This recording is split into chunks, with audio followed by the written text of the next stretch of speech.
I'm uploading copyrighted content on Patreon at Cultivation Audiobooks*. You can follow and request any novel you'd like.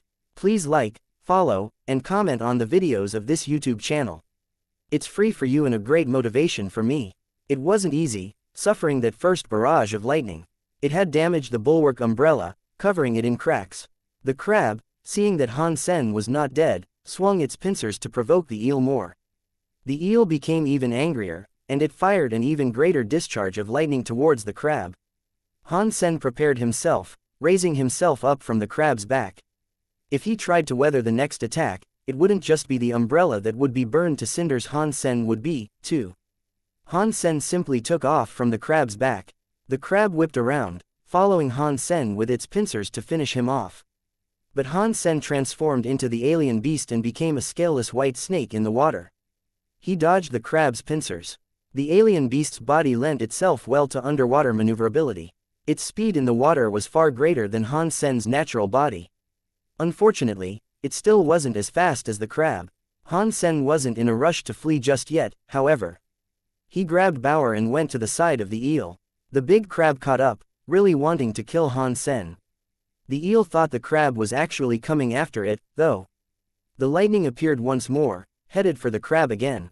Han Sen kept circling around the eel to stay out of harm's way, but the eel was getting angrier and angrier in its failed attacks against the crab. The lightning it expelled was getting stronger. In the end, the eel became very infuriated. It spat out a ball of thunder that was as bright as a sun. It landed on the crab, prompting the crab's hair to stand on end. The creature's shell was wholly blackened. The crab had been provoking the eel to kill Han Sen, but now that the eel had actually wounded the crab itself lost its temper with the eel. The crab quit chasing Han Sen and went for the eel instead.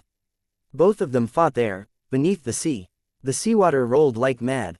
Han Sen used this opportunity to return to the surface, shoot out of the water, and transform back into a human while airborne. As Han Sen hung in the air, he saw major waves kicking up from the depths of the sea. The blue lightning in the water was lighting up their entire surroundings for some distance. Han Sen saw some gold light amidst it, too, which was the gold word on the crab's back, overbearing. The two beasts were fighting like crazy, but Han Sen wasn't in a rush to leave. From his airborne position, he watched the two fight. DMN crab, don't let me find the opportunity to kill you.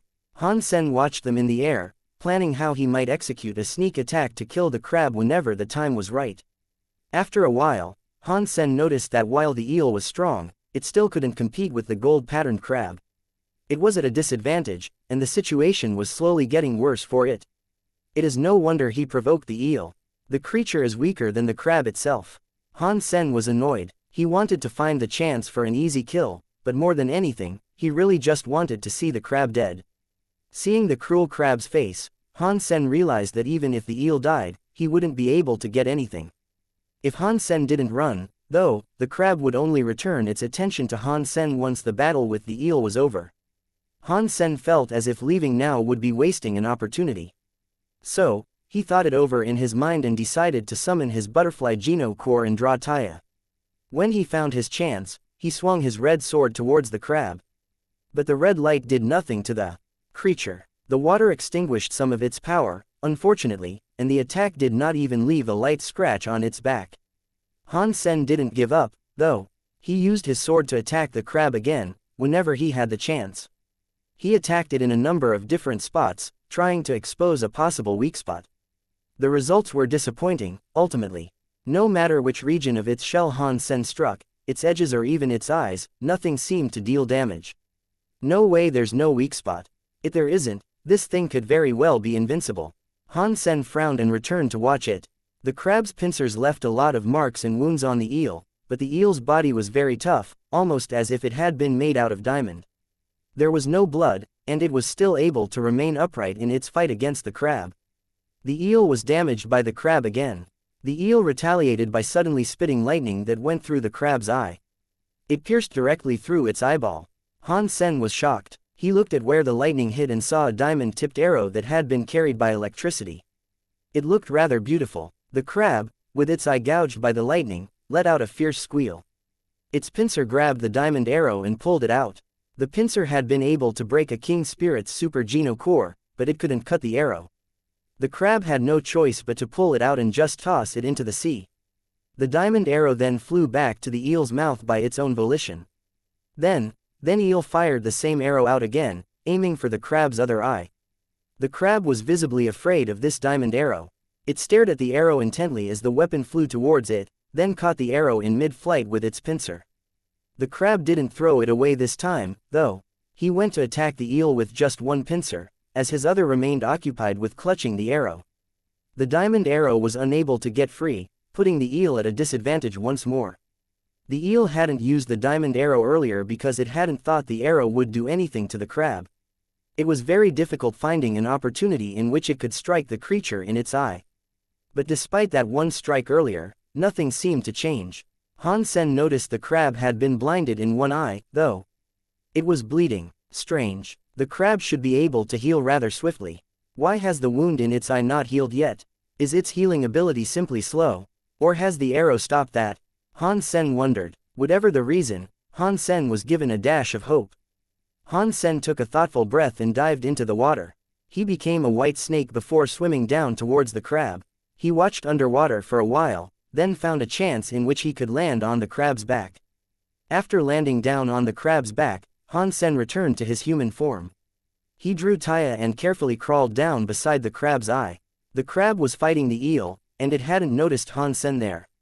So, he was able to raise his sword. Taya, covered in the god Geno Core's red light, was plunged deep into the crab's wounded left eye. The wounded eye's defense wasn't very strong. The red light pierced through it, and Taya sank almost entirely into the damaged left eye. The crab was in agony, and it swung its pincers around in a mad bid to get Han Sen. But already, Han Sen had pulled the sword out and retreated to the spot on the creature's back where it was safe, and its claws couldn't get him. The crab's eye was bleeding like mad, and it looked to be in very bad condition. The crab was reeling in agony, and the tension in its pincers relaxed as a result. Because of this, the eel was able to recollect its diamond arrow. The eel had been bullied by the crab the whole time, but now it had an opportunity for retaliation. It fired its arrow at its foe without hesitation. The crab, in the pain it was suffering, could do little more than flail its pincers. The arrow found its target, plunging itself neatly into the crab's second eye. Both of its eye had been rendered blind, and having lost its vision, the crab had to rely on everything it could feel. Han Sen used his Dongshuan aura to hide his movement, meaning the crab couldn't detect him at all. With red Taya in his hand, Han Sen returned to its other eye and stabbed it to deliver more anguish. The crab, unable to feel its attacker, continued to flail its claws in futile resistance. The eel's arrow was cooperating with Han Sen to bring an end to the crab. The crab wished to flee now, but it was too late for that. The next time it was loosed, the eel's thunder arrow pierced directly into the crab's body. It made the crab spew blood from its mouth. Han Sen summoned his strength and ran into the crab's other broken eye. He waved Taya like mad, trying to bring ruin to the insides of the crab. But the crab's vitality was very good. In the weakest spot Han Sen could find, despite using both Taya and the Super Geno Core, he was only able to deal a minor amount of damage. He couldn't inflict fatal wounds. Han Sen and the diamond arrow were still free to work, though, and they were slowly able to destroy the inside of the crab's body. The eel itself was continuing to fire geysers of lightning. After half a day of this, the big crab stopped moving. Han Sen had been slashing non-stop like a madman. He was afraid if the crab's final blow was delivered by the eel, he'd walk away empty-handed. Seeing that the crab was no longer moving, Han Sen didn't stop, though. He used the power of Super Spank to deliver a firm hit to its brain. Although he was unable to break the crab's sequence structure, the blow was enough to deal hearty damage to it. And at the same time, the diamond arrow was in the creature's body, controlled telepathically by the eel. It seemed like the eel was eager to slay the crab, too. After a while, Han Sen heard an announcement play in his head. Berserk Super Creature Gold Patterned Crab King killed. Beast Soul gained. Geno Core unobtained. Flesh is edible, and you may harvest its life Geno Essence. Han Sen was very happy. This was a very good super creature, and he had actually managed to obtain its beast soul. Even the eel might have been a berserk super creature.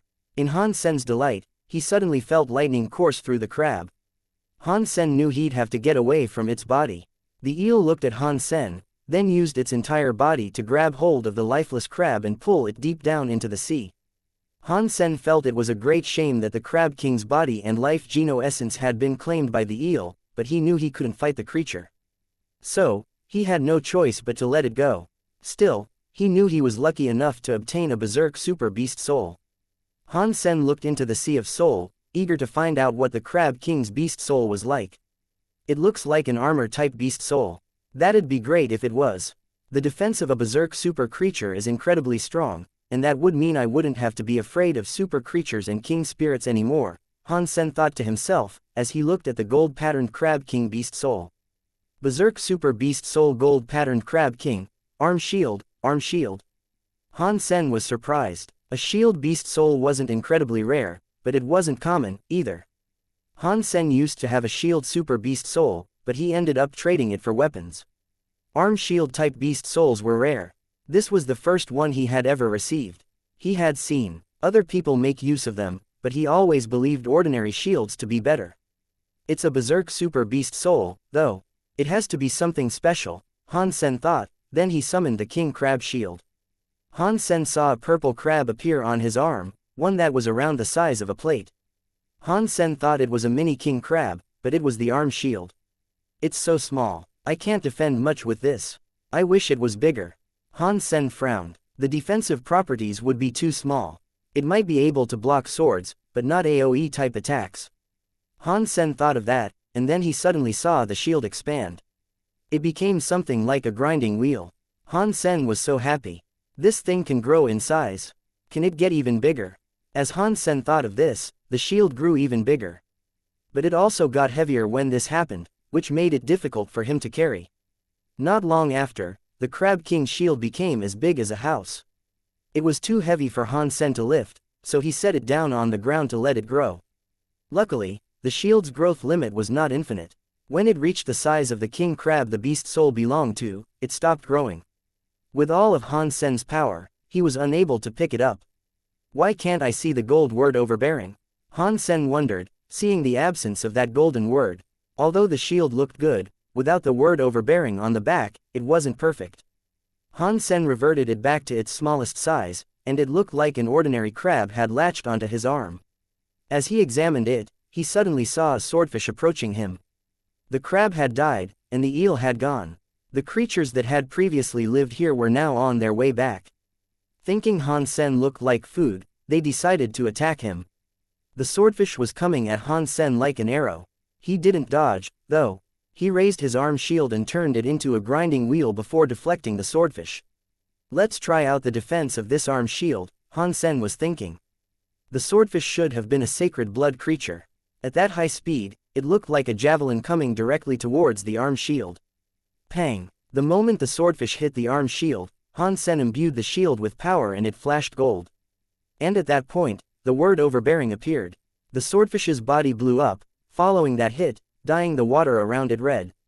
Sacred blood creature shockfish killed.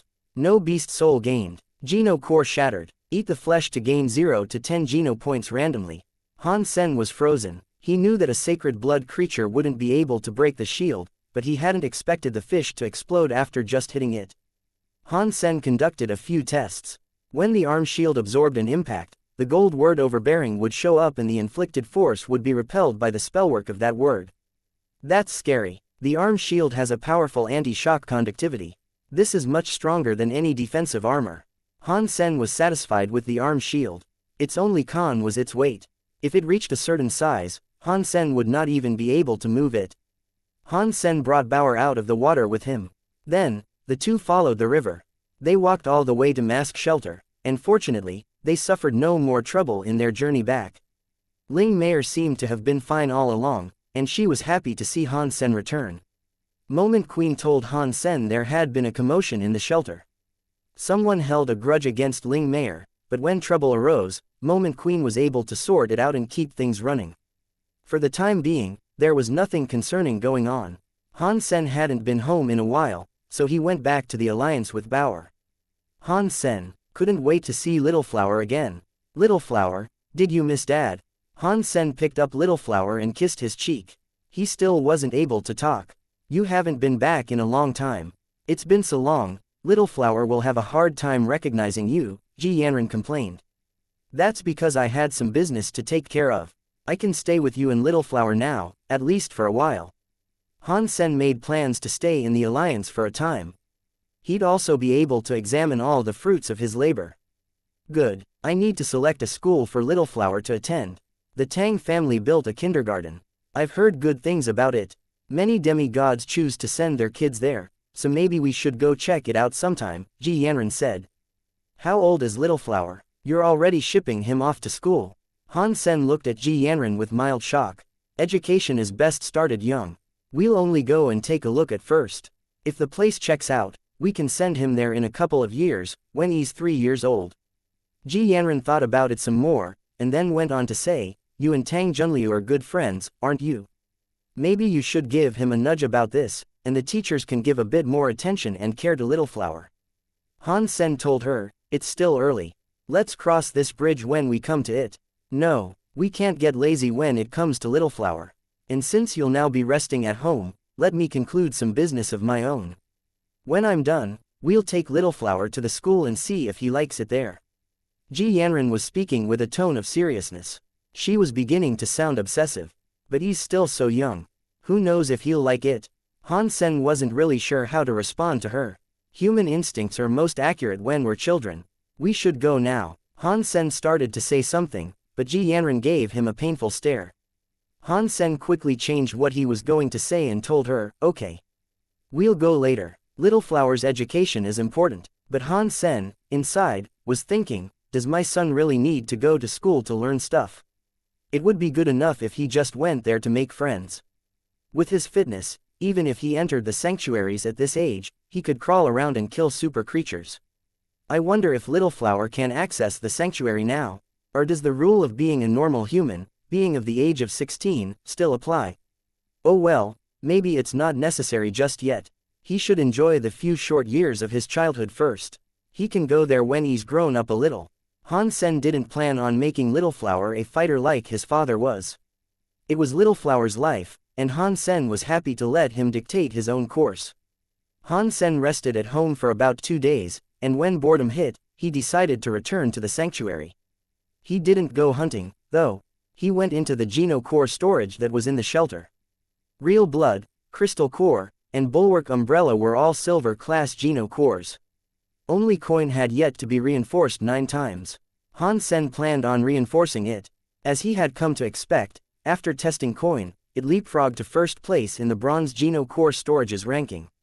By this point, the spirits and creatures were numb to this happening. Too many powerful Geno Cores had appeared, as of late. Coin's appearance, while it may have been surprising, wasn't as shocking as it had been before. But the name Coin shocked humans far more than when Bulwark Umbrella, Real Blood, and Crystal Core appeared. Humans thought those names were Geno Cores for spirits or creatures, but Coin was making people think about the enigmatic dollar. Do you think Coin might be dollar? I'm pretty sure it's dollar.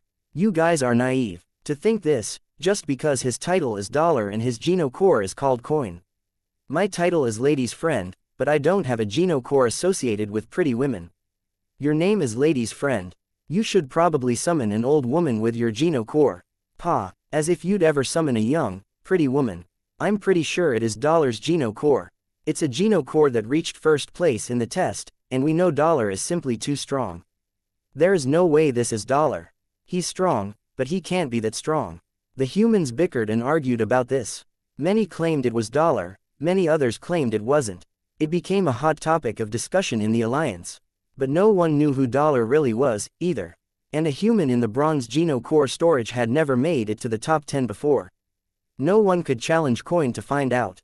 Some spirits and creatures wanted to challenge Coin, of course, but Han Sen did not accept any requests.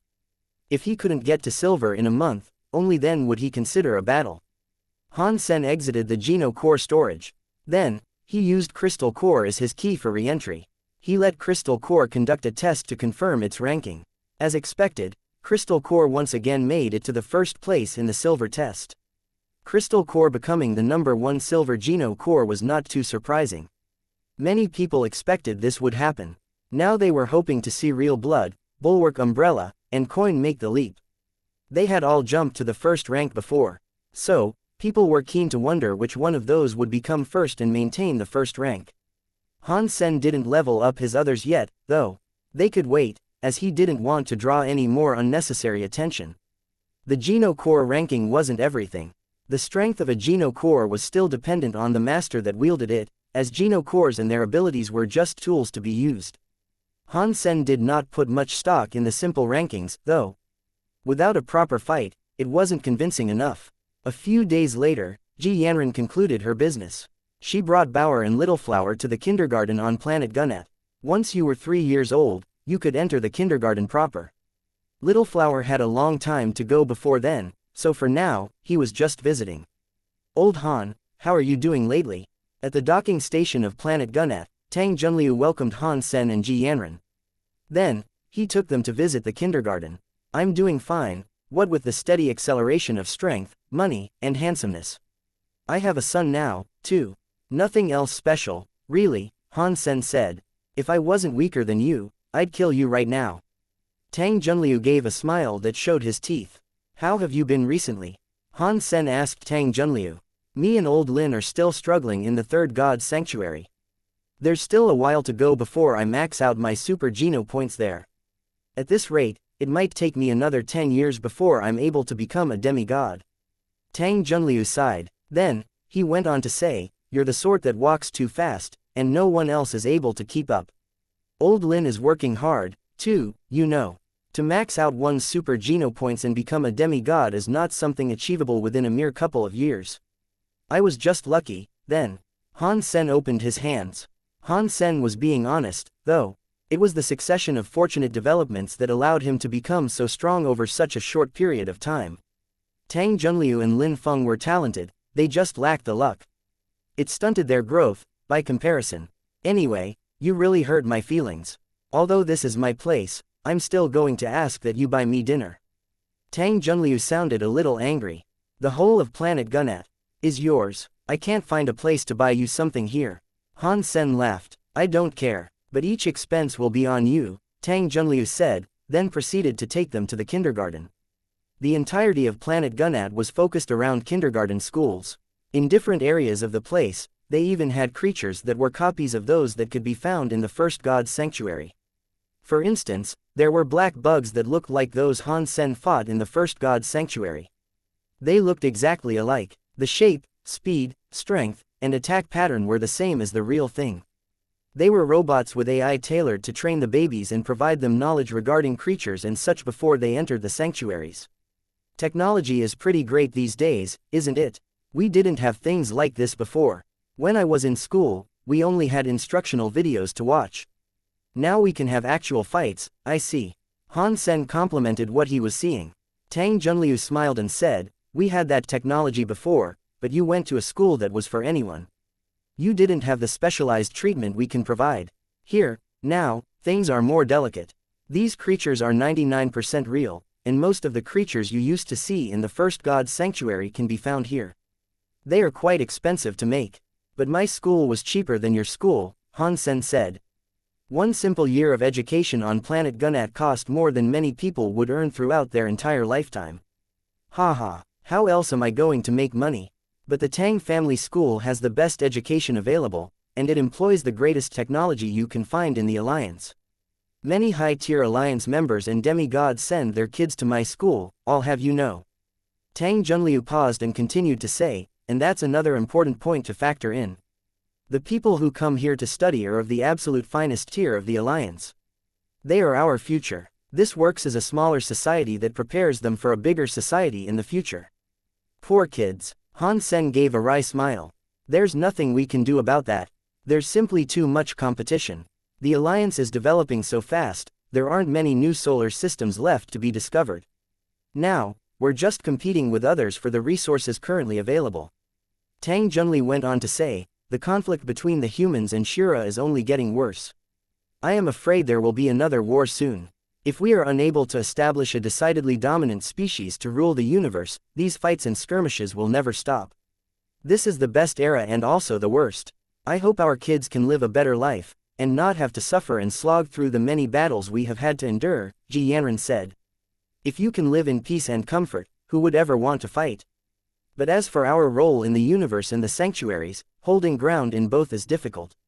We have to fight. Tang Junliu paused a little before continuing to say, and truthfully, even if humans do control everything, there'll be infighting. No matter what generation they are, the need to fight will always arise. And our kindergarten is perfect for giving kids a head start. Old Tang, your sales pitch is not too shabby. Han Sen mocked him. Tang Junliu laughed and retorted, I can't help it. I need to earn money. I have 2 daughters and a horrid wife. I need a steady paycheck. I remember your smallest daughter is around the same age as Little Flower. Will she be coming here, too? Han Sen asked. You're interested in my daughter already?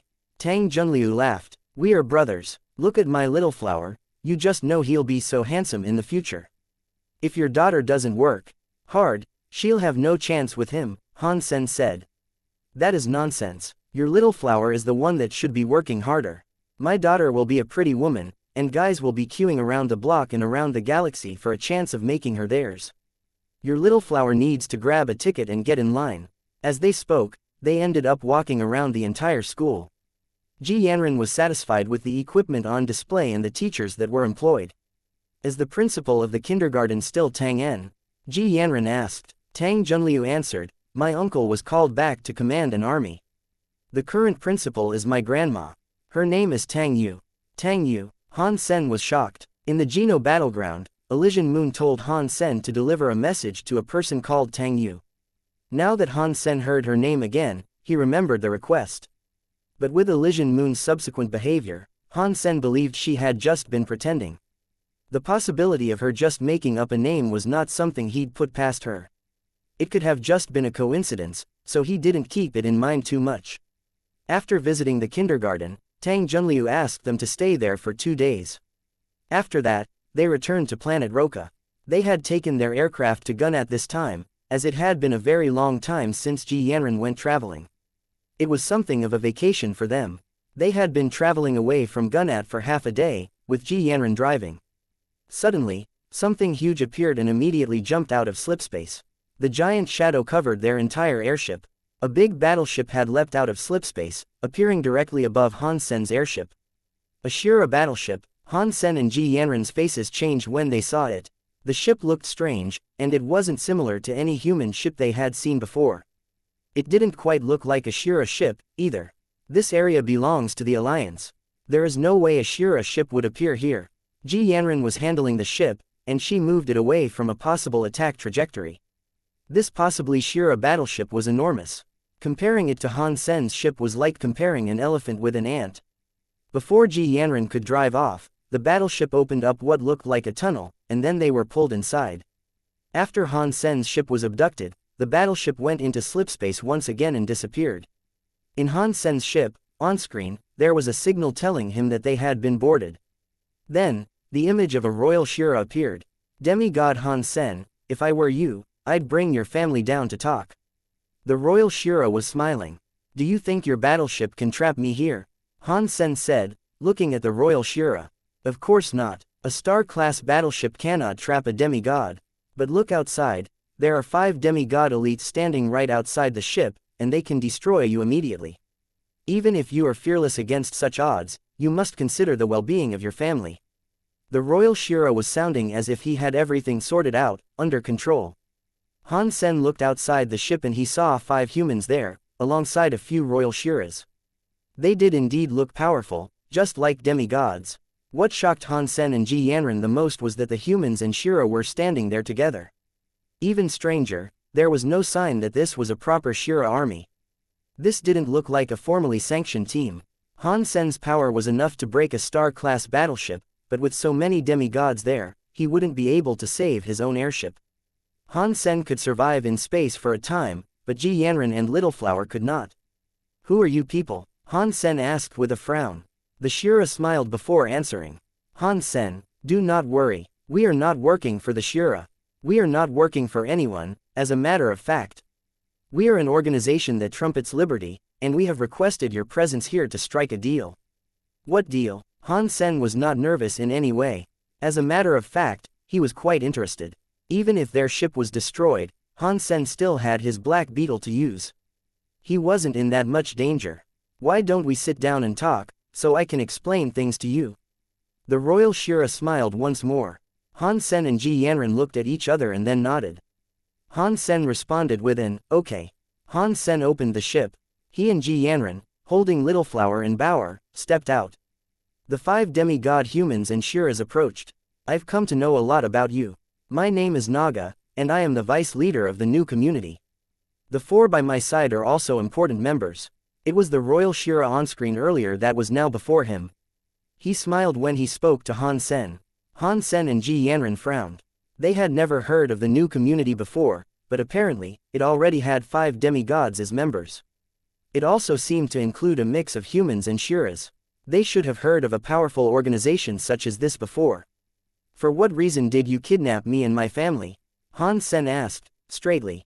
Naga told him, it's not how we usually treat guests, but I'd ask you to come to the discussion room. Han Sen and Ji Yanran did not reject their offer. They were here now, and where exactly they discussed matters did not make much of a difference. They followed Naga to the discussion room, where only Naga remained with them. The other 4 demigods did not join, but a lady brought some drinks and was in the room briefly before leaving. We were supposed to see you at your home, but because of the limited power we possess, we had to do this. Naga seemed apologetic. I'm surprised you went to such lengths. It must have been difficult for you. Han Sen knew that even if they were not Shira, appearing here and doing what they had was not an easy task to accomplish. Their little kidnapping hadn't simply required a battleship and a few demigods.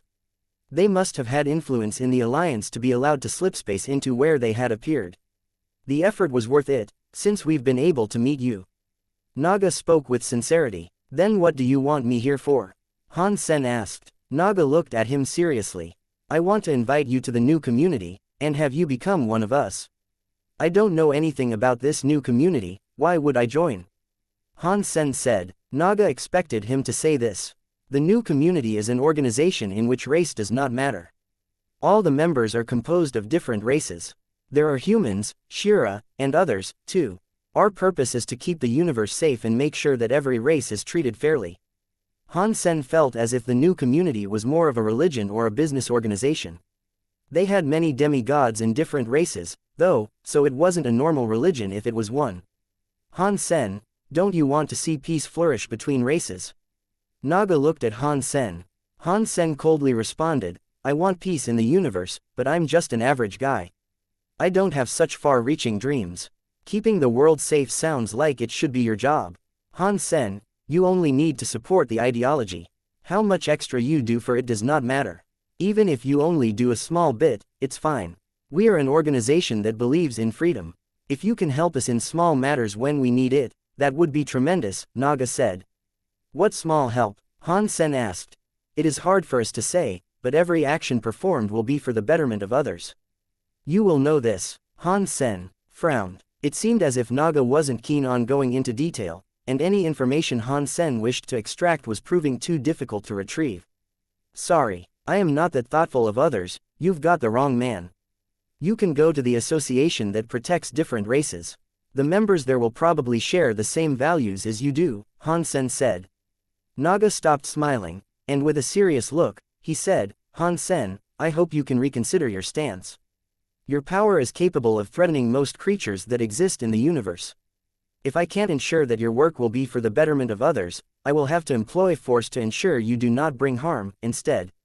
Han Sen's eyes were filled with murder, and he threw a punch towards Naga. His powerful fist did not look special, at all. But the power he had gathered up in that one thrown fist was enough to sunder an alloy battleship. A fight seemed unavoidable, so Han Sen thought he should be the one to get the first punch in. Naga coldly laughed and threw a punch back towards Han Sen, not wanting to retreat. Pang! Both fists collided, and although neither of them had exhausted the full extent of their powers, the shockwave was enough to blow up the alloy wall in the room. Han Sen did not move. Ji Yanran stood behind Han Sen unaffected, clutching Little Flower. Naga's body stumbled backwards a fair bit, which resulted in him tumbling into an alloy wall and bringing it down on himself.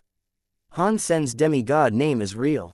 His fitness is like a gemstone demigod. Naga stood up from the metallic debris with blood smeared across his face. The 4 demigod humans and Shira swiftly approached and surrounded Han Sen.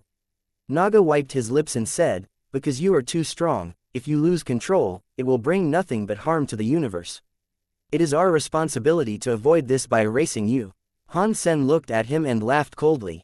Who are you to judge if I am harmful to the rest of existence? Do you think you are God? We aren't gods. We are merely those tasked with protecting this world. Naga's face hadn't changed at all. The power in his body suddenly exploded. His body began to change, and the beautiful face of a royal Shira was chased away by a horrid replacement. After he used Shira change, Naga stepped forward to Han Sen and said, I will give you one more chance. If you join us and prove the goodness of your heart, we will let you live. This is the biggest joke I have ever heard and seen. I don't need to prove to anyone whether I'm good or bad. Han Sen's eyes raged with fire as they peered back at Naga. But I have decided that for this day, I'll take a trip to the dark side. That is a shame. I guess I will have to proceed with erasing you, Naga said, then threw a punch towards Han Sen. With the Shira change, and him being a 4-ranked fighter, it was plain to see how tremendously powerful he was. The other 4 elites unleashed their own power, too. Humans summoned their demigod Geno cores while the Shira employed their Shira change abilities. Their powers were very strong, easily putting them at a sacred blood level of strength. While sacred blood level enemies might have been fierce opposition to others, it was nothing to Han Sen. Han Sen opened his ruby wings, covering his body in red light. With that strong red light, Han Sen simply used his hands like swords. He threw one at Naga's incoming fist. Naga's fist, and his arm as well, was entirely lopped off. He realized something was wrong before their forces collided, though, and so he was fortunate enough to take a minor step away. If he hadn't, his entire body would have been cut in half. Without pausing, Han Sen flapped his wings and teleported 4 times. 4 red light sweeps accompanied each move, quickly bringing an end to 4 of the demigods and Shiras. They hadn't even been given the opportunity to fight. Impossible. How can you possess such power? You have only just become a demigod. Even if you maxed out your super Geno points, you could not reach super. Naga held the shoulder that was squirting blood. With wide open eyes, he looked at the bodies and blood all around him. Ji Yanran was still behind Han Sen, covering Little Flower's eyes. She didn't want her baby to see blood so soon in his life. Who is your master? Who asked you to kill me? Han Sen looked at Naga directly. No nameless faction could rally so many demigods. It had to be something rather big. Naga laughed, shook his head, and said, if you had entered the new community, you would have been allowed to see who the leader was. From the way you ask, it doesn't seem as if you'd believe me even if I told you. I might not be able to kill you this time, but next time I surely will. You are getting stronger, and that only equals more harm to the universe. I won't allow you to exist much longer. Who said you'd be given another chance? You're dead, Han Sen said quietly. Naga was not afraid. His shoulder continued to bleed, and his face was turning pale, but he still managed to raise a smile. You won't kill me. We miscalculated because we were unaware you had achieved the strength of a super class, so it was our mistake that we did not bring super classes along with us. Remember, you are not alone. You might be able to survive, but your wife and son won't. I set up a dead man's trigger. If I die, then the ship will self-destruct. Can your wife and son survive in deep space until you find another planet? Naga cackled loudly. So, you can't kill me. Next time, I won't make the same mistake. Even if you are super class, the new community will destroy you. Are you done yet? It's time to go, Han Sen said. He threw a punch at Naga. Naga was unable to resist. He fell back screaming, you can't kill me. Everything I said is true. If you kill me, your wife and son will die, as well. Blurg. Han Sen didn't say a word. His hand simply moved to strike Naga's head, and the red light severed it from the neck. The bloodied head rolled away, its eyes full of shock. Naga clearly hadn't expected Han Sen to kill him like that. Boom. Naga hadn't been lying. When he died, the self-destruct system activated. The ship was starting to blow up. Han Sen's hand flashed as he summoned the Black Beetle. He said, Ji Yanran, you drive. Ji Yanran put Little Flower inside the Black Beetle, but Han Sen did not go in just yet. He jumped on top of the beetle and punched upwards, and the red light cleaved a hole through the ceiling. It went up 1,000 meters, forming a route outside the ship. Ji Yanran drove the beetle out, just as the Star-class ship blew up with an explosion that was brighter than the sun. Han Sen worried the beetle might get damaged, so he summoned his arm shield to block the shockwave. The gold-patterned shield was so powerful, and the explosion of the Star-class ship did not hurt it. Unfortunately, they were lost. While they were on the battleship, they had flown into the borderlands. There was no signal, and Han Sen had no clue where they were. Luckily, the beetle had a galactic map of its own. It was better than the ones the Alliance had, and with it, Ji Yanran was able to determine their location. They were in the Barrens, a place the Alliance had named Plato. It wasn't a long journey to return to the bubble of space humans occupied, and with the speed of the beetle, they estimated that the journey would only take half a day. Han Sen relaxed. He looked at Ji Yanran as she drove the beetle and asked her, "What is the new community? Have you heard about them before?" Ji Yanran shook her head. "No, but if they managed to summon 5 human demigods, they couldn't be just some faceless, nameless organization. Father must know something about them. We should ask him." The black beetle flew through the Barrens with ease. It was a place not occupied by humans, and they saw nothing as they went. Han Sen put the beetle on autopilot, and it gave him, Ji Yanran, Bauer, and Littleflower the opportunity to play together. Their trip was not boring. The beetle had been flying for about an hour, and as Han Sen was playing with Littleflower, he suddenly heard a message coming from the AI. "Main control room discovered. Should we land?" "What main control room?" Han Sen looked at the black beetle's display with shock. To the left of the beetle was a large planet, one that looked to have been created from diamond. The planet was moving fast, faster than the Alliance's greatest ships. "Is that a crystallizer planet?" Han Sen was shocked. He looked at the map, but the charts gave no indication of a diamond planet residing where they currently were. That meant the planet did not belong there, and yet for some reason, there it was. "That looks like it." Ji Yanran was the captain of a crystallizer research team, so she knew quite a lot about this stuff. "Should we land?" The black beetle's AI repeated the message. "Is it dangerous?" Han Sen asked. "The main control room is devoid of lifeforms. The risk is minimal," the beetle answered. Ji Yanran and Han Sen had a discussion about this, as the discovery of new crystallizer relics was a rare opportunity. Since there wasn't supposed to be any risk, though, they decided they should go just in case they could discover new technology. And since the diamond planet was moving so fast, this could be their only chance to explore this place. Han Sen commanded the beetle to land. It didn't do it immediately, and it seemed to fire a signal at the planet first. Only after the signal was sent did they begin approaching. "A connection to the main control room has been established. We will begin docking procedures now." The beetle flew down towards the planet. The planet opened up as they approached, as if it were one large docking station itself, and the beetle itself went straight inside. "Is this really not dangerous?" Han Sen asked. The beetle answered, "The main control room is running automatically. There are no life forces there, provided no rules are violated, the risk is and will remain minimal for you." "And what are the rules of the main control room?"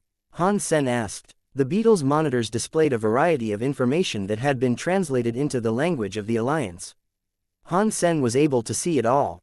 They carefully read the safety rules before they instructed the beetle to proceed. The entire planet was some sort of big crystal tool. It was far more advanced than anything the Alliance had. Star-class battleships were like toys before something like this. Han Sen and Ji Yanran were in shock, sitting in the beetle as they were brought in to see the entirety of the main control room. There they could see the operations of the tools of the main control room. The rules dictated that they were not allowed to touch them. If they did, they'd suffer punishment. Although Han Sen was a demigod, he still remained careful around all the crystallizer things. Crystallizers were once the most advanced civilization, and they had left behind a lot of technology neither the humans nor Shira had yet come to understand. "We have reached the lounge. Would you like to enter?" the beetle asked as they reached a crystallizer door. "Let's go in." Han Sen was tired of seeing those tools at work. He wasn't a scientist or engineer, and just watching them bored him.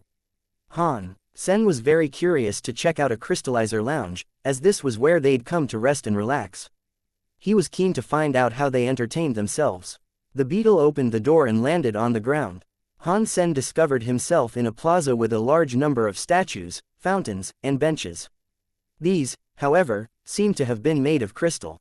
The strangest thing about what they were seeing, though, was that the statues seemed to depict figures that looked an awful lot like humans.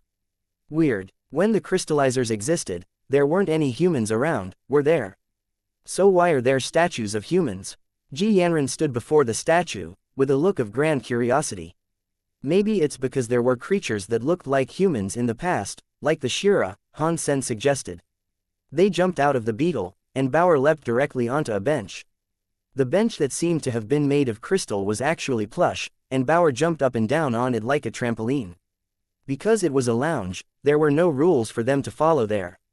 Han Sen wasn't worried about Bauer triggering something, so he left her to play while he walked around with Ji Yanran. There were so many things Han Sen didn't understand or know about, and anything he didn't, he could ask the beetle.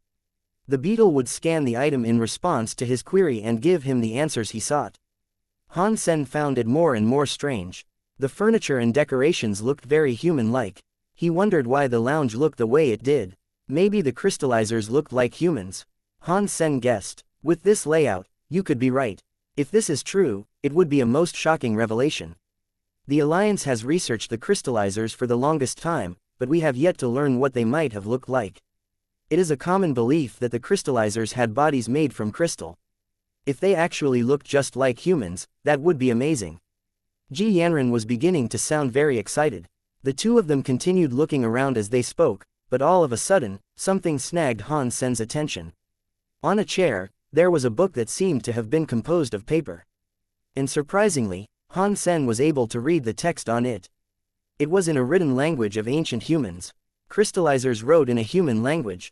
Han Sen was very surprised. This seemed to be an impossible scenario. When the first crystallizer ruins were discovered, humans found that the crystallizers used strange symbols for text. Human text associated with a crystallizer ruin had never been witnessed before. Han Sen could read the human text of this book, and he could immediately see that it was titled The Story of Genes. Han Sen examined the book more closely to make sure his eyes weren't playing tricks on him. After a minute, he picked the book up and started to read it. It had indeed been inked in an ancient human text. Have other humans already been here? Ji Yanran asked. Han Sen, with a wry smile, said, I'm not sure, but if they have been, it's still all too strange. What does it say in there? Ji Yanran had not researched and learned ancient texts, so she couldn't read the writing. Han Sen flipped the book open and his face looked strange as he peered into it. He said, this seems like a method to practice at Qigong, but at the same time, it's not. This is weird. Is it a way for the crystallizers themselves to practice? Ji Yanran asked, exhibiting shock. It could be a method of practice for the crystallizers, but considering how it describes the body, it seems to be referring to the human body, Han Sen said. That means some humans might have come this way, and perhaps even lived here for a time. They might have left the book behind. Ji Yanran offered her current theory. Han Sen shook his head. Although it may appear like a human Qigong, and I can read the contents, it's strange enough to also not be a Qigong. I don't think humans can practice this way. What does that mean? Ji Yanran looked confused, unsure of what Han Sen meant. Han Sen composed his thoughts before returning to speak. I don't really get it. It's like humans are unable to breathe in water, but practicing the Qigong assumes they can do just that. So, being able to breathe underwater is a fundamental skill for practicing this. There are many methods in the book that are like this, ones that humans cannot do. Even I, as a demigod, could not do all this. I suspect only gods can. They researched the book for a while, but ultimately, they could not learn anything. Han Sen asked the beetle if he could take the book with him, and he was allowed. So, he grabbed the book with the plan of researching it in greater depths further down the line. Han Sen took a few more crystallizer items from the lounge, and then he brought Littleflower and Bauer back on board the beetle. They pushed forward to explore other areas. The crystallizers possessed many things that humans did not understand. Han Sen and Ji Yanran were only able to understand whatever the beetle told them. It was very shocking that a planet like this had been artificially created. The main control room was a dozen times larger than planet Roka, where Han Sen lived. And what's more, this was just a control room of sorts. It was much better than any human battleship. But if this really was a control room, what did it control? Usually, a control room was attached to a building or mechanical construct to serve a purpose. Han Sen asked the beetle about this, but he was told that it lacked the knowledge to answer that question. Within 24 hours, Han Sen was able to see everything the main control room had to offer. Aside from the lounge, he hadn't been able to touch anything, and once they were done, Ji Yanran and Han Sen didn't think there was any reason to stay any longer. Plus, the control room was moving away from the Alliance too fast. Getting home would take longer, so they asked the beetle to leave now. When the beetle began to leave, Han Sen noticed they were still in the same system. Since they had entered, it seemed as if they had not moved. But when they left the control room, the diamond-looking planet began to move fast again. Within a second, it had disappeared out of sight. What race were the crystallizers most similar to? This is weird. Ji Yanran looked at where the main control room had disappeared to. Who knows? It has nothing to do with us, anyway. Han Sen shrugged his shoulders. While he was curious, he didn't exactly want to find out. Han Sen could not even figure out the enigmatic business concerning his own family. He wasn't in the mood to work on the mysteries of this civilization. Han Sen was interested in the story of genes, though. He didn't know if the book belonged to a human or a crystallizer. The methods of practicing were really strange, and they seemed impossible to learn. It was as if a fish needed to swim in water but was expected to fly in the sky. The requirements were too much for humans themselves to learn. Might this be some sort of prank? Instead, Han Sen wondered. After half a day, through navigation via the galactic map, they were able to leave the Barrens. After leaving the Barrens, Han Sen saw a medium-sized cargo ship that belonged to the Alliance. Han Sen didn't want to drive the Black Beetle all the way back, so he contacted the driver of the ship hoping to get a free ride. "Dude, your ship is cool. I thought it was some deep space monster." On screen, a young man was chewing gum and jamming to music. He looked quite happy. "This is a homemade ship. I know it looks a little strange and a little lame." Han Sen laughed and then went on to say, "Our ship has a bit of a problem. Would it be okay if we hitch a ride to a human planet? We can pay." "You don't need to pay, but we are currently on our way to Mirror Planet. We won't be stopping, but if that's okay, hop on," the man told them in a friendly manner. "Thanks, that'd be fine," Han Sen agreed. The young man opened the docking bay for Ji Yanran to drive the beetle inside. When they exited the ship, the young man was already waiting outside for them, touching the beetle. He said, "Dude, your ship is too cool. Where did you get it from? The shell looks to have been made from a high-class alloy." "It's homemade. We have our own aircraft store," Han Sen laughed. "This is too cool." The young man complimented them again. "What is your name, friend?" Han Sen asked. "You guys can call me Sieg." "Right, I have cargo I need to deliver to Mirror Planet before the 25th. We're in a rush, so we can't make a stop at the nearest planet. Are you okay with that?" The young man said. "We aren't in a rush, so let's go to Mirror Planet." Han Sen nodded. Ji Yanran held Little Flower. She looked confused as she examined the interior of the cargo bay. And then she asked, "Sieg, your ship looks like a gold bull from the Starry Group. But it doesn't look quite right. Is this the latest model, by any chance?" "This is a platinum bull.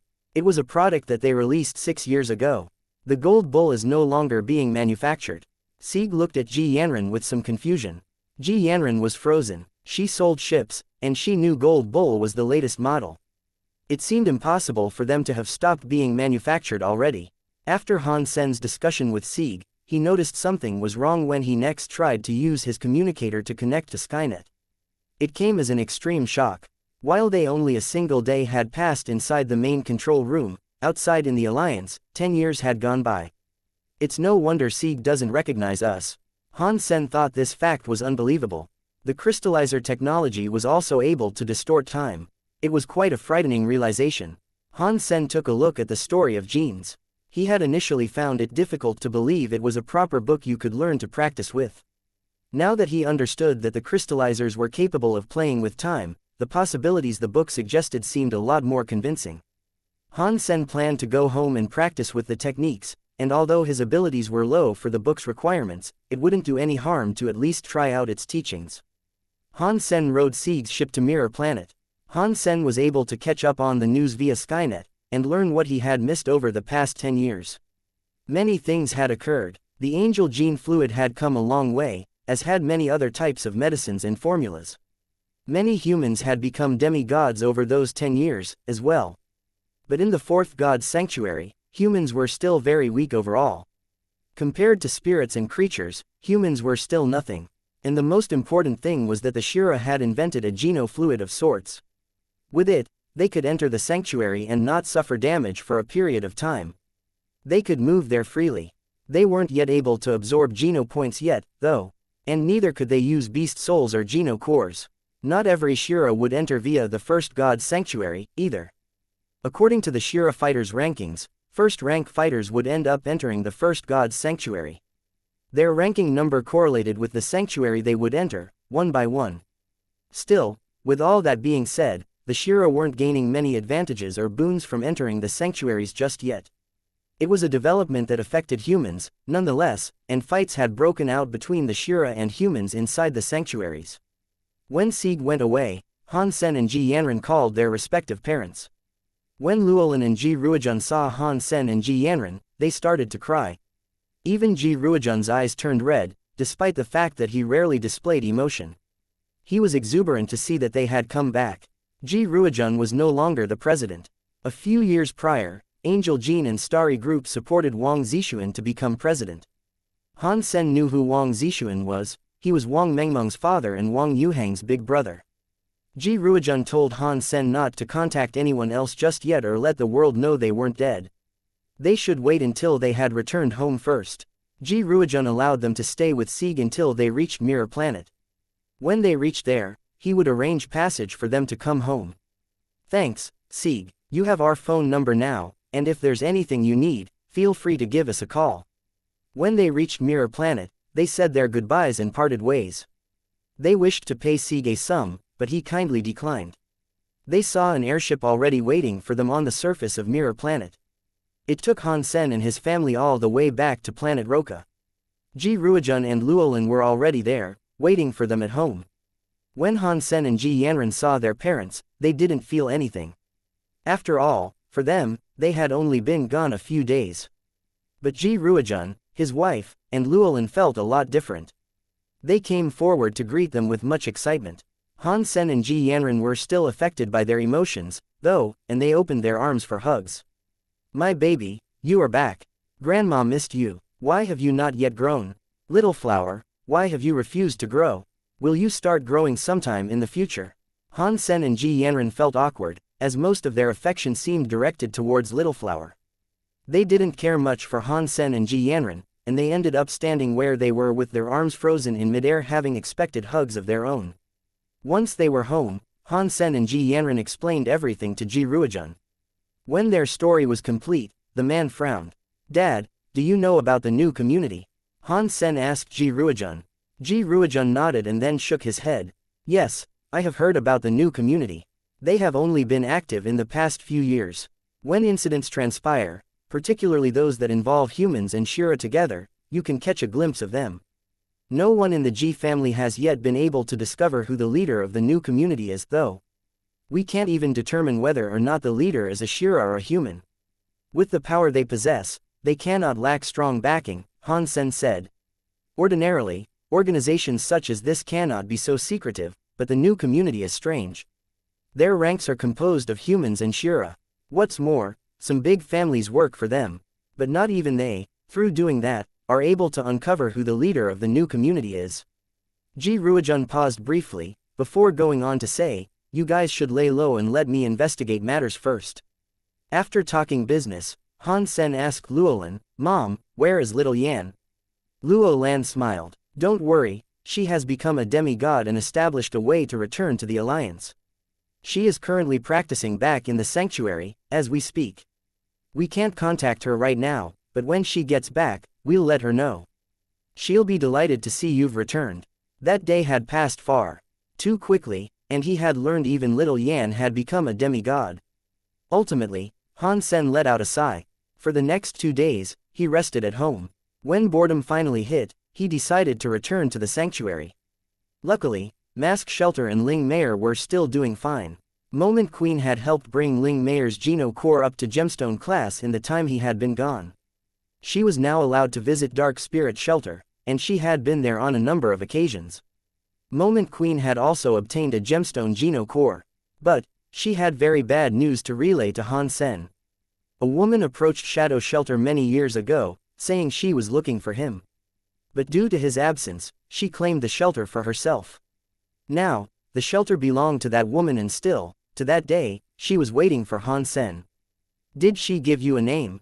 Han Sen asked. No, But she was a human, beautiful and strong, Moment Queen said after a moment of thought. Ji Yu Qingcheng, if that is her, she is coming after Elysian Moon. I wonder if Elysian Moon is still alive. Han Sen then summoned the Elysian umbrella.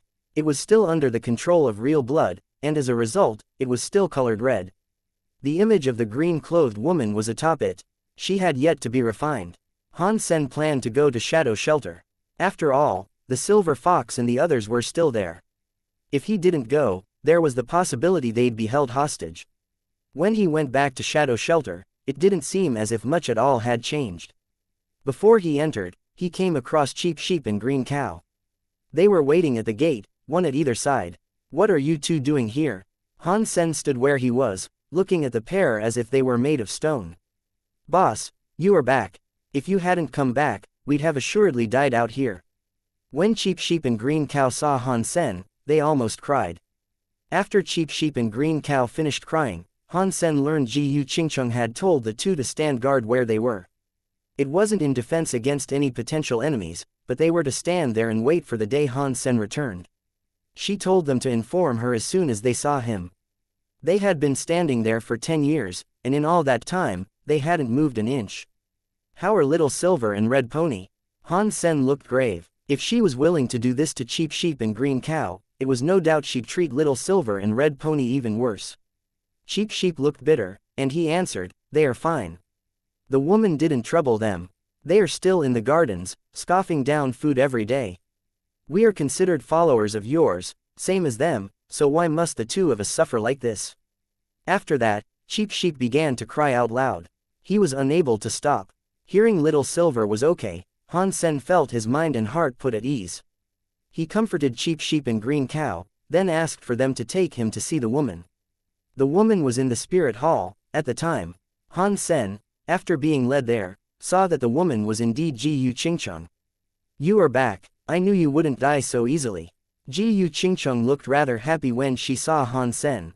I almost wasn't able to come back, Han Sen said. Give the holy child back to me, and I'll forgive past transgressions. Ji Yu Qingcheng did not beat around the bush. Han Sen revealed the Elysian umbrella in his hand and said, she's in here, but I'm not sure if she's living. After that, Han Sen took away the real blood Geno core and threw the umbrella at the woman. Ji Yu Qingcheng had brought disgrace to the entire Elysium enclave on behalf of Elysian Moon. She was a person of dangerous extremes, and Han Sen wanted as little to do with her as possible. But she had Little Silver, and he had no choice at the moment but to agree and do as she bid. Without real blood's control, the umbrella returned to its normal appearance. Before Ji Yu Qingcheng could pick it up, though, the umbrella spun in the air. All of a sudden, Elysian Moon came out of it. Elysian Moon snatched up the umbrella and looked at Han Sen furiously. She wanted to attack him again. But Ji Yu Qingcheng waved her hand, which then trapped Elysian Moon. She looked at Han Sen and said, we are enemies of Elysium, and there is nowhere else for us to go. Can I stay with you for a while? It's fine. You may stay for as long as you want. Han Sen felt rather strange about it all. Han Sen wouldn't think it out of the ordinary if a strong woman like Ji Yu Qingcheng happily took control of his shelter. But it was certainly strange to see her negotiate in such a way. Han Sen was already planning on having to fight Ji Yu Qingcheng, but he had misjudged her character and desires, apparently. Han Sen was glad to avoid a fight, but he didn't know what had happened for her to drop the guise of intimidation she once carried. I didn't know you were this good with creatures. I didn't expect creatures such as this to be so willing to stay in your shelter, Ji Yu Qingcheng said to Han Sen. I have a lot of creatures. Which are you referring to? Han Sen was shocked, but he kept his cool. Ji Yu Qingcheng smiled and said, Nightmare. The fox and Starsea beast are fine, but they haven't grown yet, unlike Nightmare. Nightmare. Han Sen was surprised by this, as he had never heard this name before. But aside from Little Silver and Starsea Beast, the only other candidate could be Red Pony. Han Sen didn't believe that could be what she was referring to, but it was obvious Red Pony wasn't any small creature. It was a powerful one, and even Ji Yu Qingcheng was scared of it. Han Sen had a suspicion about Red Pony ever since he found it. It didn't look strange, so Han Sen took it in for a normal baby creature. Now that he thought about it, Red Pony might have been the strongest creature in that fight. When Han Sen was in danger, he had heard a scary noise, and a strong force had slain his enemy. He wondered if that might have been Red Pony. Han Sen couldn't wait to visit the garden, and before he reached it, Little Silver had already smelled his presence and come running out to greet him. He went straight for Han Sen's legs, so he could rub his body around them. Han Sen picked Little Silver up and stroked his hair, happily saying, "Little Silver, it's been 10 years. You still look the same as ever, and you haven't grown." Little Silver pulled out his pink tongue and licked Han Sen's face. Then, he rubbed his face against Han Sen's. He didn't speak because he didn't like the human language. Bauer, who was perched on Han Sen's shoulder, looked at Little Silver with anger. "Thank you for taking care of Little Silver." Han Sen put him down and walked over to Red Pony. Red Pony shook its head and sat down on a cushion, looking as if it didn't want to interact with Han Sen. Han Sen didn't force it to do anything, though. The pony had protected Little Silver and Star Sea Beast in his absence, and it hadn't ever hurt Han Sen, either. It wasn't an aggressive creature, at all. Little Silver and Star Sea Beast had reached Gemstone class. They hadn't wasted their 10 years, and they were very close to becoming super class. Ji Yu Qingcheng was scared of Red Pony, and she needed to stay at the shelter even if she looked down on the place. The reason why she was there was because of Han Sen. After Han Sen took care of business at Shadow Shelter, he returned to Mask Shelter in the underworld. Ling Meier was able to go back to Dark Spirit Shelter now, and she did so on occasion. Han Sen wanted to return with her next time, so he could take a look at the gourd on the Holy Vine. But Ling Meier didn't go there too often, and she planned to go back a fortnight later. Han Sen was bored, and so he stayed in the shelter reading the story of genes. He also tried practicing with it. As he expected, when Han Sen tried to practice with the story of genes, his body and energy were unable to resonate or yield any results. This was not unexpected, though, as the requirements for the story of genes were far too high. This didn't just apply to humans. He wagered even the highest class demigods in the Fourth God's Sanctuary would not fit the bill. Just as Han Sen prepared to give up, the black crystal armor set in his Sea of Soul suddenly had some sort of reaction. Han Sen did his best to follow the story of genes in his practice, and as he went, the black crystal began to softly fill with a mystic power. It began to move and pulsate. Han Sen was shocked by this, so he continued to practice with the story of genes. The black crystal armor's power continued to move and swell. As time passed, the armor's mystic power grew in strength. When he finished a complete cycle, Han Sen did not need to cast anything further for the mystic power to run through the armor by itself. Han Sen gave the black crystal armor a strange look, unsure of what it was he was seeing. He found the black crystal in the First God's Sanctuary, and he had discovered that it helped beast souls and creatures to grow. Han Sen initially believed it to be a valuable treasure from some high-class shelter, but the armor inside the black crystal was now activated by the techniques Han Sen had discovered in the main control room outside the sanctuaries. Due to this new, weird reaction, Han Sen was given a lot to think over. Are the sanctuaries and the crystallizers connected? Han Sen guessed to himself. After the black crystal armor's mystic power finished a number of cycles, it suddenly came out of his Sea of Soul. Then, it merged into Han Sen's body and continued to develop. In the beginning, that mystic power moisturized his cells, and he felt as if he had eaten life fruit. But not long after, things turned sour and Han Sen looked bad. It wasn't as if the power was purposefully harmful, though. It was just that it was too strong. When it came back to float inside him, Han Sen could barely take it. He was comparable to a little, steady river that had been subjected to a massive flash flood. Han Sen's veins were inflamed, and his body felt as if it was going to be torn apart by that power. Han Sen's body turned the color of blood, as his muscles and veins began to snap. His strength was like a measly sheet of paper before that grand power. And that power was only running passively in Han Sen's body. It wasn't even trying to attack him. The mystic power was impossible to control, and it roared inside Han Sen's body. If Han Sen's body was a world, then the mystic power from the armor was a flash flood that destroyed it. Han Sen's body was wrecked by this mystic power. His veins, muscles, and bones were severely damaged. It made him look like a bloodman. His veins were broken, his muscles were torn, and his bones were coming apart. Just as Han Sen thought he was going to die, the mystic power completed one last cycle inside his body. It came out of his body to remain contained inside the armor. Han Sen lay gasping on the floor. After a moment of breath-catching, he used Jadeskin to recover the damage done to his body. The mystic power did not create deadly wounds, but every portion of his body had been damaged in some capacity. Every cell of his composition had been injured, so the healing process was slow. Han Sen asked Moment Queen to bring Little Silver to him, so he could recover faster. Fortunately, Little Silver's healing abilities were strong, and with Han Sen's power, his body was able to recover over the course of the next hour. The mystic power in the armor was still running, though, and it hadn't stopped. That wasn't the end, though. After that day, even if Han Sen did not take the time to practice the story of genes, the mystic power would come out of him every 2 days. It would follow the same cycle and dole out the same treatment to Han Sen's body. He'd consistently end up just as damaged. Han Sen didn't know what the black crystal armor wanted, but it looked as if it was letting him practice new skills. Han Sen tried many times.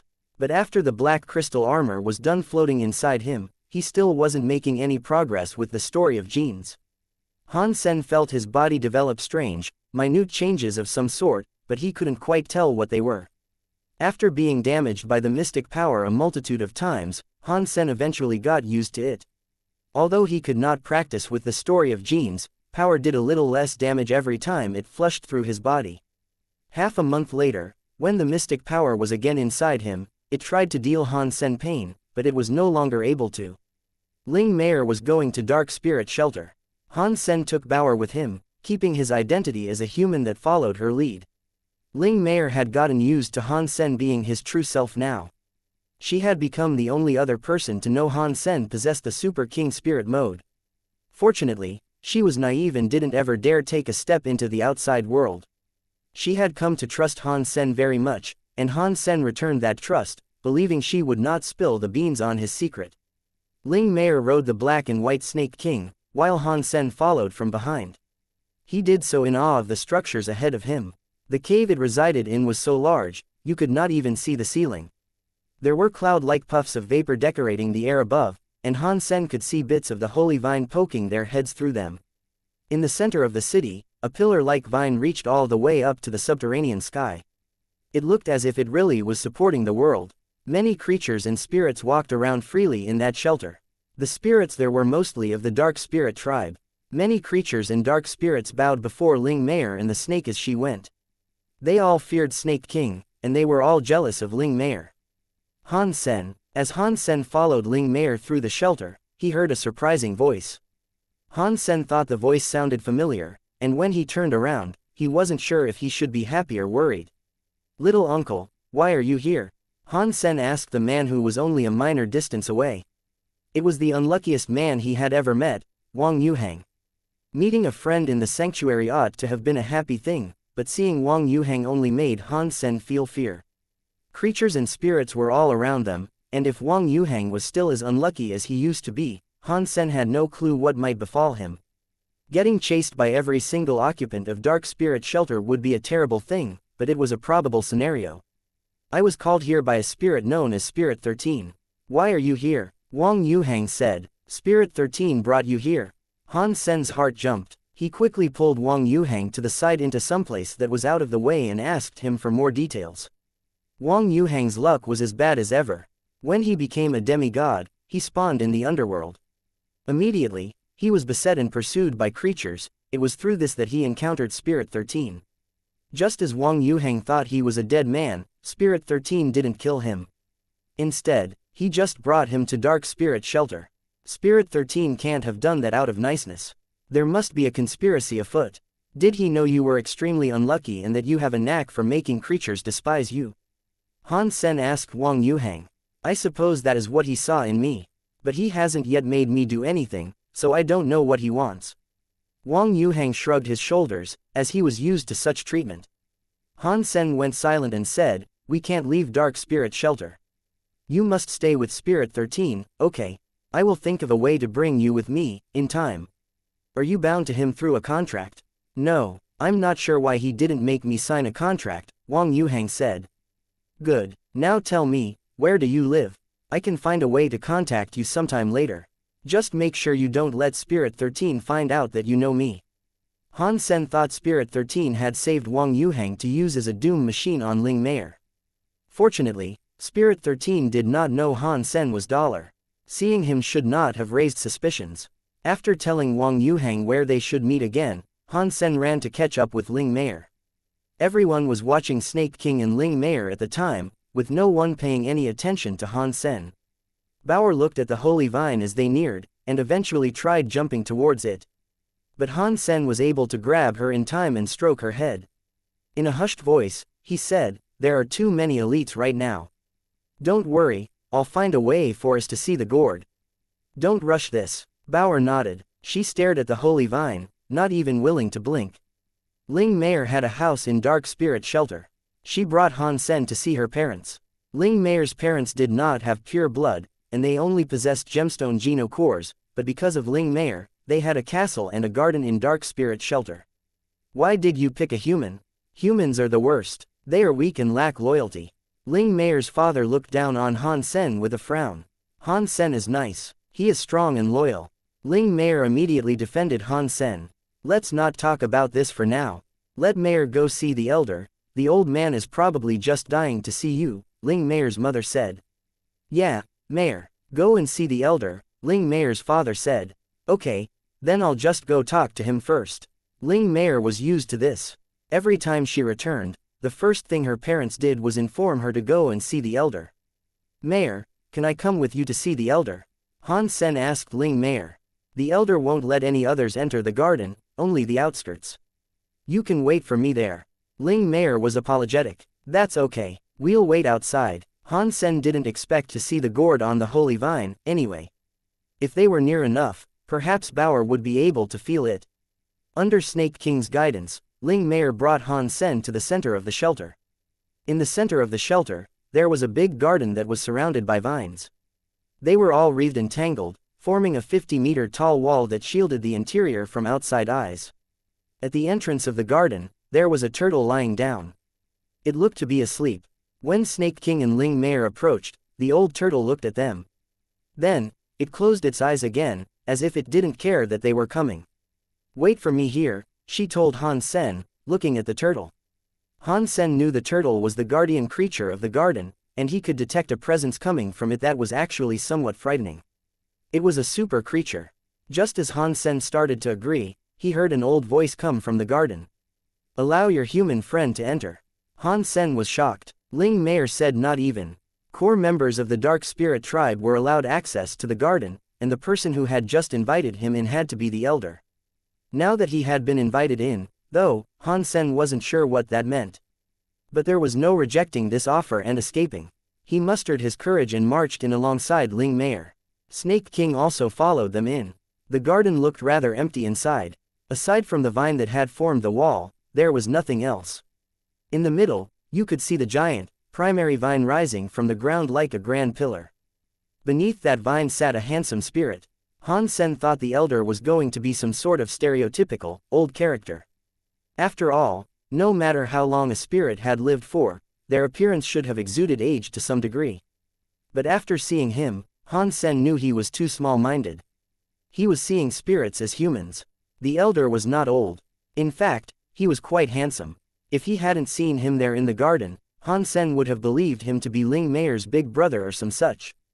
"Greetings, elder." Ling Meier hastened her pace to go and bow before him. "Meier is getting better now." The elder smiled and stroked Ling Meier's head. He looked at Han Sen and then said, "Are you the human that helped Meier?" "That was my duty." Han Sen bowed. Bauer hadn't taken her eyes off the holy vine, and she didn't even look at the elder. Near the root of the giant vine a 3-foot-long, younger-looking vine had sprouted. There was a green, hand-sized gourd hanging off it. Han Sen saw the green gourd, but he did not stare at it. He didn't want the elder to get the wrong idea. The gourd looked different than the one Bauer had come out of, and it felt different, too. Han Sen could not quite put his finger on the reason why, though. "The human emperor and I were connected, in a way. He helped me. How is he now? How have humans been reduced to what they are today?" What the elder said shocked Han Sen. Han Sen knew the human emperor the elder mentioned was the Blood Legion leader that supposedly became a god. "I don't know about our elder. I've never seen him before, and stories about him aren't told." Han Sen shook his head. The Dark Spirit elder did not think Han Sen was lying, and he just nodded and said, Back then, all the races believed the human emperor became a god. It looks like that might not have been true. If human emperor truly became a god, humans wouldn't be what they are today. Climbing the ranks is the task of an individual, and human emperor seems to have fallen. Otherwise, those of his bloodline that are below emperor wouldn't have to go downstairs. This was the first time Han Sen had heard others talk about humans and their apparent ancestors. He wished to talk to the elder some more, so he could learn more about the human ancestors. But within those few sentences, Han Sen had already received more than a few answers. The story of the human elders was still there in the sanctuary, unlike Asura, who had been forgotten. It looks like humans are different than the Shira, Han Sen thought. The dark spirit did not continue talking about this, and instead went on to say, "Take care of Mare and I will treat you well. I will give you this as the reward for sending a spirit to look after her." After that, the dark spirit elder summoned a Geno core before Han Sen. Han Sen saw that it was an old mirror. There was a marking on it, indicating it to be gemstone class. He did not know what it did, but Han Sen accepted it and thanked the elder. Han Sen understood, though, that this was not a simple reward. It was more of a warning. The words seemed casual, but it was the elder's way of telling Han Sen that the spirit knew his each and every move. He knew Han Sen had entered the shelter, and he knew he had sent a spirit to watch over Ling Mare. When Mare becomes super class, you will be given even more rewards. Super Geno cores are nothing. After that, the elder waved his hand and had Snake King escort Han Sen out. After Han Sen left, he noticed he was covered in a cold sweat. The elder was likely stronger than Ji Yu Qingcheng. If the elder wanted Han Sen dead, there'd be no escape. "Dad, I want the gourd." Baoer's face looked serious. Han Sen quickly held her mouth closed. He looked around, used the Dongshuan aura to hide, and asked her, "Do you know what the gourd is?" Baoer shook her head. "I don't know, but it feels important to me. I can't get it now. The dark spirit elder is guarding the gourd. We can't get it now." Han Sen knew he was weaker than the elder. An ancient being like that would be far stronger than most emperors. Baoer looked depressed, so Han Sen felt guilty. He asked, "Baoer, do you know when it'll mature?" "Maybe in 4 to 5 years. Baoer looked at Han Sen. "There's still time, then. We can find a way to get it," Han Sen said to comfort her. But he knew that a few years wouldn't be long enough to gather enough power to face the entirety of Dark Spirit. It wasn't impossible, though. Han Sen thought Ji Yu Qingcheng could rival the elder, and if she could help him, there was a chance he'd be able to get the gourd. In a few years, perhaps Han Sen himself would reach the level of the elder. Han Sen stayed in Dark Spirit shelter for 2 days, and eventually found a chance to slip away and visit the location where Wang Yuhang was supposed to be. Han Sen entered a dark alley in the shelter. A man's voice came out of the dark. "The garden is home to many temptations." It was a code, and Han Sen answered it with the password, so he cheated. "Friend, you have come. I waited a long time for you." Wang Yuhang came out of the dark and immediately went to clutch Han Sen's hands. "To win this revolution, we need to be patient. You must be prepared to make a sacrifice," Han Sen said righteously. Wang Yuhang threw his hands away. "FCKU, you make the sacrifice. I have a few hundred years left in my lifespan, and girls are waiting for me. I'm not sacrificing anything. Young man, you became a demigod for a few women. You need grander dreams." Han Sen's face said he felt sorry for the man. "Well, otherwise, why would I practice? If it isn't for the girls, who else?" "You." Wang Yuhang smiled. Han Sen slumped his shoulders and said, "You really are here for the women. By the way, do you have any news on what Spirit 13 is up to?" Wang Yuhang nodded. "Yes. He told me to get close to a dark spirit called Ling Mare, and follow her whenever she leaves. That Spirit 13 really is up to no good. He wants you to follow her so that your unlucky powers doom her by attracting monsters." Han Sen had already guessed this to be the case, but now he was hearing a confirmation. "What should I do, then?" Wang Yuhang asked. "It's good that you're doing this. Don't worry, I'm here." Han Sen was thinking about how he might get Wang Yuhang out of this.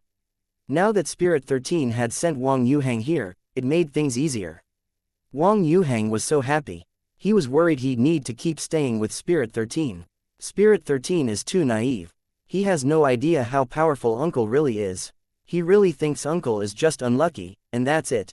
Han Sen laughed maliciously. Wang Yuheng discussed matters with Han Sen for a while before leaving. Spirit 13 had all manner of things planned, and Han Sen let them happen. Wang Yuheng approached Ling Meier closely and waited for Han Sen to take them all to mask shelter. By the way, there are other human demigods in Dark Spirit Shelter. I called them for a meet-up. Would you like to come? Wang Yuheng asked Han Sen. Where did you hear all this from? Han Sen looked at him with shock. Haha, it is because I am the brother of the president. They respect me a bit more now. Wang Yuheng laughed. I'm not going. I still haven't announced the fact that I'm not dead, and I don't want people to see me before I do, Han Sen said after thinking for a minute. Wang Yuheng smiled. What is there to be afraid of? It's been 10 years. Aside from close friends, no one will really remember you. Perhaps they might remember your name as the one who was a super aristocrat, but they might have forgotten what you look like. I still need to exercise caution. You should keep the fact that I'm alive a secret. Han Sen shook his head. He wasn't afraid of the new community, but he was worried his return might disturb the investigation into them. So, Wang Yuheng decided to join the gathering alone. Because of Ling Meier, Han Sen had no restrictions on his comings and goings. He decided to return to the alliance. Big brother, you are back. Just as Han Sen returned, Han Yan happily approached him and gave him a big hug. I haven't seen you in a few days, yeah. Wow, you've grown up a lot in such a short time. Han Sen patted her on the head, as he used to do when they were young. It may have been a few days for you, but it's been 10 years for me. Han Yan gripped Han Sen's arms as she spoke. Big brother, is the crystallizer's main control room that magical? I wouldn't say magical, but one day seems to have been 10 years. If we had stayed there for a while longer, the era of my lifetime would have completely disappeared. Han Sen laughed. It looks like you guys didn't change one bit. For us, it was 10 years. For you, it was only one day. And in that time, I've been able to catch up with you. Now that I am a demigod, perhaps you'll be unable to compete with me anymore. Han Yan would only talk this way in front of Han Sen. Haha, I will forever be your big brother. Even 100 years from now, I'll be the elder of us too. Han Sen smiled. Fine, you're my big brother. You're the best. Han Yan blinked and went on to say, Big brother, I am going to a party with my schoolmates in a few days. Might you be able to come with me? Why would you want to bring me to a party with your schoolmates? Han Sen asked. Han Yan shrugged and told him, they say you need to bring your partner, but I don't have one. I only have you. I see. When is it exactly? Han Sen asked. It's Saturday night on planet Fantas. It's a 3-hour ride there, Han Yan said. Hang on. Han Sen called Ji Ruijun and started chatting with him. When the conversation was over, Han Sen smiled and said, okay, that won't be a problem. I can join you for your classmates' party. Then it is settled. Pinky promise me, okay. You can't wiggle your way out of this one. Han Yan yanked Han Sen's hand forward and forced a pinky promise on him. Han Sen laughed and said, Ha, how old are you? You're still doing things like this. I'm still your little sister, no matter how old I am. Isn't that right? And remember now, this promise is unbreakable. Han Yan giggled to herself. Ji Yanran and Little Flower were at home, so Han Sen spent some time playing with them. He brought out the story of genes, too. Han Sen was unable to practice its contents well, but the pain he was suffering every day was starting to wear him out. He wanted to find out if there was a solution for the ailment. Han Sen was unable to get rid of the black crystal armor's mystic power. Even making use of his Super King Spirit mode didn't help. Han Sen carefully examined the power, but he was unable to determine which element it was associated with. He had once studied the creation of hyper-geno arts alongside Bai Yishan, who had a lot of knowledge regarding all sorts of different powers. But the power exuded from the armor didn't match up to any power he had previously studied or even glimpsed before. Han Sen looked at the time and noticed it was almost time for the black armor to do its thing. So, Han Sen went to his training room and readied himself to endure the pain. It showed up right on time, as always. The mystic power was expelled by the armor, swirling and coursing all throughout Han Sen's body. It caused him a lot of pain. Although Han Sen was unable to prevent this from happening, he was determined to not just sit where he was and do nothing about it. When the power was running all through him, Han Sen used a skill from the story of genes to aid him in controlling that power. Perhaps his powers were too weak, or maybe the power just didn't belong to him, but no matter what he tried, Han Sen was unable to control or even affect it in the slightest. Following Han Sen's vessels, the mystic power circled his body once before returning to the armor. When the pain disappeared, Han Sen practiced in accordance with what was written in the story of Gene's. But this time, something surprised him. His body hadn't produced any reaction all the other times he had used the story of Gene's, but now there was a reaction of sorts. He felt all of his cells heat up, and it almost made him feel as if he was sitting in a hot spring. This reaction was minuscule, and it barely constituted a rookie level of training. But the fact that he did have a reaction was more than enough to tell him that it was possible for humans to learn from the book. Han Sen ran a few more cycles to confirm the reaction he was getting did indeed exist, but that was about all he could do. No matter how many more times he ran it, the reaction was of the same strength and did not increase. Of course, Han Sen did not mind this. He persisted in casting the story of Gene step by step. As this occurred, on the roof of a building on a planet, there was a strong man with white hair sitting at the head of a meeting table. To each of his sides sat a number of humans and xianxias. If anyone saw the humans and xianxias together like that, they'd be shocked. The humans were demigods and the xianxias were fourth-rank fighters. It was quite the collection of power. The people to each of the white-haired man's sides were all quiet, and no one dared look at his face or make contact with his eyes. Can someone tell me what happened? Why are Han Sen, his wife, and his son still alive? And yet, 5 members of the new community remain missing. The white-haired man looked at the humans and xianxias as he addressed them, his voice grave. No one spoke. After a while, a royal xianxia female to his right said, "Chairman, if you would allow it, I think I can bring Han Sen and his family here. We can get the answers straight from him."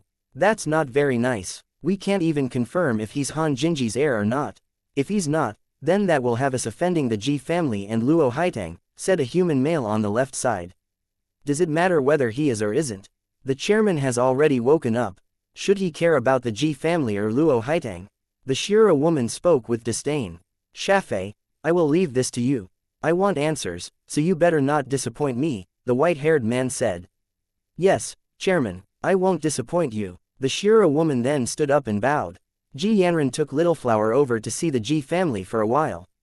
It was safer for them to be there, too, since they had a high number of demigods for protection, not to mention old man Ji himself. Han Sen stayed at home teaching Bauer.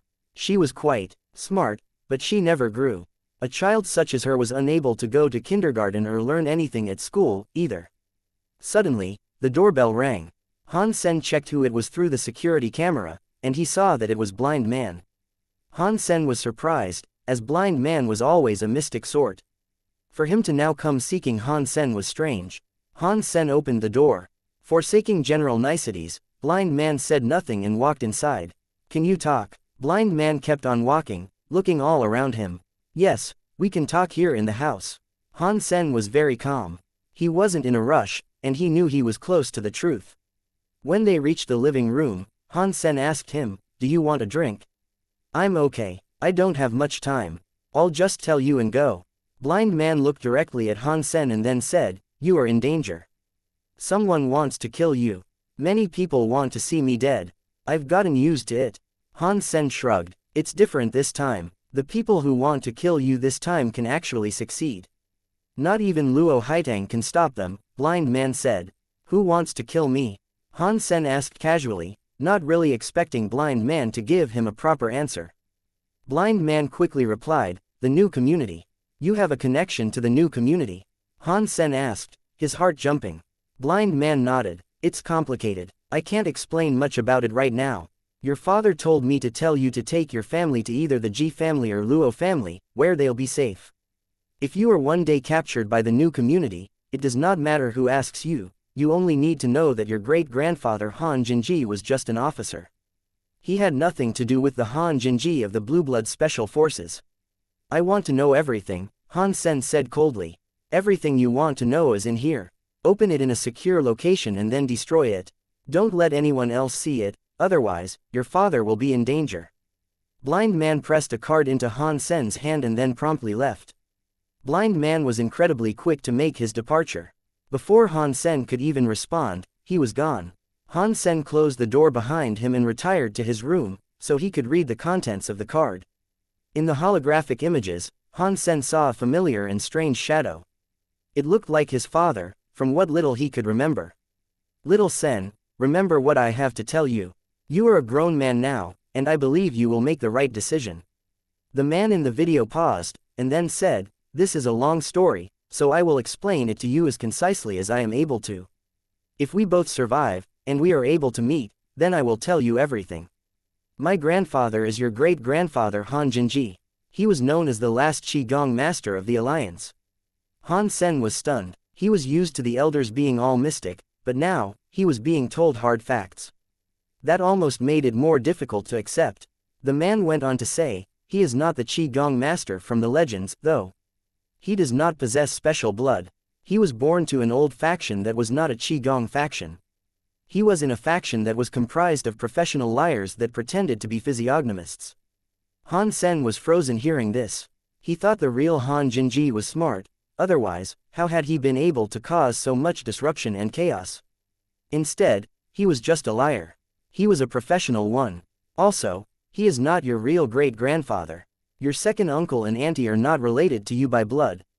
When your great-grandfather was dying, he did so via a scheme he had concocted years before.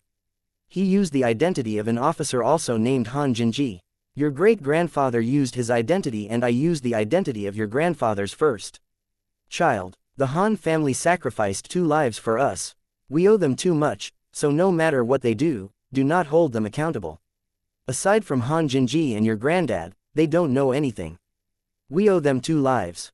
Han Sen's face looked very complicated. What the man was telling him was beyond all of his expectations. We thought we could escape those pursuing us and live as an ordinary family, but they picked up the trail and it led them right to me. And Starry Group wanted to buy out our company, so I faked my own death. I made them think the leads were incorrect, but I made a couple of mistakes. The man gave a wry smile and said, I didn't expect my wife to be Luo Haitang's daughter. And I never expected my son to become someone so great. When you grew up, you drew their attention again. It is fortunate you also have Luo Haitang for a grandfather. You became Ji Ruijun's son-in-law, also. And with your power, they are unable to figure out whether or not you are Han Jinji's heir. They are afraid of alerting others, so they haven't done anything to you yet. The man's face turned dim. Now it is different. The man has woken up. In 3 days, he will be wide awake.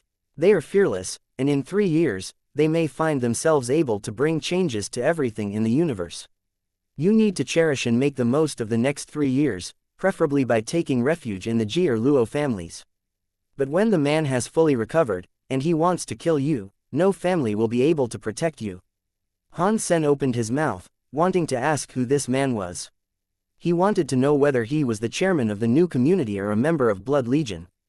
But it was just a video, and it wouldn't answer him. So, Han Sen only left his mouth agape, without speaking. Still, it was like the man could pierce through Han Sen's mind. He said, this man is the chairman of the new community. I was with them for many years, and aside from his strength, I do not know much of anything. All I know is that people who are strong like him, upon recovery, are the sort that not even demigods can stand up to. But the man has one major disadvantage: he cannot access the sanctuaries. If your life is in danger, you can enter there. There might be many new community elites to square off against in the sanctuary, but at least you will not have to suffer the wrath of their leader. Saying that, the man's expression became complicated all of a sudden. My son, you are far greater than I ever thought you would be. Having a son like you makes me immensely proud. You need to stay alive, to take care of your mother and little Yan. Your wife is good, and little Flower is cute. I will also do everything I can to ensure the safety of these things, and hopefully, one day, we can meet again. After that, the video finished. Han Sen was unable to tell if the man really was his father. Technology had advanced a great deal, and constructing a video such as that wouldn't be difficult. Han Sen knew Blind Man delivered it himself to make it look and sound all the more convincing. Although Han Sen didn't dare believe it in full, if the content was true, then the video clarified a lot. Many of the answers he had been provided made sense. He still wondered about it all, though. He felt something was off. Like Han Jinji avoiding the new community. If he was, then why would he still pretend to be called Han Jinji? It wasn't as if he was hiding in plain sight. That sort of stuff was a load of rubbish. If he had used a name that was nothing at all like Han Jinji, it'd have been a lot more convincing, and he'd have had a far lower chance of being discovered. If Han Jinji was simply proud of his name and didn't fancy changing it, that didn't make much sense, either. He was a professional liar, and giving others a different name seemed like a stock activity. No one would risk everything they had done over some measly pride. Aside from that, though, everything else sounded reliable enough to lend it some credence. Who is the new community's leader? If he's stronger than a demigod, but cannot enter the sanctuaries, who might he be? Han Jinji is a liar, but what did he do to incite the man's wrath so much? What could have been so bad that the man would want Han Jinji's heirs murdered? Han Sen racked his mind. It did not matter whether the video was real or fake, though. Han Sen already knew the new community wasn't going to let him go so easily. He needed to be stronger so he could deal with whatever came his way next. Han Sen didn't plan on running to the Ji family or Luo family to hide, though. He himself knew the power he possessed was likely higher than everyone in the Ji family, anyway. If he was unable to stop what was coming, the Ji family would just die along with him. Many new demigods had risen over the past 10 years, but Han Sen didn't consider them fighters. There weren't many super demigods in the alliance. Aside from Ji Yu Qingcheng and the leaders of Blood Legion, he hadn't seen any others. And there certainly weren't any in the Ji family. Han Sen had a god Geno core that practically made him super, so there was no point in him taking refuge in the Ji family now. Han Sen destroyed the card and went back to helping Bauer with her homework. Han Sen couldn't focus at all, though, and his mind was still occupied with guessing who the leader of the new community might be. The likeliest candidate, he assumed, was this person being Asura. He suddenly disappeared from the sanctuaries, and it was a well-known fact the Shira couldn't enter them. And the leader was forbidden from entering the sanctuary. He really might have been Asura. Han Sen had another theory, too. The leader hated Han Jinji, and there had been an accident which prohibited a full recovery, even up to this day. Han Sen thought the leader might have also been the god the 7th team encountered in the sanctuaries. Perhaps at that time, something happened between that figure and Han Jinji. That might have been the catalyst for all that came afterwards. Han Sen thought those were the two most likely candidates, but it was all theory for now. He lacked hard evidence to back up either guess. But even if the sky was to fall, days would still pass. Han Sen was not going to sit around waiting to die, just because someone had told him he might. Han Sen was not like that. If he was going to die, he'd die on his own terms. Plus, he had 3 years until that supposed time. By then, who knew who might win? It was now the day of Han Yan's party, though. So, he went and took Bauer along with them. The new community knew he was still alive, so there was no point in hiding anymore. He went to Planet Fontas via public transportation. Planet Fontas was a holiday resort, and the planet was chock-a block full of hotels. Their party was to be held in one of the more luxurious ones. Han Yan told Han Sen that most of her classmates were just surpassers, and there was only one classmate who was also a demigod. His name was Zhao Ming's. Is he from Angel Gene? Han Sen asked. Han Yan nodded. Zhao 7th's second son. He was hitting on me while we were in school, but I never liked him. Now Han Sen understood. You brought me here to help you keep that Zhao Ming's away from you. Han Yan laughed and said, so many guys chase me, but Angel Gene is too effective in the alliance. If I found just any guy, he'd be destroyed before the jealous wrath of Zhao Ming's.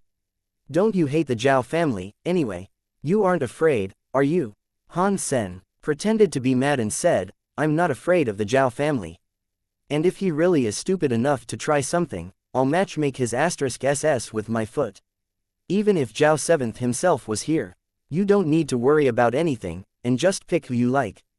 Aside from me and our parents, no one else has control over you or can make you do things you dislike. Han Yan lifted her lips. You mean, if you and Mom don't like my decision, then there's nothing I can do? Yes, people say you should always listen to your elders, and I must say, that makes sense. Han Sen spoke in absolutes.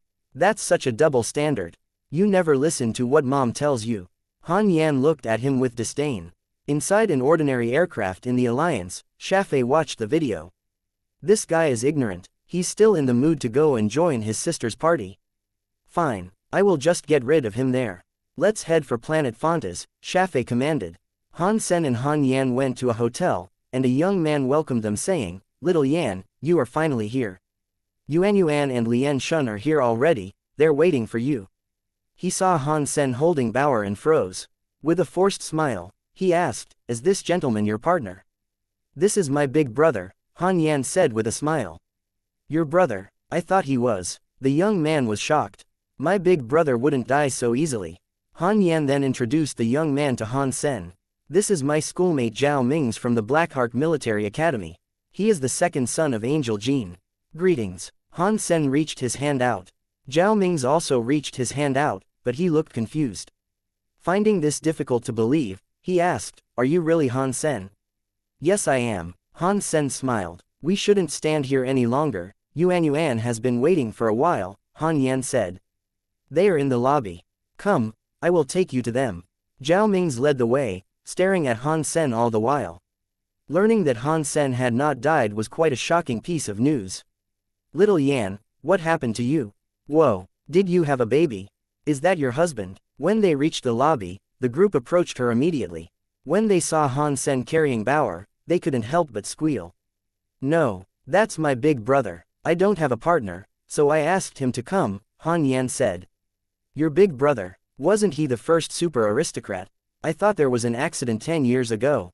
As Fang Yuan said this, everyone started looking at Han Sen with confused expressions. Yes, he entered the systems of the barons. It took him 10 years to find his way back, Han Yan explained. Now everyone understood. Fang Yuan smiled and addressed Han Sen. Senior, I used to greatly admire you. You were everyone's idol in the Blackheart Military Academy. Han Sen had come from there, too. In a way, they were like his students. Han Sen thought they were very warm, and they seemed to talk happily. Having been gone for 10 years, I wonder if you have gotten any weaker. A cold voice suddenly cut over their chattering. Han Sen looked over and saw Yi Dongmu sitting on a sofa, drinking wine. He stood up and walked up to Han Sen. Why are you here? Han Sen was shocked to see Yi Dongmu there. Fang Yuan walked over to Yi Dongmu and held his arm. With a cocky look, she said, this is my boyfriend Yi Dongmu. There is no need for me to introduce you two, since you know each other already. Zhao Ming's laughed and balked. Everyone knows Yi Dongmu. He's a demigod that's more famous than Yi Yishui. Han Yan's classmates all knew Yi Dongmu was famous, and Han Sen found this interesting. He sat down next to him and asked, it looks like you've been doing well for yourself. You have found fame and a pretty woman. Yi Dongmu said, coldly, it's just a shame I haven't been able to find Dollar. I still haven't had another chance to beat him. Han Sen proceeded to chat with him. He didn't like talking, and he never really spoke to anyone as much as he did with Han Sen. Time had made him even more reserved, though, or so it felt. As they continued their discussion, another airship came to land on planet Fontas. Shafei was wearing a disguise. With a hat on, she began to disembark the ship, but before she was fully off it, someone else started to come down, too. Tina, why are you here? Shafei looked at the lady who was coming off the ship with surprise. I am following Shafei out. Tina blinked. Her expression looked sinister. Shafei gave a wry smile and said, Tina, if the chairman finds out you snuck on board my ship and slipped away, I will be punished. Tina blinked and said, just don't let my father find out, then. If you are here to kill Han Sen, I can help with that. This is my mission and I can carry it out. You can return aboard the ship so someone can take you back, Shafei said. Shafei, do you think I am weaker than you? Do you think I cannot help you? Tina seemed rather angry. That wasn't what I meant. You've got the chairman's good genes, so of course you are better than me. But Han Sen is merely a human demigod. He's not worthy of being struck down by someone as good as you. Shafei sounded very awkward. Tina was the only daughter of the new community's chairman. She was very loved, and she had grown to become incredibly strong. But because she was so young, she lacked a lot of proper combat experience. Shafei couldn't risk her getting damaged by a demigod. If a single hair upon her head was brought harm, Shafei would be punished. She would probably be killed, even. While Tina might have lacked experience, she was very smart. She blinked and said, Auntie Shafei, do not worry. I brought my father's Geno armor. I won't be in any danger. Shafei's eyes opened wide and she screamed. What? You stole the chairman's Geno armor? Auntie Shafei, you shouldn't say that. I am his daughter, so his belongings are my belongings. I am merely making use of my belongings. I haven't stolen anything. Tina blinked again as she spoke. Shafei did not know how to respond. Tina was fearless, and it was clear that not even the chairman could control her. Since she had already sneaked off and followed Shafei here, it was going to be impossible to send her back. But with the Geno armor, she'd be a lot safer. At least Shafei did not have to worry about any possible punishment for letting Tina get wounded. The armor would be able to protect her from any top-tier demigod. Auntie Shafei, let's go kill that human demigod. Tina sounded excited. Okay, but you have to follow my orders, Shafei said. Tina agreed, but Shafei looked at the woman's face and knew it would be impossible to actually get her to listen. Shafei was glad that Tina had stolen the armor. If she ended up injured, that'd be a big problem. Shafei followed through with her plan and took Tina to the hotel. But in the lobby, they were unable to see Han Sen or Han Yan. Yi Dongmu was not fond of such events, so he had called Han Sen over to a battle room that was located in the hotel. Han Sen, let me see if your skills have degraded over the past 10 years, Yi Dongmu said as he stood on the battleground. He clutched a practice dagger. Han Sen stepped onto the stage with a practice sword, and he said, even if I didn't improve in the least, I certainly wouldn't get worse. Yi Dongmu didn't respond, he simply came forward to attack with his dagger. Friends like Han Yan, Fang Yuan, and Zhao Ming's were in the bleachers watching. Hong Lianshan was excited while he watched, too. I wonder if Senior Han or demigod Yi is stronger. Fang Yuan sounded confident when he said, of course it will be Dongmu. Little Yan's brother is strong, but he hasn't fought in 10 years. He must have grown rusty over the course of all that time. Han Yan smiled. No matter how rusty he gets, my brother is incapable of losing. Zhao Ming's quickly said, they are both legends in the alliance. They are both so powerful, it's impossible to determine a victor. While they were discussing the two combatants, the intensity of the fight flared up. Yi Dongmu's assassination skills were incredibly powerful, and he could most certainly one-hit kill an opponent. Although the practice dagger wouldn't let him kill his opponent, in Yi Dongmu's hands, it was still really dangerous. The audience was very close to the stage where the combatants fought, but even still, they were unable to see how Yi Dongmu attacked. Whenever he struck, it was as if his body disappeared. Han Yan and Zhao Ming's were already demigods, but not even they could see where Yi Dongmu went. Dong! Han Sen flipped his blade and thrust it backwards. Then, he heard the clang of metal, preceding the appearance of Yi Dongmu and his dagger.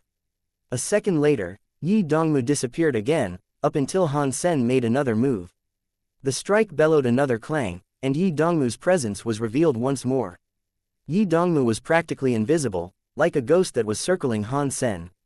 But despite that, Han Sen was still able to use his sword to block each attack. They are so good, I wonder why I cannot be strong like them. Hong Lianshan's eyes were wide open. Han Yan, your big brother is good. But my Dongmu is still better, Fang Yuan said. People often say a woman in love is blinded. I can see the truth to that statement, Han Yan wittily retorted. Don't you see your brother is being suppressed? He can't fight back, he hasn't even attacked once. Fang Yuan smiled. Han Yan looked at Zhao Ming's and said, I fear Yuan won't listen to me. Perhaps it would be best if you explain. Zhao Ming's was fixated on the fight, but when she called to him, it snapped him out of his daze. He looked strange. My father once said there are only a handful of people he admires in the alliance. One of these people is Han Sen. In truth, Han Sen is the one my father admires the most. His training abilities are extremely strong, or so my father said. So, I feel rather bad about this. I was hoping to fight Senior Han myself, so I could show my father. But seeing this today, I know that even with another 10 years of practice, I would be unlikely to defeat him. Han Yan was surprised hearing this. She never thought Zhao 7th would think of Han Sen in such a way. She couldn't believe it and asked, Chairman Zhao thinks that highly of my brother. Zhao Ming's was given a wry smile. My father and your brother once held a grudge. My father might not know his friends or family well, but he most certainly knows about his enemies. He spends more time researching his opponents than he spends with his own family. And Senior Han is the opponent that he has researched the most. He spent a long time studying him, ignoring his family in the meantime. You've talked a lot, but you haven't said Senior Han is as strong as Dongmu, Fang Yuan said. Zhao Ming's went on to say, Demigod Yi is strong, and his assassination skills are very powerful. Taken at face value, you might say he is the strongest demigod. You have a lot to say about both. Han Yan smiled. Zhao Ming's looked at Fang Yuanyuan and said with a wry smile, that being said, I'm not very knowledgeable about the arts of assassination. I can't give a detailed review of his skills. But in my personal opinion, I thought assassinations were a one-hit kill affair. Yi Dongmu has attacked at least 100 times, and he has been unable to deal any damage to Senior Han. For someone who specializes in assassination, that is bad. Zhao Ming's didn't say it directly, but he clearly meant that if an assassination wasn't a single-hit kill, it was a failure. Han Sen stood in the same place he had started, and he had yet to make a move. He used his sword to continue blocking each and every strike delivered by Yi Dongmu. Zhao Ming's was shocked, but he didn't want to say anything ill in front of Fang Yuanyuan. Fang Yuanyuan was in love, so it was obvious why she was so confident in Yi Dongmu's abilities. But she wasn't stupid, and she knew what Zhao Ming's had meant. Little Yan, is Senior Han really this strong? I thought he was left adrift someplace in the galaxy for 10 years. Fang Yuanyuan looked at Han Yan with confusion. Han Yan smiled and said, they have both suppressed their power to fight here. If this was for real, it would be difficult to tell. Fang Yuanyuan heard this and looked happy. Han Yan and Zhao Ming's, on the inside, were both thinking that being in love just made women dumber. Everyone knew Han Yan was merely comforting her. It's no wonder that Senior Han is the pride of the Blackheart Military Academy. He is strong, Hong Lianshan complimented. Yi Dongmu kept on attacking, knowing he had already lost. But he kept on going, wanting to find out just how long Han Sen would last like this. Given 10 years, Yi Dongmu believed he must have caught up with Han Sen, or even surpassed him by now. But now that they were fighting, he realized that Han Sen's power would always remain unpredictable. As they fought, an explosion suddenly sounded from the outside. The entire battle room was shaken, and then, more explosions sounded. It was as if multiple areas of the hotel were being blown up, one after another. Shafei didn't see Han Sen in the lobby, and she was too lazy to go and find him. So, she stood with Tina and issued a command through her communicator. All across planet Fontas, explosions began to erupt. The entire planet was suddenly gripped in terror. Many of the humans that had gone there on holiday began to scramble and fight their way back to the landing pads to try to escape. Because Planet Fontas was a privately owned business, there was no security department controlled by the Alliance. The security teams there were run by the Zhao family, and they did their best to evacuate people and determine the locations that were exploding. Explosions began to rock Han Sen's hotel, causing the people inside to run away from it as quickly as possible. Han Sen and those he was with promptly did so as well, and they got a glimpse of what was happening. Shafei and Tina saw Han Sen exit the hotel, and immediately, Shafei looked at Han Sen with a desire to kill. Tina held her back and said, Auntie Shafei, let me deal with Han Sen. You take care of the rest. Shafei wished to say something, but Tina was already running forward. She had summoned a big sword. At only 1.65 meters tall, she was quite short, and the sword she was wielding was actually bigger than she was. It was quite a funny sight, seeing the mismatch of height and equipment. You weren't allowed to use weapons on Fontas, and the AI patrols in the sky immediately began swarming towards Tina with their laser beams firing. Tina began effortlessly swinging her greatsword as this occurred. The greatsword, after a few slashes, cut through and destroyed all the AI drones. Tina didn't even spare a glance at the AI she was cutting down, and her focus remained solely on Han Sen. Han Sen and the others saw Tina coming, and Zhao Ming's looked incredibly angry. Who are you? How dare you mess up Planet Fontas? Are you unaware that this place is a business belonging to Angel Gene? Tina did not say a word, and she directed her greatsword at Han Sen. Zhao Ming's was fuming mad. He summoned his Geno Core named Angry Wind Spear and went straight for Tina. The Angry Wind Spear came down against her steel greatsword and was immediately broken. The steel greatsword proceeded forward, now coming down on Zhao Ming's. He was going to be cut in half. Zhao Ming's was shocked. Some blood spilled from his mouth, and he was unable to dodge. He was going to be cut in half. Yi Dongmu leapt to Zhao Ming's and pulled him backward, saving him from certain death. All the classmates from the Blackheart Military Academy were shocked. Zhao Ming's was a demigod, and his Geno Core had been destroyed just like that. It was scary, seeing a little girl who looked no older than 15 wielding such power. Yi Dongmu grumbled and summoned his own Geno Core dagger. Then, he tried to stab Tina. But all of a sudden, he found that another woman had appeared in front of him. "Lady, kill Han Sen now," Shafei shouted at Tina as she blocked Yi Dongmu. Okay, Tina had moved in front of Han Sen by now, ready to swing her greatsword. Han Sen stared at Tina, his Dongshuan aura firing on all cylinders.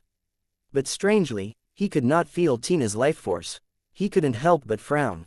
Seeing the steel greatsword, though, Han Sen could at least tell that she was a demigod, and that her weapon was a Geno core.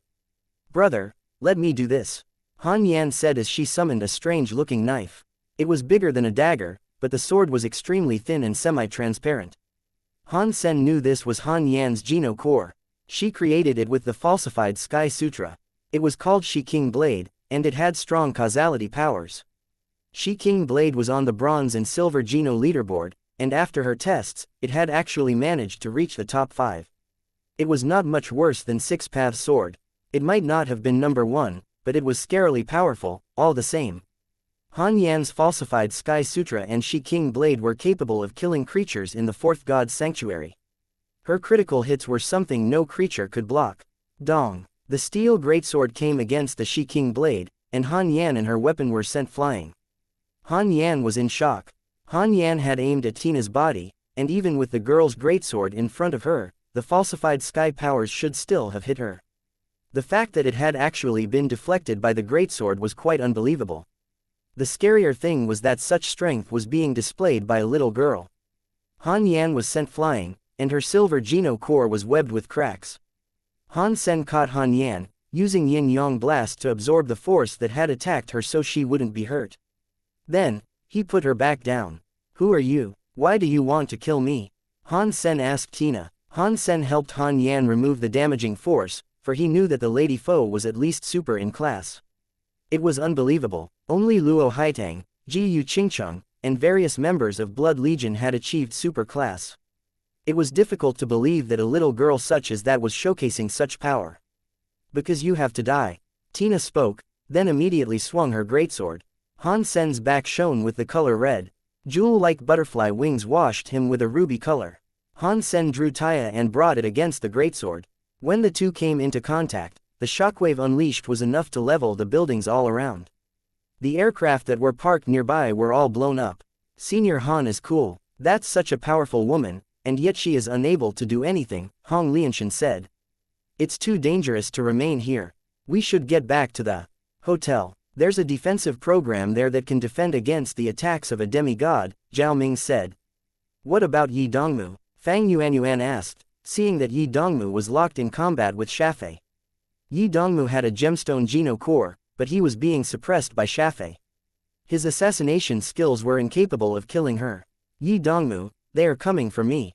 You should go back." Han Sen saw Shafei and Tina, and he could clearly see Shafei was a Shira. The little girl was definitely a human. He could tell this because she was using a Geno core. Not many people were able to put these two races together to fight, and only the new community had a proper grudge with Han Sen now. Both the human and the Shira were wielding power equivalent to that of a super-class being. It was almost unbelievable. It's not weird to have a super-class residing someplace in the new community, but why are there so many?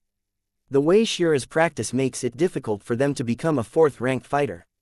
It is incredibly rare for one of them to reach the 4th rank, and it was believed that only 5 Shiras had done so. Why would such elites end up fighting for the new community? Han Sen thought to himself. He thought something was wrong.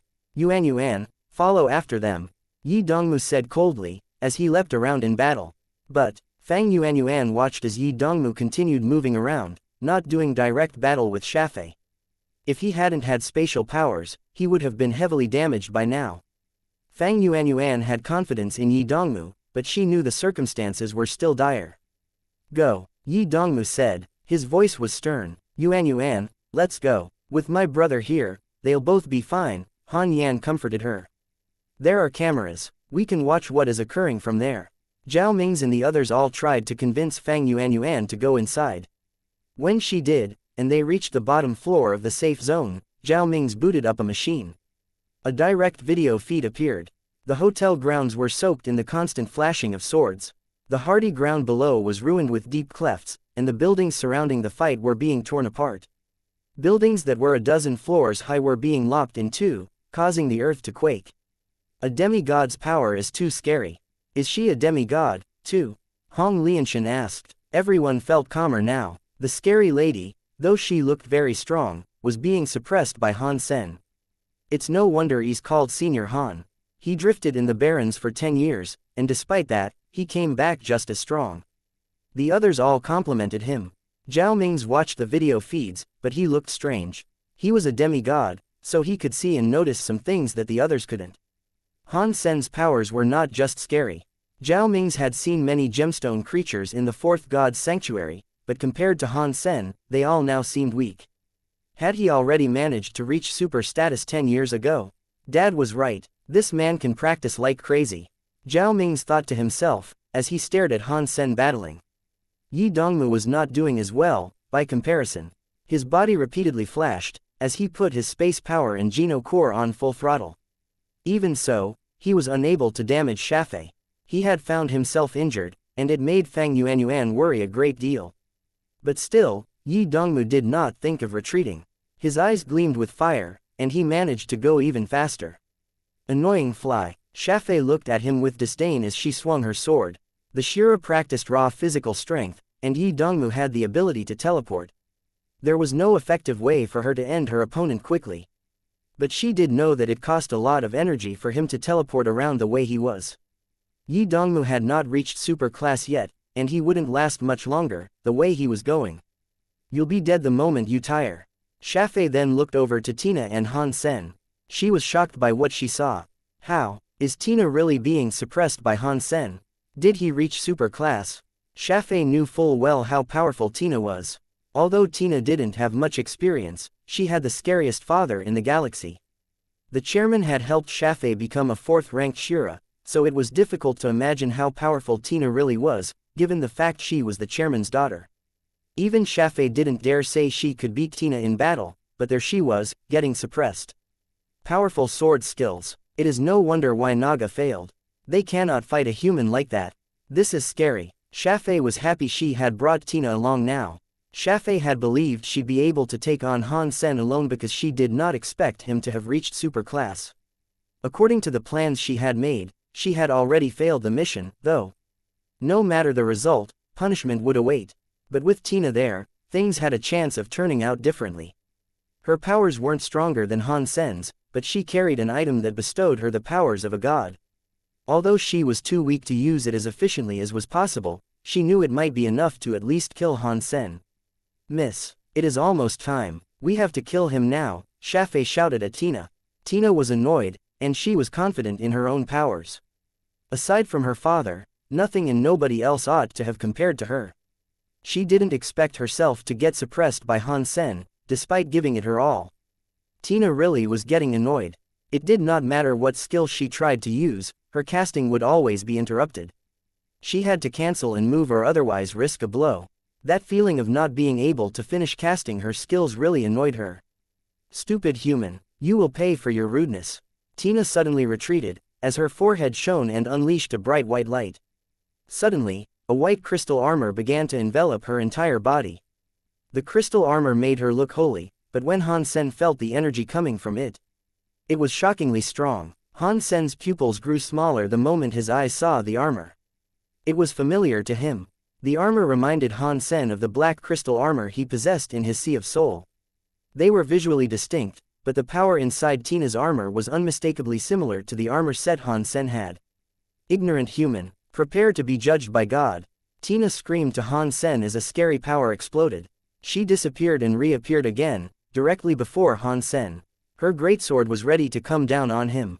It was just a set of armor, but it increased her power and speed by an incredible amount. It was difficult to believe this was real. While Shafei was shouting at Tina, Yi Dongmu's eyes went cold. His speedy body suddenly unleashed an unbelievable power. It was like all the speed and power he could possibly possess was let out in a single moment. Buzz. His dagger and his body combined. The sky was sundered and the fabric of space was drawn tighter. The dagger was thrust into Shafei's chest. Seeing the dagger impaled through her chest, Shafei suddenly laughed scornfully. Her hand was fast lightning, and she gripped the dagger and said, "You have a death wish, trying to play tricks on me." In the next second, Xiafei's grip on the dagger tightened as her face changed. She had made a slip. The dagger she thought she had grabbed hold of wasn't the real threat, it was a shadow. As this occurred, Yi Dongmu's expressionless face appeared directly behind her. He swung his true dagger, plunging it deep into her back. Fang Yuanyuan was incredibly excited, seeing this victory. She couldn't even speak straight. Hong Lianshan shouted, "Dongmu God, good job." Letting herself get distracted before an assassin is a death wish, Zhao Ming said. Blood began to ripple and pour from her punctured back, but Yi Dongmu did not look relieved. His dagger was stuck, as if it had gotten caught on a bone or something. Yi Dongmu wanted to pull it free, but it refused to move. Xiafei swung the blade in her hand, and Yi Dongmu knew he'd have to leave his weapon and fall back. Xiafei turned around, not caring about the dagger sticking out of her back. She spoke to Yi Dongmu, saying, "I underestimated you, cheap human. You should be proud of the fact you were able to damage me." After that, Xiafei's body began to exude a horrible power. She slashed towards Yi Dongmu at a speed that was greater than before. No, that Shira woman's body is similar to a super demigod's. Yi Dongmu is strong, but he would have to be super class to insta-kill her. He isn't powerful enough to reach super class, so he was unable to kill her. Han Yan frowned. What do we do? Fang Yuanyuan was going to cry. Yi Dongmu could only dodge, and after that last discharge of might, his speed and teleportation abilities had suffered. He could be killed by Xiafei at any given moment. And at the same time, Tina was clad in her crystal armor. The greatsword she wielded was coming right past Han Sen's face to cleave through his chest. Han Sen frowned, but he didn't panic.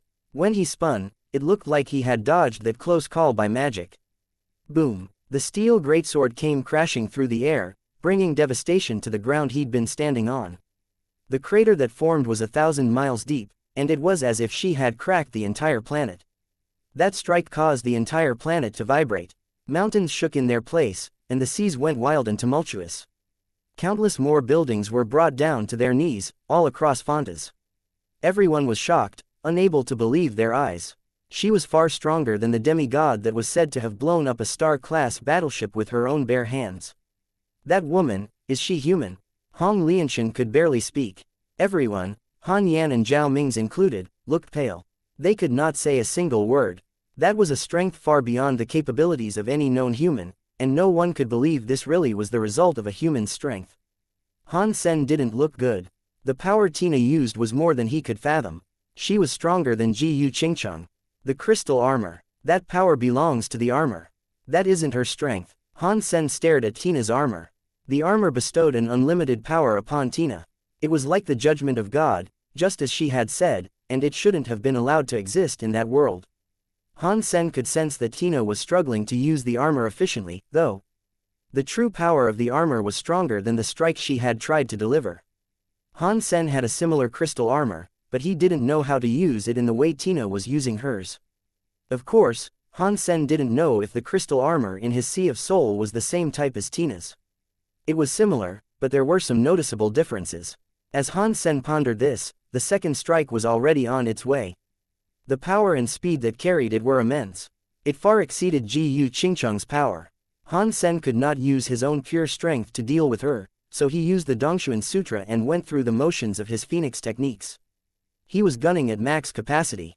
With his movement and judgment capabilities, he effectively dodged her attacks. Fantas had been scarred with countless marks, and the planet had pretty much been ruined. Fortunately, many of the humans there had managed to evacuate via the airships. Otherwise, the earthquakes, tsunamis, and volcanic eruptions the sword had caused would have been responsible for countless fatalities. Fortunately, it was a vacation planet for the high class. People that came there were rich and their numbers few. If this was a residential planet, the civilians wouldn't have been able to escape. But there were still people who hadn't been able to escape into an airship in time. As they saw the devastation that was being caused by the sword, they thought it was only a matter of time before Tina caused the entire planet to detonate. Tina was so annoyed. Her strength was supreme, but she was unable to hit Han Sen. It was as if he was able to predict her every move and dodge the same second she committed to it. Luckily, that woman is fighting senior Han Sen. If that was me out there, I'd have died 1,000,000 times already. Hong Lianshan's face turned pale. The others all had the same thought, especially Zhao Ming's. He was currently admiring his father's foresight. Long before Han Sen had achieved such power, Zhao Seventh was already capable of seeing him as a profound enemy to have. Not everyone could do that. Tina missed again and her eyes squinted. She didn't slash at Han Sen this time, her swing was directed at the hotel. Han Sen's face changed. He didn't care much for the lives of others, but Han Yan was in there. Their safe zone might have blocked the attack of demigods, but it wouldn't withstand Tina's strength. It's no wonder. That thing is the chairman's Geno armor. She might not be able to wield its full strength, but it's already so frightening. It really is the only sort of power a god could have. Shafei looked at the sword strikes and complimented what she saw. Han Sen was still alive and had not been killed yet, but Shafei could see that he was underneath the incoming sword strike. Shafei felt incredibly happy, and she thought to herself, I can't believe Han Sen was that difficult to kill. It is lucky she brought the chairman's Geno armor with her. If she hadn't, the mission would have been a failure and I would have been punished. Seeing Tina slash through the emptiness, Shafei was shocked. Then, she understood. Planet Fontis had been wholly destroyed, but the hotel itself was fine. It wasn't really damaged, and Shafei understood what was happening. Han Sen's sister and the others had only just entered the hotel, but Han Sen had saved it from annihilation. Scary human. Even as the lady is attacking, he can still formulate plans. He led her attacks to avoid the hotel. If the human doesn't die here, he will surely be a great threat to the new community. It's lucky she was smart enough to notice his plan. If he is unable to block her attack, Han Yan will be killed in the hotel. What will he decide? Shafei thought. Han Sen saw Tina slash through the hotel. His face changed, but he did not stop. He stood before that sword strike to try his best to block it and stop its descent upon the hotel. Tina, seeing Han Sen directly in front of her, was delighted. She exerted more force to drive her strike harder. She hadn't planned to kill anyone else, and she just went for the hotel to get Han Sen to stop dodging her attacks and confront her. No, Han Yan saw Han Sen stand directly in front of Tina's sword and screamed. Hong Lianshan and the others did not say a word. The incoming strike was too strong, and even Han Sen wouldn't be able to withstand it. Han Sen was clearly using his own body as a shield for them. Perhaps Han Sen was only doing it for Han Yan, but they all felt the same. Seeing Tina's shining greatsword coming down towards Han Sen's body, even Fang Yuanyuan hoped a miracle might intervene. Amidst that scary light, Han Sen's body that was flashing red began to melt into it. Then, they couldn't see anything. That power destroyed the entire construct of the hotel and all the nearby machines. The video feed for the safe zone was cut off, and the image vanished. Everyone was shocked. When they noticed what had just happened, their faces turned grave. They hoped Han Sen was able to deflect that last attack, otherwise, they'd be next. As their hearts almost leapt out of their chests, they heard a big boom.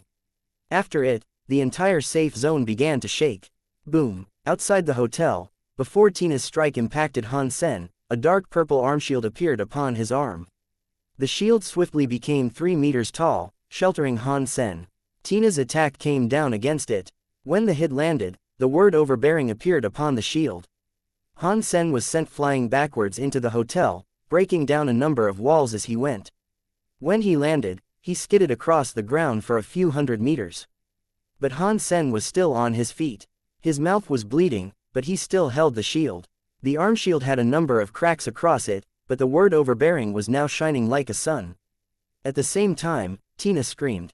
The power she had unleashed was turned back on her by the shield. Tina felt a wretched strength come down upon her, and the armor that previously encased her began to fall. Her lips were bleeding. Tina didn't own that armor set, and what's more, she couldn't control it fully. Now that the power she had unleashed was turned back onto it, it disconnected the armor, and various pieces of the armor began to fall away from her. Han Sen, Tina, and Shafei were all shocked. They did not expect Tina to end up being shaken out of the armor she wore. Han Sen could feel that the armor was too strong.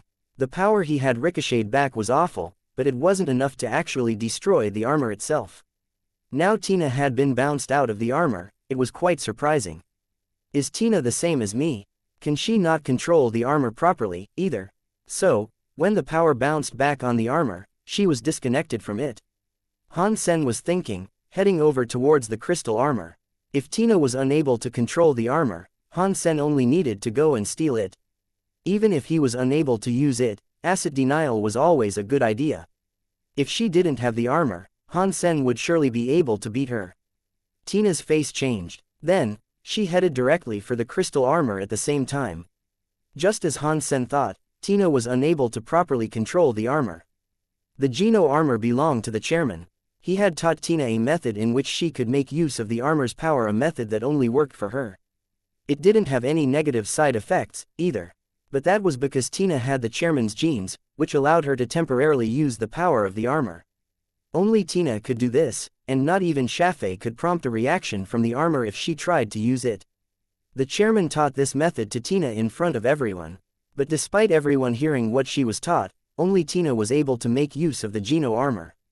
Shafei and the others believed the armor contained the power of a god. Only gods like the chairman and Tina could make use of it. Han Sen and Tina rushed towards the armor with a similar speed. Unfortunately, Tina was closer to the armor. Han Sen used Taya, and he began swinging it at Tina. In a flash, she deflected it with a swing of her own sword. With the room that strike had bought him, Han Sen rushed to the armor to claim it. Han Sen grabbed it, but he immediately noticed how heavy it was. He was unable to lift the armor up, and he found himself falling down with it. Tina, who had just been slowed down by Han Sen, laughed. When she saw him, "This is God's armor, and mortals like you are incapable of staining it with your filth." Han Sen didn't want to let go, so he allowed himself to fall to the ground with the armor. A crater formed in the earth, kicking up a plume of dust. Han Sen gritted his teeth, summoning his real blood Geno core. He wanted to see if he'd be able to control the armor that way. But when real blood touched the armor, it was like water dropping atop anti-stick paper. It just rolled off and was unable to gain a connection with the armor. Tina, holding her greatsword, came forward again. Han Sen would not be able to guard the armor and do battle with Tina at the same time, and he knew that if she managed to reclaim the armor, getting her out would be harder the next time. Han Sen used his shield to block Tina's greatsword. He used his sword to force her back and prohibit her from getting any closer to the armor. Guarding it is pointless. God's armor doesn't belong to you, mortal. Tina looked at Han Sen with disdain as she continued attacking. Shafei was looking on in shock. After she damaged Yi Dongmu, she didn't go to finish him off. She ran to Han Sen, wanting to help Tina reclaim the armor. Yi Dongmu was too low level to be of much assistance, and he had been severely injured. He wanted to stop Shafei, but he was unable to keep up with her. All he could was watch her glide away. Han Sen had his gold-patterned shield and his god Geno core. It would not be too difficult to kill Tina, but with Shafei joining the fray, Han Sen would be the one in trouble. With the gold-patterned shield, Han Sen wasn't afraid of losing against the two, but the armor wasn't moving. He couldn't let Tina get any closer, and this prohibited him from fighting in the manner he wished to. The gold-patterned shield was a berserk super beast soul, but after that horrible hit it had endured, there was a large crack across its surface. Still, as things were, Tina and Shafei were unable to penetrate his defense. And what's more, he was able to keep on reversing the damage that they tried to inflict back on them. But soon, Shafei and Tina began attacking from both sides, which made it difficult for Han Sen to keep up the pace. He had to focus on blocking Tina first and foremost, to prevent her from getting her hands on the armor. As his body was peppered with damage from Shafei, he began to bleed. Pang! Han Sen took a bad punch from Shafei, and his body touched down on the crystal armor. Tina was on the side of the armor, just about ready to grab it. It was too late for Han Sen to stop her, so his plan next was to get up, grab Han Yan, and run. But before he could do any of that, he felt the story of Gene's flare up. So far, it had only shown minute activity, and the reactions it had were nothing that would aid in a fight. Now it was starting to run properly, though, and Han Sen had no idea why. The moment the story of Gene's began to run, Han Sen felt as if his body and the crystal armor inside his body had some sort of reaction. In the next second, the crystal armor on the ground began to shine brightly. Han Sen's body felt as if it was in water. He fell into the cream-colored crystal armor. Impossible. How? Shafei and Tina almost screamed. Their eyes shot open wide, as if they had just seen a ghost. They couldn't believe Han Sen was able to activate the armor. No way. Father said other beings of the universe were incapable of activating the armor for themselves. Only people like us, who share the blood of a god, are able to. Tina grabbed the crystal armor, wanting to use the method the chairman had taught her to get Han Sen out. But when Tina touched the armor, she felt a force that made her scream and bounce away. FCK. What happened? Tina tried, clenching her numbed hands as she looked on at the armor with a face of disbelief. Shafei was shocked, too. Han Sen had activated the Geno armor and replaced Tina as its user. What happened? This is the chairman's Geno armor. Only people with the blood of a god can use it. How was he able to activate it? Does he have a higher permission of some kind? Shafei struggled to think of how this was possible, and she was getting frantically worried. Han Sen was inside the armor, which fit his body perfectly. As the story of Gene's continued to run, he felt the scary power of the armor going inside him. He wanted to scream, and the strength that entered him felt as if it could destroy the universe with only a punch. It's so powerful. Is this the power of the crystal armor? Han Sen tried to move around with the god's armor. But after moving only a little, he felt the fabric of space crack. The power it contained was incredible. Han Sen clenched his fist and felt a power surge there. He thought to himself, the story of Gene's power is to control the crystal armor. With power like this, not even super demigod creatures are a force to be reckoned with. This was very worth it. Even if it took me a full 10 years to procure this, it was still worth it. Han Sen looked over to Shafei and Tina. He clenched his fist and launched it directly at Tina. Be careful, miss, Shafei shouted, pushing her away. Tina had frozen solid. Boom. Shafei took that frightening blow, and her fourth-ranked fighter's body was immediately incinerated into dust. The strength did not stop there, however. It flew upwards into the sky and blasted a hole in the atmosphere. The rift formed was held open by a beam, and it began to expand. Strong. So strong. Han Sen did not have any other words to describe the power he had witnessed. He felt as if it would only take a punch to destroy Fantas in its entirety. No way, Father said, aside from him, across the whole universe, only I was able to make use of this Geno armor. You required the blood of a god to use it, after all. But Han Sen is just a human. How is he able to use it? This had impacted Tina a lot, and she couldn't believe another human was able to use the Geno armor. Not only that, but Han Sen was using more power than she could when she wore it. While the story of Gene's was running, Han Sen felt as if he was melting into the armor. They were not separate, and the power was running all throughout his body and armor. It was as if the armor was a part of him. Han Sen's body was filled with power. He looked at Tina, whose face had now become drawn and pale. He clenched his fist and drove it right at her. She didn't want to try to fight against a power that could break a planet. She didn't run, though, she just remained transfixed at the sight of that horrendous power coming right for her. Just as that power was about to turn her into dust, an elegant middle-aged man appeared next to her. His hand pressed against her shoulder, and in a second, the middle-aged man and Tina vanished. The scary power was exhausted into space. Han Sen used his Dongshuan aura to search the vicinity, but Tina and the middle-aged man appeared to no longer be on planet Fantas. In another quadrant of the galaxy, Tina and the middle-aged man appeared again. Tina was still shocked at what had just happened, but she was happy to see the middle-aged man. Uncle Qingyu, why are you here? The middle-aged man smiled and said, if I wasn't watching over you, you'd have been killed. Tina was still frightened over what had transpired, and she said, that human is too scary. I thought Father said only those of our blood can use that Geno armor. Why was the human able to use it too, and exude an even stronger power with it? Uncle Qingyu flicked her on the head with his finger. Ouch! She said, reeling back. Uncle Qingyu, why did you hit me? You deserved that, Uncle Qingyu said. You snuck out of here, stealing the chairman's armor in the process. Now, that armor is gone. It was taken. How are you going to explain this? Tina looked upset. She tugged at his arm and pleaded, Uncle Qingyu, you will have to say something nice to my father. If you don't, I'm sure I'll be dead. The man sighed, I will do what I can. But you will have to fess up to your mistakes, otherwise, no one can help you. He then touched her shoulder again, and they both disappeared. When they appeared again, they were in an airship outside the galaxy. Planet Fantas was like an apocalyptic hellscape. Yi Dongmu got a grip on his pain and stood up, looking at Han Sen with a conflicted expression. He thought Han Sen had been in the Barrens for 10 years, so he'd had the chance to catch up. But there was still a big difference between the two of them. The gulf that separated their powers seemed to be ocean-wide. Han Sen forced the armor into his Sea of Soul. While he was using the story of genes, the crystal armor had become a part of Han Sen. Now, he could make use of it whenever he liked. But when he stopped running it, that feeling would be gone. He would no longer feel a connection to the armor. Big brother, Han Yan and everyone else emerged from the ruins of the hotel. Seeing Han Sen standing tall, she was shocked, and she immediately began running toward him. Her face was wreathed with dried tear tracks, indicating that she had only just been crying. Where are those two horrible women? Hong Lianshan looked afraid, unable to see hide nor hair of Shafei or Tina anymore. After the signal got cut off, they had no clue what was occurring on the outside.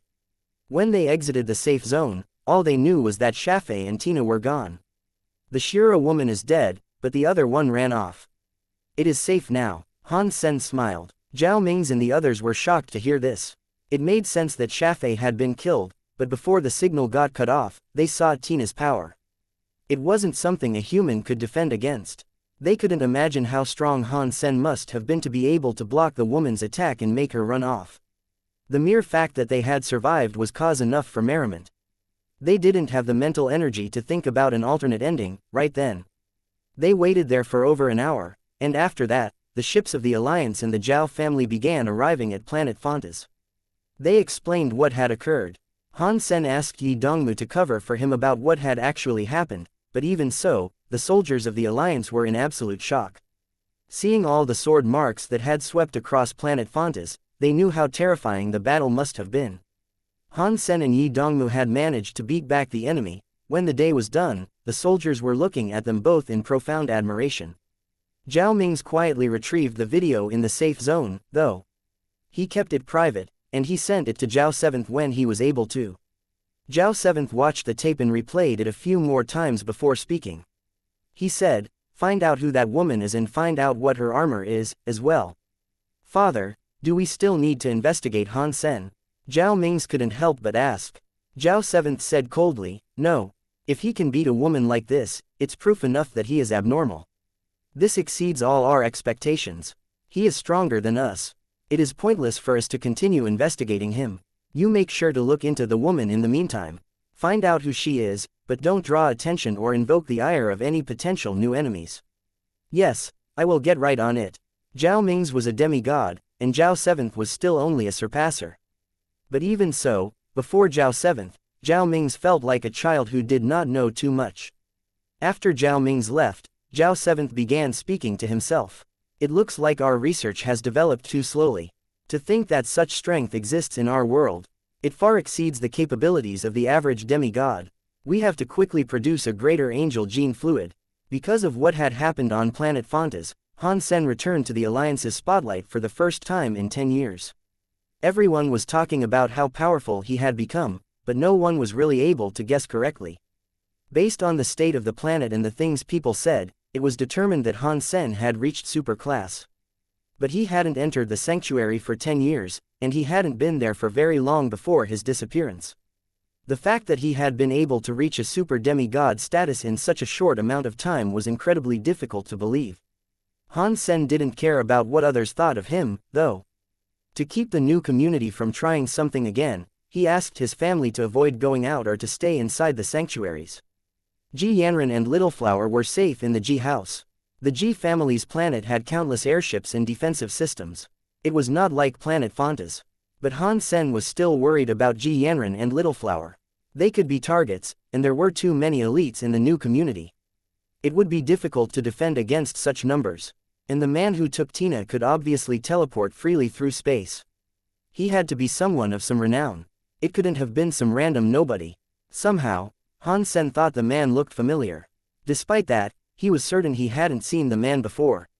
Nothing happened after the battle on Fontas. Unexpectedly, it was as if the new community forgot the entire thing transpired. Entering the sanctuary again, Han Sen realized he was unable to use the crystal armor. Even if he wore the crystal armor on his way in, when he appeared inside the sanctuary, the connection he felt with it would be severed and its power could not be maintained. The crystal armor is so powerful, but it seems suppressed by the sanctuary. What exactly are the sanctuaries? Han Sen wondered. Han Sen gave up on his idea of slaying everything in sight with the new armor. He needed to level up, but he'd have to do it through the use of his own hard-earned powers. 4 of his Geno cores had reached silver, and aside from the crystal core, none of the others had run the silver Geno core test. Crystal core had reached first rank, but he had been gone for 10 years and had been unable to accept challenges. Because of this, it had dropped down into the 10,000s. Han Sen planned on leveling up his Geno cores, and when he reinforced them all 9 times again, he'd be able to use the gold Geno core light to bring them up to gold class. But before he could go to the Geno core storage, Ling Mei came looking for him. She said she was supposed to leave Dark Spirit Shelter a few days earlier, but she had remained there, waiting on Han Sen. So, when he finally did come back, she was still there waiting for him. Han Sen followed Ling Mei back to Mask Shelter. Little Uncle followed after them, too. I'm concerned this trip might not be so safe, Han Sen thought to himself, after leaving Dark Spirit Shelter. Spirit 13 must have concocted some sort of scheme once he had gotten Little Uncle to go with them. The confusing thing was that the Black and White Snake King was always with Ling Mei. It could not be swayed, so it was very unlikely Spirit 13 could accomplish anything. What was the spirit really trying to do? Suddenly, something crossed Han Sen's mind. What if I'm the one he now wants to get? Han Sen thought it was possible. Spirit 13 doesn't want to kill Ling Mei. He needs her to improve his genes. Those he actually wants to kill must be those who are stopping him. That must be why he sent Little Uncle. It's to kill me. Thinking of that, Han Sen actually felt relief. He had the God Geno core, and even if Spirit 13 had super creatures, there was very little he could do now. The 3 of them followed the Snake King back to Mask Shelter, and along the way, they encountered a variety of ants sticking out of a number of caves as they went. They weren't ordinary ants. They were red, as if they were on fire, and around the size of a puppy. Weird. Why are there so many bloodthirsty ants? Ling Mei frowned, seeing the ants gathered in unusual numbers. I was right. Han Sen smiled darkly. He didn't know how Spirit 13 had attracted all of those ants, but he just knew the spirit had to be responsible. Han Sen asked Ling Mei about the bloodthirsty ants, and he was surprised by what he heard. Bloodthirsty ants were mostly primitive in class, but there were so many of them, you could often see mutant or sacred blood ones in their midst. There were king ants, too, and they could often be super creatures. The Geno core of a bloodthirsty ant was its blood. When the ants entered bloodthirsty mode, their speed and power would increase. The defense of their shells would also increase. They were annoying. However, there was one thing Han Sen was happy to learn: their beast souls were glyph type. They could buff his body up. Their Geno cores were difficult to retrieve, though. When you destroyed the ants, their blood would suffer and their Geno cores would most likely break. Spirit 13 is playing big. With Little Uncle here, the Ant King will most certainly come out to play. Han Sen was fearless, and he was actually feeling excited for this. Maybe if I'm lucky, I can nab another super beast soul. The group continued on their way as more and more of the bloodthirsty ants became visible. In the beginning, the ants only waited and watched them go by, but now, the creatures were starting to swing their claws. Han Sen killed a few that ventured close, but they were only primitive. He didn't get a single beast soul or Geno core, but the blood of the murdered ants triggered the fury of the others. An army of ants came cascading out of their holes and caves towards the group. Their eyes glistened red like hellish demons.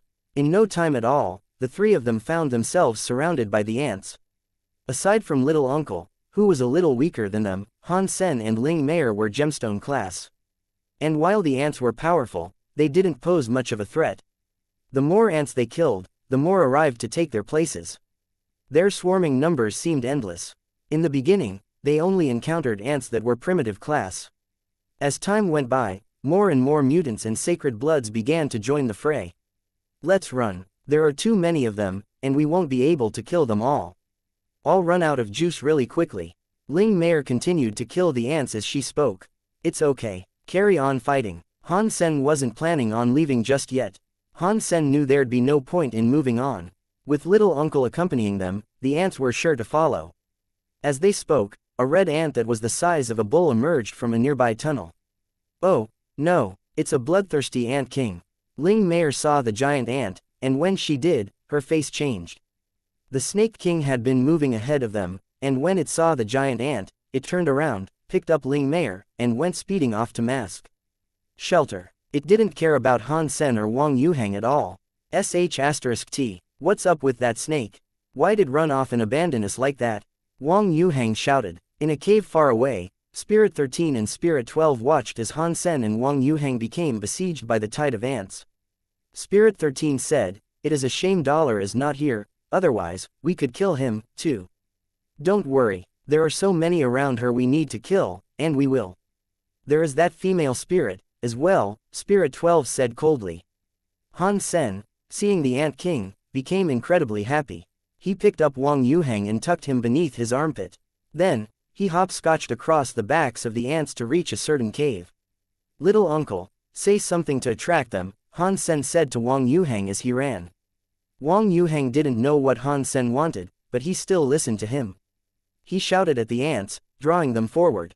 "You rubbish ants, come and get me." When Wang Yuheng yelled, all the bloodthirsty ants stopped in their place.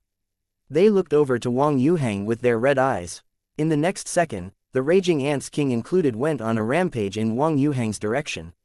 "Han Sen, run!" Wang Yuheng began shouting. "I am running," Han Sen said without looking back.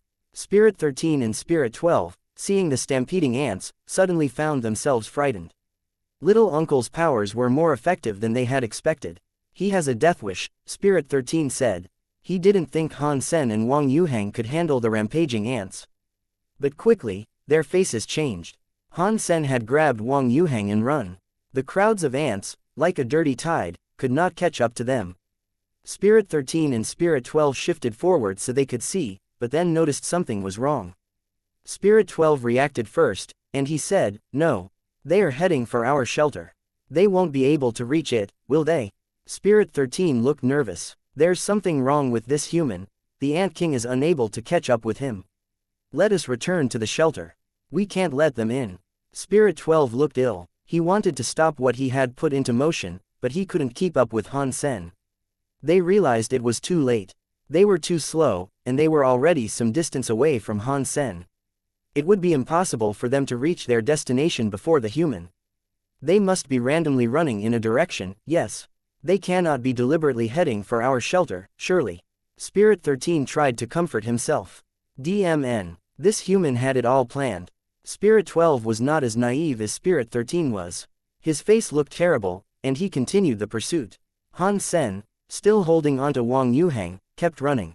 Wang Yuheng could see that the legions of ants were unable to catch up, and even the Ant King had been left behind. He was excited by this, and it prompted him to taunt, "You uglies. You should be thankful God let you hideous things live. It's fine if you don't want to contribute, but now you're going out of your way to kill Uncle Wang. You filthy things are animals. God will flame grill you into barbecue ants, and I'll be munching your roasted corpses as I sip wine."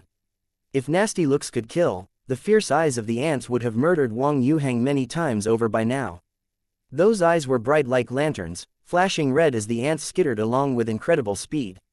This was especially true of the Ant King. You'd think Wang Yuheng had personally murdered its family. It flew through the air and landed directly behind Han Sen, ready to attack Wang Yuheng. "I'm going to die, I'm going to die," Wang Yuheng screamed, wriggling and writhing with his hands and legs. Han Sen summoned his god Geno Core to dodge the Ant King. Han Sen didn't know Wang Yuheng was that attractive to creatures. It was as if the man's taunts worked like stimulant injectors, providing a surge of adrenaline to those that hounded him. Han Sen hadn't planned on using his god Geno Core, but he now realized he had to. The Ant King's claws flew towards Wang Yuheng's face, seeking to strike his eyes out of their sockets. But when Han Sen sped up again, the Ant King was left behind once more. Wang Yuheng took this as another opportunity to provoke the insects. "Little ants, you want to touch this pretty face? For a man like me, my face is my fate. Even if you sold all your property, it wouldn't be enough to cover a single one of my trips to the local makeup store." Han Sen kept running as Wang Yuheng did his best to provoke the ants. The ant army was fuming with rage, determined not to let them go. Spirit 13 and Spirit 12 looked both angry and hopeless. They couldn't catch up with the ants, and the ants were getting closer and closer to their shelter. Without a doubt, Han Sen was intending to attract the ants to the shelter. Seeing the raging hordes, they couldn't imagine the horrors that might unfold when they reached there. "Father, make them stop or our shelter will be no more. Spirit 13 screamed. This is the only way. Spirit 12 gritted his teeth and summoned a few eggs that looked like ping-pong balls. He scattered them on the ground with clear unwillingness. The juice spread everywhere and he said, I am going to make them pay. Spirit 12 had used bloodsnake eggs. They were the babies of gemstone sacred blood creatures. The taste could most certainly attract the ants. He used one to attract the ants to come for Han Sen in the first place. Otherwise, little uncle wouldn't have been able to attract the creatures from such a great distance. But blood snakes were very precious, and Spirit 12 hated that he had to use more. But after he threw them, the ants had no reaction to them. They were still chasing after Han Sen. What happened? Why didn't the eggs work? Spirit 13's face changed. Oh no, they made the ants angry. The egg smell alone won't attract them. Spirit 12 ground his teeth harder, and then he lobbed out the remainder of his eggs at the horde of ants. He couldn't afford to be stingy at this point, so he threw them all. The bloodsnake eggs hit their shells, splashing juices all over the place. Spirit 12 thought this would get the attention of the ants for sure, but he never would have expected the ants to completely ignore them. Even the ants that had egg juice on them did not care. They were still focused on chasing down Wang Yuhang. No, no, Spirit 12 and Spirit 13 screamed hopelessly. The bunch of crazy ants after Han Sen and Wang Yuhang were now already at the shelter. Han Sen arrived at the entrance and flew up top. Then, the Ant King came forward to batter the gate. Boom! The Ant King's body broke down the gate, tossing it aside. Countless ants then swarmed inside. Oh no! Spirit 12 and Spirit 13 felt a chill. Han Sen led the army of ants into the shelter, and the red-eyed ants skittered everywhere once inside. They couldn't catch Han Sen, so they merely dined on whatever other creatures happened to be in their way. Even the buildings and constructs were broken in their rampage. The ants were like an overflowing river, swamping the entire shelter. In moments, the ground was like a blood-red sea. I am going to kill you. Spirit 12 saw the creatures in his shelter getting eaten by the ants. They had been difficult to tame, and he clenched his jaw harder and harder. Spirit 13 kept a hand on Spirit 12, prohibiting him from rushing in to attack Han Sen. The raging ants were everywhere, and the Ant King was there, as well. It was too dangerous to go. Spirit 13 was glad that their Dark Spirit stones were in Dark Spirit shelter, that much was certain. They would probably have been killed, with all the ants that had now taken over their shelter. Han Sen raced into the Spirit Hall and grabbed the Spirit Stone embedded in the statue. But the Spirit Stone did not belong to Spirit 13, and he found that it simply belonged to a royal spirit. This disappointed him. The royal spirit wasn't willing to pledge allegiance to Han Sen, and it self-destructed. Han Sen thought the spirit might have had a connection to Spirit 12. The shelter, by this point, had been turned upside down. Han Sen led the crowd of ants outside, leaving behind a shelter that was now little more than rubble. I'm going to kill you. Han Sen heard someone shouting from behind. Han Sen cared little for the voice, though, and he just continued running with the ants. Han Sen, what do we do? The ants won't stop chasing us. Wang Yuhang sounded worried. We'll kill the Ant King and everything will work out, Han Sen said, as he continued running. How are you able to kill it? It looks like a super demigod to me, Wang Yuhang said. Well, we can give it a try, Han Sen said, then drilled into another passageway. The passageway was only 1 person tall, and when Han Sen went in, the Ant King followed. It broke many rocks to get through. Han Sen saw this as his opportunity. He was going to combine Taya with the red light from his god Geno core. Swiftly, he stepped towards the ant's eyes. The Ant King's eyes were suddenly turned into gaping holes. The creature was instantly stunned with pain, and it reeled back with a sudden desire to flee the cave. Little uncle, draw it back over here. Don't let it run off. Han Sen quickly called. I'm not attracting that thing. Wang Yuhang shouted, but ultimately he couldn't help himself. He yelled at the Ant King, dumb ant. I thought you wanted me. Come and get me. The Ant King had wanted to fall back, but it abandoned that desire when it heard Wang Yuhang's voice. With a murderous look, the Ant King tried to rush back in. It kept digging its way through in a bid to reach Wang Yuhang and kill him. Good job, little uncle. Continue seducing it, Han Sen said, stepping back deeper into the cave.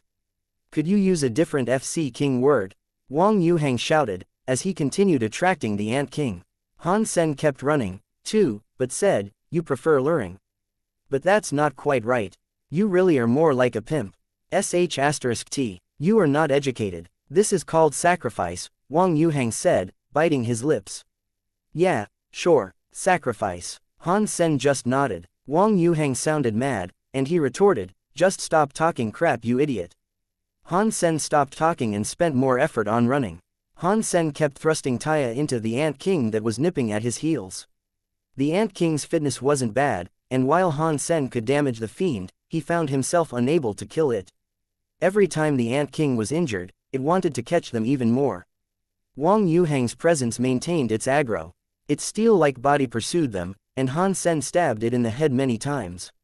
It continued to bleed profusely, and after an hour, it began to look weak. It took half a day for Han Sen to finally plunge his weapon through the Ant King's head. The Ant King crumpled to the ground and twitched for a while before it stopped moving. The Ant King's face was full of holes, showing how many times Han Sen had stabbed it. It looked really bad. Super creature bloodthirsty Ant King killed. Beast soul gained. Geno core unobtained. Flesh inedible. Consume the life Geno essence to gain 0 to 10 super Geno points. When Han Sen heard the kill announcement, he felt as satisfied as he did when he ate a life fruit. Hunting creatures is better. Those Geno plant fruits are useless. Han Sen had a higher chance of obtaining a beast soul by killing creatures, and now that he had gotten another super beast soul, he was incredibly happy. Then Han Sen felt angry again when his mind returned to opening Geno fruit. The Ant King's body began to fade away, leaving behind a crystal that was the shape of a mini Ant King. Han Sen picked it up. The crowd of ants, seeing the dead Ant King, dispersed and ran off. They all gave up their pursuit. Wang Yuhang wished to shout, but Han Sen held his mouth shut and said, "Don't. There are too many of them. God knows how long it might take us to kill them. Getting the Ant King was enough." "Yes, but by killing the Ant King, only you were able to get a life Geno essence. I didn't get anything. Kill some sacred blood ants for me." Wang Yuhang thought it had been unfair. There are loads of opportunities to kill sacred blood creatures, so there's no reason for us to attract so many ants at once. And as for this life Geno essence, half of it can be yours. If you want, I can give it to you. Han Sen then put down the life Geno essence delicately. Han Sen had other life Geno essences, but he had thus far been unable to absorb them. If Wang Yuhang was able to figure out a way in which it might be absorbed, there would be no harm. Since Han Sen was able to kill super creatures now, he didn't mind giving up one life Geno essence. He had also managed to get the beast soul, after all. Really? Wang Yuhang looked at him in disbelief. To him, Han Sen had never been that generous. "What do you mean by that? Just take it." Han Sen threw the life Geno essence at Wang Yuhang. Wang Yuhang was delighted. He held the life Geno essence like a son and said, "Yeehee. Thank you so much. Next time we kill a super creature, the life Geno essence will be yours." Han Sen wished to say something, but suddenly, a strange sound was heard. When he turned around, his face changed. They had been too busy killing the Ant King, and they hadn't paid attention to what else was going on. They heard a noise, and they finally noticed a dome-like cave ahead of them, and an old tree inside it. The old tree possessed a lot of fruit, but they were certainly abnormal. They looked like bees, and they were around the same size as a man's fist. The wings of the bee fruit were continuously flapping, generating the typical buzzing noise bees produced. They looked weird enough to make anyone feel itchy, seeing so many bees swarmed around the tree. Han Sen didn't know what sort of tree it was, but after using his Dongshuan aura, he could tell it was immensely powerful. Fortunately, the bees were just fruit. They were still attached to their harboring branches, so they couldn't attack. While Han Sen and Wang Yuhang still marveling at their current luck, another noise suddenly sounded. One of the bee fruits twirled around and tried to strike Wang Yuhang by firing its stinger. The stinger was too fast, and Wang Yuhang failed to dodge it in time. Fortunately, Han Sen was quick enough to react and smack the projectile down onto the ground. But even after that, Han Sen's hand began to feel incredibly numb. His face changed. Wang Yuhang felt much relief, but now all the bees on the tree had propped their stingers up to take aim at him. Like rain, the stingers all fired needles at Wang Yuhang. "Oh no!" Wang Yuhang shouted. He was unable to dodge a single one, and now that they were all firing his way, he pictured himself ending up very swollen. No matter how fast Han Sen could swing his sword, he wouldn't be able to take down all the toxic needles, either. He summoned his overbearing shield to cover both of them. Many toxic stingers struck the overbearing shield, battering it with the patter of a rainstorm. They were unable to break the defense, though. The gold word overbearing then began to glow atop the shield, ricocheting the force of the stingers back at the tree they had been fired from. Han Sen thought firing back might allow them to damage the bee fruit or perhaps even kill a few, giving Han Sen a chance to discover what they were. When the toxic stingers were pinged back, at about halfway in their return flight, it was suddenly as if they possessed minds of their own. They turned around in midair and came back for Han Sen. But the toxic stingers didn't come straight for them this time. Their flight path curved to go around the shield and get Han Sen and Wang Yuhang. They were like small daggers. The overbearing shield was strong, but it could only protect one side. It could not protect against stingers that came from a variety of directions. This turn of events wasn't making Han Sen happy, so he picked up Wang Yuhang and decided to run. Fortunately, the toxic stingers couldn't fly very far. When Han Sen had run the distance of a mile, the stingers flew back and returned to the tails of the bee fruit. What are those things? They can reattach their stingers. Han Sen looked back at the bee tree, seeming surprised. A whole tree full of bees. That's disgusting. Let's run, Wang Yuhang said. Stop. The old tree might be decent. The toxic stingers are quite strong and likely super in class, but perhaps the bee fruits are super creatures. If we kill them, that is a lot of life geno essences for us to harvest. And we're sure to get a beast soul with those odds, Han Sen said. No way. How can one tree possess so many super creatures? Are they that cheap now? Wang Yuhang struggled to believe him. It's worth giving it a shot. What if I'm right? Han Sen didn't want to leave, but he hadn't yet thought of a way in which he might kill the bee fruit. Their toxic stingers were too small, and they had a distant operational range. Furthermore, the overbearing shield would be incapable of blocking them all. Han Sen didn't want to risk getting stung, so he paced back and forth for a while thinking. He still couldn't come up with a firm solution. If those bees are all super creatures, this'll be hard. Perhaps we should go back and make a plan. Wang Yuhang seemed to be afraid of bees. Han Sen looked around and noticed there was only one path leading to the tree. If Han Sen had to retreat, it'd be difficult to make use of the exact same path again. Fine, let's go back. We'll return when we come up with a solution. Han Sen then took Wang Yuhang back to Mask Shelter. Ling Meier, seeing them both return safely, was very happy. She thought Han Sen and Wang Yuhang might have been unable to survive the wrath of the Ant King. When Han Sen retired to his room, he had the time to inspect the bloodthirsty ant beast soul. Super Beast Soul Bloodthirsty Ant King. Glyph type. Han Sen already knew about the Ant King's beast soul type, so he summoned it out. The tattoo of a red Ant King appeared on his body, and when it did, a strange heat surged into him. With this intense warmth, it soon began to feel as if his blood was boiling. His strength and speed had definitely increased. Han Sen, feeling this power inside him, was quite pleased. When Han Sen used the God Geno Core, his power reached that of a super demigod. But that was only because he used the red light from the God Geno Core and the abilities granted by the butterfly wings. Han Sen's strength was still stuck at the tier of a gemstone class creature, but the Ant King glyph increased his power and speed. Now he really was very close to super. Not bad. This is actually pretty nice. I suppose it was worth my time and effort. Han Sen was really fond of the Ant King's beast soul. The Ant King was strong, but it didn't help him with a plan for killing the old bee tree. He couldn't just run up to the tree and kill all the bees. It'd be great if I had a super armor. If I did, I could totally block the stingers and kill the bees. It's a shame that pet armor can only be used on a pet. Unfortunately, I don't have any strong pets. If Meowth went up to the old tree, it's unlikely it'd be able to damage the old tree fruit. I need to find a super pet, Han Sen thought to himself. It was a shame Han Sen had been unable to get one of those so far. Unless Little Angel evolved, his super pet armor would be useless. Little Angel, come out soon. Han Sen missed the time he had spent with Little Angel in the past. Dad, I miss Little Flower. Shouldn't we go and visit little brother? Bauer asked. Okay, let's go and find Little Flower. Han Sen took Bauer to a teleporter to leave. Han Sen was living with the Ji family, currently. When Han Sen came out on the other side of the teleporter, he raised his head. Someone was coming his way. When Han Sen saw the person, he realized it was Ji Qing. Ji Qing was the most talented young person in the Ji family. When she was in the first god's sanctuary, she managed to kill a super creature. She had gone on to max out her super geno points, and she possessed a sword soul super body. The Ji family spent a lot on making her this strong. She had worked hard and she had already become a surpasser. She had almost maxed out her super geno points there, as well. She was going to become a demigod in the very near future. Han Sen heard Ji Qing's sword soul super body was very strong, but he had never seen it in action. They didn't maintain contact much, if at all.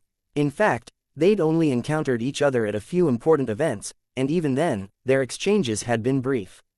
"Brother-in-law, your sword skills are good. I have almost become a demigod. I would like to fight against you and see which of us is better with the blade." Ji Qing, seeing Han Sen, smiled. "You have a sword-based super body. There is no chance of me beating you." Han Sen was past the age of wanting to win for bragging rights. There were no benefits to fighting Ji Qing, and if he ended up hurting her feelings, it'd only invite the complaints of other members of the Ji family. Ji Qing blinked and said, "Well, that is something we'll have to find out when we fight. When I become a demigod, I'll have to fight against you for real. We can cross that bridge when we come to it. For now, I have duties I must attend to. And what's more, your sister is waiting for me at home. I'm going to leave now." Han Sen said that so he could get away. After taking Bauer with him, Han Sen thought to himself, "I want to stay in the sanctuary. If I'm there, there's no way she could seek me out. And besides, she won't be able to fight me unless she spawns right beside me when she ascends. The sanctuary is so big, the chance of her ending up near me is minuscule." Back with the Ji family, Ji Yanran was sunbathing in the garden alongside Little Flower. Zero was also there, drinking tea.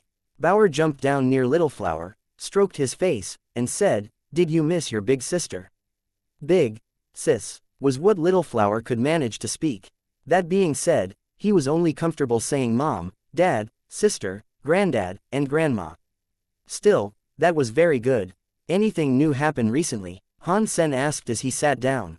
He poured himself a cup of tea. Ji Yanran knew he was referring to the new community, so she shook her head and replied, "Nothing. It's as if they've forgotten all of that took place." Han Sen frowned. "No way. I stole their treasure. There's no way they'd sit back and do absolutely nothing. Their tempers cannot be that composed." In truth, it wasn't about their tempers. They just hadn't been able to figure out how Han Sen had been able to make use of the Geno armor. If Han Sen was able to use it, they didn't think it'd be worth taking him on when he could use it against them. That was why they had decided to do nothing in retaliation. In the new community, there was only the one Geno armor. Unless the leader himself went to fight, no one there could beat Han Sen. The body of the new community's chairman had yet to fully recover, and it was due to this mixture of reasons they hadn't formulated a plan to exact revenge on Han Sen. Tina was punished for her actions. Even though it was a grand mistake she had made, the punishment she received wasn't very harsh. The chairman was obviously fond of her. If Han Sen had killed Tina, things might not have ended up as they had. The chairman might have revealed himself to Han Sen so they could fight, no matter what. After resting for 2 days, Han Sen returned to the sanctuary. Then, he went to visit the Geno core storage. He wanted to level up his Geno cores. Han Sen used his crystal core as a key to open the Geno core storage this time, as his crystal core's ranking was low. It was weak, and he knew he had to get it to first place. Over the course of 10 years, people had forgotten all about crystal core. So, Han Sen went on to challenge the Geno cores ahead of him. His challenges were accepted. Han Sen managed to get under the 10,000 bracket, and he eventually went sub 1,000. After that, Han Sen had to challenge those in the hundreds all the way to the tens, and from there, 10 and below. But when a Geno core in the 1,000 and below bracket challenged those that were below 100, it wasn't easy. The Geno cores there would not accept a challenge very easily, as they were afraid of dropping a rank. Han Sen sent a number of challenge requests, but none gave him a reply. If this goes on, when will I ever reach first place? Han Sen was used to getting number 1 as soon as he entered. He wasn't fond of or used to working his way through the ranks, step by step. There was nothing else he could do for the time being, at least. Han Sen looked at the silver Geno core leaderboard, and whenever a name lit up, he'd send an invite and wait for a potential opponent to accept. But none of his challenge requests worked, despite repeated sending. As Han Sen increased his pace to full-on invitation spam, the leaderboard lit up and sucked Han Sen in through a portal. Someone accepted my challenge. Han Sen was very happy about this, but because he had been spamming, he wasn't sure which invitation had been accepted. When he reached the battleground, he was eager to get a look at who his opponent would be. A white lion appeared across the battlefield. It was so strong, and it looked bigger than an elephant. Its body appeared to have been crafted from white jade, and its hair was like luscious silk. It looked powerful. Han Sen did not remember who this white lion might have been. If Han Sen had grown up there and met a lot of spirits and creatures along the way, though, he would have definitely known. The White Lion King was from Lion Mountain, and it was a berserk super creature. It was a famous beast all across the Fourth God's Sanctuary due to the grudge it had held against an emperor that occupied land nearby Lion Mountain. The lion had destroyed 1,000 shelters that belonged to that emperor, wiping them all off the map. The emperor fled and disappeared, never to be heard from again. The white lion Han Sen was now seeing was the heir of that White Lion King, and although its blood was not pure, its mother was a super creature, and so its genes shouldn't have been too bad. The jade-looking body it possessed came from its mother, who was called Demon Lion. It had White Lion King and Demon Lion's blood, and it had earned the creature the nickname Little Jade Lion King. It was a famous second-generational creature of the Fourth God's Sanctuary. His parents were very strong, and so was he. After running the test, his Geno Core immediately hit number 11. Han Sen had challenged many Geno Cores, but none had cared until now. Little Jade Lion King didn't care too much who its opponent was going to be, as this was the first time someone had willingly challenged him since he had arrived there. Little Jade Lion King stepped onto the battlefield and let out a lion roar that sounded like thunder. The entire arena trembled at the sound.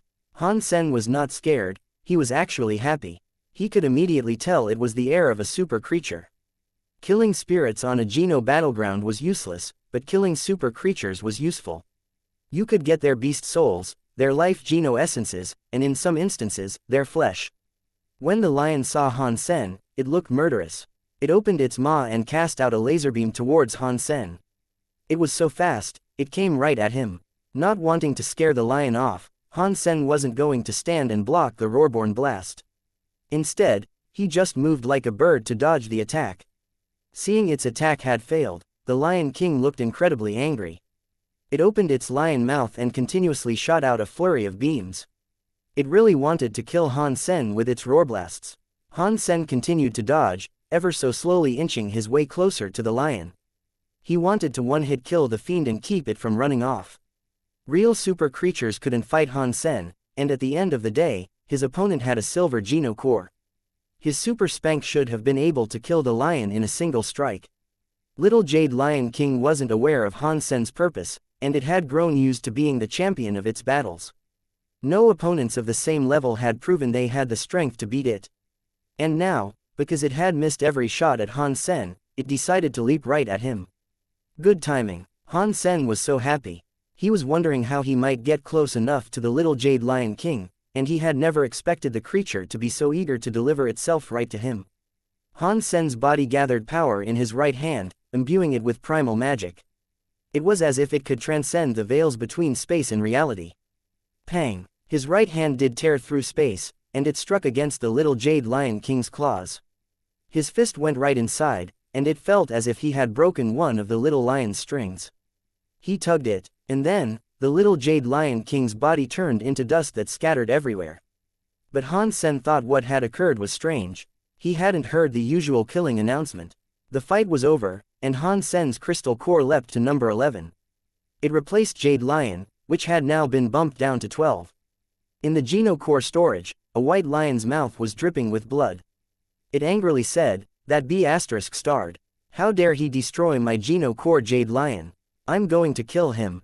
Han Sen didn't know all he had done was destroy the Jade Lion Geno Core, but he guessed it had to be some sort of doppelganger or something.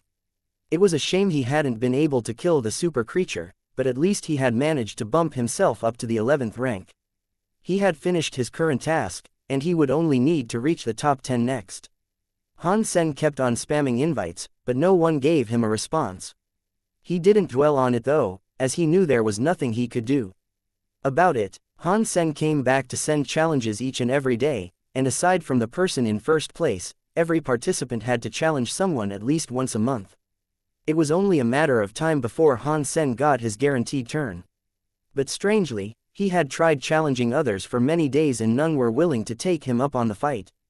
Han Sen thought others recalled how famous Crystal Core had once been, and that was why they did not challenge him. On the next day, Han Sen entered the Geno Core storage again. There, someone had challenged him. He took a look at the name and noticed it was Jade Lion. Since I'm free, I suppose it'll be worth seeing this Jade Lion again. I'm keen to learn why I didn't kill him. Han Sen accepted the challenge. After entering the battleground, Han Sen saw Jade Lion once again. When the creature saw Han Sen, it shouted, "Who are you? Tell me your name." Han Sen was clad in armor, and he used his Dongshuan aura to mask his true strength. The Jade Lion couldn't tell whether Han Sen was a spirit or a creature. "It doesn't matter who I am. All I need to do is beat you." Han Sen smiled. Jade Lion grunted and said, "Beat me. You can turn back now, but I'm warning you right now that your path to leveling up has come to an end. I'm sorry to disappoint you, but I've only just started on this road, and the way to the top is clear of obstacles." Han Sen didn't know what Jade Lion had changed or found to make it say this. "Top." Jade Lion laughed coldly. "I have met every combatant in the top 10, and none there will accept your challenge. You will never breach that bracket unless you beg before me, right here and right now. Then you can go. If the top 10 are stronger, why would they listen to you?" Han Sen looked at the lion with surprise. Jade Lion said proudly, "I am the son of White Lion King. Everyone across the fourth god's sanctuary shows me respect. You destroyed my Geno Core, so if you can't make me happy, you'll never reach the top 10. Now Han Sen understood why no one was accepting his challenge requests. It wasn't because they were afraid of Crystal Core, it was because this was all a ploy orchestrated by the lion. "Okay, and how can I make you happy?" Han Sen smiled while looking at the lion. "Give me an opportunity to release my anger, and maybe then we can talk," Jade Lion King said with a snarl.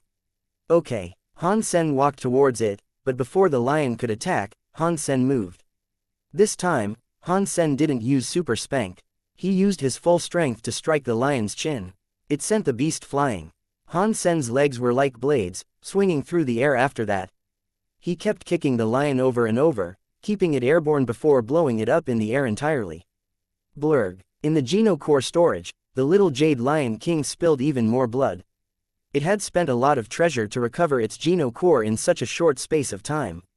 It had wanted to exact its revenge, but instead, it had been assaulted like that and then blown up. It hadn't even been given a moment to concede. "DMN, I'm going to kill you." Little Lion King was incredibly angry. It couldn't fight Han Sen out of the Geno Core storage, and it had no clue who he was. Revenge didn't seem likely. It was so mad, it called on the top 10 to refuse Han Sen's challenges no matter what. That would at least mean Han Sen would not reach the top 10. Little Jade Lion King was worried about the Geno Core in second place, Shi King Blade. The ones between 3rd and 10th place were known to him, and he only had to tell them not to accept any challenges from Crystal Core. They'd listen. Shi King Blade, the one in second place, belonged to a human. He had never seen the human before, but he did know that the human was strong. The spirits that challenged her would usually get killed straight away. If the person in first rank hadn't avoided her challenges, she would have most certainly reached first place already. Of course, it's okay if he challenges that human. He'll die to her, anyway, little Jade Lion King thought in anger.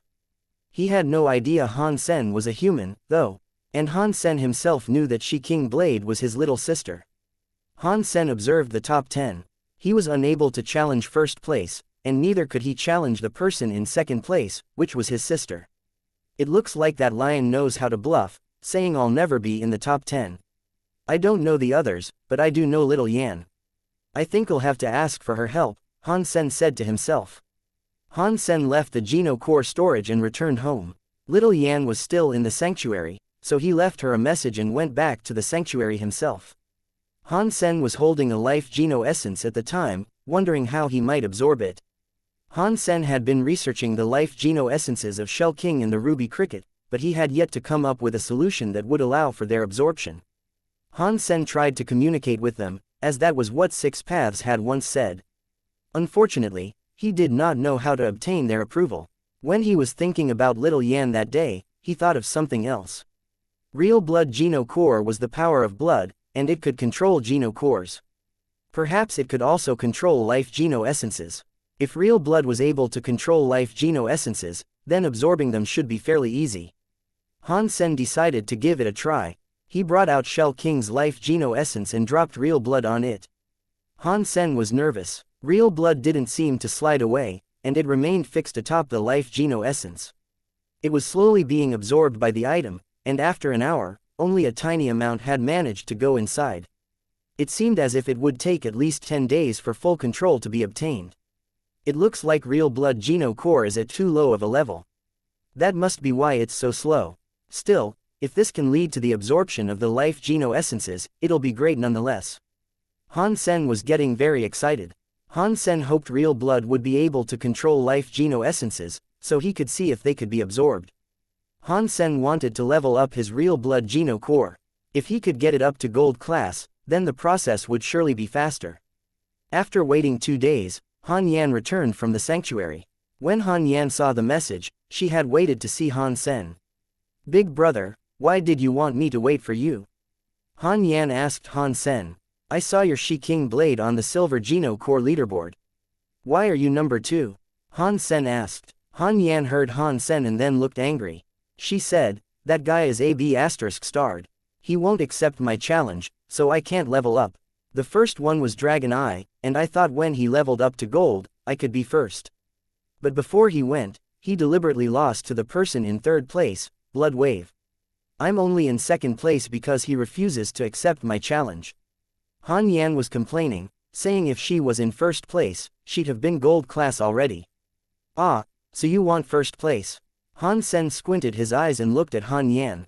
"Of course, if it wasn't for the 9 reinforcements, I wouldn't be this slow.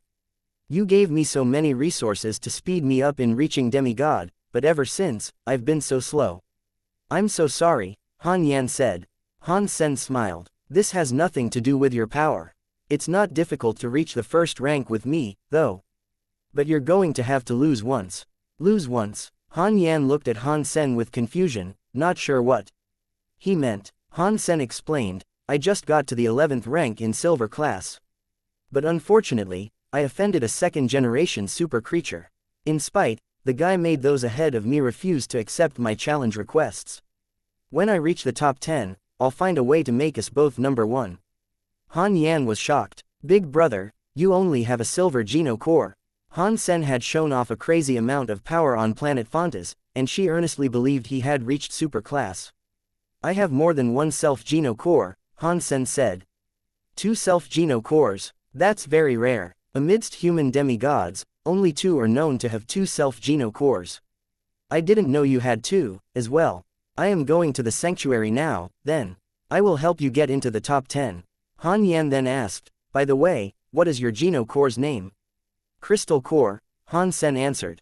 Han Yan heard this and was shocked. She asked Han Sen, "Crystal Core? The one that reached 1st place through the testing on the bronze Geno Core and silver Geno Core leaderboards? That was your Geno Core?" "Yeah," Han Sen smiled, and then went on to say, "But don't tell anyone else, okay? We don't want any unnecessary trouble." "I understand. All right, I will go to the sanctuary now." Han Yan didn't ask how Han Sen would later reach 1st rank. Han Sen then also returned to the sanctuary and entered the Geno Core storage. There, he saw Shi King blade light up. But before Han Sen challenged Han Yan, the Jade Lion challenged him again. Han Sen didn't say anything and simply accepted the challenge invitation to see what the lion wanted. Han Sen entered the Geno battleground, and when the lion saw him, he immediately said, "See. You can't enter the top 10. You are free to beg me now." Han Sen smiled and said, "It's not that difficult, you know. I can go whenever I want." "Pa, bluffing about this is useless." Little Jade Lion King lifted his lips. This time, though, it was clear he was keeping his distance from Han Sen. If Han Sen tried to kill him again, he could make a quick getaway to keep his newly generated Geno Core from being destroyed. "You'll soon find out whether or not I'm lying. And I'm striving for more than just being in the top 10, I'm going to be first," Han Sen said coldly. "If you ever do become number 1, I'll cut my head off and be your chair." Little Jade Lion King scoffed. Little Jade Lion King thought it might be possible for Han Sen to reach the top 10, but he never believed it'd be possible for him to reach the number 1 position. That was because the first rank belonged to Blood Wave. Blood Wave was a subordinate of Little Jade Lion King's father, White Lion. It was very possible for Little Jade Lion King to reach first place, for when he did reach the top 10, his challenge against Blood Wave would be accepted. Han Sen had no way of challenging Blood Wave, so his opportunity for reaching first place seemed unlikely. Han Sen laughed and said, "You don't need to cut your head off. But, if I do reach the top, how about you obey and serve me?" Little Jade Lion King was enraged by this, and he said, "Okay, and if you are unable to reach first place, how about you obey me?" "Sure, that sounds fair." Han Sen nodded. "Okay, if you reach first place, I will consider you my master. Otherwise, I will become your master," Little Jade Lion King said fiercely. He wasn't dumb, and he insisted on a time limit of 1 day. "Then it is settled. If you lose, don't think about fleeing." Han Sen laughed. "Who do you think I am? Everything I speak is the truth," Little Jade Lion King said proudly. He was confident that Han Sen would never achieve first place while Blood Wave was there, and Blood Wave would never accept a challenge from anyone except Little Jade Lion King. "So, do you want to concede? Or do I need to force you out?" Han Sen said. "Enjoy this boisterous attitude for 1 more day. On the next, you will be totally screwed," Little Jade Lion King said angrily, then stomped out of the battleground by conceding. Han Sen went back to the Geno Core storage to accept the challenge Han Yan had already sent him. After accepting Han Yan's challenge, he entered the battleground again and met Han Yan there. When Han Yan saw Han Sen, she was so happy. "Big brother, you really are the master of Crystal Core. Let me see how strong a core must be to put you on top through the test alone." No, Han Sen didn't want to hide things from her, as there shouldn't have been anything he had to hide from his sister. Han Sen thought the crystal core looked like an egg, and its appearance alone made it difficult to believe it was the almighty crystal core. He actually thought it was embarrassing that a man's Geno Core was an egg. "Are you going to hide something from your cute sister?" Han Yan lifted her lips. Today is not a good day. But how about I show you another Geno Core a little later?" Han Sen coughed. "I've seen your other one. There's nothing else for me to see." Han Yan did not force him, though. After they talked for a bit more, she eventually conceded. Then, Han Sen was able to take her second position, and the Shi King blade fell to 3rd place. Little Jade Lion stared at the leaderboard, eager to see what Han Sen was doing. Suddenly, the leaderboard flashed. Shi King blade, which had previously been in 2nd place, fell down a rank. And then, Crystal Core took her place. Something is wrong with this human. Is that *SSHOLE another human, too? Did he pay her off with something, so they could switch position?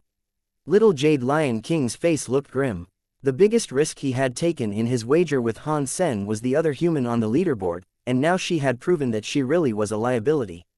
It made him furious. HMPH. But even if you do get to 2nd place, it's pointless. You'll have no hope of replacing the core that's currently in 1st place.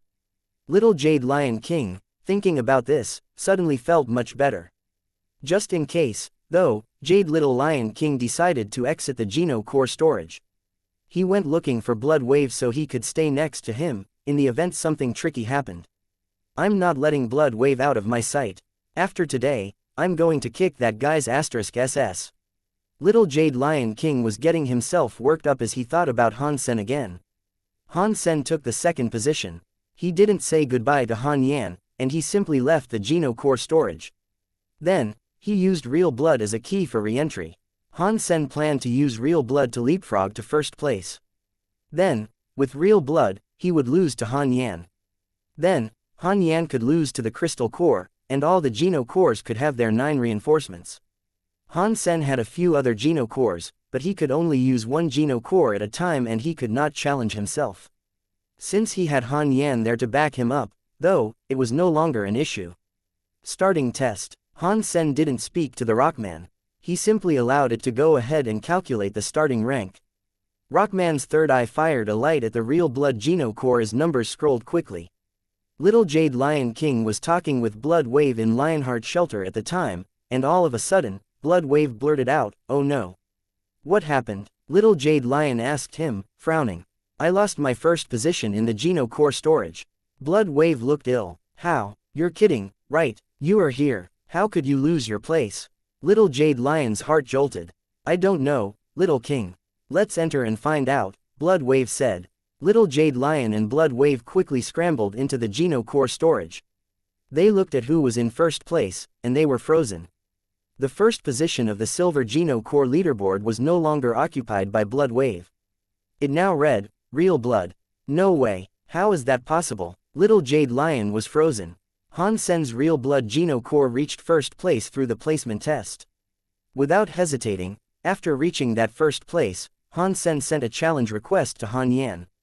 Han Yan was wondering what Han Sen might be able to do for them both to touch the top rank, and as she thought, the request for a challenge popped up. She wasn't in the mood for an actual challenge, so she planned on declining it. But then she saw the name of the Geno core. It looked very familiar. Real Blood, Real Blood. Han Yan suddenly thought of something. She looked over to the leaderboard and noticed Blood Wave had dropped down to second place, having been replaced by this Real Blood. 10 years ago, Real Blood reached first place in the Bronze Geno core leaderboard. Now it has appeared here. No way. Han Yan's eyes opened wide, as if she was seeing something unbelievable. Han Yan accepted the challenge and entered the Geno battleground with excitement. There, she saw Han Sen standing. Big brother, how is this possible? The Real Blood Geno core is yours. You have 3 self-Geno cores. Han Yan had always thought Han Sen was strong. He was her role model, after all. But even for him, this was shocking. 2 Geno cores that managed to leapfrog to first place had been owned by Han Sen, and Han Sen had a super Geno core on top of all that. He was like a monster, and few people would even be willing to believe such tall tales. If other people find out Crystal Core and Real Blood are owned by the same person, I fear the entire populace of spirits and creatures in the 4th God's Sanctuary would go insane. Han Yan felt proud, knowing this was an accomplishment of her big brother, her idol.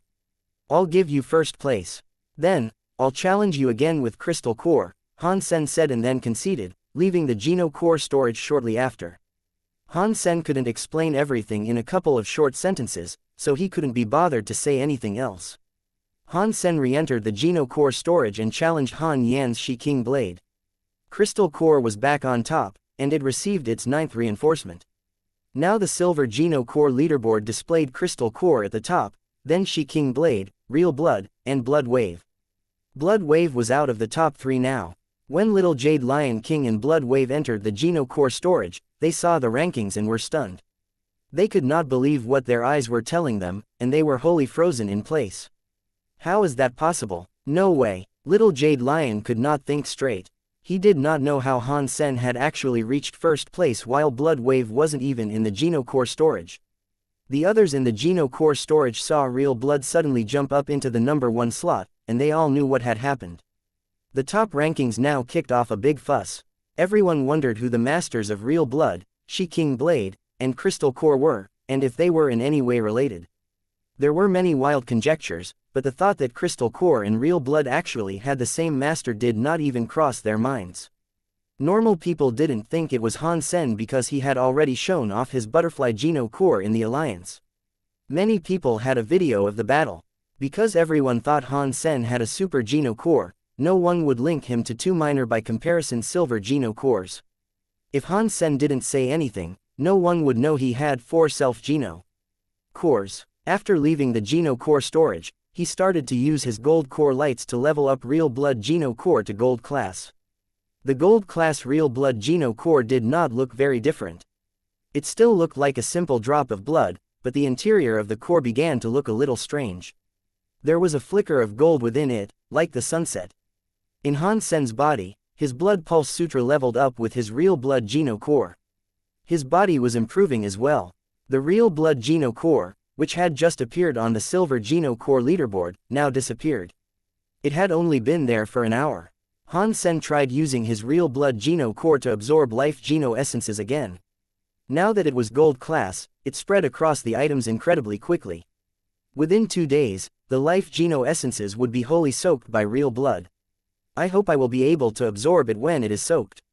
Han Sen wasn't in the mood to do anything else over the course of the next couple of days. He stared at the Shell King's life Geno essence to pass the time. Real blood worked more quickly than Han Sen had expected, and after 36 hours, the life geno essence had been wholly covered by real blood. Han Sen felt when the connection was completed, and then it was as if the life geno essence was an extension of his being.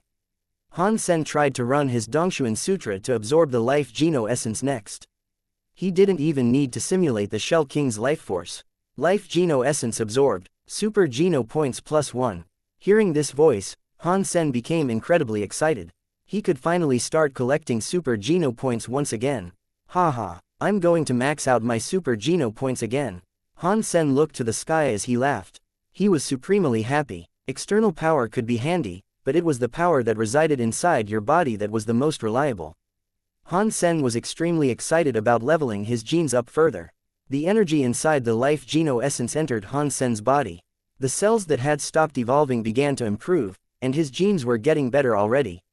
In the end, Shell King's life geno essence gave Han Sen a total of 9 super geno points. And after Han Sen absorbed the Shell King's life geno essence, he placed his real blood on the Ruby Cricket's life geno essence. Little Jade Lion was very unhappy about all this. After Crystal Core reached first place, he ran straight out of the Geno Core storage. He didn't want to go back inside, as he was now afraid Han Sen would seek him out. He did not want to accept Han Sen as his master, but he wasn't obscene enough to deny such a bargain ever took place. Spirits, creatures, and humans all valued different things. To the White Lion family, loyalty, bravery, and trust were of the greatest importance. That was why Little Lion's mind was in two halves.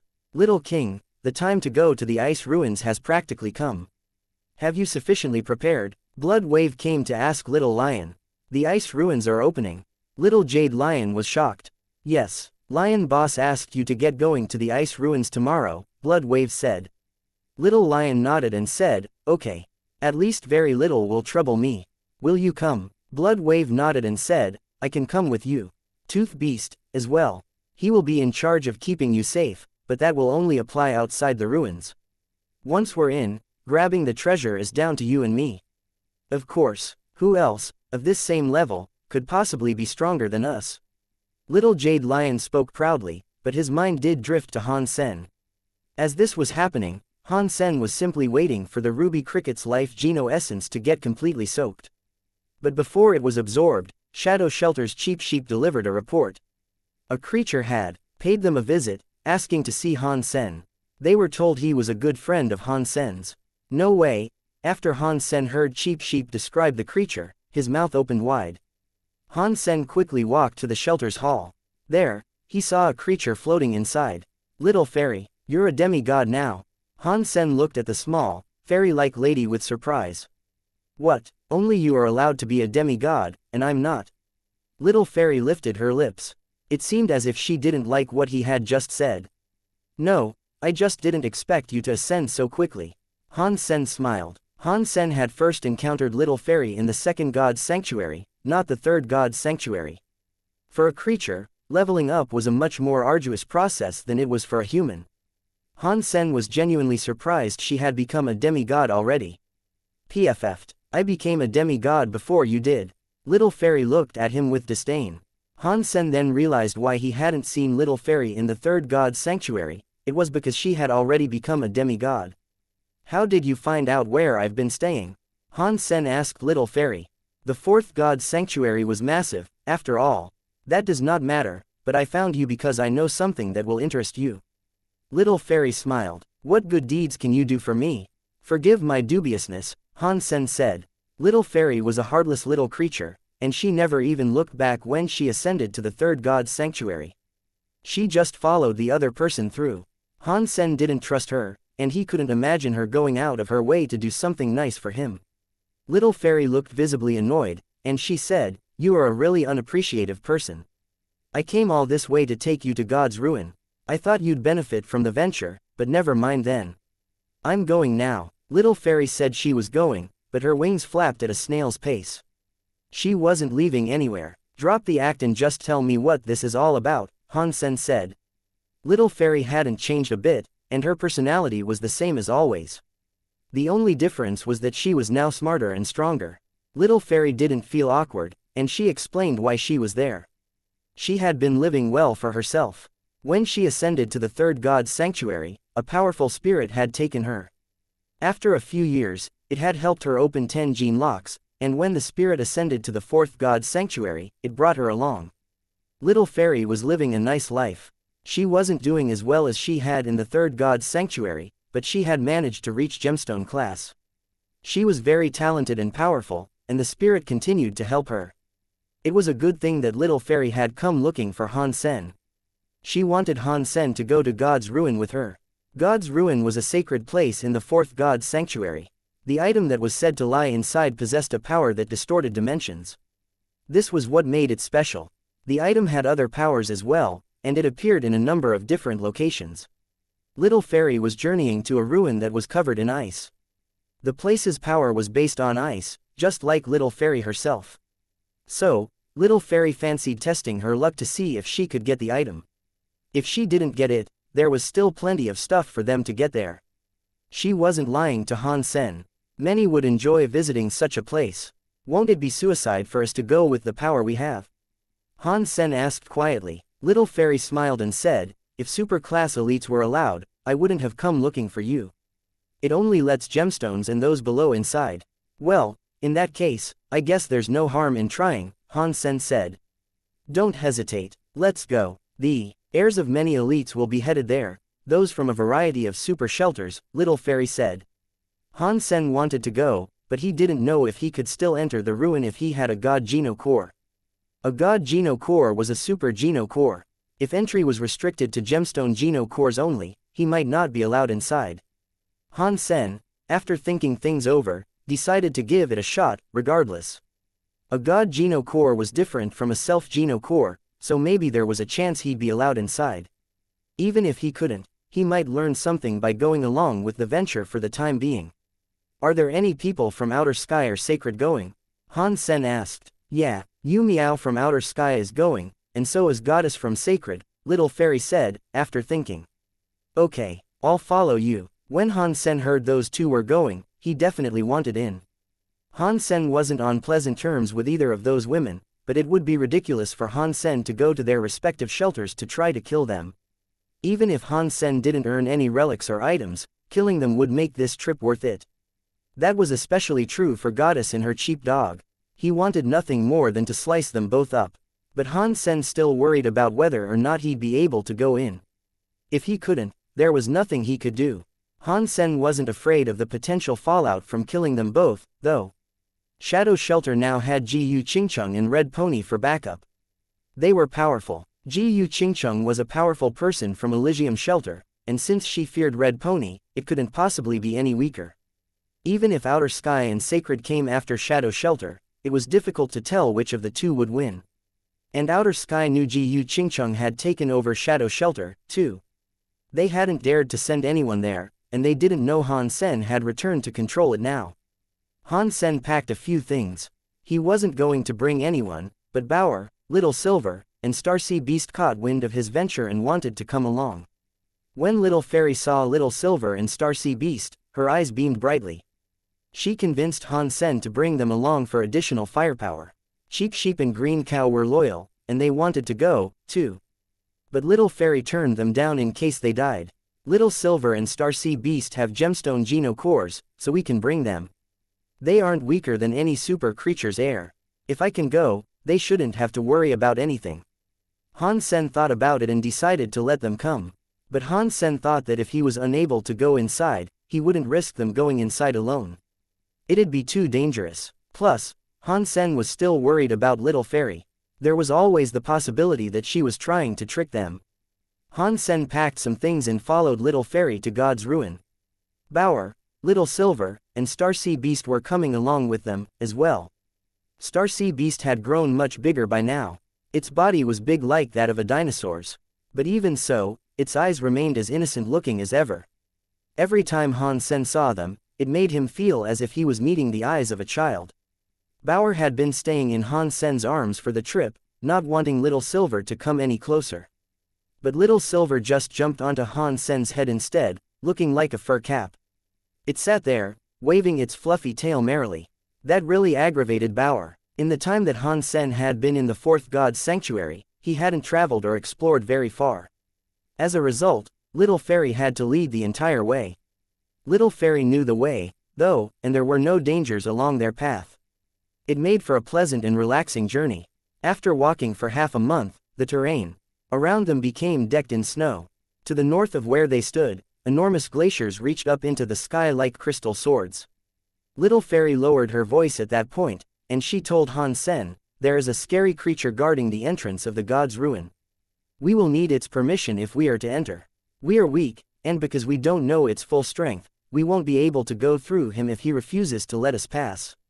Han Sen had expected Little Fairy to not be 100% reliable. He had prepared himself for unannounced challenges, and so he said coolly, "Still, you must have a plan. Why else would you come and fetch us?" Little Fairy blinked. She flew onto Han Sen's shoulders, smiled, and said, "You know me well.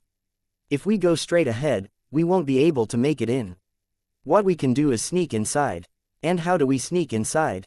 Han Sen asked. "God's ruin is veiled in a special power of sorts, one that cannot be broken by others. The primary entrance is an opening in the valley, where the creature also resides. That's the entrance we won't be able to go through." After a pause, Little Fairy said, "But aside from that opening in the valley, I know of another way that can be accessed. It is to the northwest of the glaciers. We can get in from there, but what?" Han Sen asked. Han Sen could guess the spirits and creatures would still select the ordinary way through the valley, because Little Fairy's proposed route was likely harder. He wasn't expecting anything to be easy. Little Fairy shrugged and said, "There are no scary creatures guarding that way, but there are dangerous geno plants called frozen trees.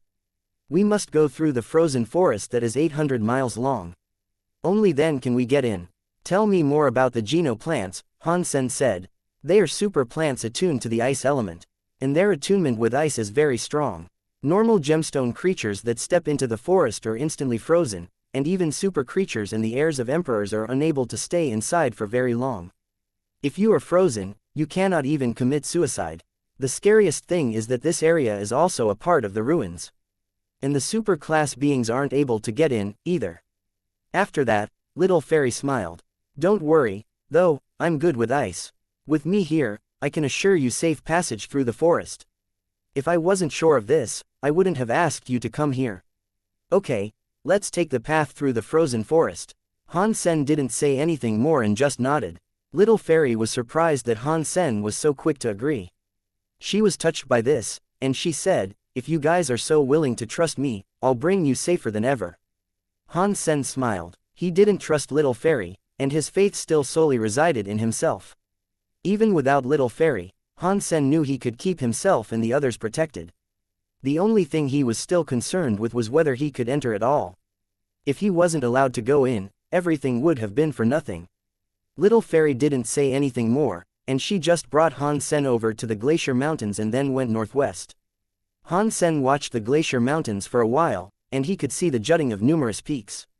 He also sensed a certain aura of power shrouding the mountains, too. When they entered the fields of snow, it was snowing 80% of the time there. It was a very cold place to tread. Fairy wanted the others to believe in her, so she controlled the descending snow to divert each snowflake from falling on her companions. She wanted to show she really was good when it came to the ice element. "Where is the spirit that brought you to the fourth god's sanctuary? Was she unable to come?" Han Sen asked, out of mild curiosity. If the spirit hadn't leveled up to super, then it should have come as well. If it was super, it could have at least talked to the creature in the valley and allowed her simple access that way. Little Fairy immediately looked glum, and she said, "She died. She was killed by a powerful elite. Even though she was very strong, I suppose not even the mightiest of beings can deny a grisly fate, if that is what awaits them." Han Sen was surprised. To be able to bring Little Fairy to the fourth god's sanctuary, the spirit must have been immensely strong. The person that was able to kill her must have been incredibly powerful. "Who killed her?" Han Sen asked. Little Fairy shook her head. She gritted her teeth and said, "I will kill that *SSHOLE. That's why I need to level up to super and grab the relic inside. If I can't do this, then I will be unable to avenge her death." Han Sen did not say anything. Little Fairy's expression was enough to show that her master spirit's death had really done a number on her. She really wanted revenge, but the opponent would be very powerful, and Little Fairy's vengeance would be supremely difficult to achieve. She might even end up getting herself killed. After a few more days of traveling through the snow, they arrived at the frozen forest just as Little Fairy had said. There were many frozen, ice-wrought trees in there. They were like the immense crystal sculptures one might read about in fairy tales. The freezing force of that place would have been able to instantly freeze anything in a 10-mile radius. Some parts of the frozen forest extended beyond the glaciers, but many of the trees were also inside the glaciers themselves. That was why Little Fairy said the frozen forest was part of God's ruin. It made sense. Let's go. Little Fairy looked disheartened. Outside her body, a glowing snowflake appeared and expanded to provide cover for them all. Under the protection of that snowflake, they were all warmed. They no longer felt the chill of the outside. Han Sen felt relieved as he walked through the frozen forest, as this was proof he really could go into God's ruin. They walked into the frozen forest, and Han Sen did not feel cold due to the warming boon imparted by Little Fairy. He did feel a little uncomfortable, though. As soon as he entered the area, he felt as if he was being watched, like a pair of eyes was fixed on him. Although they were still under Little Fairy's protection, as they traveled deeper into the forest, the chill of the cold began to return, ever so slightly. Even Little Fairy was struggling to withstand the pressure of the freezing force. Most of the cold air was held back, but some gusts managed to break through. Fortunately, Han Sen's fitness was high enough to resist it doing any harm. Han Sen continued to look around as he went. He had his Dongshuan aura firing on all cylinders as he tried to find out what was watching him. The frozen forest was very strange. It was no wonder the area was a part of God's ruin. Despite giving it his all, Han Sen's Dongshuan aura could only cover a 100-meter radius. He couldn't see anything beyond that, and furthermore, he was unable to see where something might have been watching from. As they traveled deeper into the forest, the sensation of being watched continued to increase. Han Sen kept a permanent frown on his face. It wasn't a good thing to know you were being watched in such a perilous place as God's ruin. This area's security is high, but surely nothing can stay here for very long, Han Sen was thinking. Soon, Little Fairy quietly shouted, "Be careful. Something is up ahead." Han Sen, Little Silver, and Starsea Beast looked over in the direction she was referring to. Something was moving through the frozen forest. The Dongshuan aura wasn't very helpful there, so Han Sen had to resort to his basic, no-frills eyesight. Now, he was seeing things like Little Silver did. Since they were already there, it wasn't as if there was a point in heading back, either. So, Han Sen looked at Little Fairy and continued walking. Unsure of what lay ahead, and wishing to find out, they exercised more caution as they moved forward. Not long after, the shadow in the woods became clearer to them. It was a 1-meter-tall seahorse. Its body looked to be completely made of ice, and it wriggled as it floated by, as if it was swimming through the air. It was silent in its passing. The ice seahorse saw the group, but it did not appear to be hostile. It just continued floating by, on its way to wherever it was going. "Daddy, look, many seahorses, so beautiful." Bauer was pointing at the other side of the forest with a happy expression. Han Sen looked over to where Bauer was pointing, and he noticed there were 20 or 30 seahorses floating around in the same manner. The smallest one was only a meter tall, but there were others amidst them of various sizes. The tallest one they could see was 4 meters high. As the creatures bobbed forward, they looked almost funny. The seahorses looked very tame, and they all seemed to want to keep to themselves. Han Sen was curious about them, but his Dongshuan aura had been stifled by God's ruin, so he couldn't tell what power resided inside the seahorses. Bauer laughed and jumped onto the back of one of the ice seahorses. She held onto its neck like it was an average mare. Han Sen was shocked by her actions, and he wished to call her back immediately. They did look tame, yes, but who knew if they would remain so docile after being provoked? Little Fairy made a hushed call. Han Sen turned to look at her, and he noticed she was staring at something that was behind the ice seahorse. The expression on her face made it look as if she had seen a ghost. Han Sen looked over there and was shocked, as well. Behind the ice seahorse was another bunch of seahorses. The heads of these seahorses were bigger, and they were all at least 4 meters tall. Their bodies looked to have been made of black diamonds, and they looked hardier than steel. They were different from the other ice seahorses that the group had previously observed. Strangely, there was a chain as thick as a human's arm wrapped around the black seahorses' bodies. It looked like a steel chain, and there were many symbols engraved into the metal. There weren't many black seahorses, and Han Sen was able to count 11 of them. They all looked the same. They floated in the air, but they weren't doing so as randomly as the other ice seahorses were. They were all aligned, traveling in perfect tandem with each other. Behind the black seahorses, their chains all seemed to connect to something. It was a big, black chimenea that was 8 meters tall. It looked like a tall black furnace. The chute had blue flames coming out of it, which were burning fiercely inside it. But strangely, Han Sen couldn't feel any warmth coming from it. And when the chimenea came closer, they actually felt colder. It was as if it was releasing cold instead of heat. The strong, icy force was getting stronger, and even with the shielding provided by Little Fairy, Han Sen felt extremely cold. Not even her control of the ice element was able to protect them from that abhorrent force. Everyone was trying their best to resist the cold with the power they had, but it didn't seem to be working very well. Slowly, they were all beginning to freeze. We should run and wait until the chimenea has passed. We can come back later, Han Sen said. Little Fairy agreed, as did the others. They were all of the mind to vacate the area at once. But unfortunately, their bodies weren't listening. Their legs were sheathed in a layer of ice. Quickly, that ice was spreading across their bodies. None of them were able to move. They felt as if they were robots, only able to move a tiny amount. Only Bauer, who was sitting upon the back of an ice seahorse, was okay. Everyone was shocked by what was going on, so Han Sen summoned his god Geno Core. It spawned ruby wings behind him, and his whole being began to glow red. That power pushed the cold back outside of him and kept the icy force from affecting him. Han Sen wanted to bring his companions away, too, in case something even worse was about to happen. But suddenly, they saw the black seahorses stop pulling the chimenea. Then, they all looked at Han Sen. Han Sen's heart jumped, and he said, "Oh, no. Has my performance made them hostile to me?" It was then that Han Sen realized they weren't looking at him, they were looking at Bauer, who was back on his shoulder. Bauer was not affected by the cold at all, and she sat on Han Sen's shoulder, dangling her legs. She was checking out the black seahorses and their black chimenea. When the black seahorses looked at Bauer, they did not do anything. They simply resumed pulling the chimenea and kept on moving. They moved at a faster pace this time, though, and within a few seconds, they had crossed a great distance. When the big chimenea left the area, the freezing force reduced. The accumulated frost began to fade, and the ice that trapped Han Sen's companions began to thaw. That was way too scary. What was that? When Little Fairy had recovered, she spoke with a look of fear. They both had mastery of the cold. Little Fairy had reached gemstone class, so she should have still had some resistance against super class foes.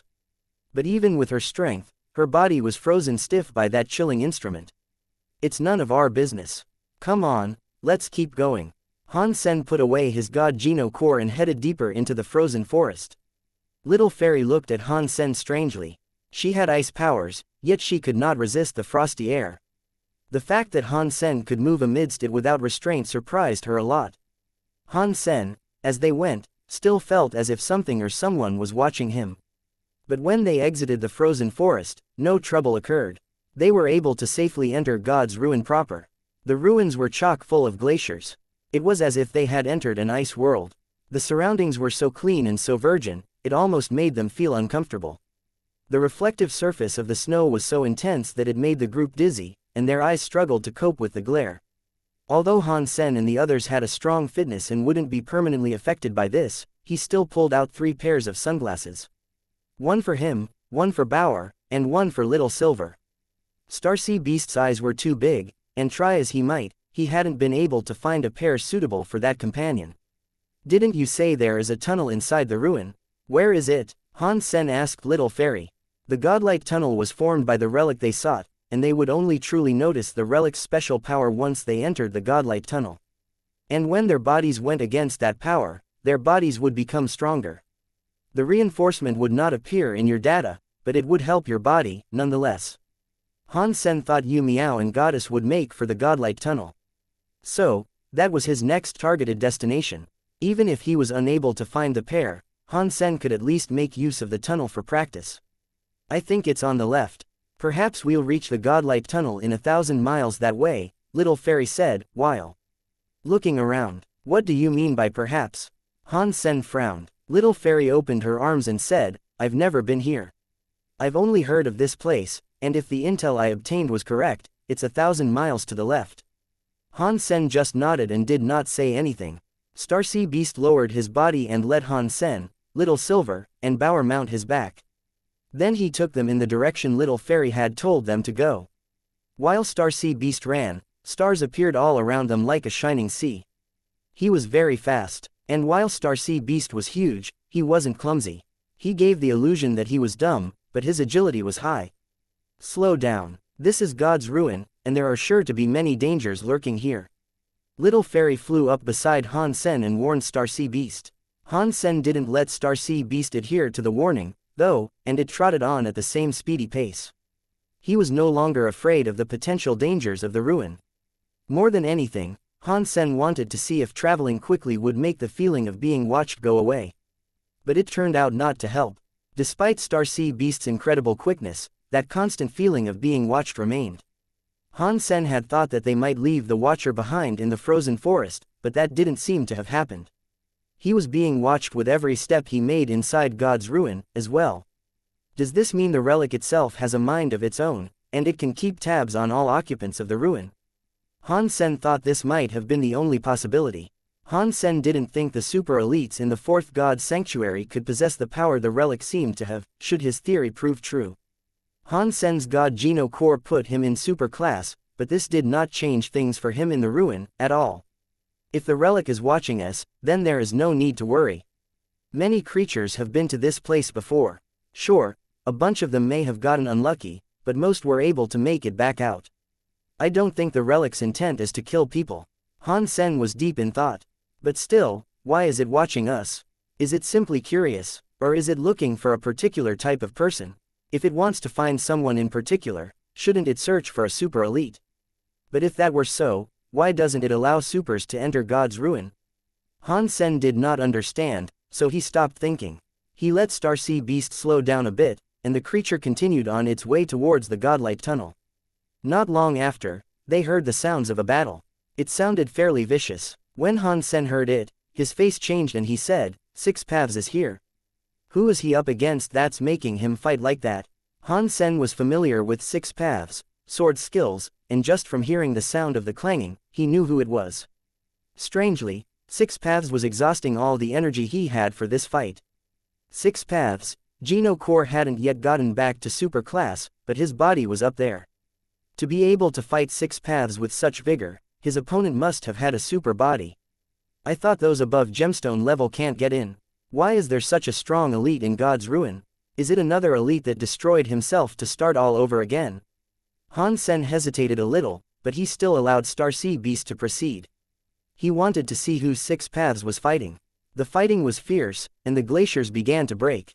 They were special glaciers, too, and they'd be difficult even for a gemstone elite to break.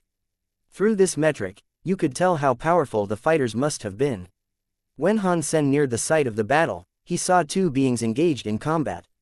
One of them was indeed Six Paths Emperor, who was gemstone class. His sword was more frightening than ever. Six Paths was fighting a human, and when Han Sen saw the person, his eyes opened wide in shock. He knew who it was. God's retribution is here. Han Sen looked surprised as he watched the human fighting Six Paths. God's retribution wasn't using a weapon, he simply used his body to fight. He didn't seem to be at a disadvantage, either. His body was stronger than Shafei's, who was a fourth-rank Shira fighter. And up against Six Paths, he wasn't breaking a sweat. "You crazy man, I have no qualm with you. Why do you insist on fighting me?" God's retribution shouted as he fought. "You are a good opponent. You should really fight with me. Unleash all your power." Six Paths kept swinging his sword towards God's retribution. God's retribution looked depressed, and he said, "Are you insane? There are many more elites. If you want a good fight, go find one of them. I don't have the time for this." God's retribution wished to leave, but Six Paths' skills were too much, and they prohibited him from making an escape. Why would such powerful competitors be in God's ruin? They must both be super classes.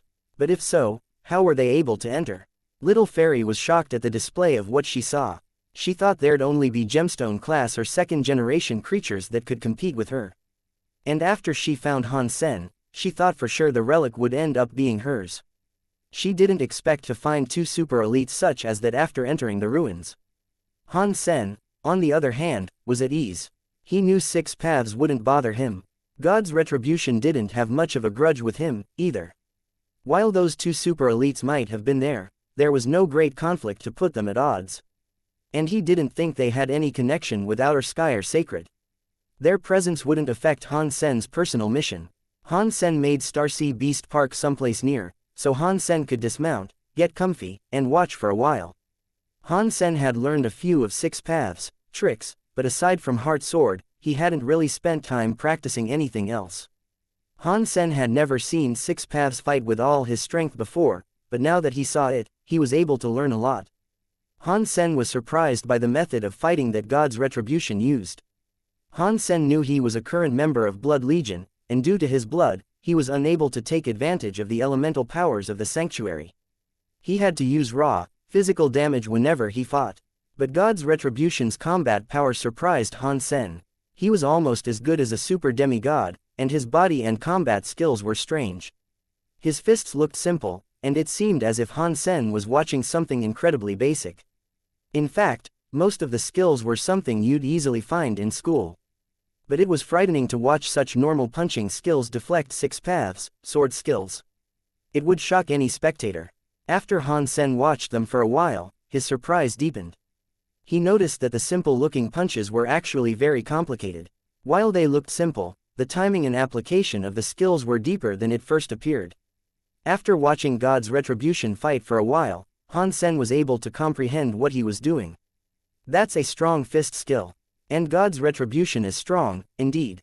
This is definitely not something the average human can do. It's no wonder he is a member of Blood Legion. Han Sen complimented him, in his heart. Han Sen was also very happy. Those punching skills suited him. While the skills were simple, they would still be difficult to learn in the way Han Sen would want to. It was tricky to simplify a complicated skill. You had to have a deep understanding of the complete complexities before you could concentrate. The skill down to its pure essence. If you started from the simplified version, you wouldn't understand what was really inside what you learned. It was pointless to just learn the shell. You couldn't live life to its fullest without struggle. Learning Ghost Sword had been complicated, but seeing God's Retribution's punching skills, he felt as if he was learning so much more. He wasn't going to copy God's Retribution, he was just finding things that could be changed and adapted into a sword skill. God's Retribution didn't want a fruitless fight with Six Paths, but Six Paths was keeping him there, regardless. And although his punches were strong, they weren't enough to suppress Six Paths. If they had a genuine fight, determining a winner would be difficult. But God's Retribution didn't plan on fighting. He just wanted to leave, and that upset Six Paths. Suddenly, Six Paths and God's Retribution saw Han Sen and the others, as he wasn't a great distance away. They started to approach Han Sen as they fought. Han Sen knew exactly what God's Retribution was thinking, and he told Starsea Beast to run off and keep away from Six Paths. God's Retribution looked depressed, as he was hoping Han Sen could be drawn into the fight and left to deal with Six Paths, who was crazy. But Han Sen knew what his true purpose was, and he wouldn't let God's Retribution come close. The pair couldn't move very fast while they were fighting, so they couldn't catch up with Han Sen. God's Retribution clenched his jaw, then shouted at Han Sen, saying, "Kid, help me get rid of this maniac and I'll tell you where the relic is." Han Sen didn't believe him, and he raised his voice to respond, "Keep the relic to yourself. I'm not interested." God's Retribution was disheartened once more. He rolled his eyes and said, "Do you want to know the biggest secrets of Blood Legion? Help me here and I'll tell you." Han Sen grinned. "I already met the leader of Blood Legion. You have greater secrets than him." God's Retribution couldn't fool Han Sen, and he was surprised by what he heard. "What? You met him?" "Yeah, and he told me you were a traitor. He told me if I ever find you, I should cut you up into little pieces." That was just Han Sen bluffing. Surprisingly, God's Retribution believed what he had been told. He sighed and said, "I was tricked by Han Jinji, that *SSHOLE. He made me an enemy of the leader. But the leader wasn't right, either. Blood Legion should not have gone down that path." "Which path?" Han Sen asked. God's Retribution stopped talking. It looked like he had just thought of something unhappy, and his mood turned foul. He then began fighting Six Paths like mad. God's Retribution was extremely serious now, and their fight became crazier than ever. It was a much better spectacle to watch, and now Han Sen could learn even more. The two continued to fight, as glaciers all around them were destroyed. You guys should take a look at this. Little Fairy suddenly shouted, as Han Sen was fixated on watching the fight. Han Sen turned around and looked at Little Fairy, then followed her extended arm to see what she was pointing at. There were cracks in the ice, and blood was beginning to seep out of one of them. It started to pool and run towards them. Oh, no, Han Sen's face changed. It wasn't actually blood, in fact, it wasn't even liquid. It was a swarm of red bugs, each the size of a sesame seed. There was a countless number of them, all racing out of the ice cracks in a stream. Anything those red bugs ran across was eaten, save for the icy ground itself. Their passing made the mountain of ice look even more dead, and there wasn't much there to begin with. Stop fighting, look at what's coming, Han Sen shouted at God's Retribution and Six Paths. When they heard Han Sen's call, Six Paths did not listen. He merely continued his rampage of attacks. God's Retribution was able to see the threat, though. His face changed, and he too shouted, "Oh, no! They are God's corpse bugs. Run!" God's Retribution turned around, wishing to flee. But he was immediately blocked by the manic Six Paths.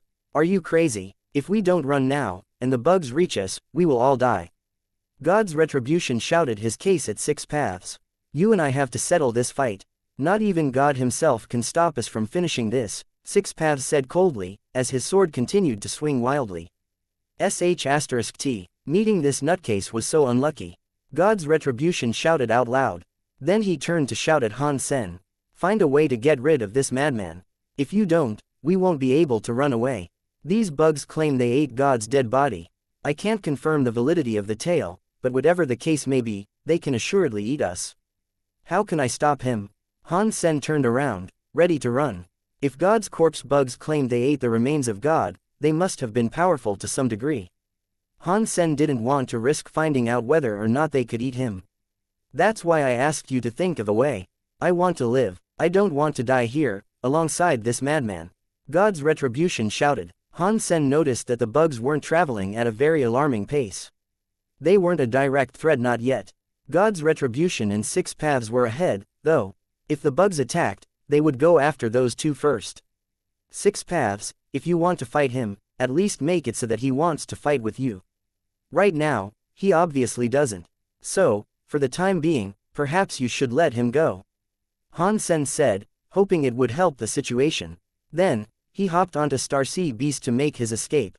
They crossed a distance of 10 miles before looking back, and when Han Sen did, he saw Six Paths and God's Retribution following from behind. They were actually running faster than Starsea Beast, and they shot right past him. Han Sen turned his head and his face changed. The legion of God's corpse bugs looked like a rush of blood, and they were coming extremely quickly. They weren't slow like before. Not long after, the bugs had closed the gap to a mere mile. They were racing for him like a raging river. The bugs, as they skittered across the snow, were silent. They did not make a sound. Han Sen was ready to get off Starsea Beast's back, as it was slower than the bugs. He had to find another way to gain a lead on them. But Starsea Beast's body suddenly exploded with an array of stars. Stars formed across its skin and encompassed the atmosphere around it. Then, Starsea Beast's speed increased. It was like traveling through hyperspace, as the world around them became nothing but a blur. Starsea Beast's body looked like a shadow, and amidst the rain of stars, it was headed right for the side of a glacier. *T, little star. Is your head broken? Are you going to commit suicide? Han Sen's face changed, and in a blink, Starsea Beast ran right into the glacier. Han Sen was shocked. Starsea Beast, with the stars all around, had blinked right through it. Amidst the starlight, Starsea Beast did not slow down. They traveled through the entire glacier, managing to emerge safely on the other side. The bugs came quickly, but they had to skitter around the glacier to resume the chase. This slowed them down by a considerable amount. Starsea Beast relentlessly went forward, ignoring the presence of any glaciers that might have been in his way. They were able to avoid the bugs and even gain a lead on Six Paths and God's Retribution. A strange look appeared on God's Retribution's face when he saw Starsea Beast. He shamelessly approached Han Sen, and leapt upon the creature's back. "Ha ha, give me a ride." God's Retribution laughed. Six Paths quietly came to take a seat on Starsea Beast's back, as well. Bro, your pet is pretty good. It can go through physical objects. This ability is pretty gnarly. God's Retribution gave a thumbs up, seeing Starcy Beast proceed through another glacier. It's not a pet, it's a creature from my collection. He raised Starcy Beast like a human child, but he hadn't been able to teach it a new language with any success. It was smart and docile. It never really seemed to display much aggression. Starcy Beast traveled for half a day, and when the bugs were gone from sight, Han Sen brought the ride to a stop. Little Star, good job. Han Sen patted Starcy Beast's head and complimented him. He didn't know Starcy Beast had those abilities until now. He thought it was awesome. When Han Sen had tried to teach Starcy Beast language and other skills, Han Sen had always assumed it to be an underperforming creature. But this latest act was worthy of compliments, which made Starcy Beast happy. The creature knew it had done well. Han Sen now realized that trying to teach it language and knowledge was too harsh for the creature. God's Retribution and Six Paths jumped off the back of Starcy Beast and took a look around. Although they were still someplace amidst the glacier mountains, the ice around them was now sprinkled with colored flowers from every spectrum of the rainbow. Oh, no, why are we here? God's Retribution's face changed after looking around. Is there a problem with this place? Han Sen frowned as he looked around. He didn't notice anything out of the ordinary. God's Retribution looked serious when he spoke next. He said, "It's more than just a problem. It's a big problem. I have been to this area before, and these flowers are frightening things. You'd do well to avoid touching them. The flowers are strange, that's for sure. They are very vibrant, but they lack a life force," Six Paths chimed in, as he looked at the colorful flowers all around. "What happens if I touch them?" Han Sen asked. God's Retribution laughed and said, "I accidentally touched a red one once. I had to cut off my finger to save my life. If you want to give it a try, be my guest." Han Sen looked at the man's hands and noticed he had all his fingers intact. Perhaps the missing finger had regrown, but he couldn't know for sure. And that meant he didn't know if God's Retribution was lying or not. But to remain on the safe side, Han Sen followed the man's advice and avoided interaction with the flowers. "It would be best for your pet, Little Star, to take us away from here. He can avoid touching these flowers, so he won't be affected," God's Retribution said. Han Sen nodded. That would be the only way. There weren't many flowers, but Little Star was huge, and he might have touched them if he walked normally. Everyone climbed atop Starcy Beast again, and Han Sen asked God's Retribution, "So, you have been here before? Which way should we go to leave this place? I have come to this place, but I've never been to this spot precisely. I have no clue, either." God's Retribution shrugged. Six Paths remained silent, but he didn't know this place either. Six Paths was a born emperor, and he couldn't have come inside before. This was his first time here, as well. Then we will have to try our luck then, won't we? Han Sen randomly selected a direction and allowed Starcy Beast to take them forward. Amidst the starlight, Han Sen traveled between, across, and beyond the glaciers and flowers. Nothing was able to touch them, so they weren't in any danger. But as they walked, they felt something was wrong. When they went past the next glacier, they saw a whole host more flowers. "I think you've selected the wrong direction. There are more flowers here than ever. We're just going deeper into the meadow." God's Retribution said, "I told you I was guessing. If you don't like this direction, then how about you choose a way?" Han Sen shrugged. "That way." God's Retribution pointed out the direction he wished to travel in. Han Sen made Starcy Beast head in that direction, but after some time, Han Sen noticed the number of flowers had actually increased. They still seemed to be going deeper. "Go back. We can't go any further here. There are too many of the flowers," Little Fairy said. At the same time, Starcy Beast's starlight began to dim. Its body was going back into a solid state. Han Sen checked the creature's body and noticed its life force was much weaker. Traveling that way must have cost it a lot of energy, and it wouldn't last much longer. Han Sen let Starcy Beast rest in a place that had no flowers. "It'll be difficult for us to return," God's Retribution said, while panning the area. Aside from the basketball court-sized patch they were in, the flowers covered every inch of ground that they could see. Unless they could fly through the sky, he did not know how else the flowers could be avoided. Starcy Beast's body was so big that without its special traveling skill, it'd end up touching each and every flower, after all. Han Sen considered flying, but he saw some strange clouds in the sky above. It made him have second thoughts about that idea. Little Fairy had already told him he couldn't fly too high while in the ruins, too. He most certainly couldn't go much higher than the glaciers. If he did, the clouds would unleash a strange power. It was a force that had killed many creatures in the past. Han Sen thought about what he should do next. But suddenly, they saw a few shadows in the sky. 11 of the black seahorses were flying by. They were pulling the same black chimenea behind them. Its snout flickered with the presence of blue flames, and it looked as weird as ever. What is this? God's Retribution hadn't seen those black seahorses before, so he frowned. Six Paths looked at the black seahorses in the sky and then appeared to think of something. Han Sen had seen them only once before, but he had no clue what they were doing or what they might have been after. They did appear slightly different than they had the last time Han Sen encountered them, though. That was because there were only black seahorses this time. There were no other ice seahorses around. Perhaps something had occurred, and they remained in the frozen forest. They can fly in the sky. If they can, I can do it, too. Let's try flying away. God's Retribution made a decision, seeing the black seahorses flying above. Han Sen wasn't that hopeful, though. He shook his head. You can try it, but I'll stay here and wait for Little Star to recover. God's Retribution wanted to move, but he too decided to stay. He couldn't truly fly, as his ability was more akin to jumping very high. The 11 black seahorses, pulling the black chimenea, eventually disappeared from sight. Six Paths had been frowning at them the entire time, and it seemed as if he knew thing or two about them. Six Paths, do you know anything about the black seahorses and their chimenea? Han Sen asked. He wasn't blind, so he knew Six Paths knew something. Six Paths maintained his silence for a little while longer, before asking, have you heard about the big fight of the fourth god's sanctuary? The fight was huge, and many elites participated. Emperors and berserk super creatures abounded in it. I heard the super elites signed a 100-tribe deal. Was it a result of this fight? Han Sen asked. Six Paths nodded. It was, but I wasn't born yet. I don't know the details all too well, but one berserk super creature who took part said they were fighting over a relic. Most of the spirits had never seen or heard about it, but they were dragged into the conflict by family or friends. No one said anything. They merely allowed Six Paths to continue, as they knew he wouldn't bring up the story for no reason.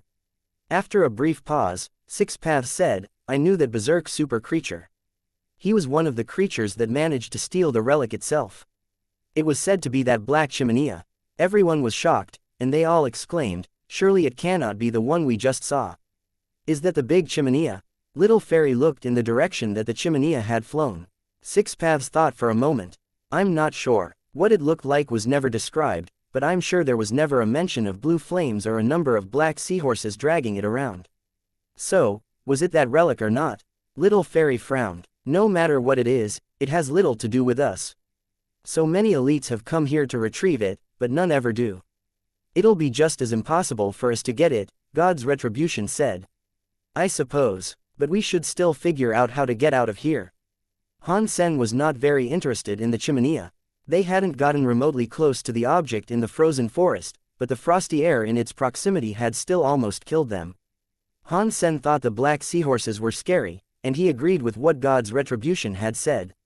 Even though so many elites wanted to come and get it, it didn't mean it was something any of them could have. The ice around them possessed so many flowers. They exuded no smell, and there were no bees flying around them. And while they were beautiful to look at, there was an undeniable strangeness to them. The flowers had no life force, and while the sea of flowers was beautiful to look at, staring at them too long was unsettling. Han Sen walked closer to them to examine a yellow flower. The stalk was very clear, and there was no denying its authenticity. It had to be a real flower, and it was in no way fake. You guys should take a look at this. God's Retribution had seen something, and he pointed towards a mountain. Halfway up an ice mountain, Han Sen espied the presence of a building that was half invisible. It was made from white metal, which made it difficult to discern amidst the ice. They had been too focused on the flowers to notice it any sooner. That place looks really strange. It can't be where the relic is, can it? Little Fairy's eyes opened wide. It's possible, God's Retribution agreed. You said you knew where the relic was, Han Sen said to God's Retribution. He had lied about the relic to Han Sen once already. God's Retribution did not feel embarrassed about this, though. He just smiled and said, the relic. The relic is a mystery. It can be here, it can be there. Han Sen wasn't in the mood to debate with the man, so he just continued to peer at the white metal building. The ice mountain was not too far from their current location. Han Sen could discern the shape of the white metal building, but he was still only able to see one side of it from where he was. Over the building's door was a tablet, and upon the tablet was the word destiny. It was something Han Sen thought was very familiar. He had seen another tablet similar to that one, possessing the same word destiny, too. Does this place have something to do with that tablet? Han Sen was shocked. Somehow, the tablet had been destroyed by someone or something, and bits of it had been scattered across the different sanctuaries. This was something known only to Han Sen. The tablet was incredibly hardy, and try as he might, not even Han Sen had been able to deal it a speck of damage. For it to have been chopped into many pieces like this was crazy. One piece had even ended up inside the Valley of Time. It was all so very weird. Suddenly, he was seeing another piece of the tablet. And this was attached to a building. It made him think, this place is God's ruin. Does that mean the tablet is related to the sanctuary's god? There are many flowers between us and there, but we should be safe as long as we don't touch them. Let's go take a look at that metal tower, God's retribution suggested. Everyone had a brief discussion about the notion, and they eventually decided on leaving Little Silver behind with Starsea Beast while the rest went to check it out. Starsea Beast's body had not yet recovered, so it might be risky for it to go. It couldn't protect itself if danger arose. Furthermore, it was too big. There were so many flowers, and who knew what would happen to the creature if it stepped on one. Han Sen left Little Silver behind because if something bad was to happen to Starsea Beast, Little Silver could protect him. After their discussion was done, everyone carefully traversed the meadow of flowers, headed in the direction of the White Tower. There were so many flowers, but thankfully, there were a few empty patches. Overall, it wasn't all that dangerous. And without trouble rearing its head, they soon arrived safely before the White Tower. When they got close, they saw the tower was huge. There were only 7 floors, but each one of them was at least 100 meters tall. The door itself was 20 meters high. The tablet over the door, as they had seen, had the word destiny on it. When Han Sen looked closer, he could even tell the word had been written in the same handwriting. The tower was octagonal in shape, and each corner possessed a metal bell. They walked around it for a bit, but eventually, God's retribution frowned and said, "This tower is strange. Aside from the tablet, there's not a single carving. There aren't even any paintings or beast statues. There's nothing. It doesn't suit the tower at all.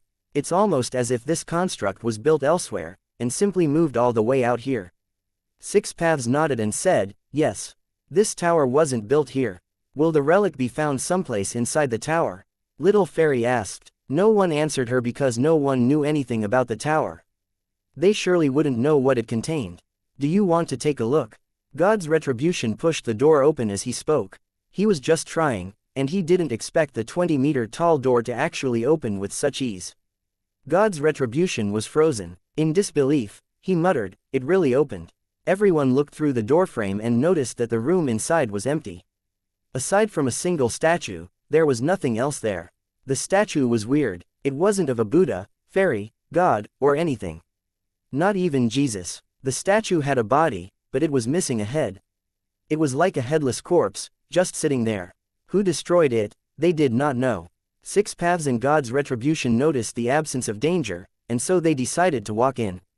Han Sen brought Bauer with him, and when they entered the tower, Han Sen was quickly given a shock. Through the doorframe, Han Sen saw the place was indeed quite empty. But after entering, he saw words scrawled into the walls.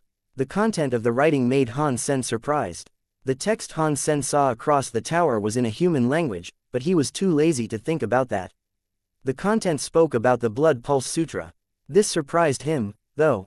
The text didn't concern itself with the main parts of the Blood Pulse Sutra, and neither was there anything applying to Life Door. But when Han Sen read it, he noticed it was a secret method that could trigger a hidden power of the blood. It was similar to the Shira triggering their Shira change. Those who hadn't studied the Blood Pulse Sutra would believe the text upon the wall made no sense, but Han Sen and God's retribution ended up looking at each other in shock. Does this place have a connection to the Blood Legion creator, the human emperor? Han Sen was merely guessing, as he tried to remember each and every word and sear them into his memory. Little Fairy was spinning around in circles on the first floor. The broken statue and the text meant nothing to her, and she was eager to proceed. She went ahead to the second floor. She followed a staircase that led up, and when she reached the top, she was surprised to see that the room was completely empty. There was neither a statue nor text. It was as if a thief had just visited. Why is there nothing? Has someone already been here and taken all the good stuff away? After that, she went ahead to the third floor. Everyone followed after her, and just like the second floor, there was nothing at all there, either. It looks like someone's been here before us. Something ought to have been here, but it looks like it's been taken, Six Paths said, as he walked around. That means there won't be a relic to find here. If the relic was taken, then that also means the ruin will have lost the power to protect itself, God's retribution said. Little Fairy was disappointed. She thought the relic might have been there. But there was nothing to be found. No relic, nothing. Well, since we're here, we might as well proceed to the top. Han Sen held Bauer and went ahead. Yes, maybe not everything has been removed. There very well could be something left. Little Fairy maintained a smidgen of optimism. They walked up a few more floors and noticed there was nothing more. The place was cleaner than it would have been if the tower's owner had hired a cleaning company. After the repeated disappointment, Little Fairy had lost all hope of an interesting discovery. But nevertheless, they all went up to reach the 7th floor. When they entered the 7th floor, though, everyone was frozen. It was not a shock of horror, though, it was a shock of joy. The 7th floor wasn't empty. Many things surrounded them. The 7th floor had 7 stone pedestals, and each had an item upon it. There was a sword, a shield, a staff, a cauldron, a seed, gloves, and a vase. They all looked very special. At the same time, they also noticed that the pedestals possessed a few words. The writing wasn't original, and it looked as if it had been done at a later time. Eastern King was here. The words were written with perfect symmetry across each pedestal, flawlessly. Even the exclamation mark. Han Sen was frozen. Eastern King had been there before them, but the words he wrote sucked. It was like something the average traveler would write when leaving their name someplace. Little Fairy wasn't in the mood to read, though. She flew straight over to the treasure, wishing to claim the items. But swiftly, Han Sen grabbed her by her wings and held her back. Little Fairy looked annoyed, and she asked, "What are you doing?" Han Sen let her go and asked, "Eastern King might have taken everything on the lower floors. If he did that but left these here, don't you think that'd be a little strange?" Little Fairy was feeling a mixture of disappointment and excitement. She had been so hyped, but after hearing what Han Sen had to say, she couldn't help but think there had to be a problem, too. She turned to look at the items again, but this time, stayed where she was.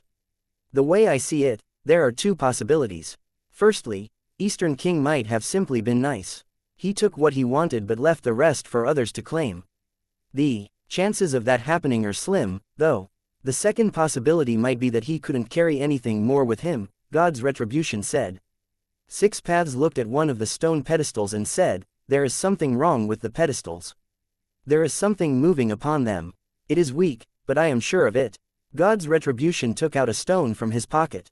Where he got it from, nobody knew. It looked to be an ordinary rock. He threw it at the cauldron. Pang! The rock did not hit the bronze cauldron. As soon as it came near the stone pedestal, the dimensions around it began to twist. The stone fell into a portal of sorts and disappeared. When they looked at the pedestal again, the dimension was fixed. It looked as if nothing strange had transpired, at all. A space vortex shield. Six Paths and God's retribution frowned. Han Sen's face looked dim.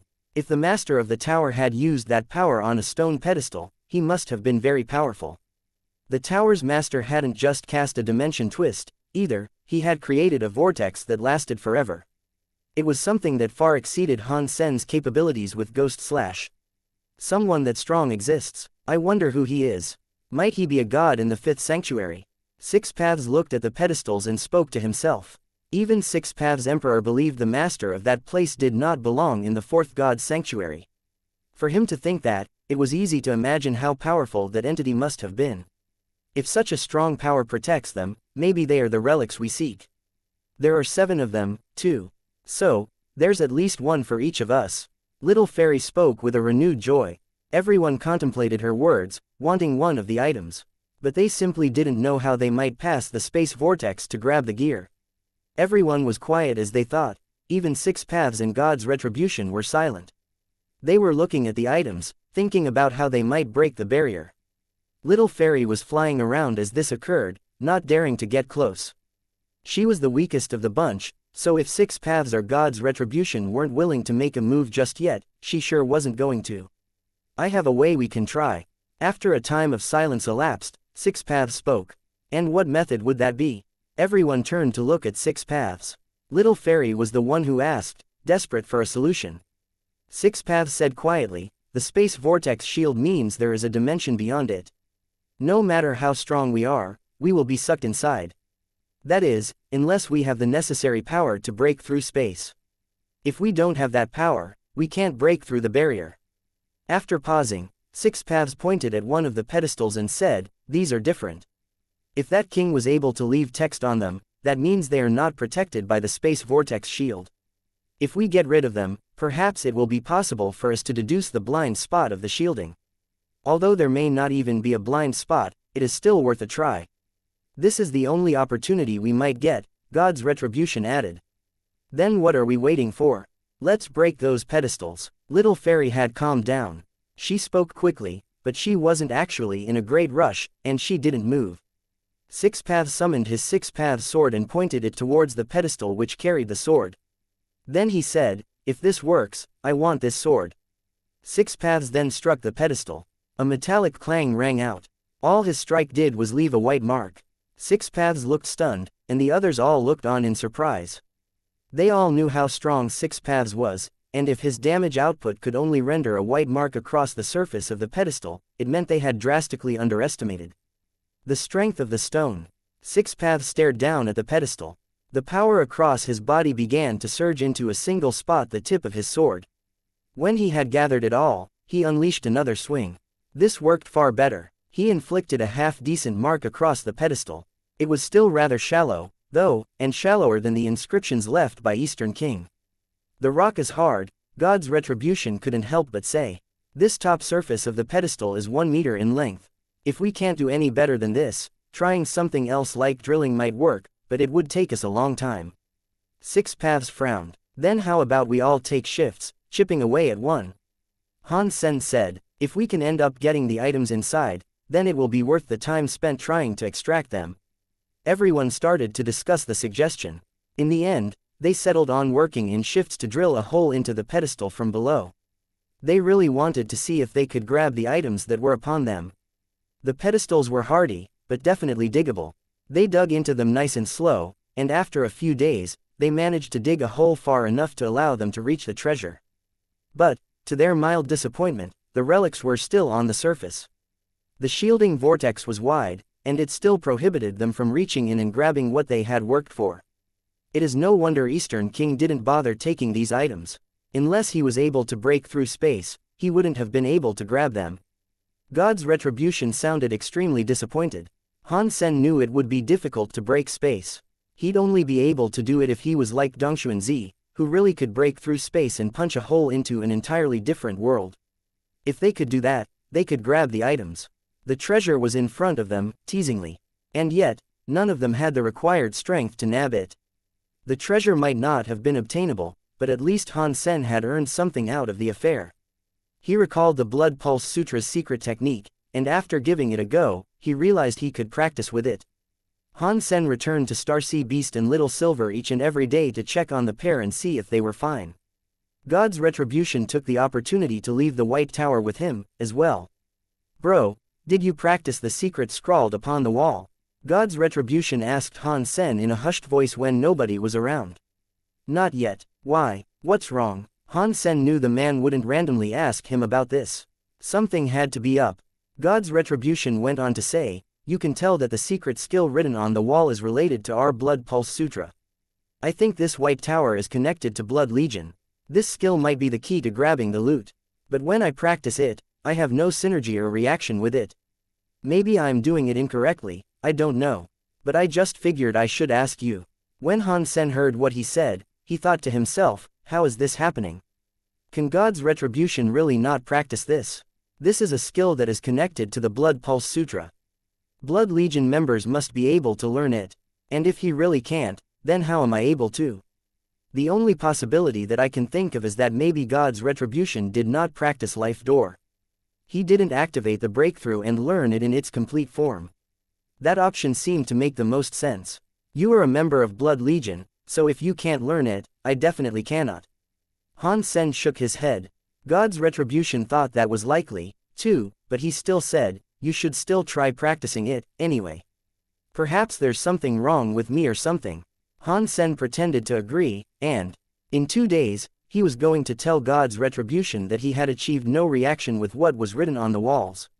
If the skill was the key for obtaining the items, there was definitely no chance Han Sen was going to admit he had learned it. If someone from Blood Legion found out that an outsider was able to learn their secret skills, but an actual member could not, it would direct a lot of ire and jealousy his way. Plus, it really could have been the key to obtaining the items. Han Sen did not want to leave his fate up to God's retribution's kindness. So, he couldn't admit to the man that he had success with the secret skill. Of course, God's retribution might have been just acting, too. Perhaps he was able to practice it, and he was just pretending so he could snag all the treasure for himself. Han Sen went to the place where Little Silver and Starsea Beast were. Starsea Beast was lying down, simply staring at the tower. Seeing Han Sen come near, it stood up happily and ran over to him. Its big tongue licked him across the face. How many times have I told you? You can't greet people with your tongue. Han Sen had taught Starsea Beast the many manners of humans, but the creature was still unable to deny its nature. Starsea Beast had recovered now, and although Han Sen had learned the basic nature of the skill, it was not something he could fully accomplish in 2 days. So, he planned to leave the place and return when he had mastered the technique. Because they were unable to nab the treasure inside, Six Paths and God's Retribution also planned on leaving. Little Fairy did, too, despite her reluctance to abandon the treasure. Just in case they got lost again, Han Sen allowed Starsea Beast to guide them back to where they had been before they encountered the flowers. Starsea Beast went back through the glacier mountains, returning to where they came from, back when they first saw the god's corpse bugs. Fortunately, there were no more of the creatures to be seen. Perhaps they returned to the ice. It's safe now, I should go. Whoever gets the treasure, it'll be done so through their own work. God's Retribution quickly took his leave. Han Sen thought it was suspicious he left.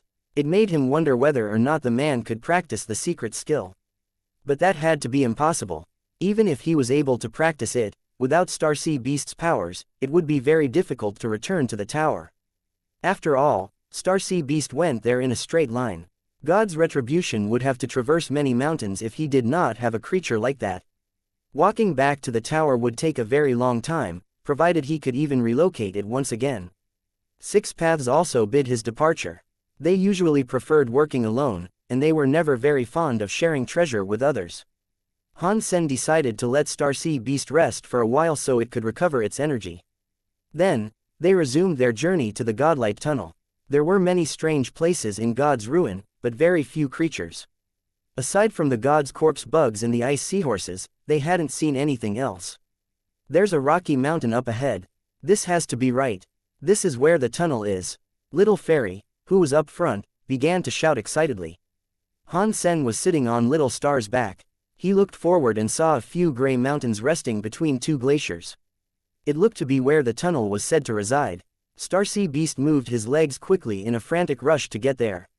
But before they could reach that rocky mountain, they encountered many creatures. Han Sen looked at them all closely, and that was when he froze. He had managed to catch sight of the angelic-looking woman and the cheap dog that was her pet. As he continued to look around, Han Sen also caught sight of Yu Miao and Yu Zhan. It looked as if they had brought companions along with them, to keep them protected in their journey to God's Ruin. Much to his surprise, Han Sen saw another familiar face aside from Yu Miao and Goddess. It was Little Jade Lion King, the creature he had met in the Geno Core storage on more than one occasion. They weren't very strong, but the biggest problem was the sheer number of gemstone-class creatures they had brought with them. They were all as strong as Goddess and Yu Miao herself. The reactions and facial expressions of each of them were different when they saw Han Sen. Yu Miao and Goddess frowned, not expecting to see him there. Little Jade Lion King didn't think much of him, as he had yet to realize that Han Sen was the owner of Crystal Core. "What are you doing here?" Yu Zhan asked Han Sen. He thought Han Sen's soul was damaged beyond repair, so he didn't take the human seriously. I'm here for the Godlight Tunnel. I don't see another reason why I'd have come. Han Sen squinted his eyes, examining each of the creatures around him. They had a few dozen spirits and creatures following them. Han Sen calculated whether or not he could destroy them all and kill his favored targets, Goddess, the dog, Yu Miao, and Yu Zhan. Goddess and her dog would his primary targets. They were both creatures, too. If they died, they died. If Han Sen killed Yu Miao and Yu Zhan, they'd respawn. But murdering them would still feel good, even if it wasn't permanent. Han Sen looked at the creatures behind Goddess, and that was when he saw a familiar human face. It gave him a shock. Why is she here? Han Sen saw Queen Wangfu Jing. When he returned to the Alliance, he had learned Queen was a demigod. But she herself never returned to the Alliance, so he wondered what might have happened to her. He would never have guessed that Queen had ended up in sacred shelter with Goddess and was now accompanying her to God's ruin. Queen recognized Han Sen, but she didn't show any expression of it. Perhaps she didn't want to cause any trouble by showing it. Han Sen didn't know if Queen was trapped by a contract or not, so he didn't show he recognized her, either. He didn't want them to hold her hostage and use her to threaten him. Even more surprising, when he looked even further into the lot there, he saw someone else he recognized. It was Tang Junliu. He was standing behind a spirit that was behind Yu Miao. They were both the same. They held their acknowledgments to avoid causing a scene, but they were definitely worried. Yu Miao, having just been insulted by Han Sen, looked grim. He responded unpleasantly, "Do you think the Godlight Tunnel is a place just anyone can enter, if they so please? Outer Sky owns it now. Give me a gemstone Geno core, if you want to enter." Before Han Sen replied, Little Jade Lion said, "What do you mean the tunnel is owned by Outer Sky? This is ours. It belongs to Lion Mountain. What are you both talking about? Sacred is the true master of the Godlight Tunnel. Gods are sacred, and so are we." The cheap dog next to Goddess muttered. Now Han Sen knew why they were all stuck on the outside, with none having entered. That was because each of the three factions wanted to assert ownership and start a tollbooth. Around the mountain, there were a number of other creatures and spirits watching. They didn't belong to any renowned faction, just like Han Sen. Most seemed to have come in a party of 3 or so. "You guys are so selfish. You want to claim the Godlight Tunnel for yourselves. Aren't you afraid of offending the countless spirits and creatures that simply want access?" A lone spirit spoke in an annoyed tone, having been prohibited entry. "If you don't agree with me, then perhaps you'd like to taste my Lionheart stamp. If you can withstand a stamping, I'll let you in." Little Jade Lion was not afraid, and he went ahead to summon his Lionheart stamp Geno core. Han Sen, when seeing the Geno core, frowned. It was not his self Geno core. It was very powerful, and it was definitely super class. Now, Han Sen knew that anyone could bring a super Geno core in, as long as it wasn't their self Geno core. You wouldn't be allowed in if your self Geno core was super. It seemed that the lion wasn't the only one playing by these rules, either. Goddess and Yu Miao must have brought supers of their own, too. The spirit, seeing the lion's stamp, looked frightened. He didn't say anything more, and simply turned around to take his leave. The other spirits and creatures remained where they were, but they didn't say anything. They still wanted to get into the Godlight Tunnel, but they were curious as to how things might develop first. After thinking for a minute, Han Sen decided to leave, too. He wanted to see how things went, as well. Waiting until the three factions had fought amongst themselves and then picking off the survivors would be better than going up against all of them at once. Yu Zhan, seeing Han Sen leave, grunted and said nothing more. Tang Junliu was currently quite depressed. He had been having quite the streak of bad luck. When he entered the fourth god's sanctuary, although he managed to survive, he was captured by spirits from Outer Sky Shelter and forced to sign a contract. He couldn't return to the Alliance, and he had to risk his life frequently, despite only possessing a bronze Geno core. And since the spirit he had signed a contract with decided to join the mission to God's ruin, he had to tag along, too. He was very happy to see Han Sen was actually still alive, but after being captured by a big faction like Outer Sky, he didn't think Han Sen could save him. "It's so sad, I couldn't catch up to Han Sen, despite having a 10-year head start, and what's more, I haven't even been able to determine my own fate." Tang Junliu sighed. Queen and Tang Junliu were in the same situation as each other, but Queen wasn't too concerned. She stood behind Goddess, waiting for her moment to come. She was very confident in Han Sen, and she earnestly believed he would save her and get her free. Han Sen then watched the three factions get into a fight outside the tunnel, and he made sure to watch from a distance. He was thinking about how he could save both of his human friends, more than anything. If they haven't signed contracts, this will be easy. If they have, it'll be annoying, Han Sen thought to himself. Don't waste time. The ruin is only open for a limited amount of time. Lion Mountain will control this tunnel, so just go elsewhere. Little Jade Lion spoke with a cocky confidence. Although he only had a silver self-Geno core, because of White Lion King, he wasn't afraid of Outer Sky or Sacred. Little Lion King, Outer Sky will leave, but only on one condition, Yu Miao suddenly said to the lion. Little Jade Lion replied, if it's on a ridiculous condition, then no thank you. But go ahead and feel free to let me know. It's not ridiculous. If Outer Sky does not fight for your tunnel, you must let us enter the tunnel freely, without taking our Geno cores, Yu Miao said. Sister, how could you? Yu Zhan sounded nervous. Ownership of the Godlight Tunnel might have been the biggest potential gain of the entire God's ruin. Yu Miao, by proposing such a deal, would let them lose a lot. Yu Miao waved her hand to stop him from talking, and she did not mention any further conditions. Okay, I promise you Outer Sky spirits can enter the tunnel. Little Lion King, hearing Yu Miao say this, immediately agreed. Okay, then. Yu Miao waved her hand and brought the Outer Sky followers along with her into the tunnel's entrance. Sister, if you leave like that, we cannot get anything. Yu Zhan said to Yu Miao. What's the rush? Goddess is still there. They won't back off, and there'll be a big fight. Determining the victor won't be easy, Yu Miao said calmly. What if Goddess doesn't fight? Yu Zhan asked with worry. Impossible. With Goddess' personality being what it is, she won't back off, Yu Miao spoke with unwavering confidence. The black dog, seeing Outer Sky leave, lowered his voice and said to Goddess, Miss, that Yu Miao is so evil. She must be waiting until we fight Lion King, and we're injured. What should we do? Should we go back, in case they take advantage of us? That won't be necessary. Yu Miao thinks she has tricked us, but in fact, she has provided us with an opportunity. If we beat Lion King, we can claim the entrance to Godlight Tunnel. Goddess stared at Lion King as she spoke. The little lion is young, but the Lionheart stamp is a powerful super Geno core. With those spirits guarding him, he will be as strong as us. I don't think things will be as easy as you seem to believe. The black dog looked worried. If things were easy, Yu Miao wouldn't have given us this chance, Goddess said, and then walked close to the Lion King. Goddess, my father and your father are friends.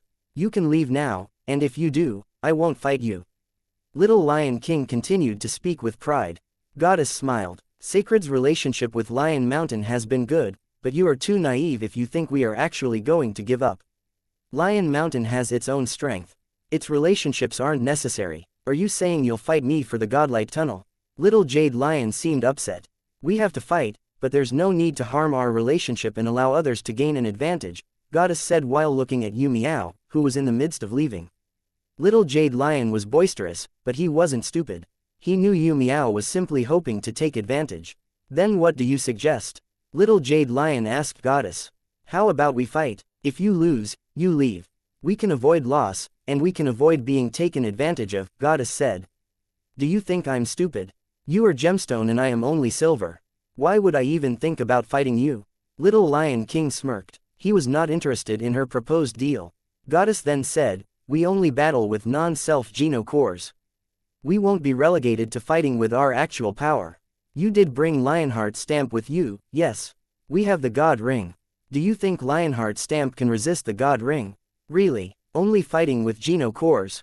Little Jade Lion looked confused, unsure of what she was thinking. Little Lion's Lionheart stamp and Goddess God ring were not their self-Geno cores. The combatants' personal power would not affect the fight. There had once been an event between the two shelters, and it proved that God ring was actually weaker than Lionheart stamp, but now she was willingly going to use something that was weaker. Little Lion King wasn't sure what she was up to, but he was confident in his stamp. He didn't see a reason why he should reject the fight, and if he didn't accept, he'd simply look weak. People might think he was afraid. Okay, then, Lionheart stamp versus God's ring. Whoever loses will leave Godlight Tunnel alone. Little Jade Lion wasn't dumb.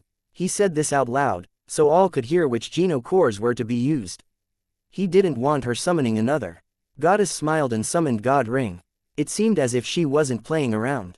Little Jade Lion saw that Goddess really was going to use God Ring to fight the Lionheart stamp, and when he did, he felt far more secure. Sister, what is Goddess doing? God Ring used to lose against Lionheart stamp. Does that mean she is going to lose again? If that's the case, then the lion really is going to claim the tunnel, Yu Zhan said. Yu Miao frowned and said, Goddess must have a trick up her sleeve. That naive little lion is going to lose. As they both spoke, God Ring and Lionheart stamp engaged in battle. Lionheart had been left behind by a super lion on Lion Mountain. It was one of the famous super Geno cores of the place. One side of its shape possessed a gold lion head, which had a number of strange symbols upon it.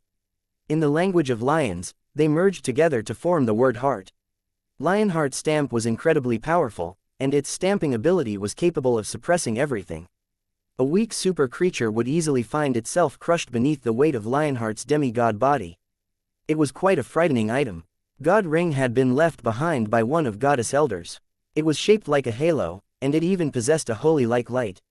Creatures that came into contact with it would have their life force absorbed. It was a very powerful super Geno core. The Lionheart stamp was shining gold towards God Ring, while God Ring shone a holy-like light back at Lionheart stamp. Lionheart stamp's gold light soon started to suppress the God Ring's light, making it clear that it wouldn't take long for Goddess to lose. Han Sen found it interesting to observe. He was a good distance away from the super Geno cores, but he could still feel the earthy rumble of the combat. Due to the amount of power colliding, it put stress on the glaciers and began to break them. Everything within a few clicks was utterly destroyed. This was taking place inside God Ruin, thankfully. If this was happening outside, entire mountains would have been sundered. There's such strength in these cores, but strangely, they're no better than my God Geno core. I don't know if they have any others that are better, but if they don't, I can definitely strike. Han Sen's eyes shone while he thought. Seeing Lionheart stamp's gold light crush and diminish the light exuded by God Ring, it was evident its enemy wasn't going to last very long. Lionheart stamp's gold stamp was preparing to deal a final blow and crush the ring for good. If it was stamped, it had no hope of withstanding the force, and it would shatter. Little Jade Lion was feeling very cocky now, but when Lionheart stamp decided to drop down on God Ring, he suddenly saw the holy light increase in volume. It shone brightly to absorb its bully, and in a flash, Lionheart stamp disappeared into the blinding light. When the light dimmed again, the white halo ring had grown smaller to tighten itself around Lionheart stamp like a constrictive band. Lionheart stamp's gold light had also been extinguished in the grip of the ring. Goddess held out her hand, and shortly after, God Ring landed in her palm with the shrunken Lionheart stamp inside it. How is that possible? Little Jade Lion's face changed, and his eyes almost fell out of their sockets. He could not believe Lionheart stamp had been taken away from him by God Ring. Lionheart stamp had gone up against God Ring a few times in the past, and not once had God Ring won before. It had constantly ranked below Lionheart stamp, as well. But suddenly, it had been given the necessary power to constrict and lock up Lionheart stamp. It was an act little Jade Lion struggled to believe he was seeing. How is that possible? Surely that cannot be God Ring. How can God Ring possess enough power to snare Lionheart stamp? Yu Zhan was shocked, too. He couldn't believe Goddess was holding the ring with Lionheart stamp trapped inside.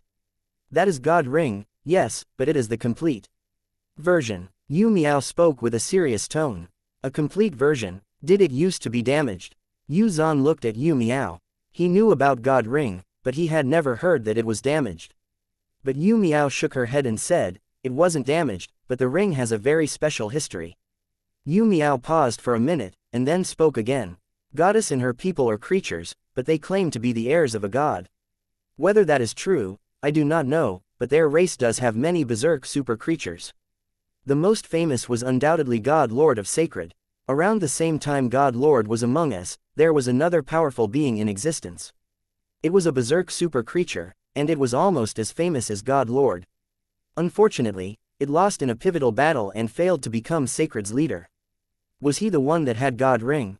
Yu Zhan looked shocked. Yu Miao nodded. The power of the Protoss was special, and that was because half of their blood did not belong to them. Perhaps it came from their mother, but their powers were not purely Protoss. The Berserk Super Geno cores, even if used by the Protoss, could not exert their full power. The powers displayed were no different than an average Super Geno core. And as time has gone on, few people remember that this is one such Geno core. They have forgotten it is an actual Berserk Super Geno core. You mean to say Goddess is able to use all its strength? Is she a pure Protoss? If others of her kind were unable to make use of its full power, how can she? Yu Zhan was now looking Goddess with a disbelieving look. Yu Miao shook her head. I don't know, but that matters little right now. The important thing to know right now is that this puts us in a bad situation. I seriously hope the lion isn't as stubborn as his old man. Otherwise, there'll be no chance for us to take Godlight Tunnel. Goddess took her ring and returned Lionheart stamp to the lion. Then, she said, Little Lion King, will you keep your promise? Little Jade Lion King took the stamp. His face had turned green, and he couldn't bring himself to say anything about breaking the deal. Little Lion King is no stranger to defeat. We can guard Godlight Tunnel together and reap the benefits ourselves, Yu Miao shouted out, from across the way. If I lose, I lose. This Godlight Tunnel has nothing to do with Lion Mountain anymore. Little Jade Lion gritted his teeth, then signaled those from Lion Mountain to vacate the area around the tunnel. Wait, before Little Lion King could leave, someone was heard shouting from beyond the valley. Everyone looked over and saw the person shouting at Little Lion King was none other than Han Sen. They were shocked, and they did not know what he wanted. Han Sen was approaching Little Lion King, prompting Yu Miao and Goddess to look at him. They were unsure of what he wanted. Although Little Jade Lion was still young, Goddess and Yu Miao did not dare harm him. Goddess had taken his Lionheart stamp, yes, but she made sure to give it back to him. They were all scared of incurring the wrath of White Lion King. When Little Jade Lion's company saw Han Sen draw near, they looked to be quite alert. They all stared down at Han Sen angrily, as if they were ready to rip him to shreds. What are you doing? Little Jade Lion wasn't in a good mood. He asked Han Sen the question coldly, and if the answer displeased him, he was ready to lunge at the human and rip him apart. It'd at least be an outlet for the anger he felt, after having lost the battle he just had. Don't you remember our deal? Han Sen said. He wanted to see if the Little Lion King would keep the promise he had made. If he did, he'd help the Little Lion King retake the Godlight Tunnel. If he did that, at least the creature would benefit in some way. Han Sen did not have many people working for him, and if he took the Godlight Tunnel, he wouldn't have the numbers to safeguard it. If Han Sen could get Lion King's party on his side, it would be ideal. If Little Lion did not keep the promise, though, it wasn't as if Han Sen would lose much. He saw the fight against Goddess, and if he had to fight the lion, he wasn't afraid of the prospect. It's you. Upon hearing Han Sen say this, Little Jade Lion King's face became distorted by shock. He hadn't expected Crystal Core's master to be human, and he hadn't expected to see him there. He had no clue how to respond. Yu Miao and Goddess saw Little Lion King's expression, and it made them frown.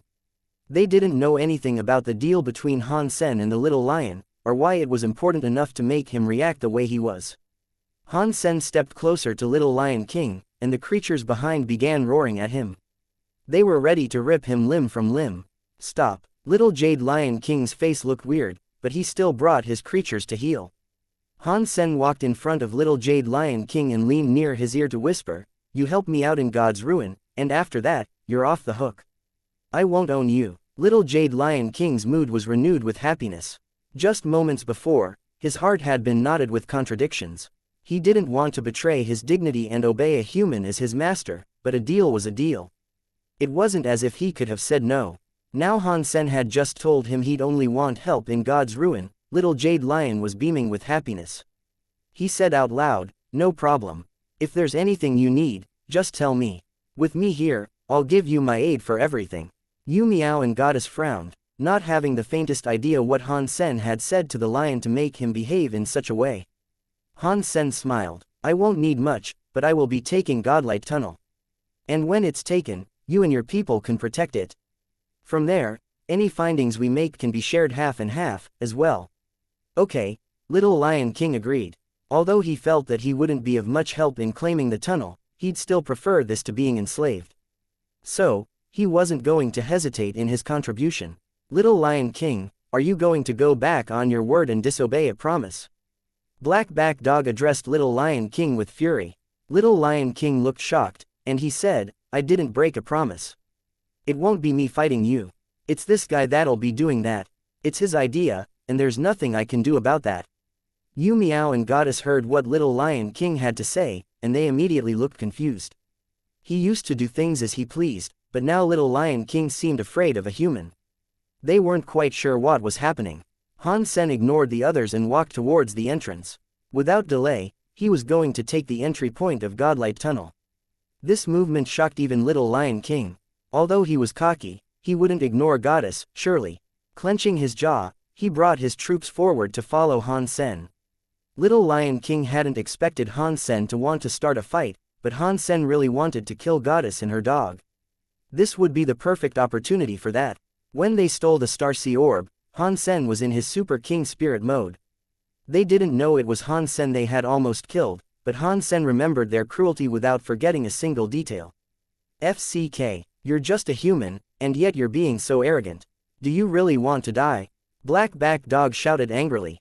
The creatures of Sacred then ran forward to block the advance of Han Sen, Little Jade Lion King, and his entourage. Whoever gets in my way will die. Han Sen had a thirst for blood, so he didn't talk or negotiate any more than that. He shone with a red light, and then, the ruby wings spawned behind him. The red light was like blood, and when Han Sen pulled out his Taya sword, he swung with wretched strength right across Black-backed dog with a flap of his wings. Black-backed dog only had a gemstone Geno core, and he hadn't expected a human would lash out at him so boldly. He hadn't prepared himself, so it was too late for him to dodge. He spat out some black light and tried to block Han Sen.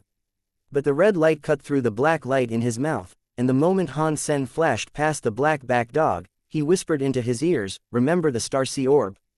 Black-backed dog's pupils went small. He looked at Han Sen, trying to figure out what he might have wanted, but Taya had already lopped his head clean off. The dog's head, with an expression of fear and confusion, rolled through the air. Everyone was frozen. It had happened too quickly for anyone to react.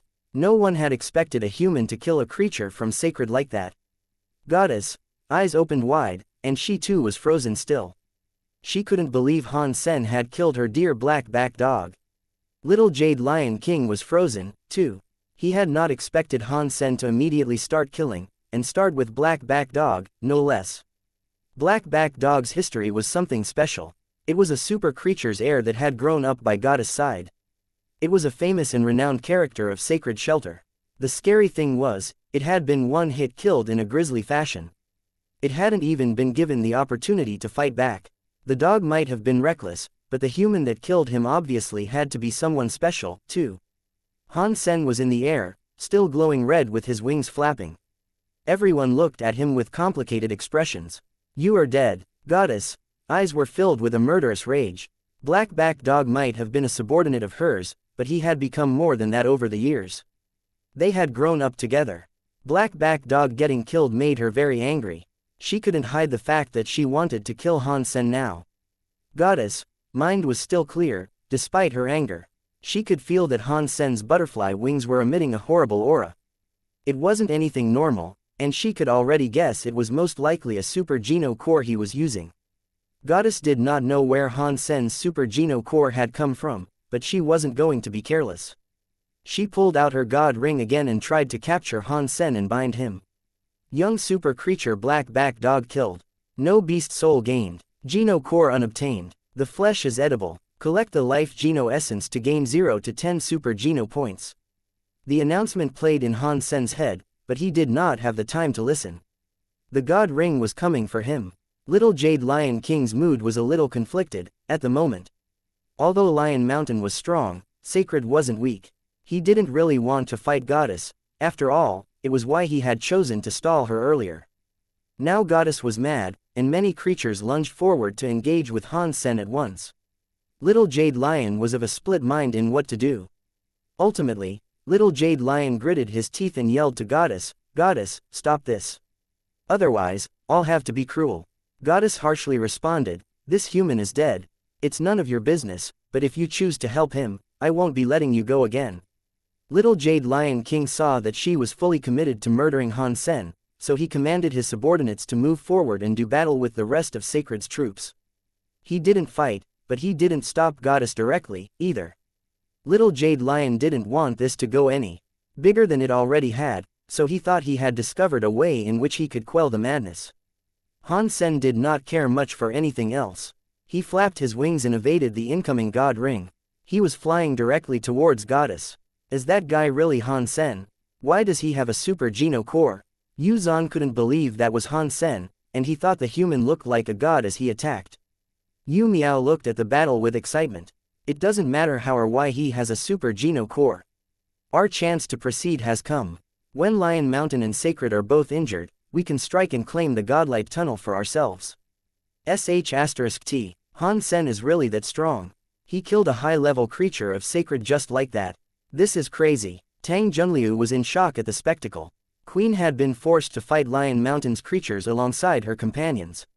Her eyes looked bright. She became one of the early demigods of humanity, but she had been unlucky to end up in Sacred Shelter as the subordinate of creatures. Her leveling process had been extremely slow, and she had only managed to obtain a gold Geno core. Queen knew the black-backed dog was strong, but Han Sen had managed to kill it with one strike. It showed her that Han Sen was again the best of the best, possibly out of everything and everyone in the Fourth God's Sanctuary. He hasn't been heard from in 10 years. I didn't know he had actually come so far. Queen sighed. By using time and space in her movements, she put on the show of fighting, more than anything. She disappeared and jumped around a lot, not really engaging them. Above all, she wanted to focus on watching how Han Sen battled Goddess. Goddess saw Han Sen dodge the ring and come for her, but she wasn't afraid. She summoned a short sword and swung it towards him. The short sword was black, and when she swung it, it emitted a black light, as if it was tearing a veil through space. Split knife. Goddess brought out her split knife. The Sacred Master must be very fond of her. Yu Miao sounded jealous. Split knife was a famous Geno core belonging to Sacred Shelter. It could cut through anything, and it was said to be indestructible. When the master of split knife was still alive, it broke countless Geno cores belonging to super creatures. Its name was quite well known across all of the Fourth God's Sanctuary. Although split knife was not a berserk super Geno core, its power was still better than many berserks, anyway. If Goddess brought split knife here with her, Han Sen is sure to die. He is so ignorant. He manages to get a little bit of power and then act stupidly reckless. He deserves to die, really, Yu Zhan said dismissively. While Yu Zhan and Yu Miao discussed this, Han Sen moved in front of Goddess. The split knife in her hand was being swung right at him. Little Jade Lion King was shocked, and he said, Goddess brought split knife. He is so dead. It's not like I don't want to save you, it's just that I really can't. Dong. When everyone thought Han Sen was dead, they saw him raise his arm to try to block her attack. He is too naive. Not even super creatures can block that knife, everyone thought. The next second, Han Sen's arm displayed a shield that looked like a black crab. It managed to successfully block the strike. Split knife's black sword light crashed into the shield, but not even that was able to penetrate the defense of the arm shield. It only left a scratch that was around 1 inch deep. How is that possible? And what is that shield? How could it block split knife? Yu Zhan screamed. The faces of those watching changed. No one had believed that split knife could be blocked. Pang. The overbearing shield displayed that word overbearing, sending the split knife's power back to its owner. Goddess' wrists were broken, and her split knife was sent flying out of her hands. She coughed up blood and found herself barreling through the air, too. Although she could use split knife's power, her body and self-Geno core weren't super yet. They could not withstand the backlash. Han Sen flapped his wings and the red light arced across the sky. Taya came forward like a wild wind, and Han Sen cut Goddess in half while she was still airborne. She was the favorite daughter of Sacred Shelter's leader. Even if Yu Miao or Little Lion King possessed Han Sen's power, they would never have dared to do this. Now Han Sen had just killed her mercilessly, and they all froze. Yu Miao, who wanted to take advantage of the situation, was left in shock. This was beyond all her expectations, and she didn't dare make a move. Han Sen frowned. He had killed Goddess, but he did not hear an announcement. The two halves of her body faded into the God Ring, and then the God Ring disappeared. I will kill you. The angry voice of Goddess echoed through the air. Han Sen, seeing Goddess had not died, thought that it was a great shame. Little Lion King felt relief, though. If she had really been killed, and he was involved with the incident, it might have started a war between Lion Mountain and Sacred. Although Lion Mountain was not afraid of Sacred, it'd be a clash between two super shelters. The loss of lives would not be worth it. Han Sen noticed the split knife had not disappeared alongside Goddess, however. So, he picked it up. Super Geno Core split knife obtained. Han Sen was delighted. He took the knife. If it could carve a mark into the overbearing shield, it had to be a very powerful weapon. It was great for Han Sen to obtain a Super Geno Core out of the endeavor. Taya was simply tough, and its effectiveness and power depended entirely on Han Sen. Split knife was incredibly strong all by itself, so for Han Sen, this would definitely increase his damage output and be particularly helpful when tackling super creatures. When Goddess disappeared, the creatures of Sacred Shelter all ran off. Little Jade Lion did not ask his troops to pursue, as he did not want to make them particularly resentful. Han Sen saw that Queen hadn't run off, so he walked before her and asked, "You aren't under contract, are you?" Queen shook her head. "If I was, even I wouldn't stay." "Good. When we leave God's Ruin, I'll take you back to the Alliance," Han Sen said, then went back to the Little Lion. "Tell your guards to protect the entrance of the Godlight Tunnel. Without my explicit permission, no one is allowed inside." Little Jade Lion swiftly agreed, then ordered his company to guard the entire valley. Little Jade Lion was a little scared of Han Sen now. He had originally thought that Han Sen wanted to use his power to take control of the tunnel, but it wasn't like that.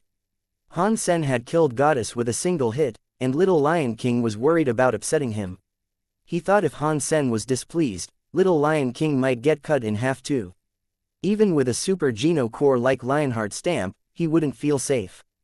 Before Han Sen, even Little Lion's title didn't bring him a sense of security. Yu Miao had wanted to make a sneak attack earlier, but seeing Goddess almost die that way and have to use God Ring's power to escape, she didn't dare try anything. "Little Lion King, according to our deal, we can enter the tunnel now, yes?" Yu Miao said, walking into the valley to speak with Little Lion. Little Lion King gave a wry smile. "If I took the tunnel, of course. But that isn't my call to make anymore." After that, Little Lion King turned to look at Han Sen. "You can go into the Godlight Tunnel, but the price of admission is 2 gemstone Geno Cores each," Han Sen said coldly. Although Han Sen wished to kill them both, they were spirits. It was ultimately pointless. Han Sen just wanted them to act more careful with him. If Han Sen wished to kill them, they knew he could do it in one hit. If he wanted to kill them and keep them from respawning, though, Han Sen would have to destroy their spirit stones. "Don't be ridiculous." Yu Zhan spoke with an annoyed tone. "The people who took the tunnel last only asked for 1. Is it? Then you can pay me 3, Han Sen said quietly. Yu Zhan sounded angry. 4. Han Sen's face was emotionless throughout. He spoke even before the spirit could respond. 2. Then, Yu Miao frowned. She was not sure if she could kill Han Sen in God's Ruin, so she was regretfully going to have to oblige him. "Now it is 4 each. None less." Han Sen pointed at Tang Junliu then, and said, "But you can swap them out for other things, if you'd like. That being said, I'll give you 50% off if you're willing to release this man. I can give him to you, and the contract, but that means entry is free." Yu Miao looked at Tang Junliu as he spoke to Han Sen. To her, Tang Junliu was just a bronze Geno Core grunt. If she could get a benefit such as that out of it, acknowledging he was important to Han Sen, she was going to bargain for the best deal possible. Yu Miao thought of using Tang Junliu to threaten Han Sen, but she didn't do it. She didn't know just how important weak humans like Tang Junliu were to Han Sen, so she was worried about being tricked, too. If she wasn't successful in bargaining, she'd have to spend a lot of resources in gaining access to the tunnel, and Han Sen could go mad and kill them like Goddess, anyway. Although they could respawn with their spirit stones, it'd put an end to their relic hunt in God's Ruin. "Half. He doesn't deserve more," Han Sen said coldly. It was quiet for a bit, and Han Sen wasn't going to back off. Yu Miao agreed to the deal in the end, using Tang Junliu as the bargaining chip for having 50% off. 4 gemstone class Geno Cores was too expensive, especially if they had to pay so many for each person. Not even Yu Miao had that many. But they still had to pay 2 gemstone Geno Cores, and that was the double the price they were going to pay before Han Sen showed up. Yu Miao and Yu Zhan thought Han Sen would charge the others that price, too, but when the solo creatures or spirits came to ask for entry, they were allowed in for the price of 1 gemstone Geno core. This really peeved them. Yu Zhan wished to say something and complain, but Yu Miao stopped him and just pulled him into the tunnel. Don't say anything. In God's ruin, we can't fight him. Once we return to the outside, though, there'll be plenty of ways for us to exact our revenge. Yu Miao said darkly, as she entered the godlight tunnel. I'm going to chop him into pieces. Yu Zhan's eyes flared with the want of murder. Tang Junliu, having gotten his freedom back, cried his eyes out. Old Han, whenever you need me, whatever you want, please, just tell me. I will have a lot to ask you, actually. When Little Flower goes to your school, you should give us a discount. Han Sen laughed. No discount. We'll have him for free and we'll give him the best treatment. Tang Junliu patted his chest. Thanks, but we'll talk more about that in the alliance. Since we're here now, though, we should head into the tunnel and try our luck. Maybe we can level up our Geno cores. Han Sen brought Queen and Tang Junliu with him into the Godlight Tunnel. Godlight Tunnel was a tunnel that went through the belly of a mountain. It was around 10 miles long, and a weird power permeated the atmosphere inside. The humans felt a lot of pressure as they entered, and the deeper they went, the harder the pressure became. If a person was talented, with a good fitness level, they might learn something when they went against that strength. Their skills might be improved and perhaps level them up straight away. The tunnel had the same width as an air raid shelter. It was wide enough for a car to pass through, but that was about it. Every 1 mile, a beam of sunlight would bathe a portion of the tunnel from above. It made the place seem longer than it actually was, and it felt extremely weird. After each checkpoint of light, the pressure permeating the atmosphere of the tunnel increased. The gemstone-class creatures that were the heirs of super creatures could only make it through 14 of those checkpoints. They were unable to go any further than that. Looking down the tunnel from a distance, the pools of light looked like the illumination of street lamps, all the way down. There were 19 of them in total. Up until now, no one had been able to figure out what lay at the end of the Godlight Tunnel. Even the creatures that leveled up to super while inside the tunnel were unable to reach the end of it. Little Lion King followed along and said with a smile, "We met each other on the field of battle. Let's encounter one another again sometime. I am Little Jade Lion King of Lion Mountain. What is your name?" Han Sen. "I'm human," Han Sen answered. He still wasn't fond of Little Jade Lion King, but it wasn't as if he hated the lion's guts.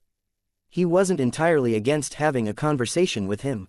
As Han Sen and Little Lion King spoke, Yu Miao stared at them coldly. She despised Han Sen, and as they were having their discussion, someone else entered Godlight Tunnel. Han Sen thought it was just some creature or spirit, but it was in fact Six Paths. Yu Miao's heart jumped when she saw Six Paths. Six Paths Emperor wouldn't hand over a Geno core, and if Han Sen had any form of conflict with the spirit, she believed Six Paths would kill him with ease. Yu Miao, who was going to continue following, stopped where she was for a spell. She waited for Six Paths to catch up and see if a conflict between the two would break out. "Sister, Six Paths Emperor is here. I'm not sure Han Sen knows who he is. If he doesn't, given Six Paths' personality, a fight is sure to break out." Yu Zhan told Yu Miao giddily, in hushed excitement. He was thinking along the same lines. Six Paths soon approached Han Sen, and crushing the expectations set by Yu Miao and Yu Zhan, Six Paths spoke to the human like an old friend. He asked, "Why are you here?" "I'm in God's ruin. How could I not spare the time to visit the Godlight Tunnel?" Han Sen smiled. Six Paths nodded and said, "Good timing, then. Now we can compete and see which of us can walk the farthest in this Godlight Tunnel." Yu Miao and Yu Zhan wore strange expressions. They hadn't expected Han Sen to be personally acquainted with Six Paths Emperor. And again, knowing Six Paths' personality to be what it was perplexing to see him address Han Sen as if he was addressing an equal. They were flat out shocked. Little Jade Lion King, seeing Han Sen talk to Six Paths Emperor like his buddy, had an even greater admiration for the human. He thought to himself, it's no wonder he is so strong. To kill goddess as he pleases, he must indeed be quite the character. Before Six Paths Emperor self-destructed, he was more famous than my father. If Han Sen can talk to him like a friend, then Han Sen really must be strong. Six Paths wasn't an avid talker, though, and after a few brief verbal exchanges, he went ahead and focused on getting deeper into the Godlight Tunnel. Han Sen, Queen, Tang Junliu, and Little Lion King followed. Bauer was in Han Sen's arms, and Star Sea Beast was following behind Han Sen. Little Silver was on the big creature's head, staring at the light up ahead. The light sources above were like small suns, and they managed to light up the tunnel rather well. The first curtain of light fell on Han Sen, draping him with what felt like water. The light was tangible, but the feeling was not heavy, and it did not feel burdening. Everyone walked through the first curtain of light with ease. But after passing through the light, the gravity felt much heavier. Still, it did not slow them down or affect their passage too much. They continued walking until they reached the fifth curtain of light. There, Tang Junliu could not take the pressure of what came next. His entire body was wet with sweat, and it felt as if he was carrying the whole weight of a mountain. It took a lot of effort just to make one step. Of course, he only had a bronze Geno core. His fitness and Geno core level were still very weak, so it was fairly impressive he had managed to make it that far. Can you still go on? Han Sen asked Tang Junliu. It's okay, I can keep going. I must make it to the sixth, at least. Tang Junliu gritted his teeth. Han Sen didn't say anything. He just walked by Tang Junliu's side. The pressure there was of no bother to Han Sen. Tang Junliu could see everyone else walking forward freely, and he even saw Little Silver lying on Star Sea Beast's head in a relaxed posture as if there wasn't a single ounce of additional atmospheric pressure. He sighed and thought to himself, Han Sen's companions are so scary. How long will it take me to catch up to his level? Tang Junliu did not want to give up, and onwards he continued. He eventually ended up far behind the others, as his pace was extremely slow. His muscles tightened, as if they were going to tear through his clothes at any given moment.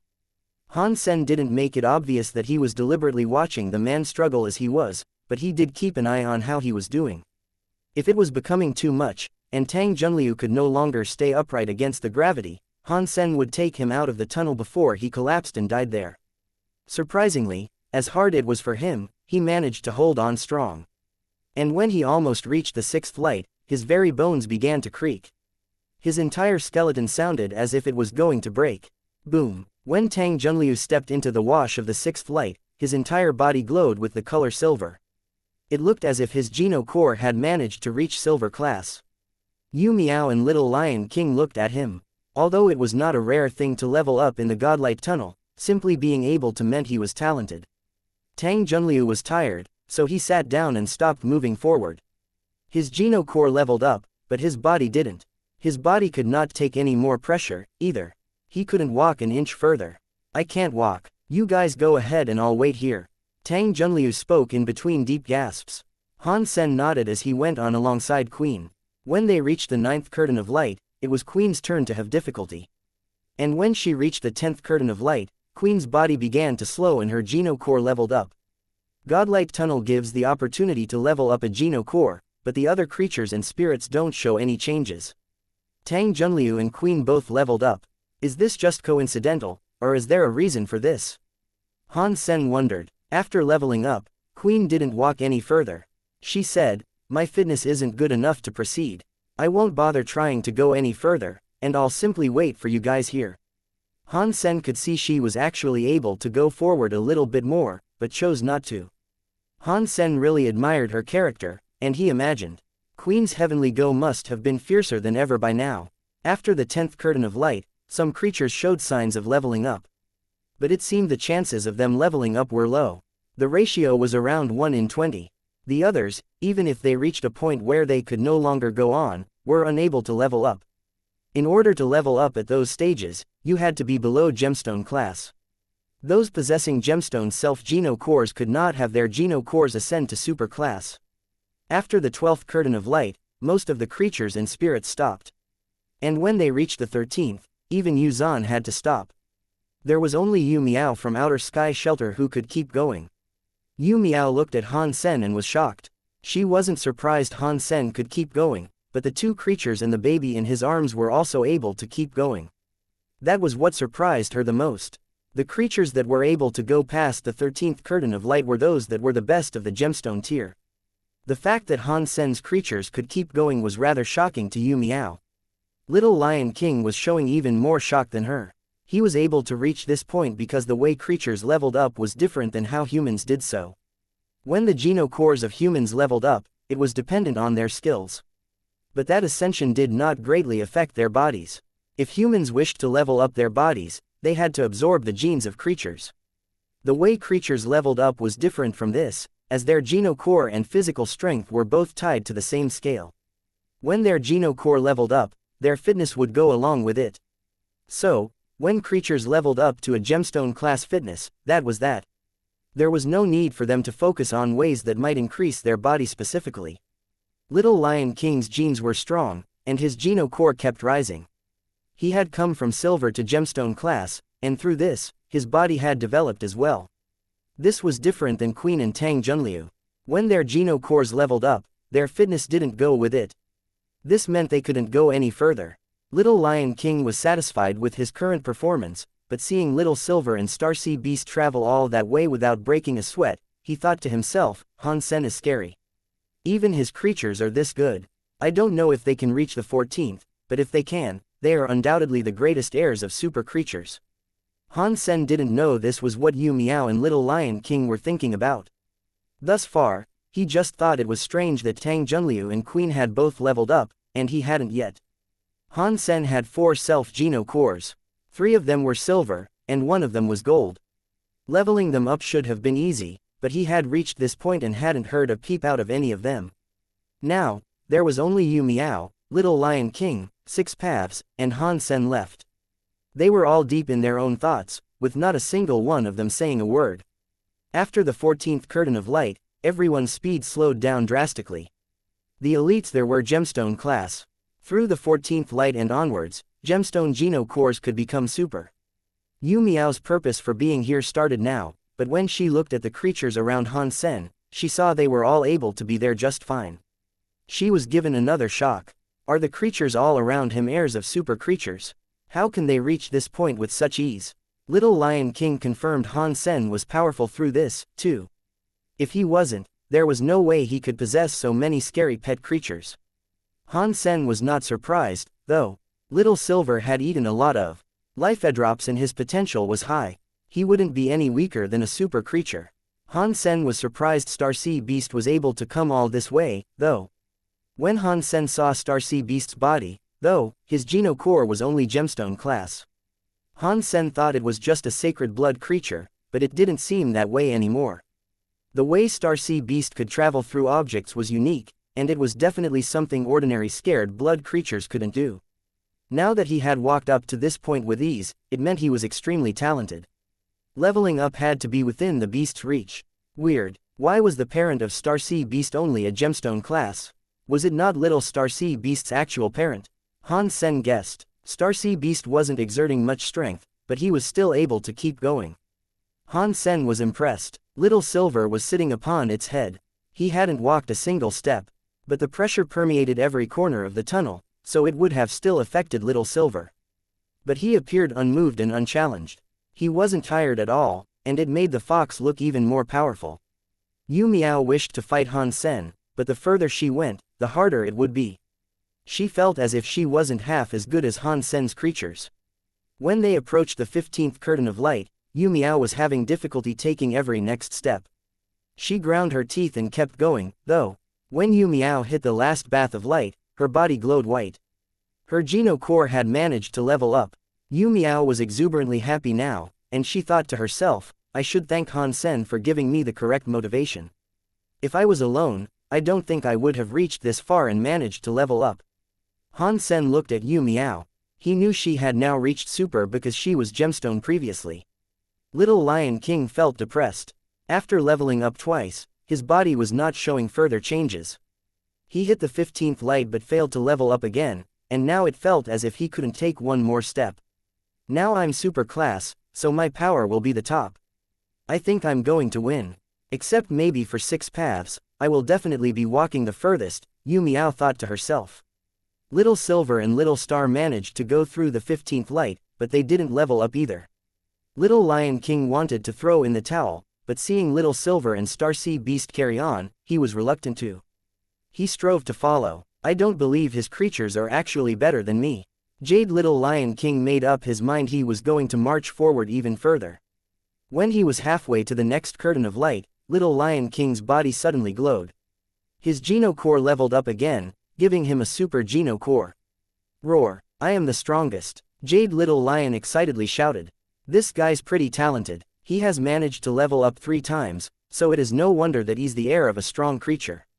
Han Sen was jealous. His self-Geno Cores had still shown no sign of changing. After Jade Little Lion became super, he felt the atmospheric pressure become lighter. And then, reaching the 15th light wasn't so much of a struggle. The strength of his body had improved, after all. He ran up to Han Sen and said to him, Han Sen, are you interested in competing with me? To see which of us can walk furthest. Where's the good in that? Han Sen asked. If you win, I will take you as my boss and I will listen to whatever you say, no matter the command. Little Lion King rolled his eyes. He had seen Han Sen's power, but he knew it was derived from the beast souls or Geno Cores he had collected. Little Lion King could tell Han Sen's fitness was only a little bit better than a gemstone creature, and he wasn't super. Class. Inside the godlight tunnel, the extra powers Han Sen relied on would be useless. You had to use your own body's power to fight back the pressure and light. And that was why the lion was now confident. Okay, then, Han Sen smiled. Don't rush it, though. If you lose, I'll be your boss instead.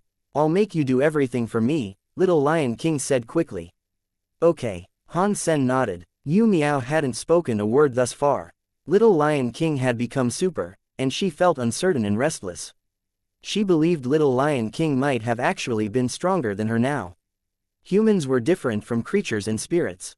If Han Sen's self-Geno Core leveled up, his fitness would still remain what it was. Like the two humans, once Han Sen reached the end of his tether, leveling up would still force him to stop where he was. Yu Miao hadn't decided to fight Han Sen after becoming super because she was still afraid of his Geno Cores and beast souls. It wasn't his actual power she was afraid of. Six Paths didn't say anything, either. He just continued walking, and he didn't care about anything the others were discussing. Yu Miao's surprise did not only come from Han Sen alone, though. Bower, Little Silver, and Starsea Beast had managed to breach the 16th curtain of light. They only had gemstone Geno Cores, and they weren't super yet.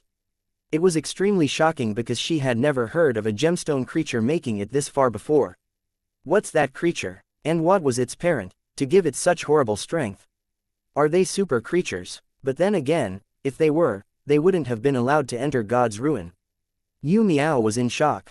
Little Lion King and Yu Miao were both feeling the same way. They were both in shock. White Lion King said a powerful creature's heir could go past the 16th light with a gemstone body, but the likelihood of such a creature living was a 1 in a billion rarity. They wondered how Han Sen had amassed so many. While Yu Miao and the Lion King remained dazed in their shock, Starsea Beast began to glow. It was a beautiful thing to witness. As Little Star leveling up, Han Sen was very happy about this. This was the first super creature he had cultivated in the 4th God's Sanctuary. Yu Miao was already certain that Little Star was a gemstone-class creature, but this confirmation only heightened her shock. A gemstone-class creature had actually reached the 16th section of the Godlight Tunnel. That meant he was the best of the best when it came to creatures. If nothing bad happened, it would undoubtedly become a berserk super creature one day and go on to really becoming the greatest to exist in the 4th God's Sanctuary. Even Six Paths was surprised by this. He saw what had occurred, and after a long stare, he said, a legend speaks of a Starsea Dragon King existing in the 4th God's Sanctuary. The Starsea power it wielded was unbeatable. It reached the end of the season leveled up. I wonder if he is its heir. Han Sen shook his head and said, no. He is just the heir of a sacred blood creature. It's just something about his genes that must have changed. He didn't know if Little Star was the heir of Starsea Dragon King, but even if the creature was and he knew that, he wouldn't admit it. If that name was indeed connected to Little Star, all the enemies of Starsea Dragon King would come looking for him. But if Little Star was indeed the heir, it helped to explain why he was so powerful. In the legends, it said Starsea Dragon King went on to become a god. That implied Little Star was a child of a god. Everyone continued walking, and when they neared the 17th light, Little Silver looked incredibly tired. His body was shaking as he tried to beat the weight of the pressure. Han Sen thought it was strange that he himself could now feel the pressure of the light, but it wasn't as bad as he thought it might be. The burden wasn't exceptionally tough for him to endure. Strange. My fitness is just a little bit better than that of a gemstone creature, just like Yu Miao. But why can't I feel much of the godlike pressure? Han Sen felt very weird. He didn't feel much of that pressure at all, and he had almost reached the 17th curtain of light. When they were approaching the 17th curtain of light, Little Silver stood up off of Starsea Beast's back. The fox's fur was all standing on end, and its bones creaked and moaned. He was clearly fighting some sort of power. Han Sen thought the little fox wasn't going to make it, but Starsea Beast helped and nudged it on into the curtain of light.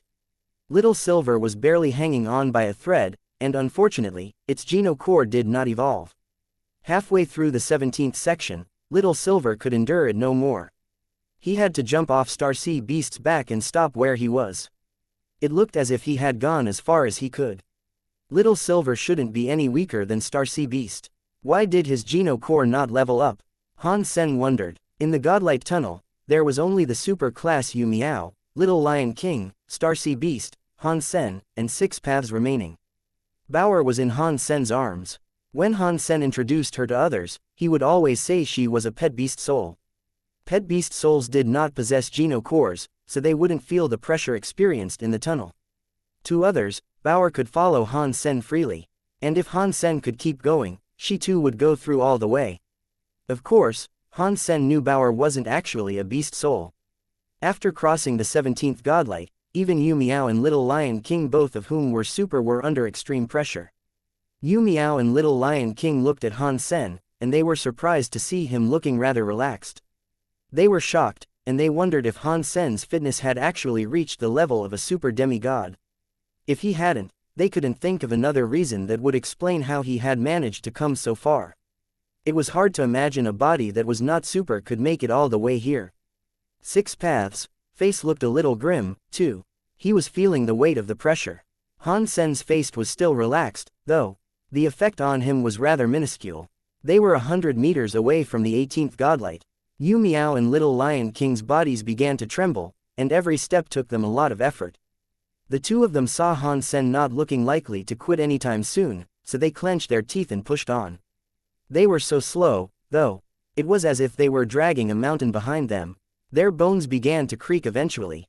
Little Lion King roared. He wanted to keep going, but his body was no longer allowing him to.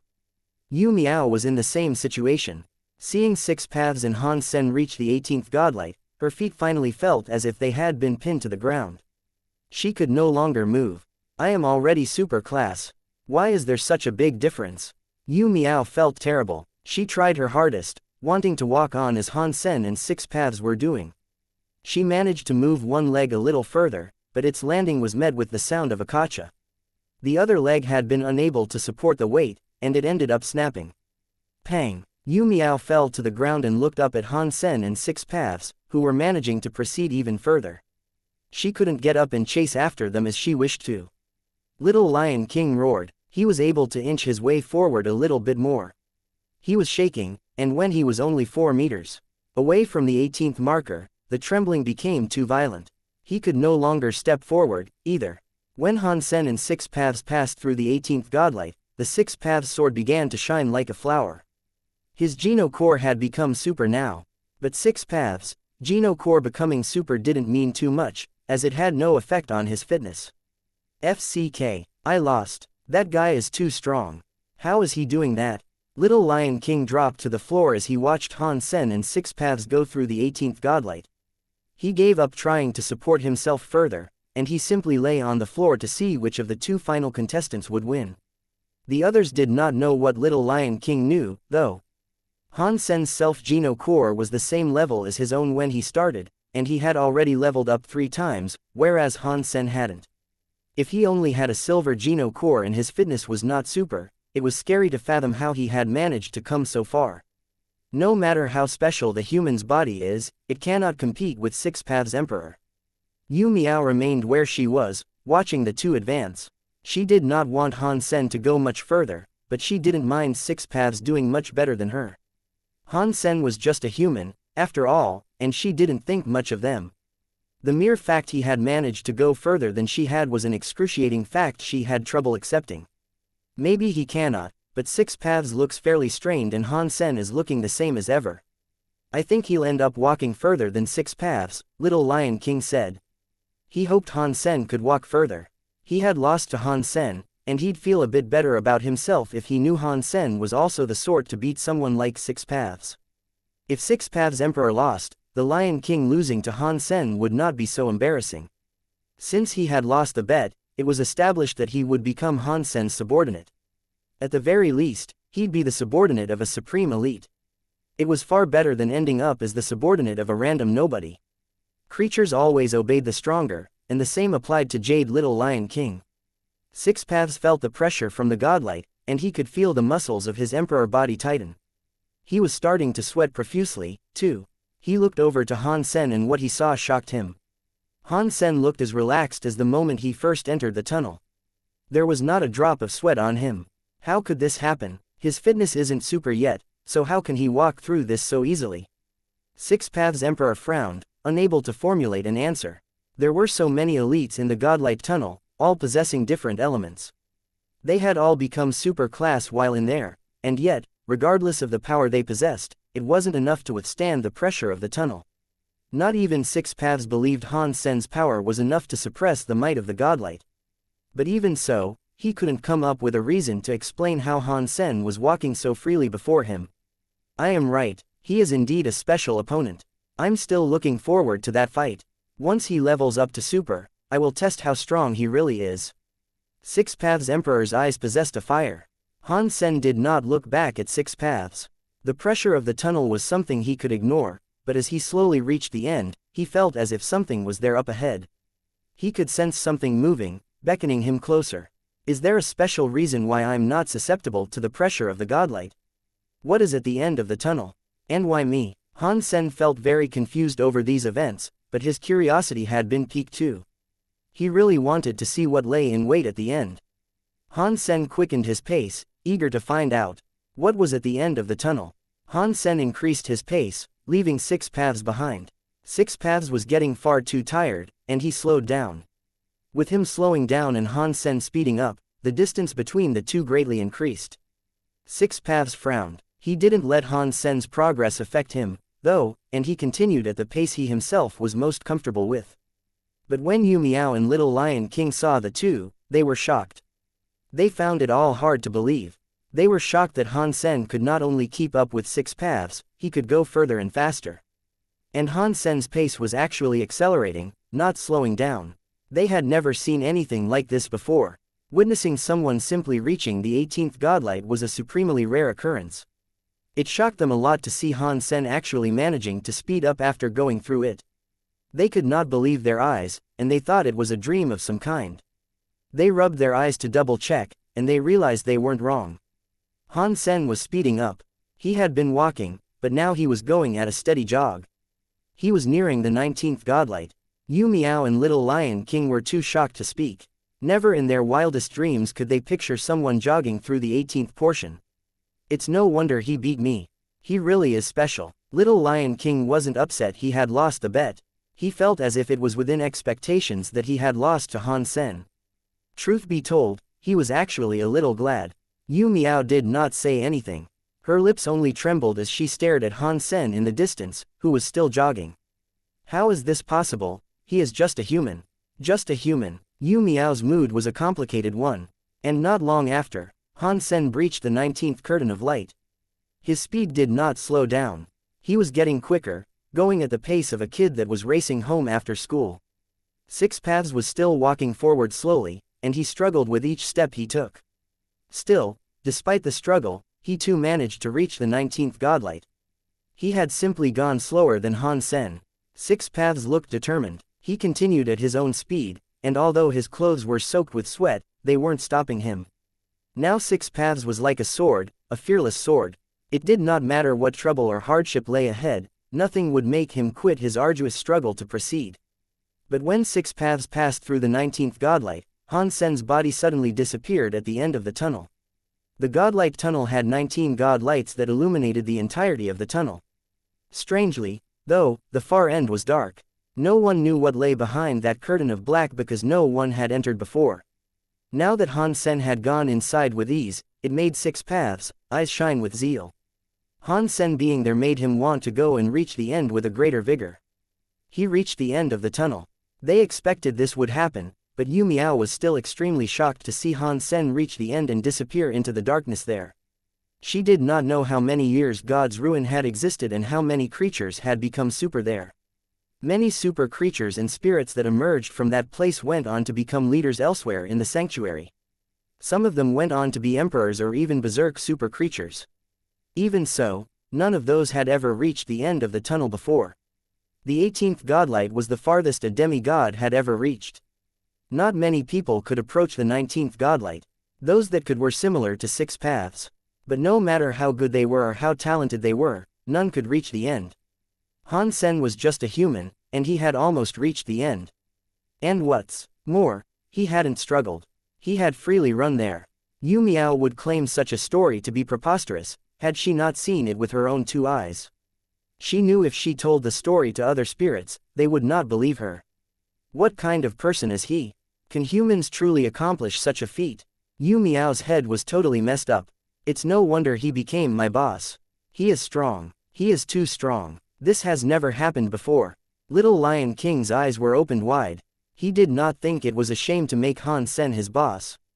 And he even found himself referring to him as boss already. He was now trying to think of what benefits he might reap, having come into the service of Han Sen. Six Paths was like an indestructible sword, approaching the end.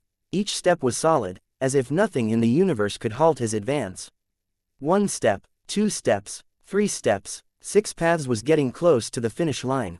He was close to the darkness at the tunnel's end, and that was all he could see now. When Little Lion King and Yu Miao calmed down a bit, they then turned their attention to Six Paths. They wanted to see if Six Paths could also reach the end of the godlight tunnel. Six Paths was getting closer and closer to that darkness, but he was slowing down. Each step was slower than the next due to the increasing difficulty. The powerful godlight was something not even Six Paths could shirk. The weight was really starting to pile up. Gotcha. The tunnel's floor had been shining with the godlight for who knew how long. It was believed to be indestructible, but it was cracking beneath Six Paths' feet. Every step he took left a crater-like footprint in the stone below. Six Paths was less than 100 meters away from the 19th godlight, and aside from Han Sen, no one had ever come this far before. But Six Paths wanted more than this. He wanted to reach the black, just like Han Sen had. Little Lion King and Yu Miao stared at Six Paths. It was not as if they were the ones there, but they were excited to watch, all the same. 1 step, 2 steps, 3 steps, Six Paths' body felt sharper and sharper, and he no longer felt like a person. He felt as if he was a walking sword. Almost there, only 10 meters to go. Yu Miao clenched her fists in anticipation. The blood inside Six Paths' body began to seep out of his skin, making him look like a red sword. Every step Six Paths took made him bleed more profusely. Hold on, just a few steps left to go. Yu Miao wanted Six Paths to reach the end, as that would make her feel better. Six Paths was wholly dyed red. He was incredibly slow, but he was directly before the darkness. The light and the dark painted two worlds side by side. Six Paths was standing in front of the black wall that separated the two.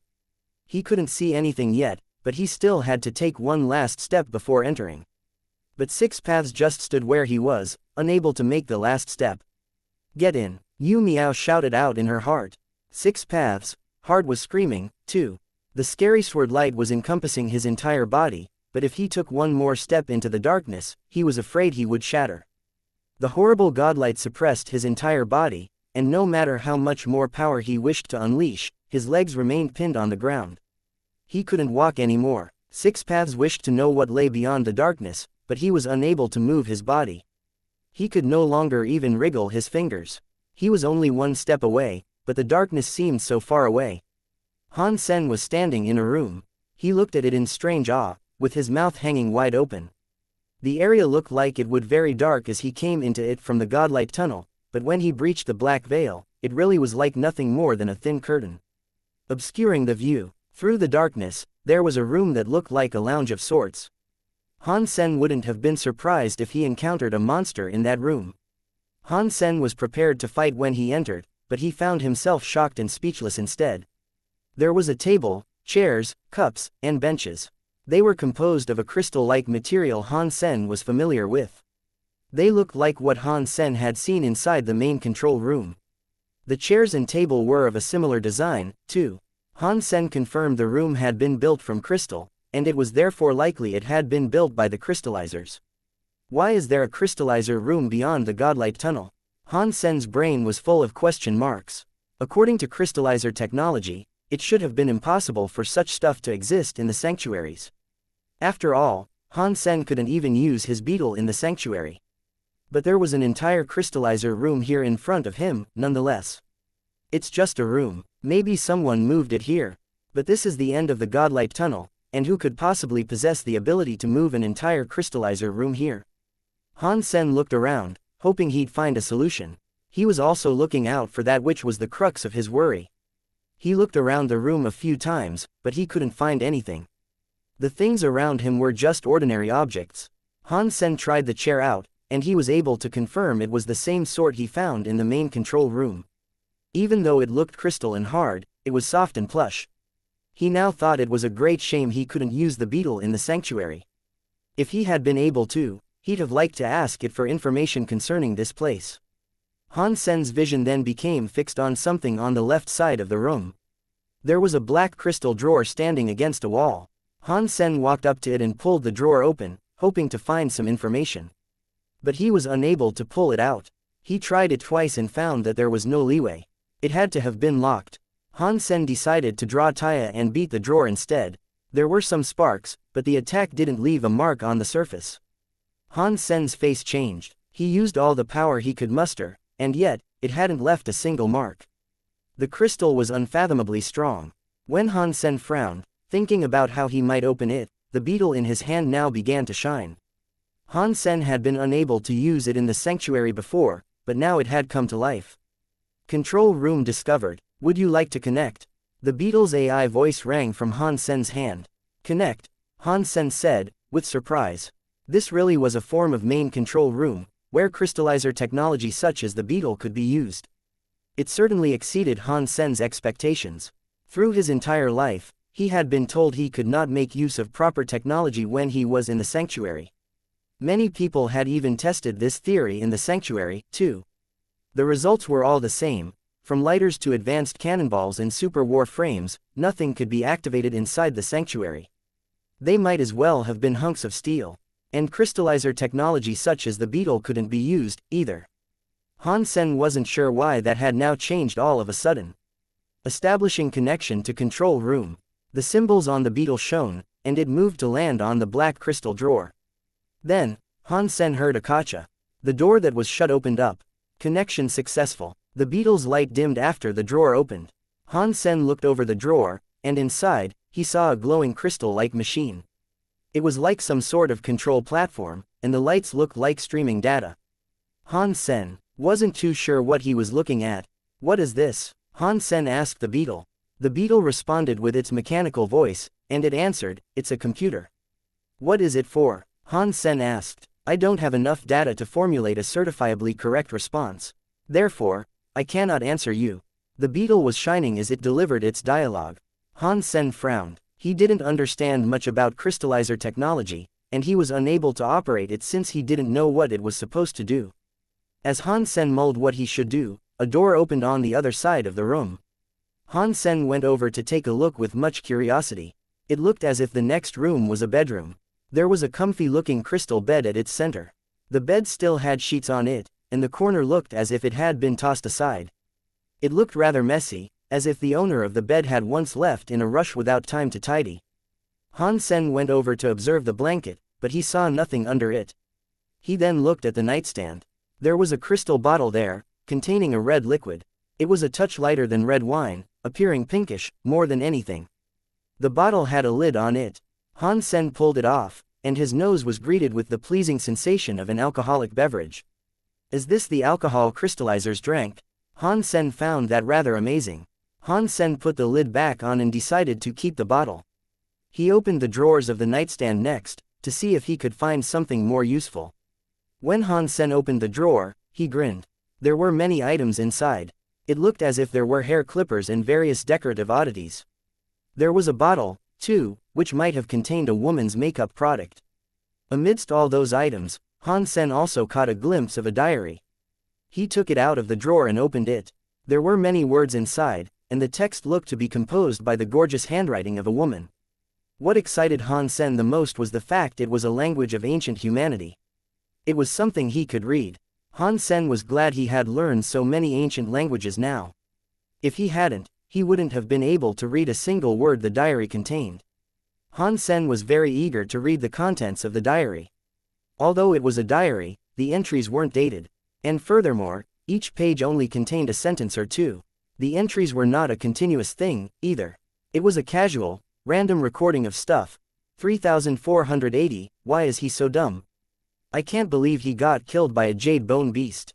Has 5079's brain filled up with water? With his power, he might as well have a death wish by going to the galaxy sea. He died. What a dumb SS. The diary was full to the brim of complaints, but Han Sen wasn't sure what the numbers meant. Are the crystallizers practically the same as humans? Were they in the sanctuary to hunt creatures? Are the numbers the names of their friends? Han Sen thought to himself. There were many complaints, but Han Sen made sure to read every single word. He didn't want to accidentally skip over an important detail and lose a potential lead. Ultimately, the results were disappointing. Han Sen had managed to read half of it, but the content up until then had been unchanging. It was like the person who had been writing the diary was a very bored recorder. It sounded as if they watched people fight all day. Han Sen managed to hold back the urge of skipping to the last page, though, and he went through the diary page by page. After going through a bunch more, however, his eyes finally came across some text that roused him back to full consciousness. 44 days to go before returning. There is still no one who is qualified. It looks like the mission has failed. Returning. What does returning mean? And qualified for what? What does that mean? Han Sen was confused. He kept on reading, hoping to find an answer. But right after, it led back to more typical complaints. Han Sen read through another dozen pages, though, and he came across something else that stood out. Mission failed. Unable to track number 4. We can finally get out of here. There is no longer a need for us to suffer in this place anymore. After that page, the diary was empty, and it looked like the owner of the diary left and no longer felt the urge to write inside it. Han Sen's heart jumped, and so he flicked back through the pages. He remembered seeing the writer complain about a number 4 earlier, but at the time, he might not have noticed it. When the diary owner left, they mentioned number 4. To be featured on the final page, number 4 had to be a person of some importance. Han Sen then gathered all the complaints and entries he could find that made mention of number 4. Number 4 is not bad. Her sword is good. She has reached kindergarten level. Number 4 wants to kill Blood River God. She must have a death wish. DMN. Number 4 did it. That was some dog's tea luck. After Han Sen read them all, he noticed that the author really had paid attention to number 4. The diary's owner, when complaining about the others, did so differently. It was as if she was an absolute superior, and her comments were written like the observation notes on monkeys in a zoo. Even though the diary's owner seemed to complain about number 4 the most, it was different. It felt like they shared something, and that number 4 wasn't regarded as a lower-tier being. After Han Sen read all the complaints, he came to a few conclusions. Number 4 was a female. He did not know if she was a crystallizer or what, but she was a female. She used a sword and she was very strong. There was one mention of Cruel Kai, and he had heard of its existence as a demigod super creature. Normal super creatures wouldn't dare provoke that beast. The complaints said number 4 managed to kill the monster. Although the diary said her sword skills were not great, like that of a little kid, the progression seemed smooth. Number 4 must have been able to kill the creature with ease. And there was a point in which she was mentioned to be beautiful. One of the complaints stated, "Why is being pretty something to be proud about? Being pretty can often lead to arrogance." DMN number 4. Han Sen connected a few more of the complaints to paint a clearer picture. He learned a baby creature managed to approach number 4 and follow her. That was why the diary had a line that read like that.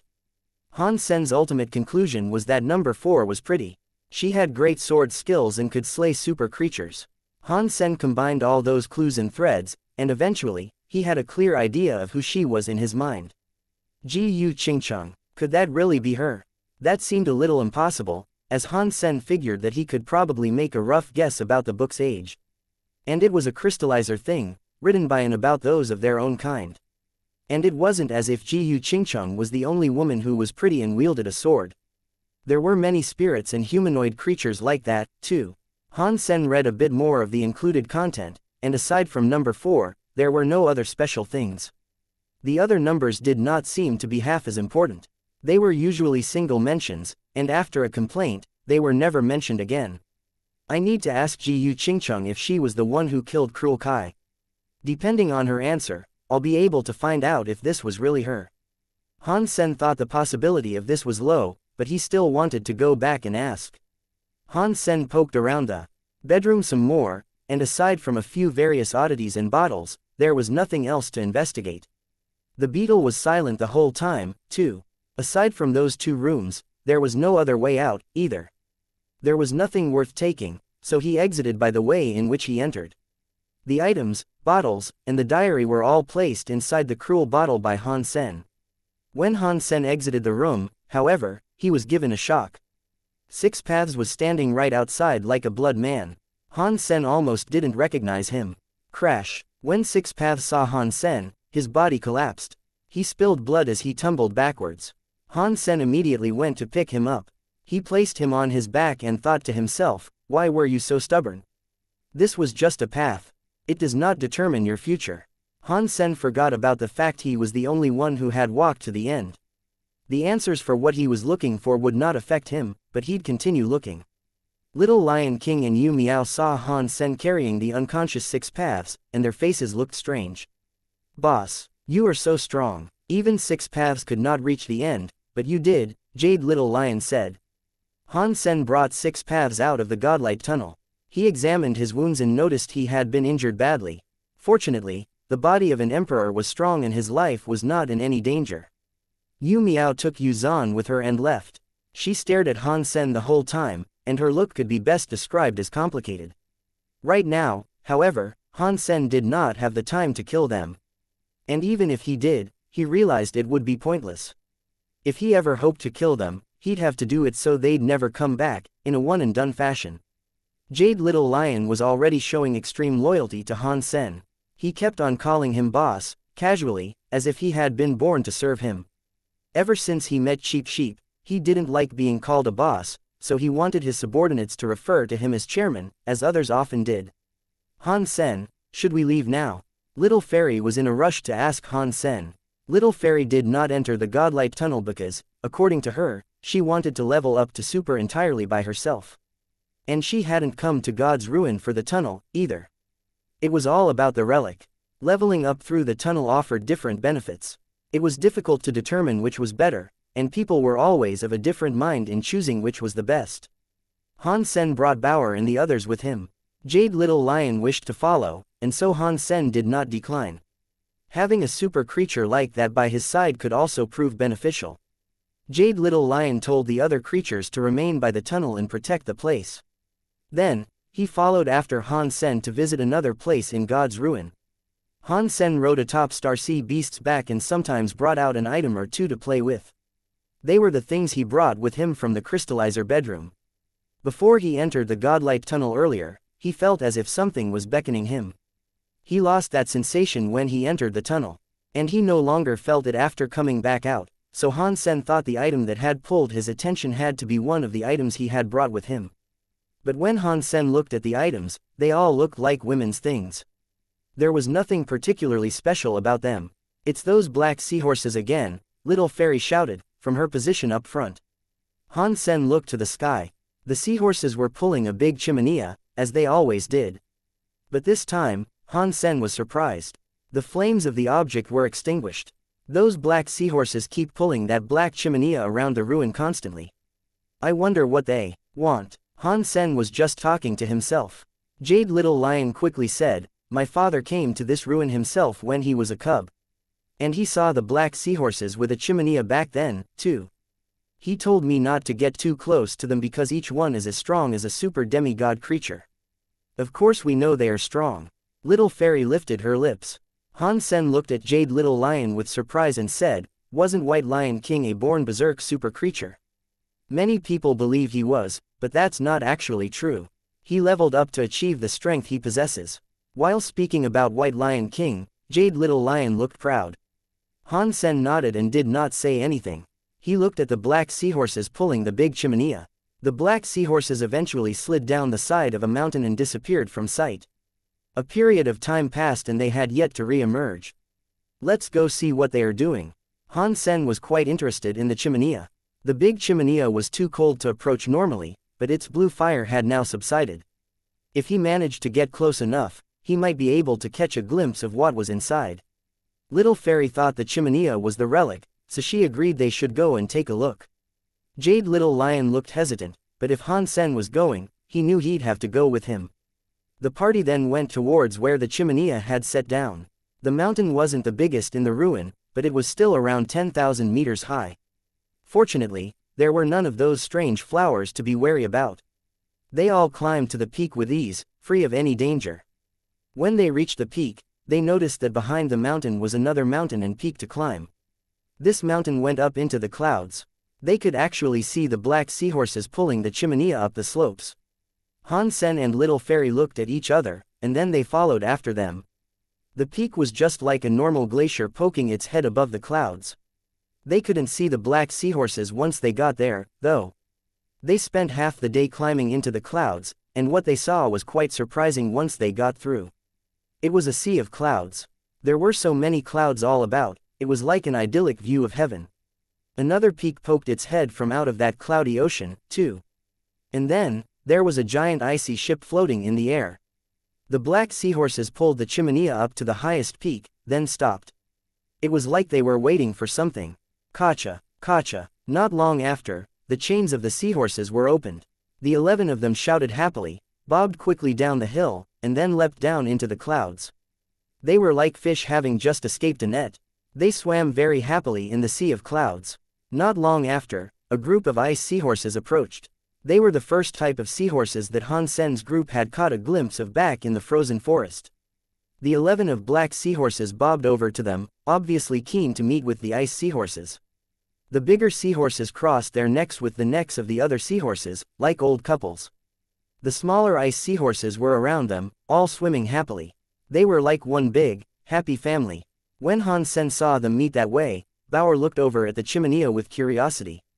She jumped out of Han Sen's arms and ran over to the peak it was sitting upon. Han Sen was shocked. He wished to call her back, but he didn't want to spook and possibly alert the black seahorses. Han Sen was curious about the big chimenea, so he followed Bauer to that same peak. Little Fairy and Jade Little Lion also followed from behind. They all snuck up the peak from the other side. The black seahorses were tying up their necks with the necks of the other seahorses, and as a result, they were unable to spot them. The big chimenea was not lit, and it wasn't emitting any frosty air. Everyone went over to the peak, and Bauer leapt atop the chimenea. Then, she stuffed her head inside the chimney. She looked around with great curiosity.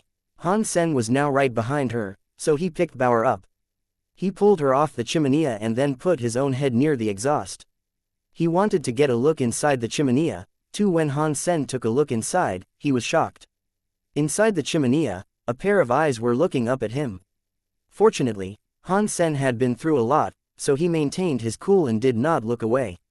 Instead, he just stared right back at the eyes. It didn't look real. The owner of the eyes was something clad in armor, and it was dark like the chimenea itself. The being was sitting inside the chimenea with just its eyes showing, and Han Sen couldn't make out anything else. On some level, however, it looked human. Human, spirit, or humanoid creature. Han Sen wondered to himself, as he continued staring back down at the pair of eyes in the armor. Bauer climbed atop Han Sen's shoulder and looked down the exhaust again. Seeing the creature clad in armor, even she thought it was a curious thing. Not long after, Little Fairy, Jade Little Lion, Little Silver, and Little Star arrived. They also took a look at what was inside the chimenea. The eyes inside the chimenea were unmoving. They continued to stare at Han Sen and ignored the others that were now present. Han Sen's heart eventually skipped a beat. With the eyes staring at him, it felt as if he was being watched. It shocked him, and he thought to himself, does this mean that this is the thing that keeps watching me in God's ruin? As Han Sen continued to get stared at by those eyes, he wondered if the thing was watching every creature, or if it really was transfixed with Han Sen himself. Han Sen had originally thought every creature that entered God's ruin might get watched, but with the eyes staring at him, ignoring all the others, he did not think his theory was correct. Little Fairy and the others all looked bored after seeing it. They thought it might be a treasure, not something living. Still, in their hearts, there was some element of shock. The chimenea had exuded a horrible icy flame. It was brutal even in a neighboring proximity which prohibited them from getting close. The creature was now sitting there in the chimenea, and only heaven would know how long it might have been burning for. Whatever the answer was, they could guess how powerful the creature inside might have been. They were in such surprise, though, they didn't know if they should leave. The creature in the chimenea had seen them, and if it chose to alert the black seahorses and a chase ensued, they'd all find themselves dead very quickly.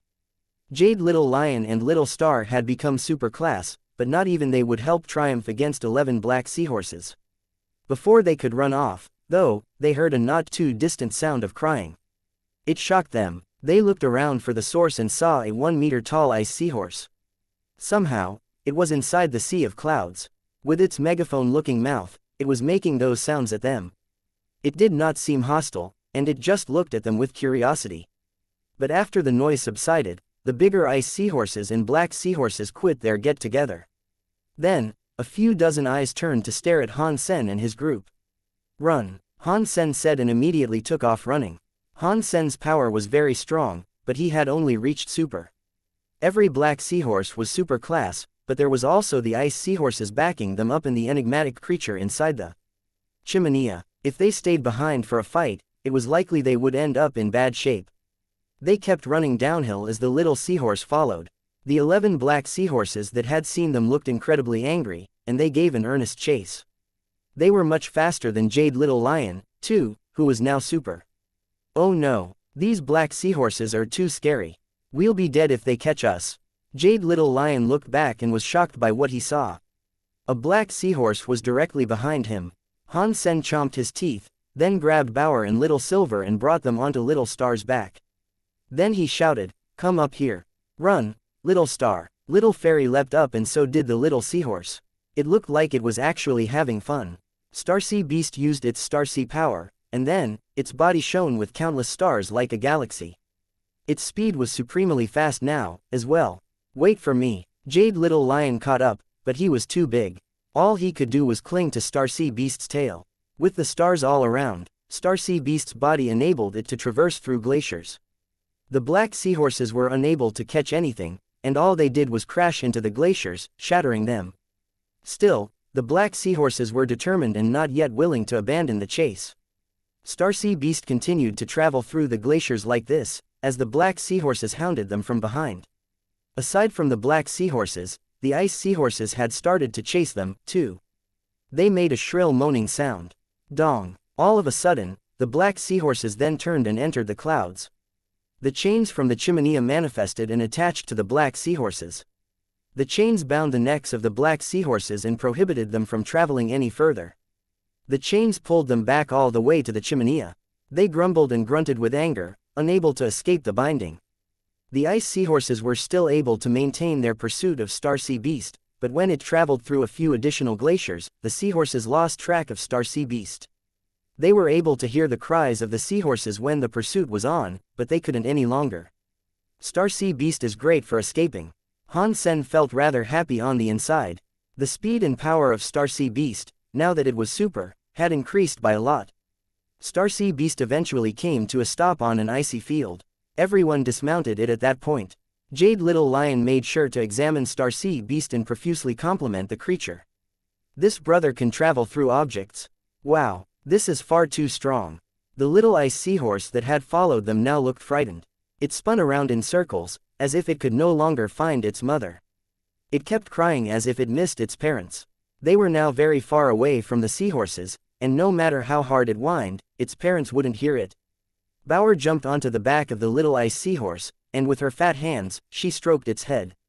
"Calm down. Don't be afraid. Bauer is here for you."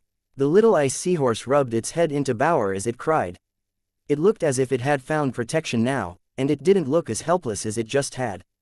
Han Sen wanted to kill the little ice seahorse, but Bauer seemed to like it.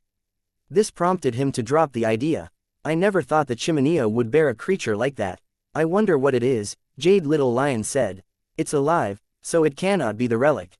Little Fairy looked annoyed. I don't know if it is the relic or not, but it would be best if we don't provoke it.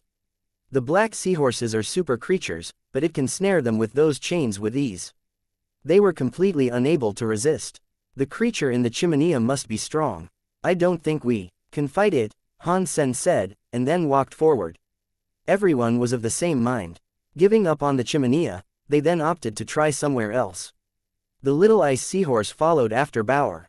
At first, the creature missed its group of seahorses, but after a while of playing with Bauer, its mood turned happy again. Han Sen spent the next few days traversing the ruins, but he couldn't find anything. Of course, Han Sen did not care too much if he did not get a reward for the current endeavors, as he was spending a lot of time practicing the skill he learned from the Destiny's Tower. Once he was done, he was going to return there with Starcy Beast and see if he could take the treasure out of the tower with him. The 7 items in there had the possibility of being the relics that they were all seeking. Little Fairy and the others searched in the ruins, as well. Han Sen, in the meantime, just took it for a nice trip and nothing more. He didn't expect to find anything else that was decent. One particular day, after 2 weeks of traveling and searching, everything seemed to be the same for Han Sen. He sat on Starcy Beast's back and practiced the skill he was in the midst of learning. But suddenly, he felt his life door shake, and the pumping of his blood accelerated. The blood in his body wasn't being driven by his heart anymore. Its rush was sustained by the life door now, and with each fresh pump, new changes came along with it. It was a brand new cycle, and it brought changes to the way Han Sen's body operated. The changes did not just apply to his blood. The blood was simply the catalyst for everything else. Han Sen's cells and genes were undergoing direct changes. Han Sen's appearance mostly did not change. All the changes were internal, save for his black eyes that became red. Aside from his eye color, though, Han Sen seemed exactly the same. There were a lot of changes to his insides, however. Han Sen felt as if his bones and flesh had been wholly rebuilt. His entire body actually felt much heavier, by a few multiples. And yet, his body and bones were like a bird's. His blood was not carried by vessels, as it was directly entwined with his bones and flesh. These changes made Han Sen's body feel far more sensitive. He was able to control himself better, and even his base power seemed to be much stronger. When Han Sen looked at Starcy Beast and Jade Little Lion, though, he was given a shock. His vision had been altered with his new red eyes. With that red vision, Han Sen could see the blood that coursed through their bodies. Or at least, that was what Han Sen thought at first. After a closer examination, Han Sen noticed it wasn't the blood he was observing. If the blood was flowing, then its course must have been dictated by the heart. But this was not what Han Sen saw. A red force was inside their bodies, just flowing, and there was a saturation depicted in different areas on them.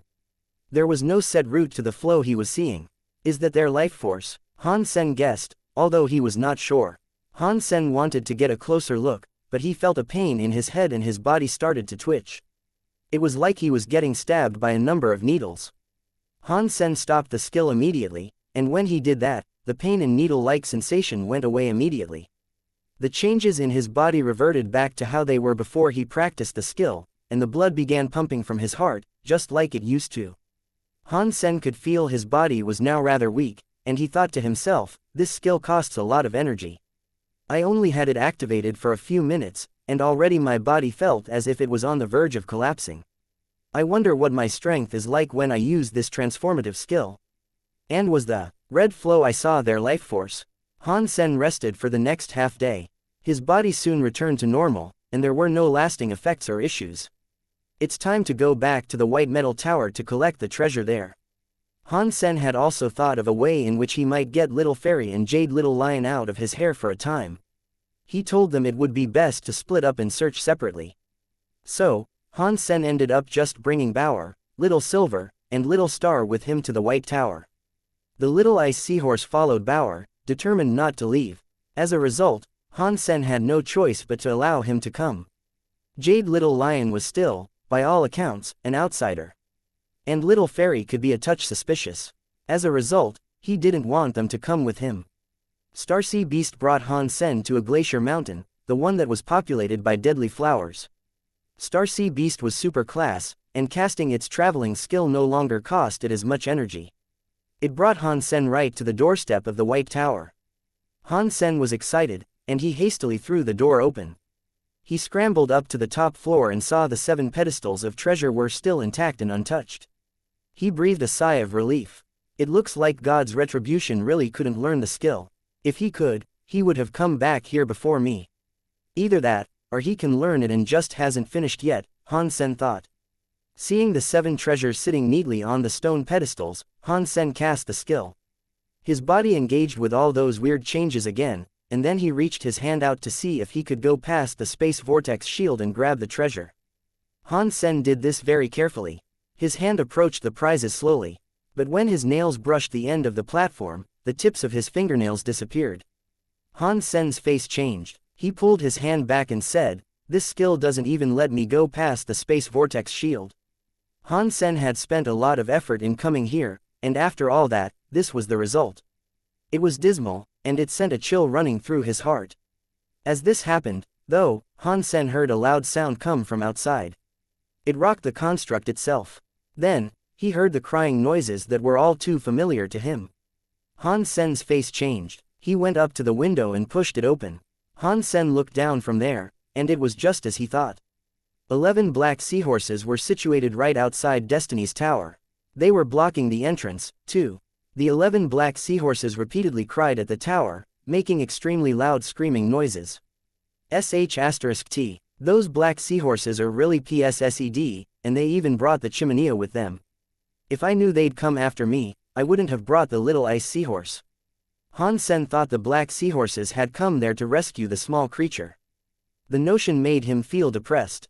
He didn't know when the chimenea had begun spewing icy fire again, but that's what it was now doing. The mouths of the 11 black seahorses were shaped like megaphones. They spat out frosty air at the white metal tower.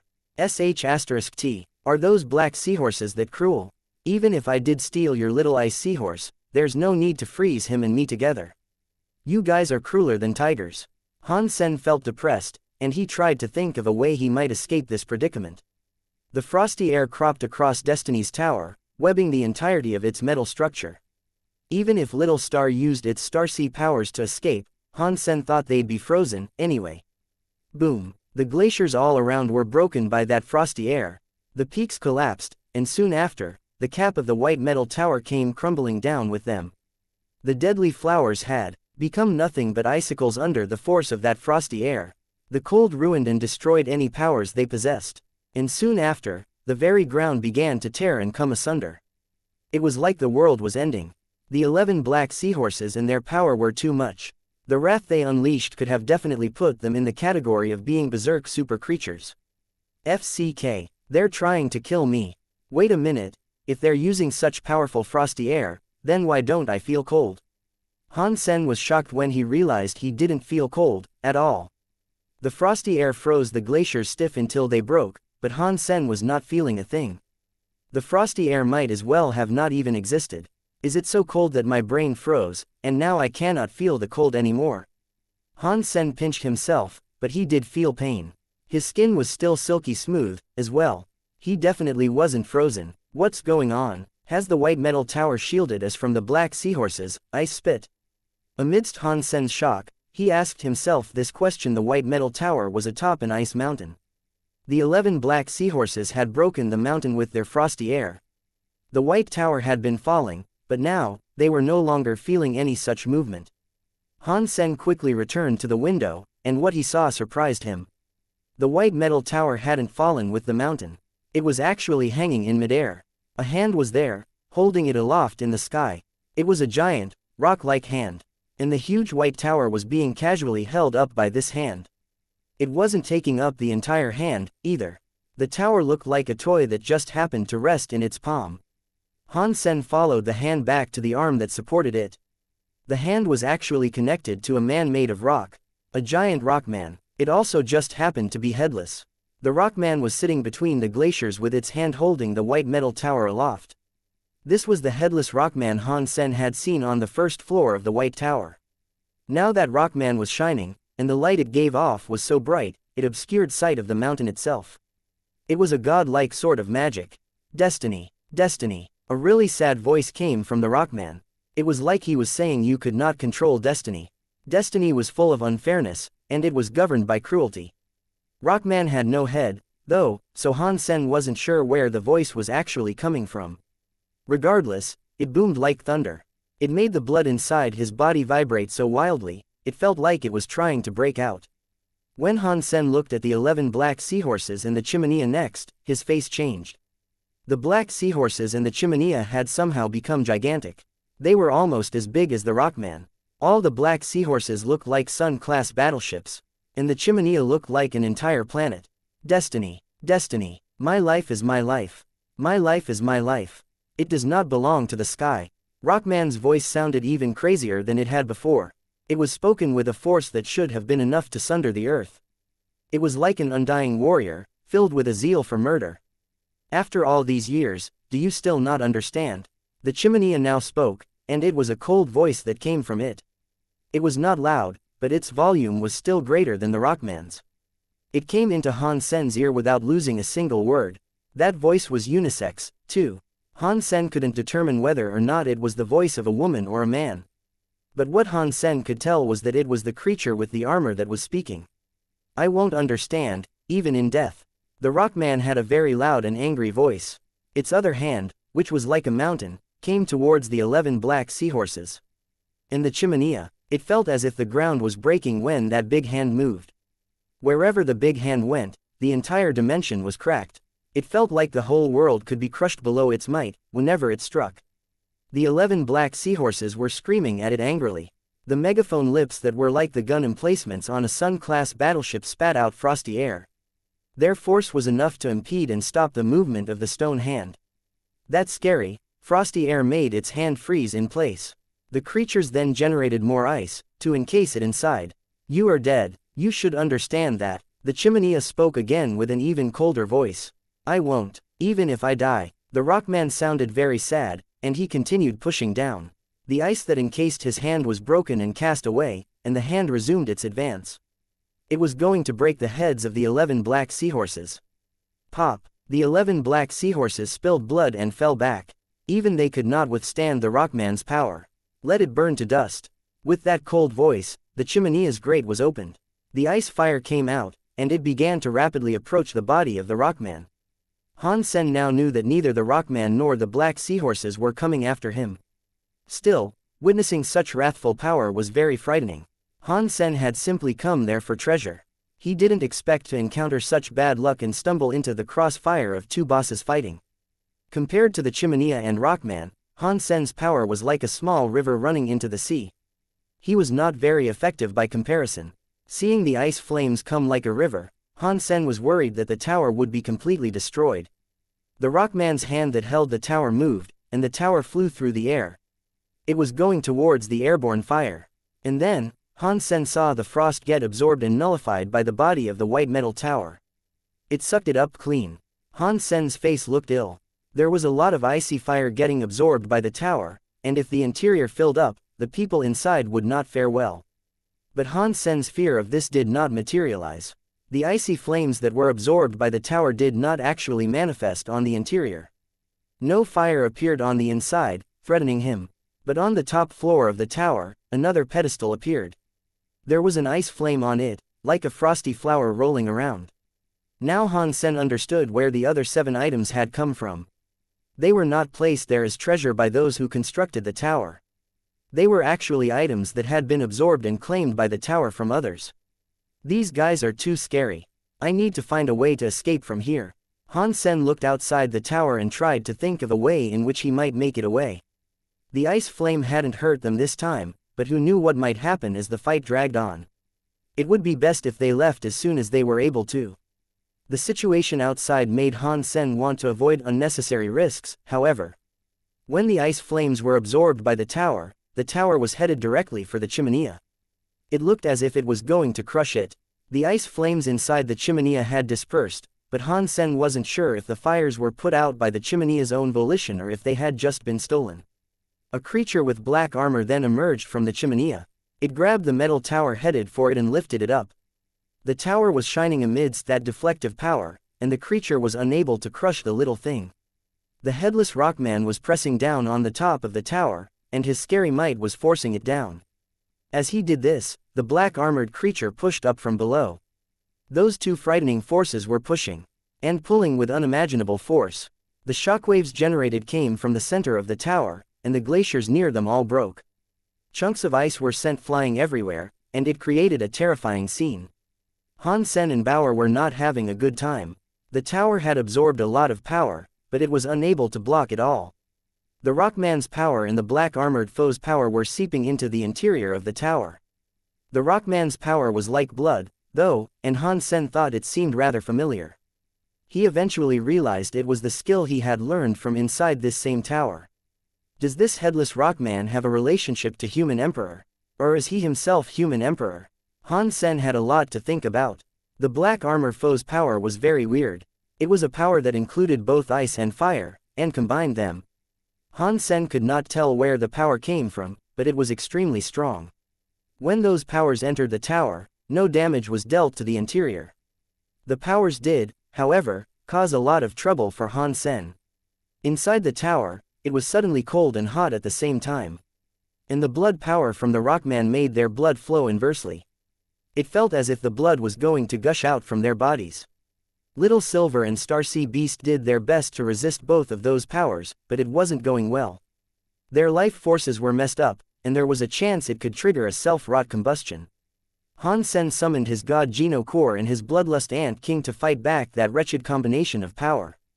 The headless Rockman and the black armor foe were still engaged in combat, but neither of them seemed to be the dominant force. They were both locked against each other. When Han Sen looked back outside, having the tower for shelter was far better than the surrounding region. The power outside was far too scary, and it made them realize there'd be no hope of escaping if they were to set foot outside the tower. But Han Sen, feeling that power leak inside, thought to himself, I practiced the skill of the tower, so maybe I can use my power to control the blood power that is trying to invade here. If I can control that power, I don't have to deal with both of their powers. I'd only have to deal with the ice and fire. Han Sen cast the skill he had learned from the tower. He used the Blood Pulse Sutra, and then his body went into a strange mode of operation. Han Sen triggered the secret skill, but it didn't allow him to immediately control the blood power just yet. He felt like the blood power would eventually come, though, like it had been searching for a host. Using this skill cost a lot of energy, however, and Han Sen knew he wouldn't be able to last long with it. But when the blood power began to seep inside of him, he felt a lot more awake. He no longer felt tired, and the headache and twitchy feelings vanished.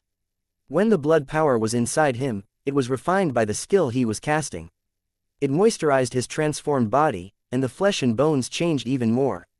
As more and more of that blood power was refined, Han Sen started to feel some weird connection between him and the tower. He could feel the pulse of the tower, like his blood was connected to the construct. Of course, it was just a feeling more than anything. He couldn't physically control the tower.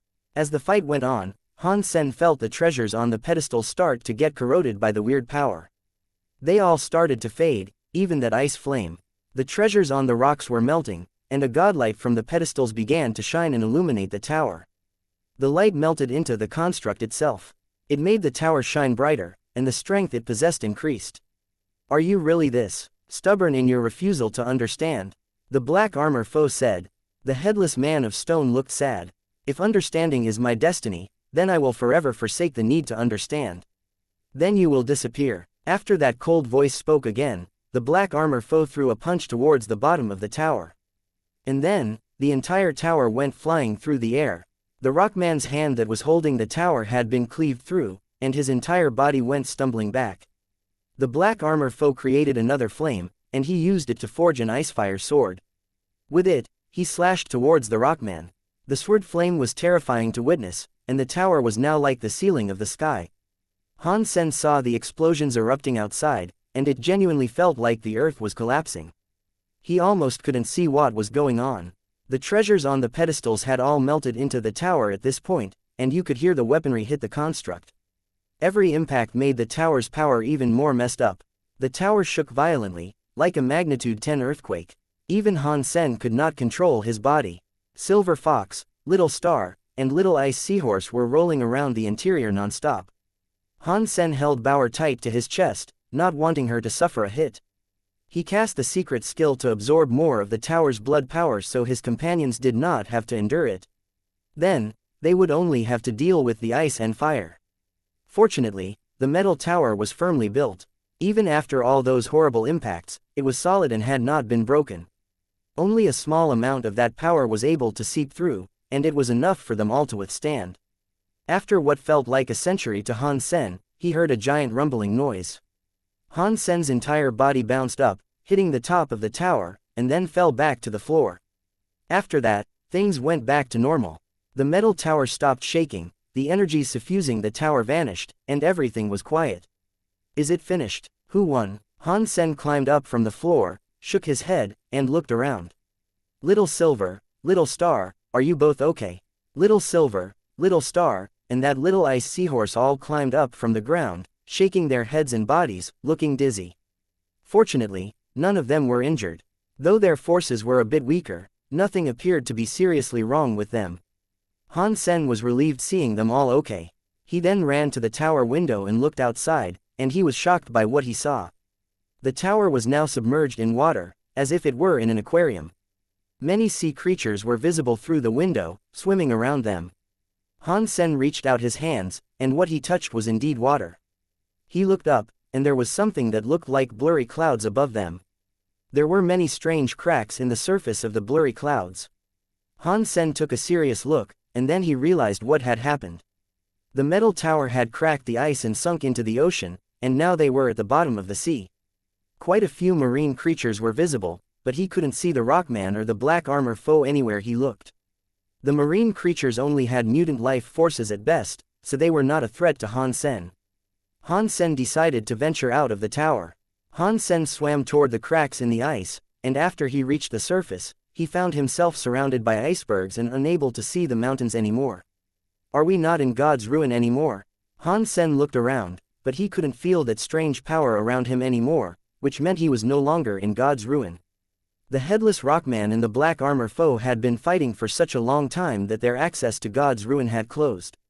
Han Sen looked around, but he couldn't see the headless Rockman or the black armor foe, and neither could he sense the power ripples around him, so he dived back towards the metal tower in the ocean. Little Silver looked much better, and the others had also regained consciousness.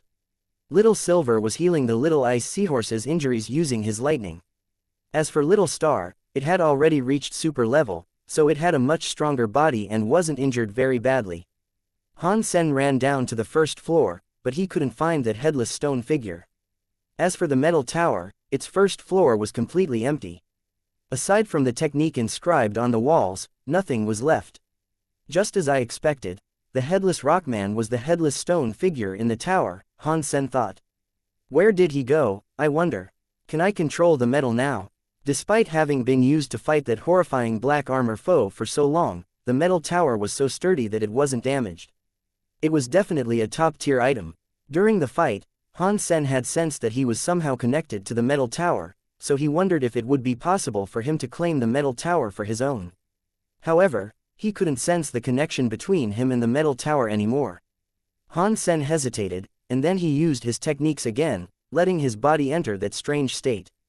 As he did so, he immediately felt the bizarre connection between him and the metal tower. It was stronger than before. Han Sen had tried to control the metal tower while the headless Rockman and the black armor foe were fighting, but he hadn't been successful. Now that the headless Rockman was gone, however, there was a chance that he might succeed. Han Sen was just giving a shot. He might be able to bring the metal tower under his control if things went well, and even if he couldn't do it, he would lose nothing by trying. Han Sen moved his thoughts, and the metal tower immediately started to shake, making rumbling noises as if it were falling down. Han Sen quickly got out of the metal tower with Little Silver and the others, then turned to look back at the metal tower. The tower shook and began to shrink quickly, and after only a short while, it reduced to the size of a man's palm. The power inside Han Sen's body was flowing, and the tower shot into his sea of soul. At the same time, there was a familiar voice echoing beside Han Sen's ears, which exhilarated him. Emperor Geno Core Godly Tower gained. Emperor Geno Core, it's indeed a top-tier item. Han Sen didn't know the exact differences between Emperor Geno Cores and Super Geno Cores, but he knew that emperors should correspond to berserk super creatures, so emperor cores would be more powerful than super cores. Just as he was about to summon the godly tower to check its power, Han Sen felt a strong headache and his body began to twitch. He had to deactivate the skill and return his body to its normal state first. However, after deactivating the skill and trying to summon the godly tower, he found that he couldn't connect to it anymore.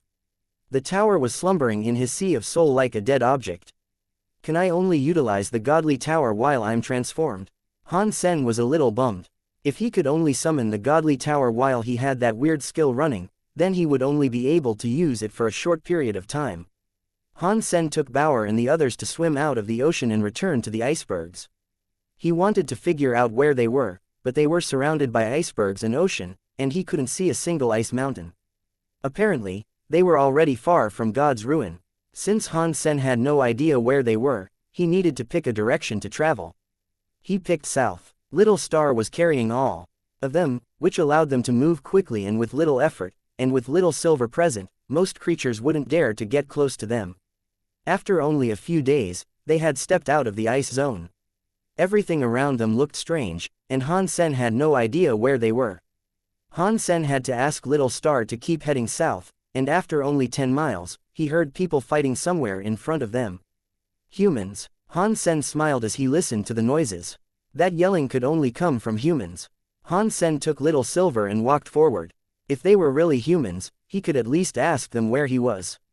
After climbing through some mountains, he saw several humans encircling a mutant creature. Amazingly, he knew one of the humans. However, the group wasn't doing well. Although the humans were working together to fight the mutant creature, it was still crushing them. They could barely maintain their formation.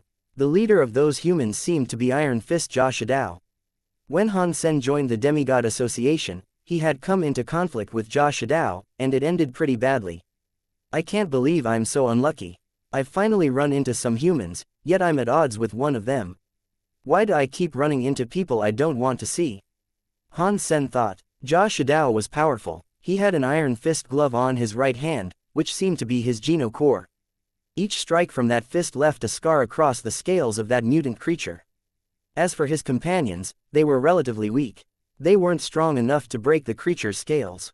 When they hit the mutant creature with their blades, they were basically just scratching its back. That mutant creature looked bizarre.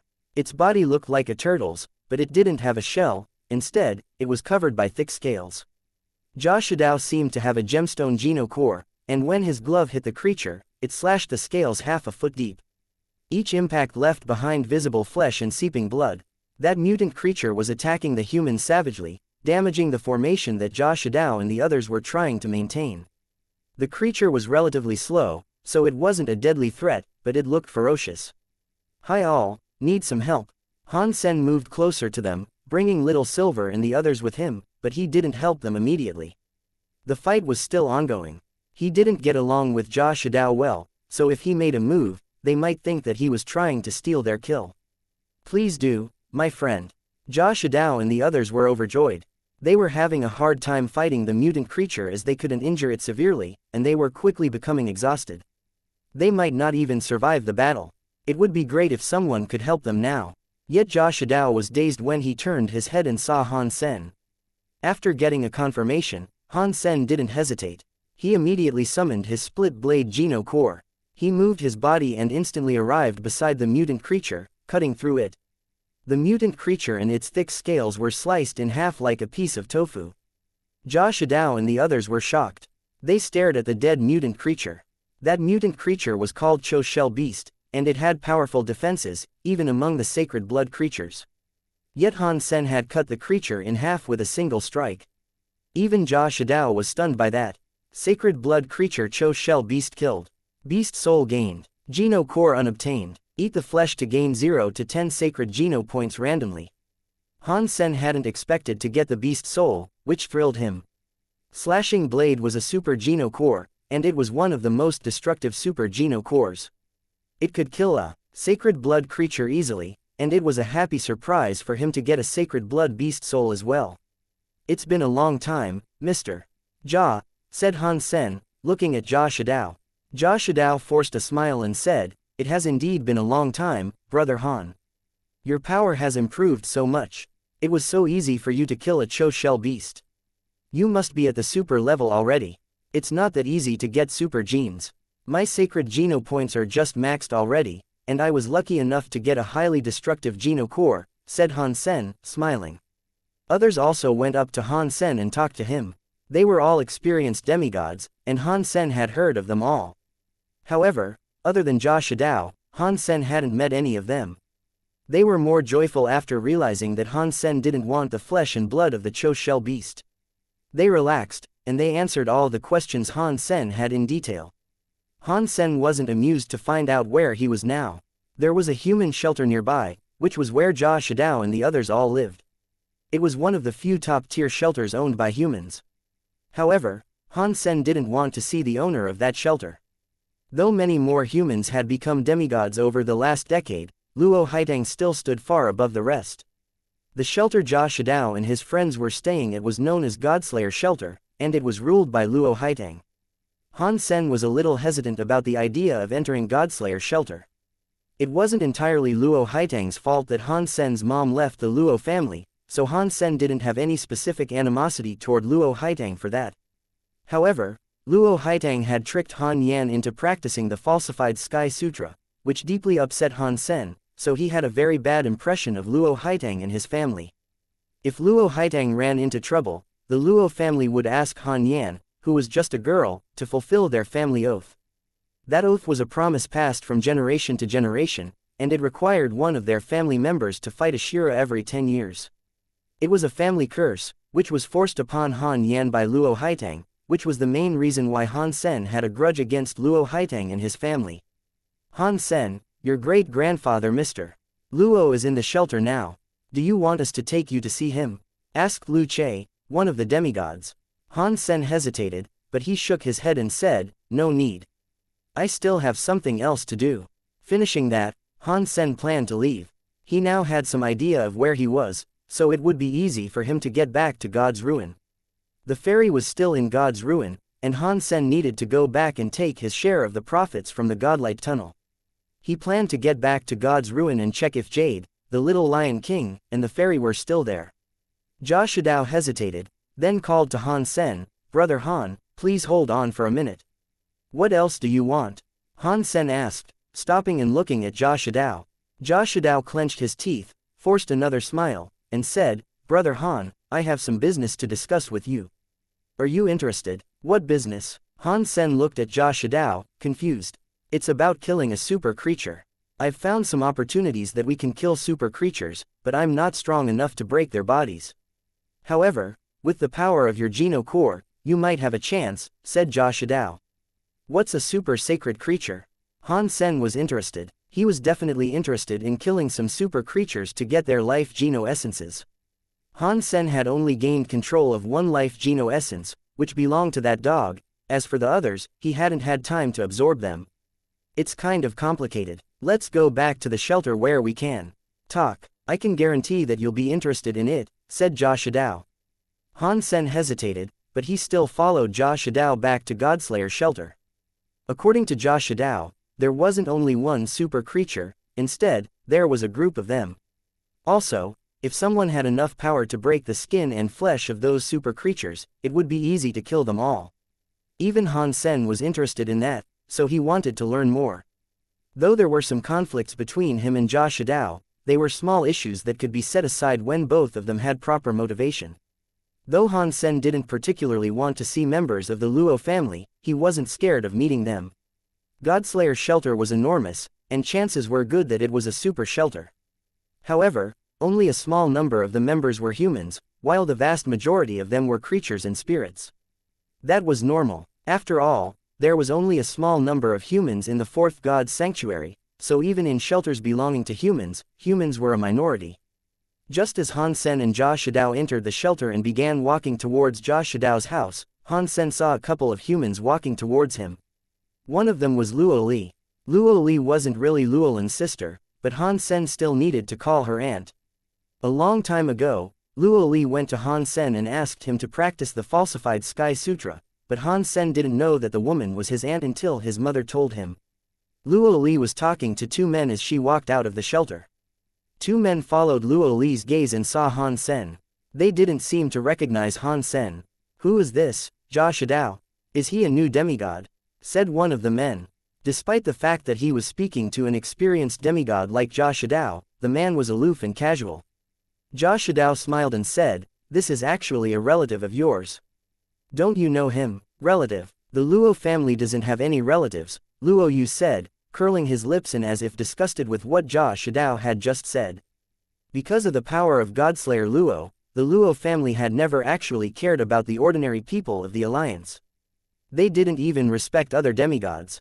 After all, many demigods in Godslayer Shelter were under the protection of the Luos, so almost all the demigods venerated those of Luo family, and after a long time, the Luos had become filled with pride.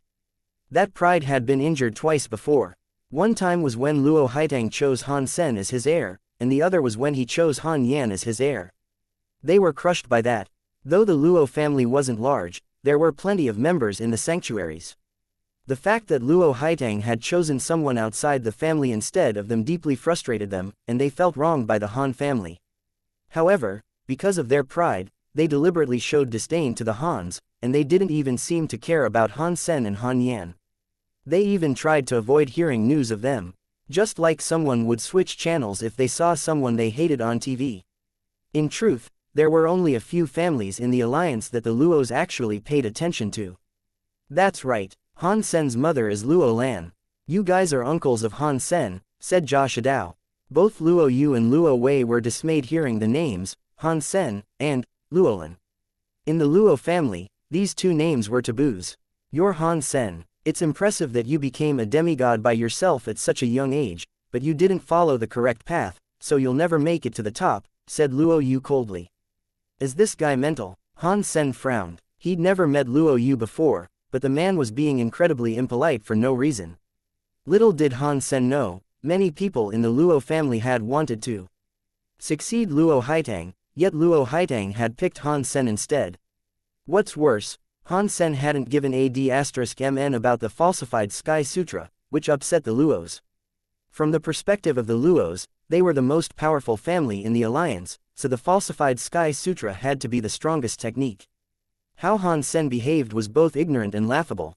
"What correct path?" said Han Sen, looking at Luo Yu. He had something of a grudge against the Luos as well, so he wouldn't just let this matter go. Luo Yu sneered. "It's useless to talk to stupid people." Finishing that, Luo Yu walked by Han Sen, completely ignoring him. "Is there something wrong with them?" Han Sen asked with a frown. Luo Yu had been incredibly annoying. "Let's go back and talk." Jia Shidao originally thought that the Hans were close to the Luos, which was why he introduced them to each other. He hadn't expected the whole thing to turn out so awkwardly, so he changed the topic quickly. Luo Yu and Luo Wei both walked away. Luo Li looked at Han Sen without saying anything. She wasn't a real member of the Luo family, as she was adopted. Though she also had some of the Luo pride, she wasn't as arrogant as Luo Yu. And because of Luo Lan, Luo Li paid extra attention to the Hans, so she knew much more about Han Sen than Luo Yu did. She knew that Han Sen was actually an incredible person, and Luo Yu couldn't begin to compare with him. However, she belonged to the Luo family after all, so she shouldn't say much to Han Sen, who had been scorned by the Luos. Luo Li continued walking with Luo Yu, but she found an excuse to leave soon after. She went to the place where Luo Haitang lived and told him that Han Sen had arrived at Godslayer Shelter. Han Sen followed Jia Shidao to where he lived. Jia Shidao explained his proposal to Han Sen. Jia Shidao had discovered a special kind of super creature. These super creatures couldn't move themselves, but they had exceptional defenses. It was difficult for Jia Shidao and the others to injure mere sacred blood creatures, so it was impossible for them to kill that kind of super creature. After seeing Han Sen's incredible attack power, he had decided to invite Han Sen back as he wanted to collaborate with Han Sen to kill those creatures. Han Sen didn't ask where those super creatures were, instead, he asked about their basic characteristics. Han Sen frowned, then repeated what Jia Shidao had just said. "They are born on the ground, and they have a narrow attack range, so they can just stand there and be hit. Super creatures like that really exist. They're real. I saw them with my own eyes. I'm the only one who knows that place. If you're willing to cooperate with me, I'll take you there in the near future." Jia Shidao pointed at the sky with his fingers and swore. Why are we doing this in the near future instead of now? Asked Han Sen. Jia Shidao answered, I've talked about this with the Luos, but I haven't reached an agreement with them yet. It might take a little time, but you can relax. After I've reached a deal with the Luos, I'll definitely count you in. Han Sen immediately knew what Jia Shidao meant. Jia Shidao himself wasn't able to kill those super creatures, so he wanted to cooperate with the Luos, but he was afraid that the Luos would betray him. Now that Han Sen had come, he wanted to use Han Sen to balance the Luos. That would be to Jia Shidao's benefit, or at least, it might keep him from being exploited by either party. It was possible that Jia Shidao had arranged for Han Sen and Luo Yu to run into each other. He might have wanted to see firsthand whether the relationship between Han Sen and the Luos was really that bad. Though Jia Shidao has a good plan, the Luos are too tyrannical to give him this chance. He might need to make a choice between us after all. Han Sen didn't say it out loud. Instead, he agreed that he would stay in Godslayer's shelter for a couple of days to wait for Jia Shidao's news. Han Sen made good use of the time, absorbing the rest of his life geno essences. Now, his super gene count had already reached 26 points, and his body was greatly improved. Han Sen then went back to the Alliance and told his family that he was okay. After only a couple of days, Jia Shidao went to Han Sen again, and he smiled and said, Brother Han, I'm really worried. Luo Yu heard that you're joining, and now there's no way that he will go along with it, no matter what I say. This place belongs to the Luos, so I don't know what to do. Han Sen wasn't very concerned about what Jia Shidao had said. Apparently, Jia Shidao had chosen to side with the Luos over him. Then I'll just wish you all good luck, Han Sen said, then left. Old Jia, are you really cooperating with the Luos?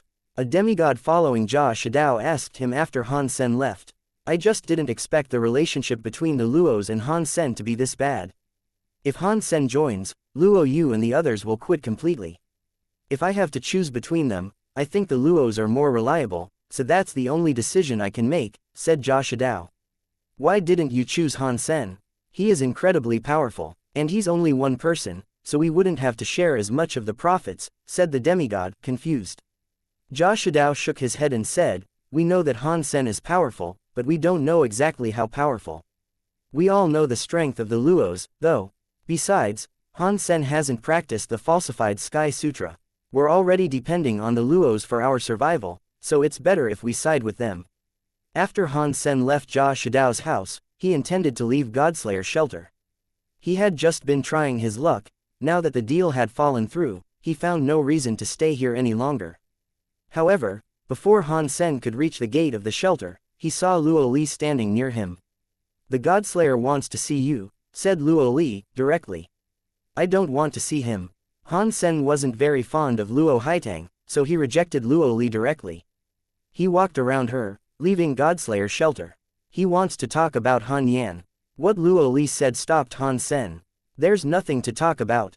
Don't think you can drag little Yan down just because she's practiced the falsified Sky Sutra. Her last name is Han, not Luo, said Han Sen, dismayed. It's useless for you to say anything to me.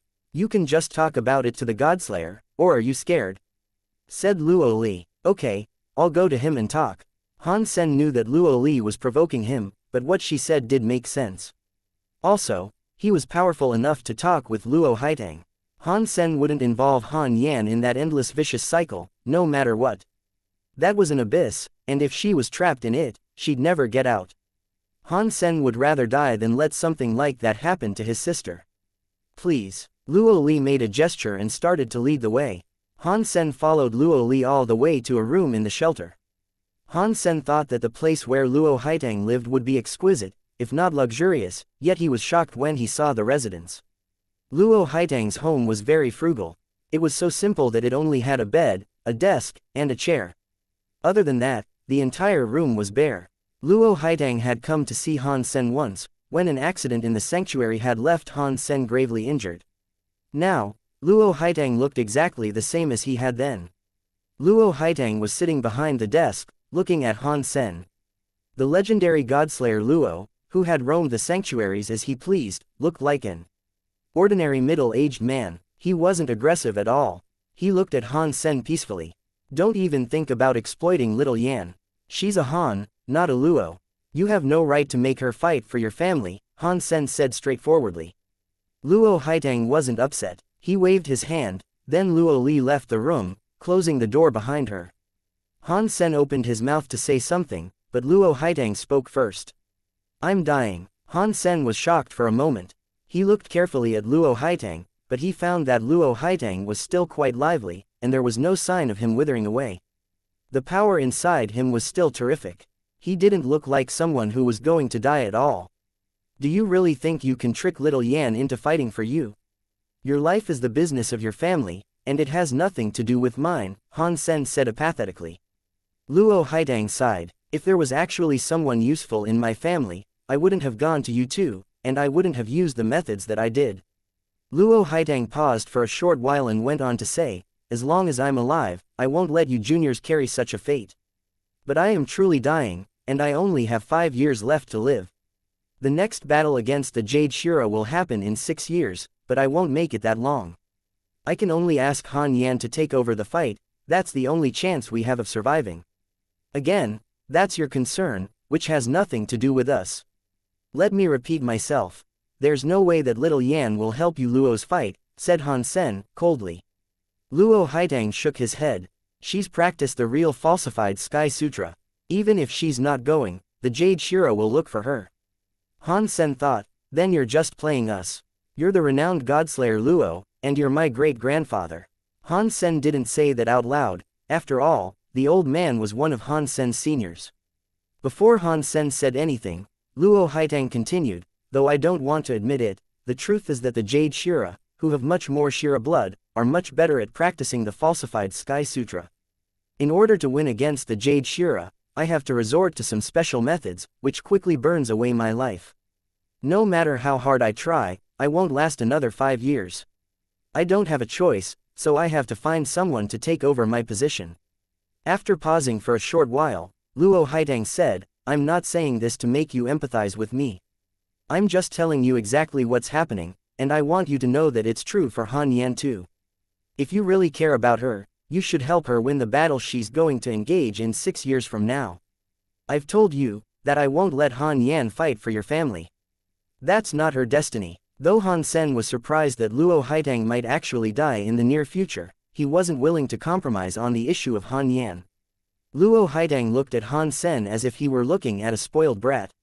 He smiled and asked, then what are you planning to do? They want the falsified Sky Sutra, right? I'll just give it to them, said Han Sen. Luo Haitang shook his head mildly. Even if you gave it to them, the Jade Shura wouldn't let you go easily. Do you really think they'll allow someone else to know the falsified Sky Sutra? Even if you give it to them, they'll also try to kill Han Yan. Even those who have been exposed to the falsified Sky Sutra, like your mother, might be hunted down. Then I'll kill them all, said Han Sen. Luo Haitang stopped defending himself. Instead, he said, don't you think the term, Jade Shura, sounds a bit familiar? What do you mean? Han Sen asked, confused. Luo Haitang shook his head and continued, the Empress of the Shura race is named Jade Shura. Do you think this is only a coincidence? The Shura Empress is the Jade Shura of this generation. Han Sen looked dazed. Though he also thought it was weird that the names of these two were so similar, he hadn't expected the Shura Empress to be a descendant of the Jade Shura. The Shura had a much stronger emphasis on bloodline than humans, and Jade Shura had been a human. He procreated with the Shura race at first, but afterward his descendants procreated with humans, so the Jade Shura only had a tiny portion of Shura genes. It was shocking to Han Sen that one of them could actually become an empress of the Shura. Luo Haitang nodded. The empress is the descendant of Jade Shura in this generation, and she's the most powerful descendant. Though she's only practiced half the falsified Sky Sutra, I could barely win against her in the last battle, and her power is still growing. Even if, against all odds, I'm still alive in 5 years, there's a good chance that I might be defeated by her. Luo Haitang took out a chip and a journal, giving them to Han Sen. This is the record of the battles between me and the Jade Shura, and some of the techniques I developed that go with the falsified Sky Sutra. I hope you can give them to little Yan. She must win the battle in 6 years. If she loses, not only my family will be D*****, but the entire alliance will be as well. I can't imagine the power of a Jade Shira who had practiced the entire falsified Sky Sutra. Han Sen didn't take the chip or the journal. He said calmly, Han Yan is my sister, so I'll be the one who teaches her. You don't need to worry about it. I'll say it one last time, don't go disturb my sister. I'll kill anyone who does, whether that's you or the Jade Shira. Han Sen prepared to leave. Young man, you're being too stubborn. You're behaving just like Lan rebellious and unwilling to listen to others' opinions, said Luo Haitang. Have you ever thought that your recklessness might cost little Yan's life, and even your mother's? Luo Haitang saw that Han Sen still didn't want to listen. He sighed, if I had any other options, I wouldn't have chosen you guys. Even if my family is destroyed, you guys can still live happily and peacefully, but the fact is, Lan has also practiced the falsified Sky Sutra. Even if the Luos are annihilated, Jade Shira won't let her go easily. You were born in the wrong family, so whether I force you or not, the Jade Shira will come for you sooner or later. Just take it, son. This is the hope of my family, and also the hope of your family. Luo Haitang gave Han Sen the chip and the journal. Han Sen looked at Luo Haitang. The legendary godslayer Luo seemed like a dying old man. Though he didn't look old from the outside, he was indeed old inside. Out of nowhere, Han Sen felt pity for Luo Haitang. He sighed, what did you do? Why do you only have 5 years left to live? You still look pretty spry to me, and you don't seem to have any internal injuries. Luo Haitang said, my potential in the Luo family is definitely at pinnacle level, but compared to those from the Jade Shira, my falsified Sky Sutra is weak. The blood of the Shira determines much of the power of the falsified Sky Sutra, and to win over the Jade Shira, I resorted to something that no human being has ever tried before. I practiced Shira change as a mere human being.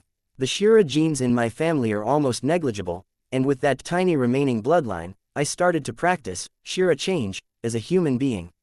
Luckily, the benefits were beyond my imagination.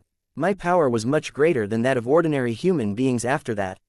Luo Haitang looked kind of smug. That power combined with the falsified Sky Sutra made me invincible in the shelter, but at the same time, I lost the ability to gain power from the shelter. I can use the flesh of creatures to strengthen my own body, but I can't manipulate spirit genes like you do or gain their powers. The only thing I can use is the power of my body and power of falsified sky, but those two combined are enough for me to fight the most powerful creatures.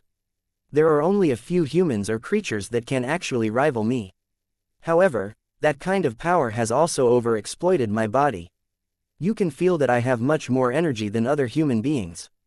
I'm like a balloon that has been blown too big. Though it looks sturdy, it might explode at any time. I'm trying to suppress the power, but it's still surging. In 5 years, or even 3 to 4 years, I won't be able to suppress the power anymore, said Luo Haitang. Han Sen observed Luo Haitang carefully with his Dongshuan aura, and he indeed found something unusual. Luo Haitang's life force was indeed powerful, but it was too much. That kind of power was like a bonfire burning hard. The greater the fire was, the more quickly the body would be burned out. Luo Haitang's life force was still terrifically strong even under his suppression, though it was getting out of his control. Han Sen now believed much more of what the man had just said. I've also included the method for practicing Shira change, but I've already changed it a little bit. It isn't as powerful as the version I practice, but thankfully, it does almost no damage to your body. Luo Haitang continued after pausing for a second. If Han Yan can improve her power to the level of the Jade Shira over the next several years, then she won't need this thing, but if she can't, then it will be better to take some damage than to lose the competition and lose lives. As he spoke, Luo Haitang tried to give the chip and the journal to Han Sen again. Han Sen didn't take it. He looked at Luo Haitang and said, I can understand your reasoning, but I still don't need this. Don't be so stubborn, son. It has to do with the lives of your mother and sister. You have to compromise sometimes, no matter who you are. Han Sen shook his head. I've told you that little Yan is from my family. I'll teach her myself, and as for this stuff, it belongs to your family. I don't need the stuff from your family. Besides, you're already dying inside. Something written by someone who's dying inside will only hurt little Yan if she reads it. Luo Haitang smiled, but he looked more solemn. He stared at Han Sen and said, it seems I should show you the true power of a falsified god. Then you'll change your mind. I'm not really a stubborn guy, but there's no bargaining on this issue. I'll never change my mind, said Han Sen firmly. Just read it first. Luo Haitang felt that he had wronged Luo Lan and Han Yan, which was why he was being very gentle when he was talking to Han Sen. Even Luo Haitang's immediate family hadn't seen him so good-tempered before. Even so, Luo Haitang wanted to teach Han Sen something, but he didn't want to do the young man harm. The more he looked at Han Sen, the more the young man seemed like Luo Lan. It was more in their attitudes than their appearances. Once they'd made up their mind, nobody could change it. Others might hit a dead end and come back, but Luo Lan wouldn't turn aside even if she ran into a brick wall. Han Sen's attitude reminded Luo Haitang of Luo Lan. That Lan who he always scolded but always kept by his side. Luo Haitang waved his hand and slapped toward Han Sen's shoulders, and that strike contained the power of falsified sky. Unlike Han Yan's falsified sky power, Luo Haitang's falsified sky power was already merged with his entire body, so it didn't seem unbalanced. It was only an ordinary slap, the way friends might slap each other on the shoulders. Han Sen suddenly looked solemn. Luo Haitang was as powerful as any super creature being in the fourth god's sanctuary. To Han Sen, that simple slap seemed to bear the weight of endless karma, and that palm was destined to fall on his shoulder. Even deities wouldn't be able to change anything. All of a sudden, Han Sen ran the Dongshuan Sutra as hard as it would go, and he isolated his entire body from everything around him, and he tried to cast out every molecule that didn't belong to him. Even so, Han Sen could still feel that Luo Haitang's palm might fall onto his shoulders at any second. Incredible. The force from the Dongshuan Sutra easily broke the falsified sky power from Luo Li, but it's almost useless against Luo Haitang. No wonder he's called Godslayer Luo. Han Sen was amazed. The aura from his body was operating fast, breaking the threshold. All of a sudden, the entire world looked completely different to Han Sen. The maximum power of the Dongshuan Sutra was called, covering the sky with one hand, but it wasn't only a technique of the hand.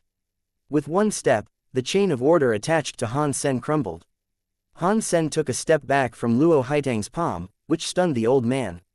His palm froze in the sky, and he couldn't say anything. Goodbye. Han Sen took a bow, then he turned around and left. He had finally seen the real falsified Sky Sutra, and he finally saw the true power of Luo Haitang. When it came to strength, Luo Haitang was at the same level as Ji Yu Qingcheng. Both of them were incredible beings, and it was difficult to tell which one was stronger. Han Sen was weaker than they were, but he had also just proved that the Dongshuan Sutra was stronger than the falsified Sky Sutra. Luo Haitang only realized what happened after Han Sen left the room. He looked at the empty doorway and whispered, "Lan you have an incredible son. Perhaps the fate of our family will depend on him and his generation.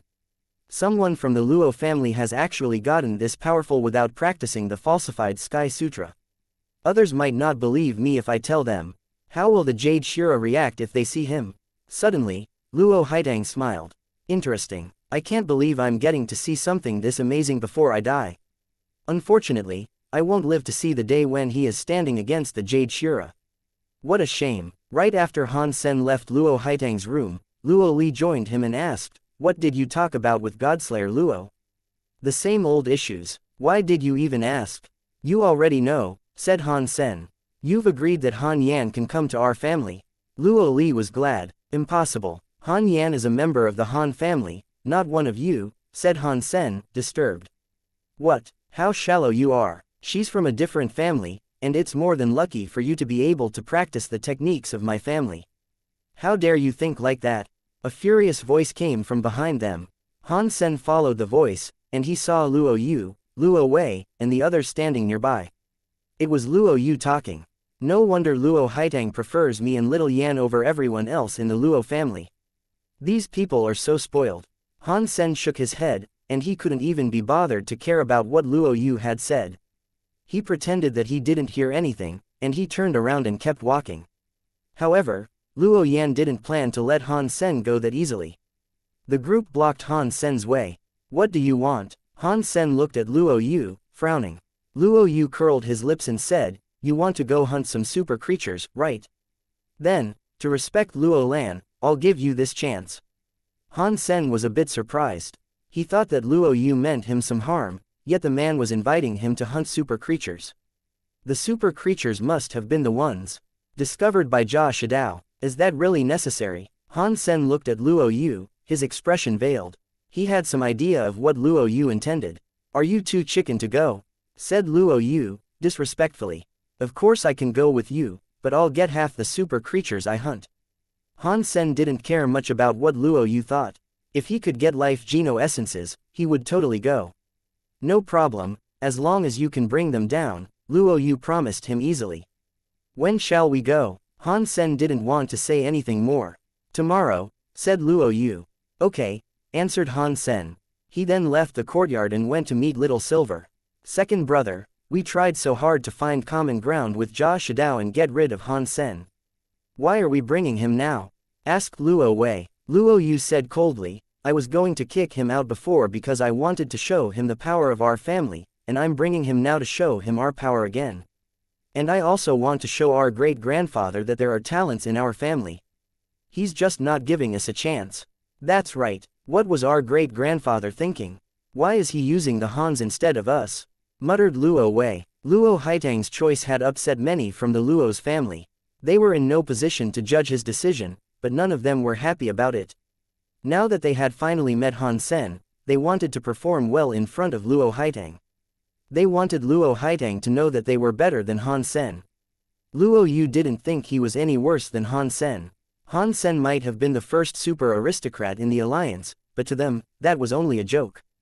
With the help of Luo Haitang, the Luos had already gained super genes, but because of the rules of the Luo family, they didn't publicize it. Luo Li could only smile inside as she listened to Luo Yu rant.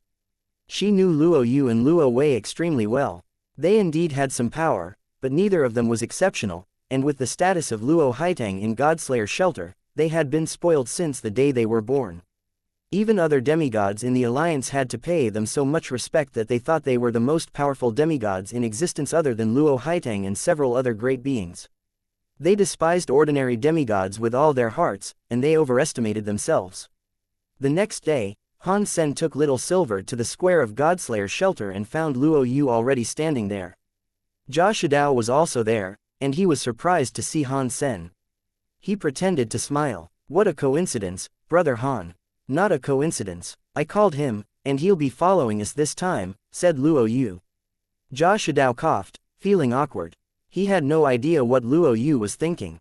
It had been Luo Yu who asked Jia Shidao to kick Han Sen out, yet now the man had asked Han Sen to come with them.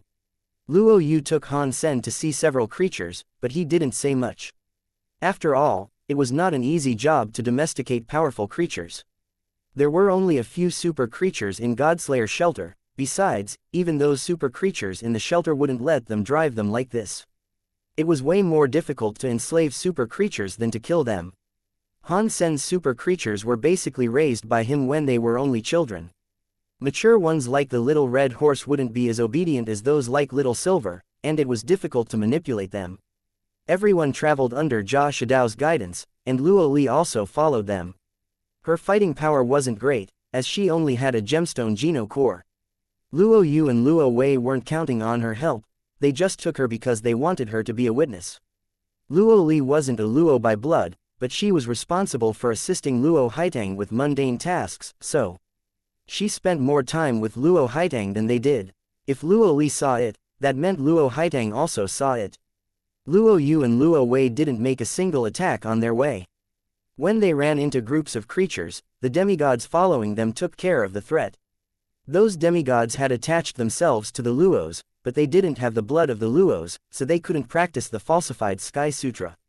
After more than 4 days, they finally arrived at the dune Jia Shidao had talked about. The ground was covered in white sand, and Han Sen could see some random green shadows in the distance. They were enormous, bulbous cacti. Jia Shidao pointed at those cacti and said, "Be careful, everyone. The cacti aren't plants, they're creatures. The super creatures that I talked about are the cacti at the heart of this dune." "What kind of power do these cacti have?" asked Luo Yu. Jia Shidao wasn't willing to say anything before they arrived, so Luo Yu didn't know any more than Han Sen. Jia Shidao found no reason to conceal it anymore. He pointed at the cactus closest to them and said, "Those cacti aren't able to move, but they can spew their thorns out. The thorns can travel more than half a mile, so we need to be careful." "No worries." Luo Yu summoned a beast soul shield, and he walked toward one of the cacti. When they were only 1,000 feet away from the cactus, it noticed Luo Yu. All of a sudden, thorns that were inches long spewed out. There were at least 100 of them. However, those thorns weren't able to pierce through Luo Yu's shield. The shield warded off everything, while Luo Yu kept marching toward the cactus. The cactus seemed to have endless thorns. After it finished firing the first round of thorns, they immediately grew back and started to spew out again. However, none of the thorns were very strong, so the shield was able to ward them off. Luo Yu ran up to the cactus and slashed it in half. It is a creature, but it's only a mutant creature. Jia Shidao, are you sure there are cacti at the super level? Luo Yu asked Jia Shidao after killing the cactus. There are, definitely. I accidentally got in here before, and I saw a cactus made of gold, and that's at sacred blood level. There's another one that looks like a crystal pillar, and that's definitely a super creature, said Jia Shidao. Then let's keep going. Luo Yu looked farther into the dune, then led the way with his shield. Ordinary cacti were not a threat to Luo Yu and the others. They had the power of falsified sky, and none of the cacti could even defend themselves against them. However, Han Sen also realized that Luo Yu and the others had only practiced the first half of the falsified Sky Sutra. He didn't understand why Luo Haitang hadn't even taught his direct family members the complete version of the falsified Sky Sutra. As for Luo Yu's body, it also looked strange to Han Sen. Both his strength and speed seemed to have reached super level, but his life force didn't seem as strong as it should have been. Instead, it had stayed at the sacred blood level. Han Sen didn't know that Luo Haitang had obtained a life geno essence a long time ago, but he wasn't able to absorb the life geno essence because of his practice of Shira change. The other Luos like Luo Yu were ordinary humans, but they hadn't figured out a method of absorbing life geno essences from the first god's sanctuary, not to mention the fourth god's sanctuary. Back then, the gene liquid that most people now use to absorb life geno essences hadn't been invented yet. Those from the generation of Luo Yu's and Luo Hui's father studied it for a long time, and they finally came up with a special method to use life geno essences. That method wasn't the same as the conventional method of absorbing life geno essences. They borrowed it from a geno solution designed for a qigong, and it treated life geno essence as a geno solution. Though the technique didn't allow the user to merge the life geno essence with their own flesh and blood, it did create a strange geno solution with the origin of power of the Luos. The Luos had another kind of special power aside from the power of falsified sky. When they arrived at the fourth god's sanctuary, the geno solution they had condensed was transformed into a self-geno core. More importantly, that self-geno core still had the same ability to absorb life geno essences. When the geno core formed, it was automatically at super level. Aside from that self-geno core, they could also condense a second self-geno core from the falsified Sky Sutra, which was why the Luos were so proud. Having two self-geno cores, with one of those cores immediately rising to super level, gave the Luos the leverage to roam the alliance. However, there was a huge downside to this method. Their bodies hadn't reached super level, so the Luos were physically weak. Their life forces hadn't reached super level, which was why they felt strange to Han Sen. A couple 100 miles into the dune, they began to find cacti made of gold. They were all sacred blood creatures, yet they were still killed by Luo Yu and Luo Wei with one strike. The power of half the falsified Sky Sutra was already extraordinary. Han Sen also killed several golden cacti with his Taya and gained a beast soul. It was a heavy mace that was made of gold, and it looked forceful. However, Han Sen didn't know how to use this kind of unpopular weapon, so he would have to trade it. The cacti were bizarre. They were grown in the sand, so they couldn't move at all, and the only attack techniques they had were thorns. Their flesh and blood weren't edible either. If Han Sen hadn't already killed some, he wouldn't even have thought they were creatures. Luo Yu and the others weren't surprised to see Han Sen slaying the sacred blood creatures. If Han Sen couldn't even do that, Luo Haitang wouldn't have valued him.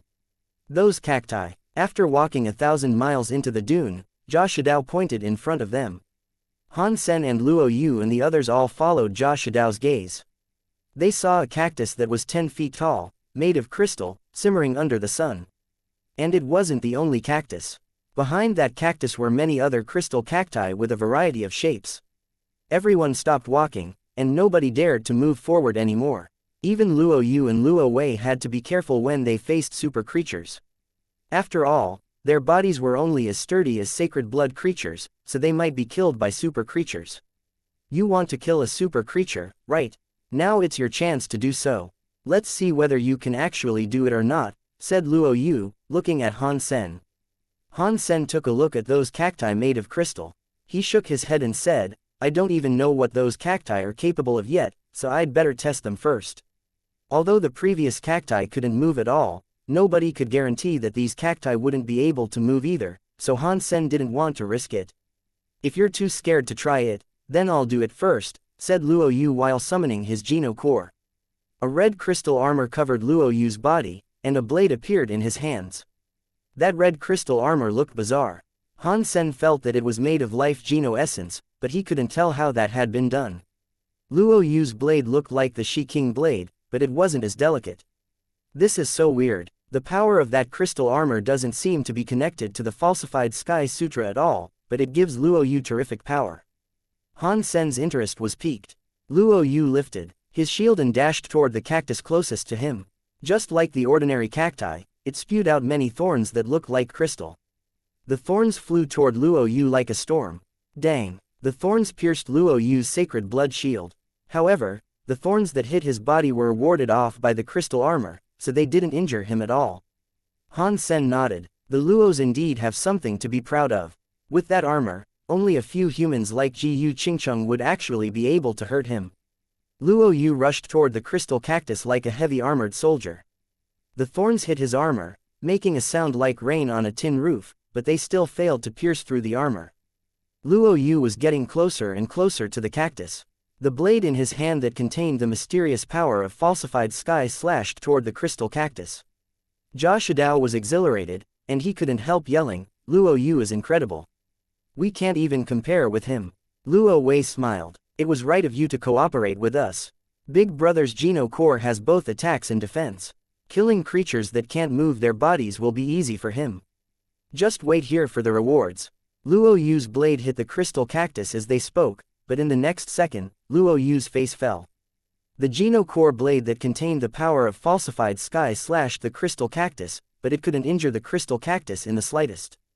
The Geno core blade was a Geno core condensed from the falsified Sky Sutra, so it couldn't grow immediately to super level like the first self Geno core. It was still a gemstone core. The body of the crystal cactus was too solid. Even if it had the power of falsified sky, the sword couldn't break the body of the crystal cactus at all. Luo Yu was trying to resist the attacks of the crystal thorns, and he kept slashing the crystal cactus with his blade. He struck the crystal cactus easily every time. He had already covered the entire surface of the cactus in blows, yet he left nothing more than white scratch marks on its surface. Han Sen shook his head. The best aspect of falsified sky power is that it hits its target every time, and it can even bypass the defenses and deal damage inside the body. In this case, however, Luo Yu doesn't have enough power to damage the body of the crystal cactus. Even though he can hit it, he won't be able to break it. Luo Wei and Jia Shidao were terrified to see that Luo Yu couldn't break the cactus. Luo Yu fought the crystal cactus, yet he couldn't do any harm to the crystal cactus, while the crystal cactus couldn't hurt him either. Luo Yu fought for a while, then he suddenly retreated, leaving the attack range of the crystal cactus. Its body is too sturdy. Luo Wei, you're our only chance now, said Luo Yu, looking at Luo Wei. Perhaps my Geno core truth spear can hurt it, but I don't have a Geno core armor, so I can't approach him, said Luo Wei. Unlike Luo Yu, Luo Hui's first self Geno core was a spear, and it was an incredibly destructive, super-level core. Don't worry, I'll ward off the crystal thorns for you, and you can kill it, said Luo Yu. Okay, Luo Wei nodded. They rushed forward, and Luo Yu defended them against the thorns while Luo Wei moved toward the nearest crystal cactus. Luo Wei immediately summoned a shining spear that was made from golden crystal. It pierced the crystal cactus, and half the tip went in. We can definitely kill it easily. Luo Yu was exhilarated. He and Luo Wei moved among the crystal cactuses, leaving more and more injuries upon them. Jia Shidao and the others were also overjoyed. Lu Che said, that crystal cactus is impressive. It's fortunate that we have both Luo Yu and Luo Wei. Otherwise, we wouldn't stand a chance of killing them. Jia Shidao also nodded, and said excitedly, we can finally get a life Geno essence, so this trip won't have been in vain. After almost 3 hours, Luo Wei finally broke the crystal cactus with his truth spear, and they watched the crystal cactus dissipate. However, no life geno essence was left behind. Luo Yu and Luo Wei had used too much energy, so they had to retreat. What's happening? Where's the life geno essence? Asked Jia Shidao, confused. Luo Wei frowned. It's so strange. Though we killed that crystal cactus, we didn't hear any notification of it being killed. No notification at all. How is that possible? Jia Shidao couldn't believe it. Something's strange about that crystal cactus, said Luo Yu. If it's actually a super creature, it should have left behind a life geno essence. Jia Shidao thought it made sense. Though he rose to the fourth god's sanctuary before killing super creatures became common in the previous sanctuaries, the life geno essence wasn't a secret anymore, and he knew that ordinary super creatures all had a life geno essence. This cactus didn't have one though, so something was definitely wrong with it. We've lost too much energy. Let's rest for a while, and then we can kill another crystal cactus and see, Luo Yu said, then looked at Han Sen. You've already seen the crystal cactuses and their powers. Don't you want to go and kill one? Okay. Han Sen didn't decline this time. Han Sen had watched carefully as Luo Yu and Luo Wei fought. These crystal cactuses weren't much different from the ordinary cactuses, aside from stronger thorn-spewing power and sturdier bodies. Luo Yu and the others saw Han Sen going, and they couldn't help frowning. They didn't know what Han Sen had that would allow him to defend himself against the cactus and kill it at the same time. Jia Shidao looked at Han Sen, surprised. He was surprised that Han Sen dared to go attack it after seeing the impressive abilities of the crystal cactuses. Luo Li wasn't surprised at all. She watched Han Sen, curious about how powerful he had become. Han Sen left Little Silver behind, and he walked toward a pillar-like cactus 12 feet tall. The cactus was triggered and began to fire crystal thorns toward him. They were extremely fast, and they didn't give him a chance to dodge. Han Sen didn't intend to dodge them. Instead, he summoned his overbearing shield, which was exactly the right size to protect him against the thorns, and then he kept walking with the shield in his hand. The thorns hit the shield with a rattling noise. Luo Yu and Jia Shidao opened their eyes wide when they saw the crystal thorns failing to pierce through Han Sen's shield.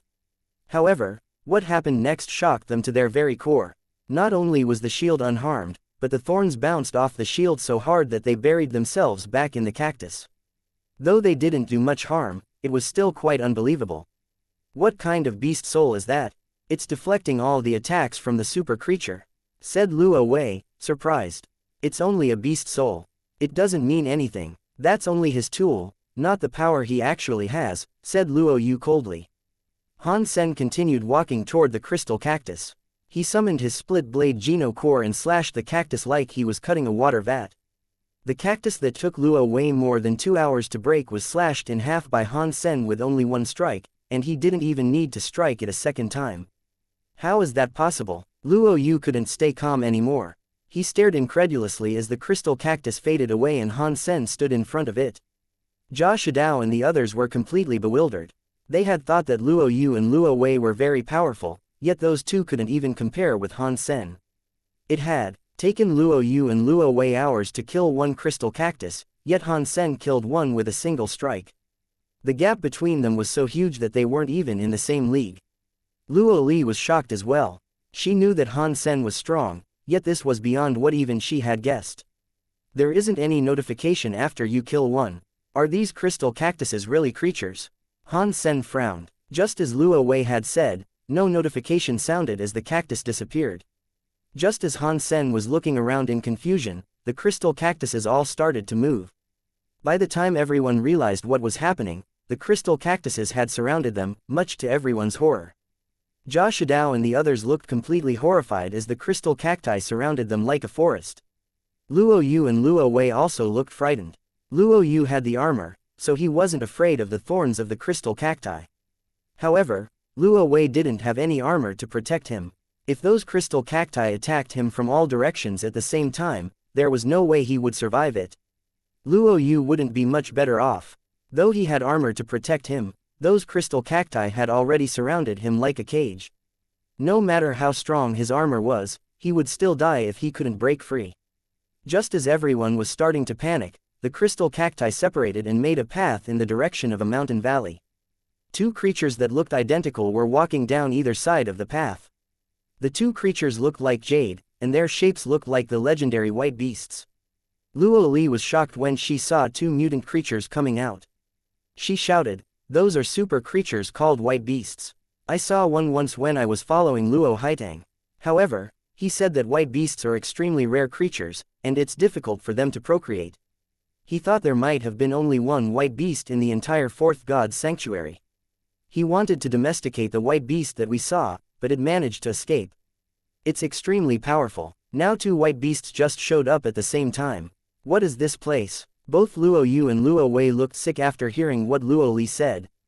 A terrifying cactus forest, and two super creatures that even their patriarch praised.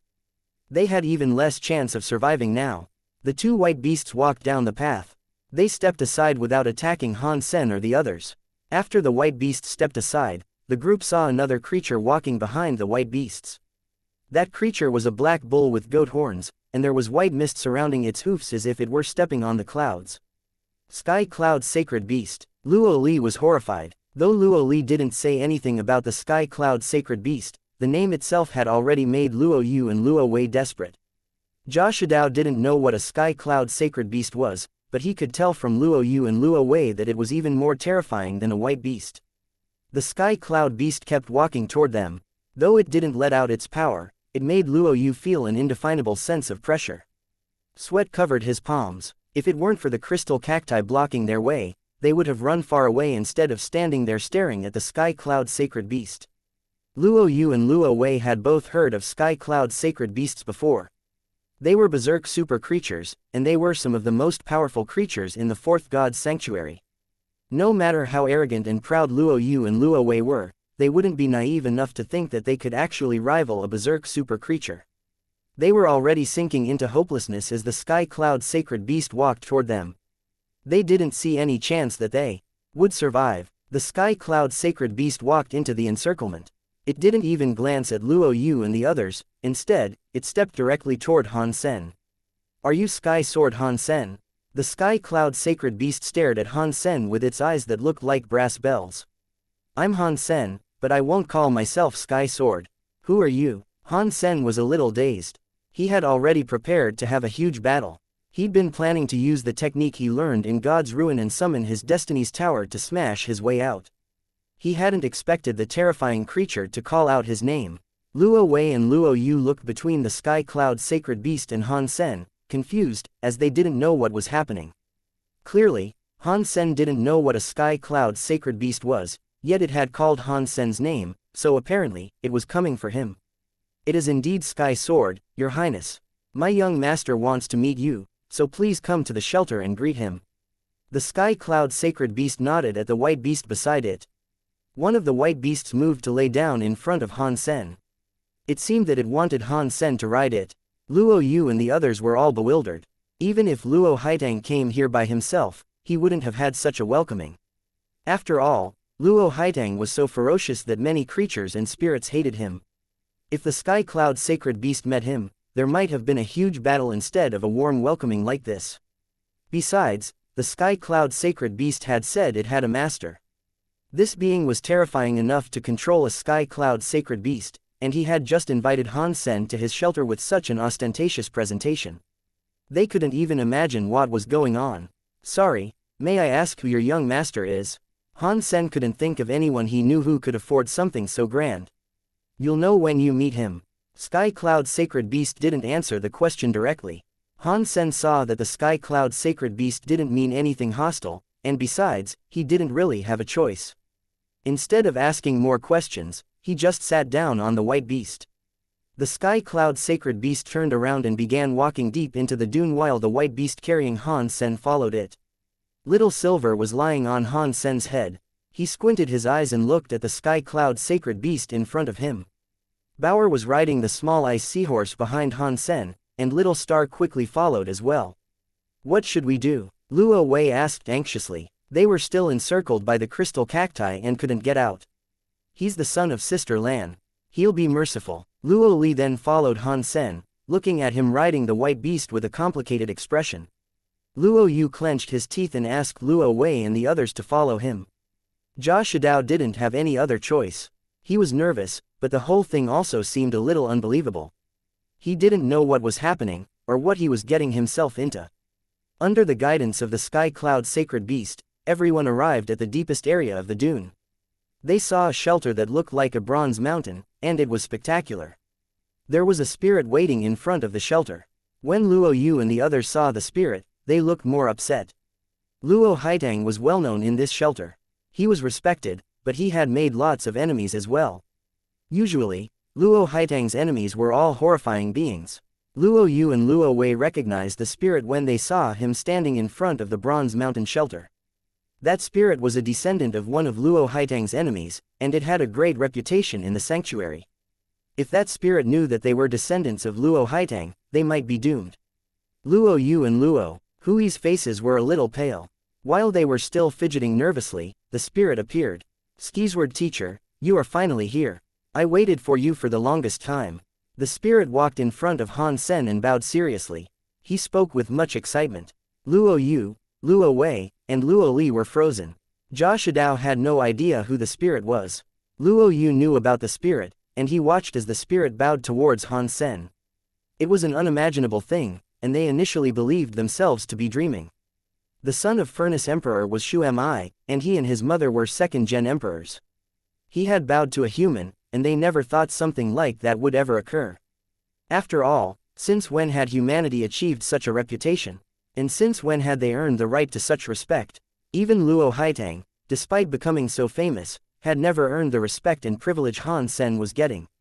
But now they saw Shu Mi bow to Han Sen and welcome him into the shelter. The level of prestige and respect he had earned was no joke. Han Sen had promised Shu Mi he'd teach him a sword skill, but he never expected to meet the spirit here. With much surprise, Han Sen said, "Furnace Shelter is here." Shu Mi smiled. "Teacher, Furnace Shelter has the ability to teleport. We moved here recently, but we didn't expect to meet you. This is most fortuitous." After entering Furnace Shelter, Shu Mi brought Han Sen to a hall. Luo Yu and the others saw Bauer and Little Star following, and they started to follow as well. They, however, were stopped. "Wait here. If it wasn't for Mr. Skisword, you humans from Godslayer Shelter would have all been killed." The white beasts hummed. They were guarding the left and right sides of the entrance to the hall. Luo Yu did not know where they could go. They did not want to walk around in Furnace Shelter, so they just waited outside. They were quite nervous, but they were still glad Han Sen was there. Otherwise, they might have been killed. Of course, if Shu Mi knew about the grudge between Luo Haitang and Furnace Emperor, they'd still be on the chopping block. What did he do? Why do spirits like Shu Mi obey him? Not even Big Luo receives treatment like that. Luo Li looked towards the hall with a complicated expression. The way inside had been closed now, though, so she couldn't see what Han Sen was doing there. "Shu Mi, is this the teacher you requested?" Inside the hall, Furnace Emperor who looked like a god looked at Han Sen and frowned. Shu Mi had made it sound important when he requested that Skycloud Beast bring back Han Sen. Furnace Emperor thought Shu Mi was going to get a very powerful teacher.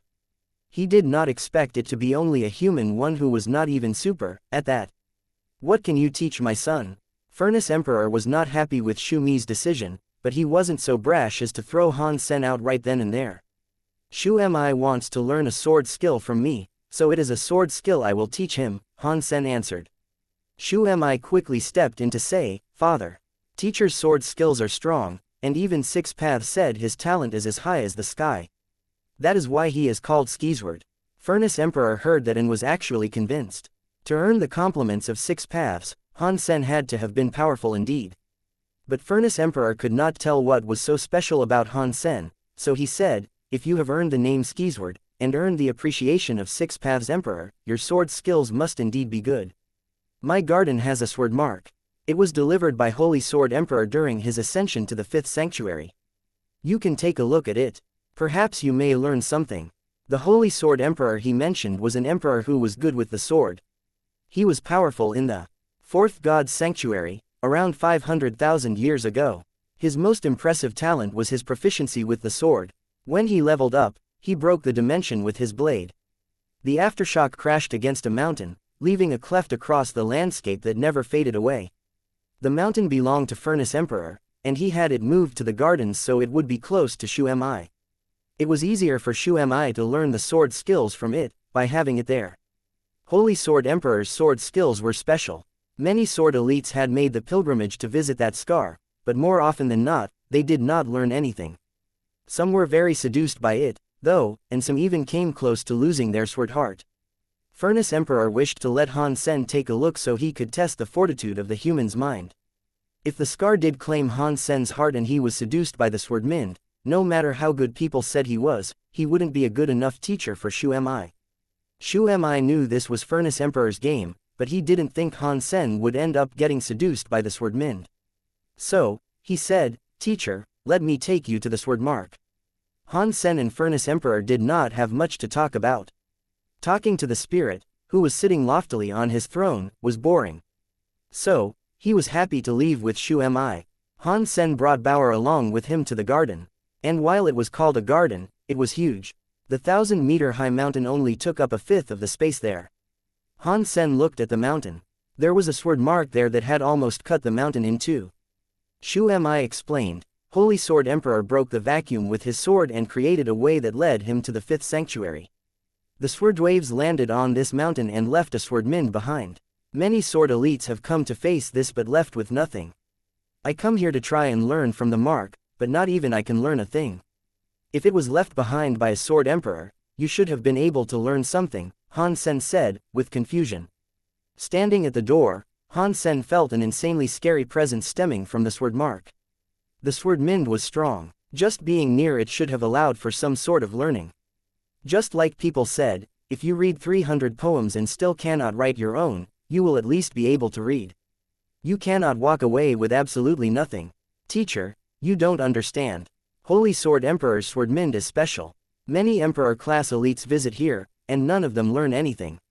Many of them get seduced and almost lose themselves completely, Shu Mi explained as he brought Han Sen through the garden. In the spirit hall, Furnace Emperor and a female spirit watched through an old mirror as Han Sen entered the garden. If that human does not get seduced by the sword mark, will you really let Shu Mi become his student? The female spirit frowned while watching the video feed. If he does not get seduced by the swordman, and with what Six Paths Emperor has said about him, I can only presume he is qualified, Furnace Emperor said. The female spirit shook her head. My son's teacher should be the strongest swordsman in the world. Being qualified is not enough for me. Han Sen entered the garden and felt the swordman's influence emerge from the cleft. The swordman was strange. Most swordsmen would give people a sharp feeling or a strong sensation of intimidation. But this swordman in particular was different. It toiled back and forth like waves, endlessly. It didn't feel intimidating, per se, but it was hard and tough. It felt as if the swordman was not strong at first, and everyone had the chance to battle it through their own sheer will. It wasn't a task only reserved for the capabilities of super beings, though. Those who were gemstones confront it just as well. There were no disadvantages to having a weaker body. But the swordman, despite not feeling very strong, would perplex most swordsmen, and leave them unsure of how to proceed. Not even super elites had managed to tame it, and they were often negatively affected by it. When people first see it, they aren't sure if this really is Holy Sword Emperor's sword mark. They have to spend a while getting a feel for it before they acknowledge how frightening it can be. This swordman is like an endless river. The pressure it exudes builds up over time, and the more pressure that builds up, the stronger it becomes. Gemstones-class creatures can watch it for a few days and without being affected. Super elites can hardly even make it 10. They are affected after some time, and they might even suffer injuries. In some cases, their faith can be broken and their own swordmen damaged, Shu Mi said. Han Sen nodded. He had sword skills, and although it wasn't the best, he had a swordman of his own. Especially after seeing Six Paths Heartsword. Ever since, his sword skills had developed to become something special. If he was affected by Holy Sword Emperor's swordman, it would be a great loss. Shu Mi went on to say, don't try to use your own swordman against Holy Sword Emperor's swordman. His swordman is like water. If you use your swordman against it, it'll be like trying to go against the stream. The more strength you use, the more pressure will be put against you. If you don't go against it, you could at least last a few days. If you willingly go against it, I'm afraid you wouldn't last a day. In only a few hours, your swordman might be irreparably damaged. It looks tame, but it is actually overbearing, Han Sen said. Well, It did come from an emperor of the sword generation, Shu Mi said. Han Sen felt the swordman's rush and likened it to a lapsing tide. He thought to himself, I have practiced heartsword. My sword skills are tough. I can challenge the water, never giving up. Going against Holy Sword Emperor's swordman is a perfect opportunity to make my heartsword stronger. Han Sen knew that Furnace Emperor had asked him to go there to see the mark as a form of test. Han Sen didn't really want to teach Shu Mi, so it didn't matter that he had to take this detour. He wasn't in a particular rush to give Furnace Emperor an impressive demonstration. Han Sen used his swordman, and then the mark's swordman that was previously tamed suddenly began to swell. The stronger Han Sen pushed his swordman, the more pressure the other swordman brought down on him. It was just as Shu Mi had explained. Shu Mi saw Han Sen use his swordman against Holy Sword Emperor's swordman, and he became very excited as he watched them fight. His swordman looks like heartsword. There is definitely a bit of difference between his and Six Paths variants, however. Furnace Emperor watched Han Sen use his swordman. He could see it all. Furnace Emperor had fought Six Paths once. He lost, but the experience made him very familiar with Six Paths sword skills. Shu Mi's mother, Fire Empress, frowned.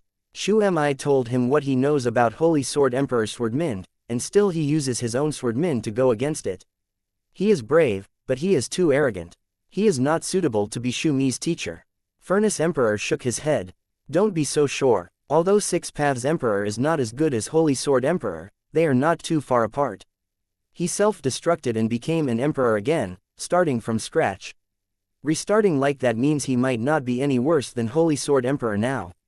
If Han Sen really practiced heartsword, even if he only managed to nail 70% of it, he will definitely be able to resist the power of this swordman without bringing damage to himself.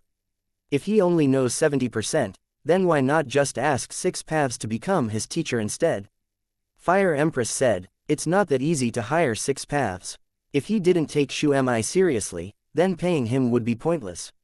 Furnace shook his head. Shu Mi has our great genes. The talents he has must surely be better than those of Six Paths. If Shu Mi is not good enough to be his student, I don't think anyone in the Fourth God's Sanctuary would be good enough for him. Fire Empress opened her eyes wide. She was like any mother, though, thinking her son was the best. The pressure building upon Han Sen was becoming a lot. When he used his swordman, the sword mark that was previously calm suddenly started to rage. Han Sen felt as if he had been thrust into a rapid river. The other swordman was gritting against his sword skills, and he felt as if he'd be flattened any second.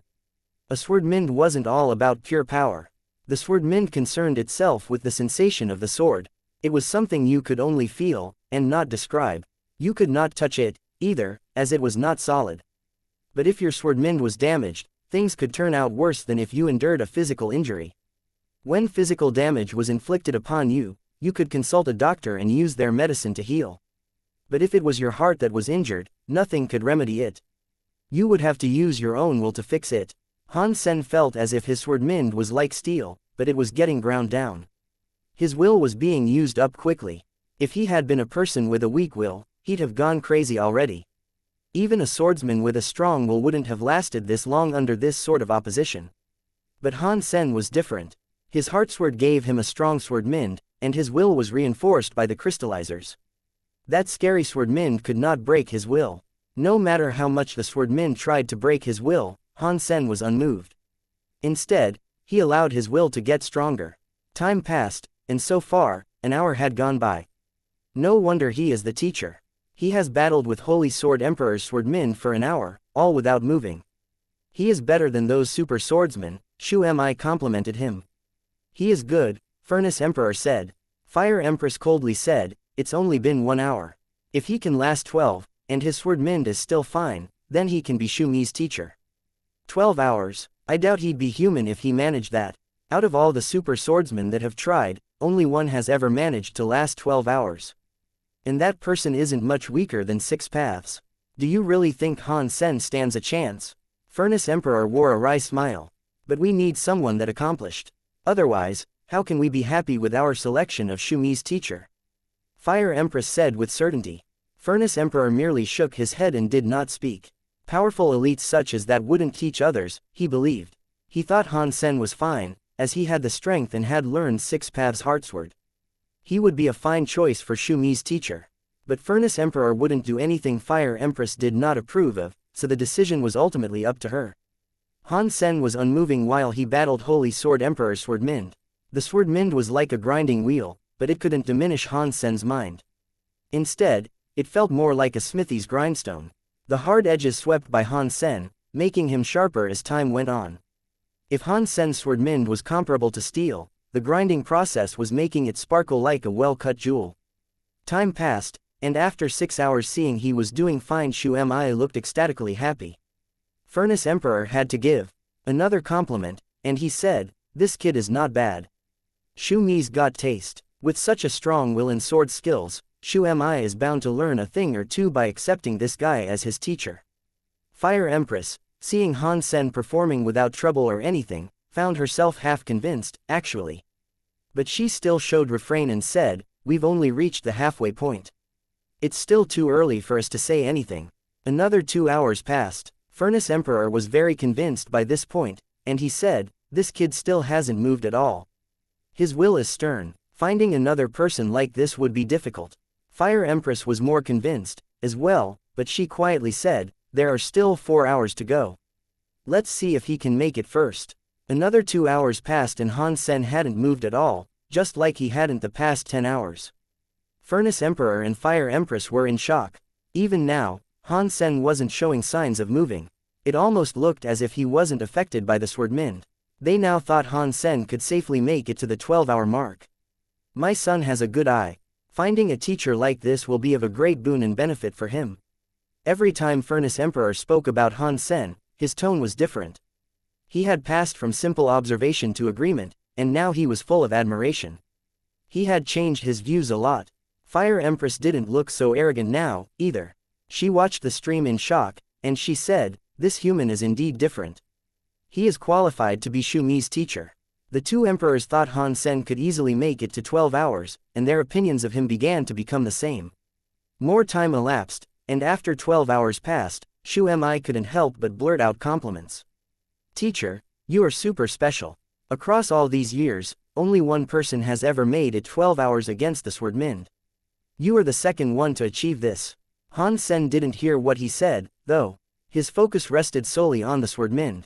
The Swordmind was grinding against his will, and all that time, Han Sen's own Swordmind had been growing stronger. But after a while, Han Sen started to believe there was something wrong with the Swordmind. He couldn't grind his own Swordmind anymore, and Han Sen walked towards the sword mark without realizing it. He wanted to get closer to it, so he could get a stronger feel for it.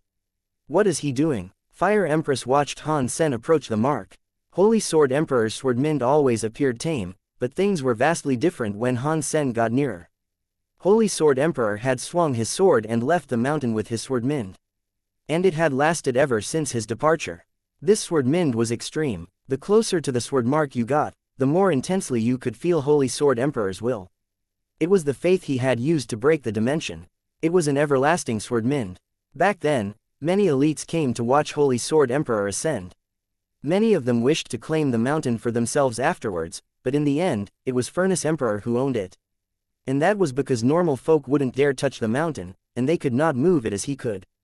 Inside the Swordmind, it did not matter whether or not you were an emperor that focused purely on sword skills. If you simply touched the sword mark, you would be attacked by the will required for breaking through the vacuum. Your will would be heavily damaged. The reason the elites weren't able to take the sword marked mountain was because only Furnace Emperor met the teleportation requirement via Furnace Shelter. He teleported Furnace Shelter around the base of the mountain. Then, he was able to take it away with him. Now Han Sen had been grinding against the Swordmind for 12 hours. His own will had proven far too effective. It had not broken, and so he dared to venture closer to the sword mark. This was way too shocking for Furnace Emperor and Fire Empress. This young man's will is strong. It's like the best elite in existence. Furnace Emperor spoke with a look of seriousness. Fire Empress didn't say anything, but the way she looked at Han Sen said it all. There was no more disdain, just surprise.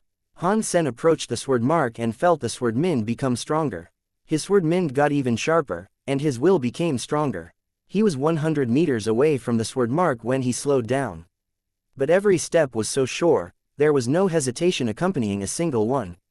Han Sen's entire body looked as if it had become a sharp sword. It was as if he was breaking the water as he advanced towards the cleft. Finally, Han Sen stepped onto the mountain and touched the mark. Boom! The endless sword wind came at Han Sen like the ceaseless discharge of an infinite river. It was like putting Han Sen's sword wind into a river of time to remain washed forevermore. Furnace Emperor and Fire Empress faces changed. They did not expect Han Sen to approach the mountain and use his hand to physically touch the sword mark. That mark had been left behind by an elite that was halfway through the process of becoming a god.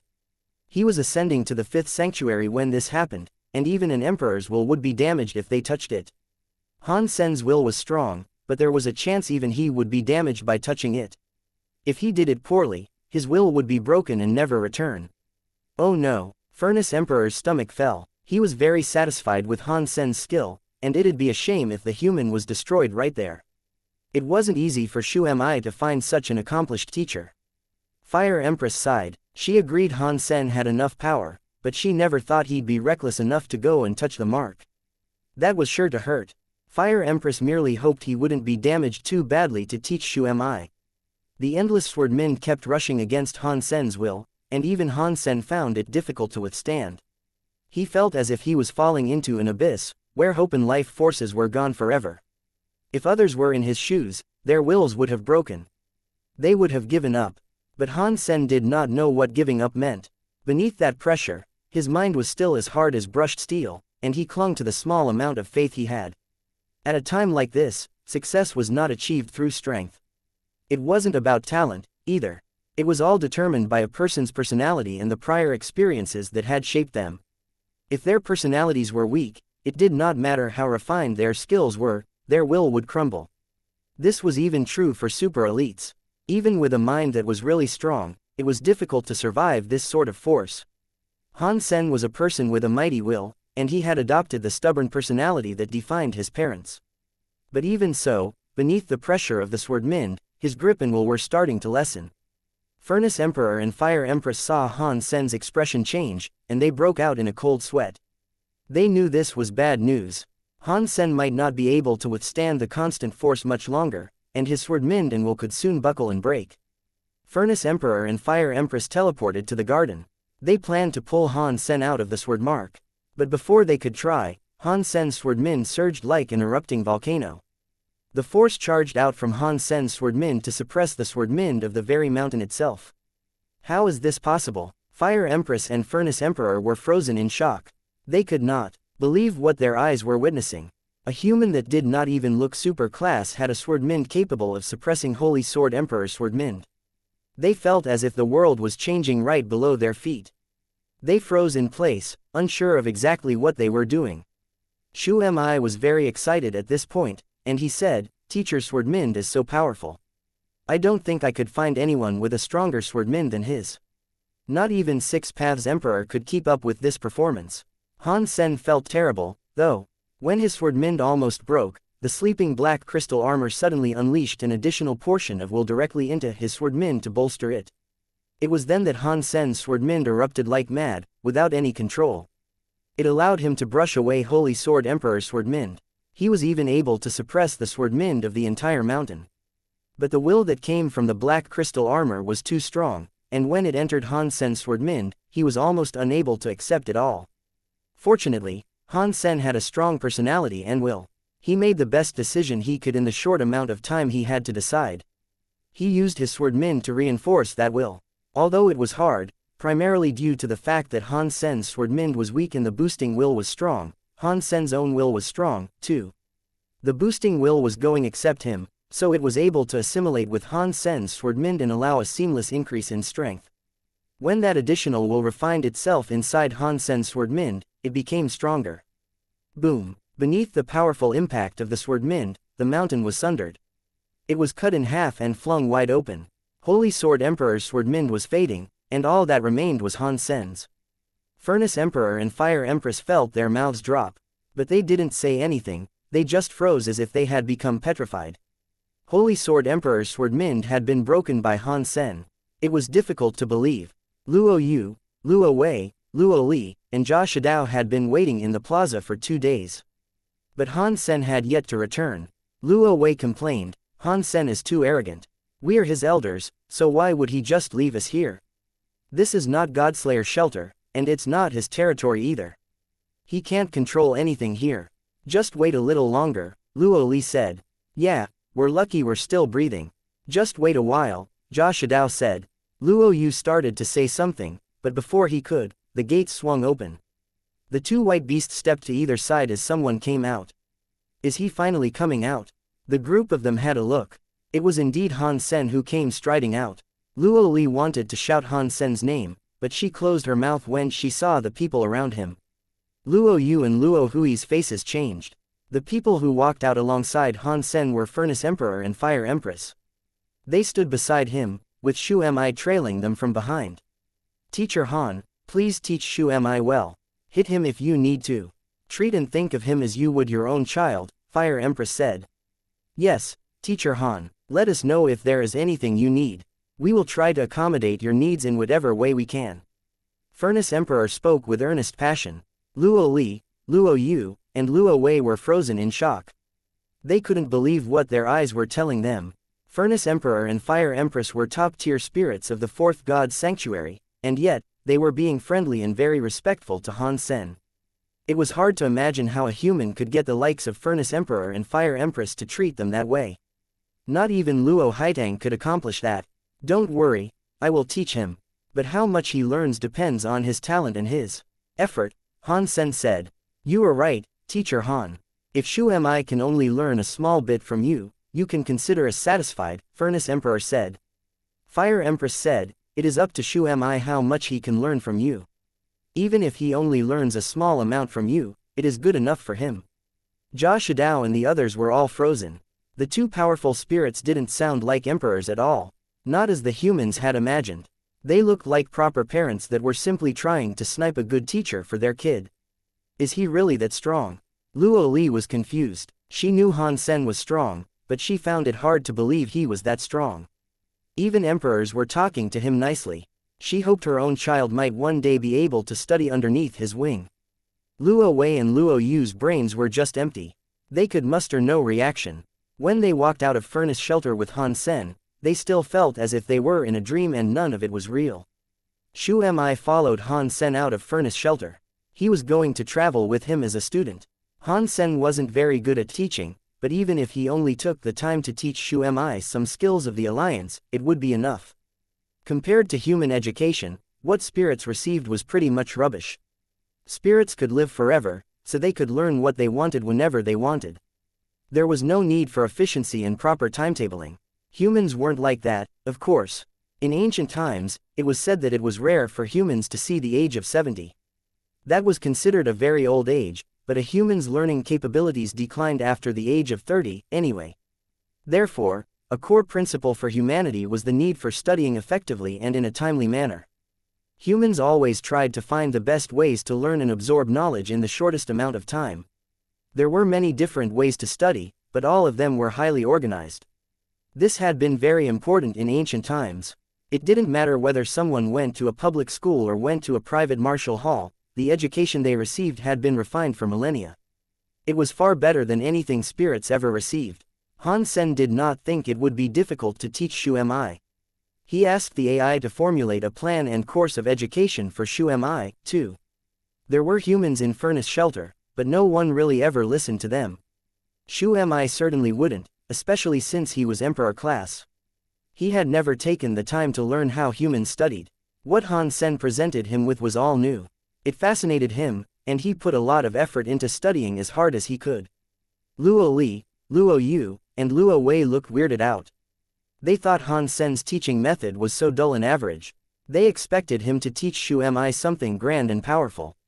After seeing this, they wondered why Shu Mi would have such great respect for him. They could not understand why Furnace Emperor and Fire Empress had treated Han Sen so well, either. But still, they kept their thoughts to themselves. They were a bit scared of Han Sen, and they did not want to criticize him. Han Sen, why don't you come to Godslayer's shelter with us? After they left the Valley of Sand, Luo Li invited Han Sen to come back with them. I'm going back to my own shelter. Take care. Han Sen was not a fan of the Luo family, and so he didn't want to stick with them very long. He brought the silver fox, Shu Mi, and the rest to leave with him. Jia Shidao knew the Luo family's relationship with Han Sen was strained. He didn't say anything regarding that, but he did think to himself, it's difficult to discern the intricacies of genes. I am afraid the Luo family will fall, and when it does, the Han family will rise to supersede them. Maybe Han, Senator, will one day become better than Luo Haitang himself. It looks like the Iron Fist Martial Hall will need to morph to accommodate the coming change. Han Sen brought Shu Mi with him to his shelter. His new guest was a second-gen super spirit, so no creatures or spirits gave them any trouble on the return trip. Han Sen did not go back to God's Ruin, and Shu Mi told them the place was shut down now, anyway. It would be many decades before it reopened. Little Lion King had gone back to Lion Mountain, so there was no point going back there, either. What are those crystal cacti in the Valley of Sand? Han Sen asked Shu Mi. Shu Mi smiled and said, it is a super creature. It isn't a normal one, though, and it is actually called Cactus Needle. My parents spent a lot of time trying to claim it, so it could stand guard and protect the shelter. The crystal cactus branch you broke in the beginning was just an illusion. It didn't affect the real creature. Unless you find its real body and kill it, it can just keep on summoning illusions like that. The illusions are all strong, just like super creatures, too. It makes for a powerful ally. That is a very powerful super creature, indeed. It doesn't sound any weaker than a berserk super creature, actually, Han Sen complimented it. Yeah, if it wasn't, I don't think my parents would have exerted as much effort as they did when they claimed it. Shu Mi spoke of this proudly. They returned to Shadow Shelter before long, and Han Sen settled Shu Mi down there. Han Sen then called on Cheap Sheep and Green Cow to give him a sitrep on the shelter, so he could learn how things had been and if any important events had unfolded in his absence. Bossman, with us here, the shelter has been doing fine. Cheap Sheep continued to compliment himself and tell Han Sen how well he had performed. And he really had done well. He had done a great job while Han Sen was gone and kept everything operational. Han Sen was satisfied. Red Pony was still in the garden, but Nine Life Cat was gone. Where it went, Han Sen had no clue, but it never returned. Ji Yu Qingcheng and Elysian Moon remained comfortably in the shelter, and it seemed as if they weren't keen on the concept of leaving. Ji Yu Qingcheng rarely left the shelter, but Elysian Moon frequently did. She came back from time to time, but she never communicated with Han Sen. She would always come back and return to Ji Yu Qingcheng's side. Han Sen wanted to ask Ji Yu Qingcheng a few questions and see if she was the number 4 mentioned in the diary, but after thinking it over for a while, he decided to go back to the Alliance first. He wanted to see his family and his son. Han Sen had been gone for a long time, and he had missed them quite a bit. It is a shame Little Flower is too young and cannot go to the shelter. And I don't have enough power to ensure Ji Yanran could become a demigod safely. The whole family could hunt creatures together if we were all here, and we'd see each other a lot more. Han Sen sighed. When he went home, though, Han Sen thought something in the atmosphere had soured. Llewellyn and Ji Yanran were already there waiting for him, and when they saw him, they looked at him as if he was a criminal. Has something happened? Han Sen asked quickly. Nothing has happened, but you have a big problem. Llewellyn looked at Han Sen as if she was a judge, and she spoke with alarming seriousness. What problem do I have? Han Sen did not understand. You went to Godslayer shelter? Llewellyn asked. Han Sen nodded. I was on my way through. Due to a business arrangement, I had to go. But don't you worry, I haven't established any ties to them. It's done. Looking very angry, Llewellyn pointed to the gift box on the table. She said, if nothing happened, then why did Old Stubbornness send these things here? Old Stubbornness? You mean Luo Haitang? What did he send here? Does he want to teach Han Yan some horrible skill again? I'm telling you, she shouldn't learn that stuff. It'll harm her lifespan, Han Sen said quickly. Llewellyn shook her head and said, these were my favorite snacks. After all these years, he still remembers. You better tell me what you did with him. There's no way that Old Stubbornness would concede to me and ask Luo Li to deliver these things. Luo Li brought it, but there were some items in there she didn't know about. It must have been his idea. Llewellyn said she'd never go back to see the Luo family again, but when Luo Haitang sent her those things, it made her feel weird. She was both touched and confused. After so many years, Luo Haitang finally understood. He didn't come, but the items he had included obviously meant a lot. Llewellyn didn't believe someone with Luo Haitang's personality would do this. But Llewellyn was worried Han Sen had sacrificed something, which prompted the gesture. Han Sen himself was surprised. Although he had seen Luo Haitang in Godslayer's shelter, he hadn't agreed to any of the man's requests or given him anything. So, why would the old man send a gift? It seemed as if he really wanted to re-establish a connection with Llewellyn. But given Llewellyn's personality, Han Sen knew what Luo Haitang might have been like.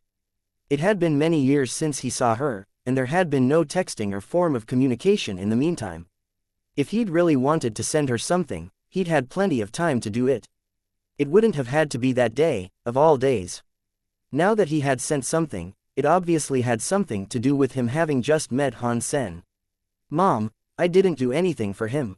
I didn't agree to anything." Han Sen went on to relay the story of how he encountered Luo Haitang. "You dodged his palm." Llewellyn looked at Han Sen with wide-open eyes. She looked as if she was in shock. "I didn't learn the falsified Sky Sutra, either. But you know that I knew about it and what to expect. Is there something wrong with the fact that I managed to dodge it?" Han Sen didn't think there was a problem. "No, there's nothing wrong. You did a great job." Llewellyn was very happy to hear this. She put her fingers on Han Sen's cheek and rubbed it. "My good son, you really did a great job." "What does that mean?" Han Sen looked confused, not entirely sure what had just happened. He had very rarely seen her this happy. "Nothing. It's just good, that's all." Llewellyn smiled and left, not really answering Han Sen's question. Han Sen rested at home for another 2 days before returning to the sanctuary. When he got back, he went directly to Ji Qingcheng's room. Just as he was about to knock on the door to her chamber, he heard Ji Qingcheng's voice say, "Come in, the door isn't locked." Han Sen lightly pushed the door open. Ji Qingcheng was in front of a table, drawing with an old pen. Han Sen learned about what she was doing in a history lesson. It was calligraphy. She was using a brush pen, a tool devised by ancient humans to write.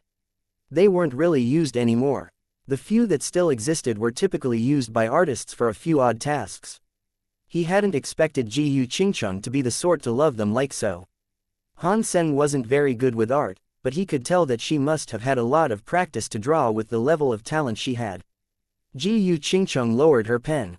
She took a moment to admire her own artwork before asking, "Why were you looking for me?" Han Sen smiled and then said, "I met someone who told me some wild things about you.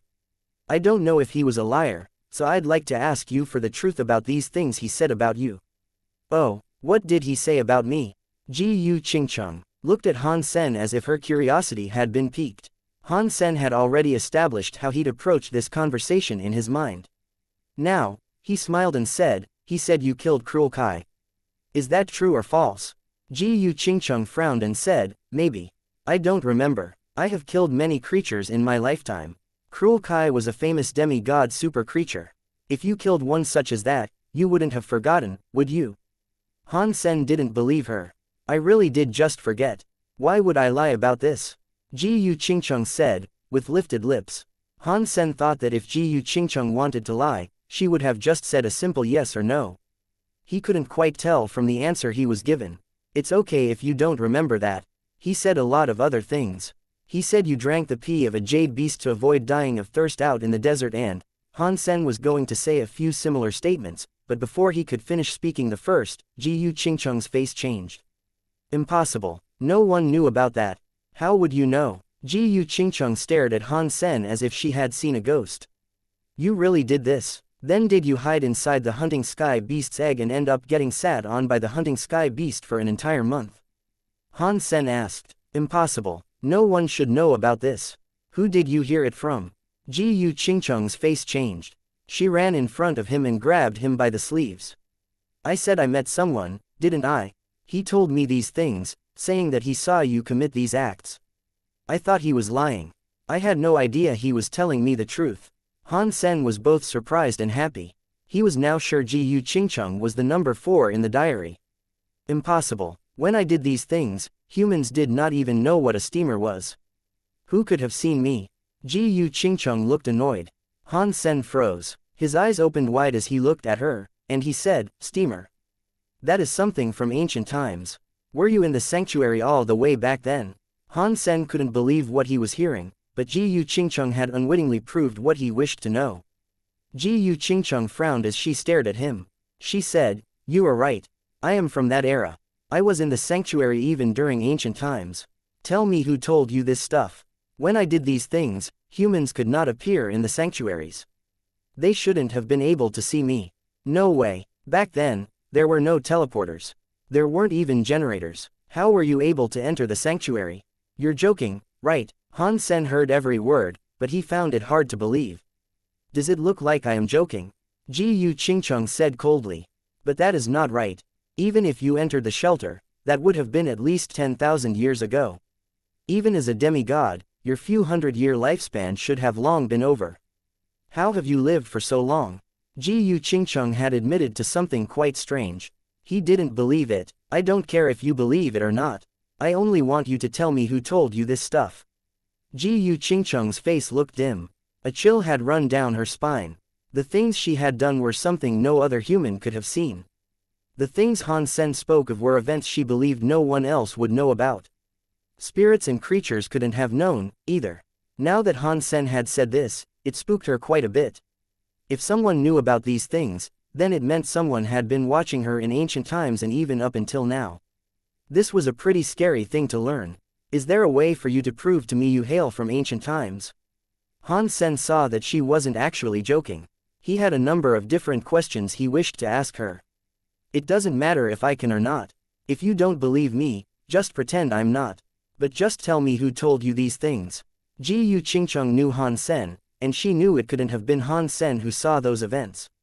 Someone must have told him.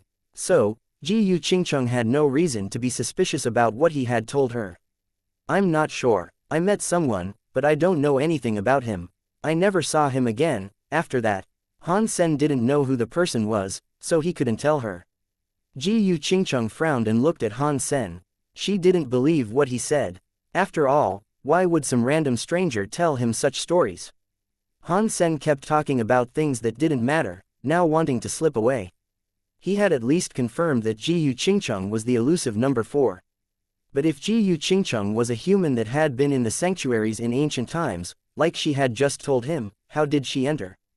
And how was she still alive after all that time had passed? Something else confused Han Sen, too. If number 4 was a number the observer had just written down, did that mean the other numbers were humans, too?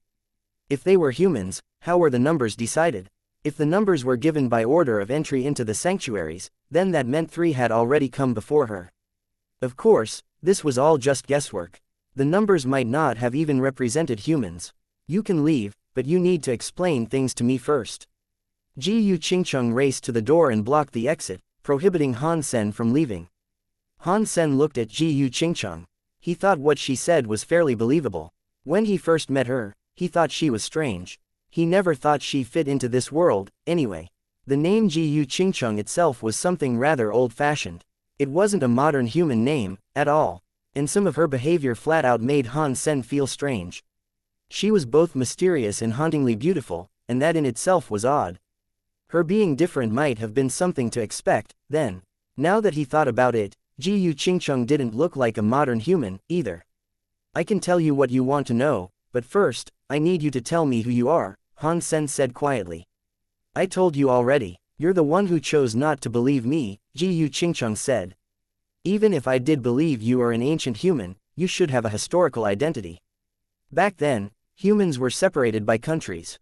Which country did you hail from? What did you do before?" What Han Sen wanted to know the most was how she had managed to enter the sanctuary. He was afraid that by asking her directly, he wouldn't receive an answer. First, he had to test the waters. Ji Yu Qingcheng looked at Han Sen with strange doubt, but answered, "I am from the Chu state. I am a Qigong caster." "Qigong caster? Which faction did you belong to?" Han Sen asked politely. "That's none of your business," Ji Yu Qingcheng answered. "How did you get into the sanctuary?" Han Sen asked. "If I answer this question, you will have to tell me who told you all that stuff." Ji Yu Qingcheng looked right at Han Sen when she said this. "Okay, it's a deal," Han Sen agreed. With no hesitation, Ji Yu Qingcheng said, "I am from Chu state, but I practiced at sea. Once, when I returned to land in my boat, a weird vortex appeared. I fell into it, and when I came to, I was in the sanctuary. Which planet was the vortex on? And where? Han Sen asked. That's pointless information. I left the sanctuary many times to search for the vortex, but I learned nothing. I have even used powerful submarines to search underwater. All I've found are ordinary seas and nothing else special, Ji Qingcheng said. Han Sen nodded. According to what you have said, if you are from Chu State, it has been tens of thousands of years. How have you managed to live so long?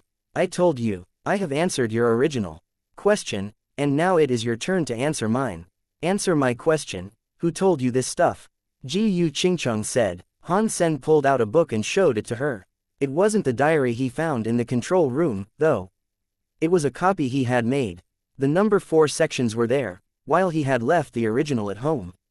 This was why Han Sen did not go see her immediately. Ji Qingcheng took the book and opened it with confusion. After seeing it, her face changed. She flipped through the book really quickly and soon looked ill. Who is this person? Ji Qingcheng closed the book and stared at Han Sen. She looked very angry, and goosebumps ran up and down her skin after having read all the complaints. From what she asked, it looked as if something she never thought would be known had now been exposed for all to see. She felt naked. I don't know the writer, but I copied it from a book I found in God's ruin. Han Sen went on to tell her what happened. Ji Qingcheng wasn't too convinced with the tale, though. She stared at him for a good long while. She wanted to find the truth from his face, but she was disappointed. If what you're saying is true, there must be more numbers. There has to be another 3, at least, Ji Qingcheng said thoughtfully. Yes, but there isn't much about them. Just 2 sentences. You were the focus of the record. Han Sen smiled. Let me see the other parts.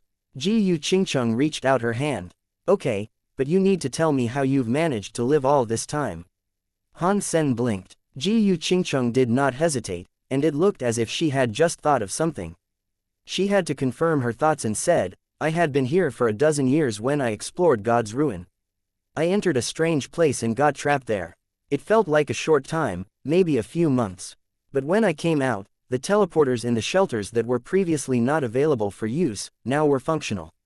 I used one of them to leave the sanctuary, and then I learned that tens of thousands of years had passed. Saying this, Ji Qingcheng then thought of something quite upsetting. She looked darkly at Han Sen and said, not long after I returned to the Alliance, I met your liar. I met your great-grandfather. Han Sen could imagine what would happen if a person displaced from the ancient past met a liar. The place you went to, were there many crystal machines? Han Sen asked. Ji Qingcheng nodded. You are right, the rooms you and I went to were similar. There were some differences, however. I guess those must have been crystallizer items, but I didn't know that at the time. And when I actually returned from there, I was unable to find the entrance I had originally used. Han Sen thought the sanctuaries definitely had some association with the crystallizers now. When he entered the main control room, he himself had been taken 10 years into the future. He had no reason to doubt what she was telling him. But Han Sen still believed that something was amiss. He looked at Ji Qingcheng and said, I remember something, weren't you a member of the 7th team?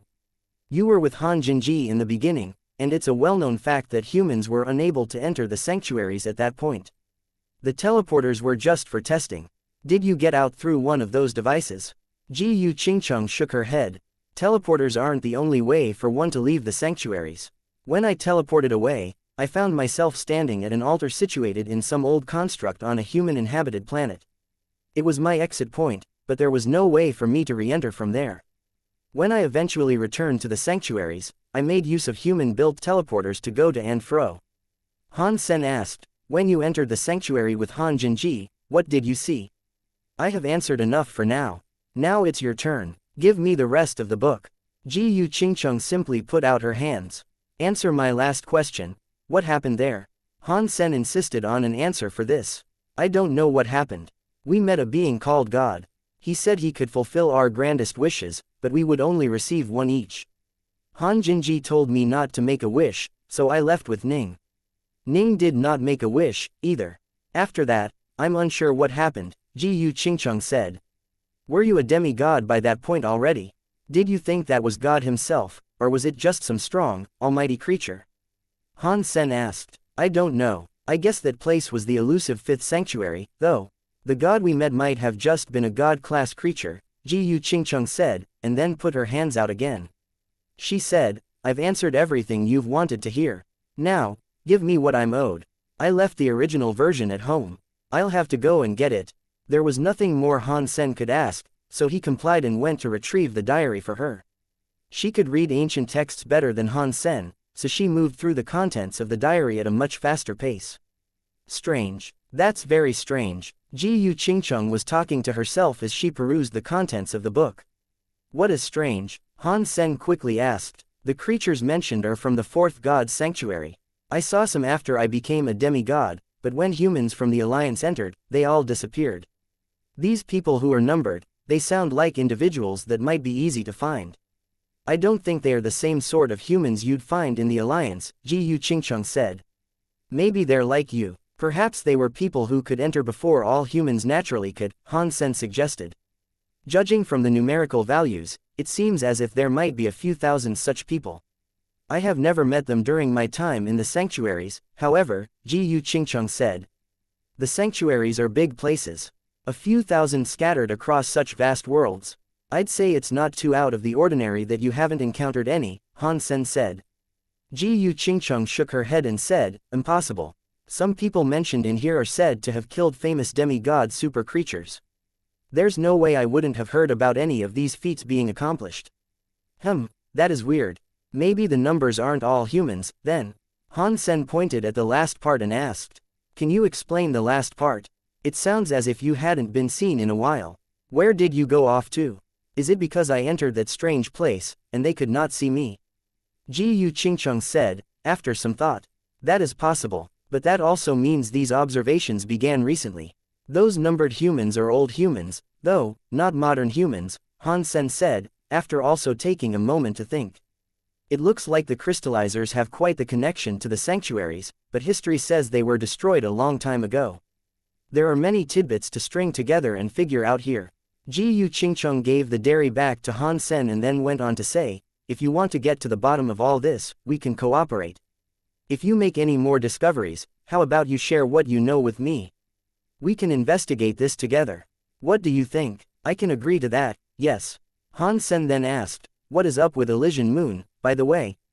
Why do you both look identical? She is a spirit. That is one item of discussion that is none of your business. Ji Qingcheng's temperament went cold. We are cooperating, aren't we? It's best that partners get to know each other a bit better. Han Sen smiled. This is off limits to our cooperation. Ji Qingcheng then swiftly pushed Han Sen out of her room and slammed the door. Han Sen touched his nose and left. He wasn't put off, he'd just ask again next time. It's time to show off my skills. Han Sen went to the Geno Core storage. He wanted to get all his Geno Cores to first place before proceeding to gold class. Han Sen's genes had leveled up very quickly, but his Geno Cores hadn't been given the opportunity to catch up. He wanted to spend some time upgrading his Geno Cores now. It would be difficult to reach super class, but reaching gemstone should be easy enough. Han Sen used Crystal Core as his key for entry. This Geno Core was already in first place, so many wished to challenge and dethrone it. Han Sen then saw a familiar name. It was Ghost Eye. He was in the top 10 in the Silver Geno Core rankings. Han Sen wasn't sure if Ghost Eye had worked his way through the ranks, or if he had just bought his way up. Han Sen remembered striking a bargain with him once, one that Ghost Eye swiftly betrayed. Although Ghost Eye had ultimately failed, Han Sen was still upset about what had occurred. This guy has guts to challenge me. If he wants to die, I suppose I don't mind helping him. Han Sen clenched his fists and accepted Ghost Eye's challenge. Then, he entered the Geno Core battleground. Han Sen found the three-eyed panther waiting on the battleground. It was indeed the lying *SSHOLE Ghost Eye. You've got some nerve showing your face to me. Han Sen moved his body and teleported directly in front of the tricky feline.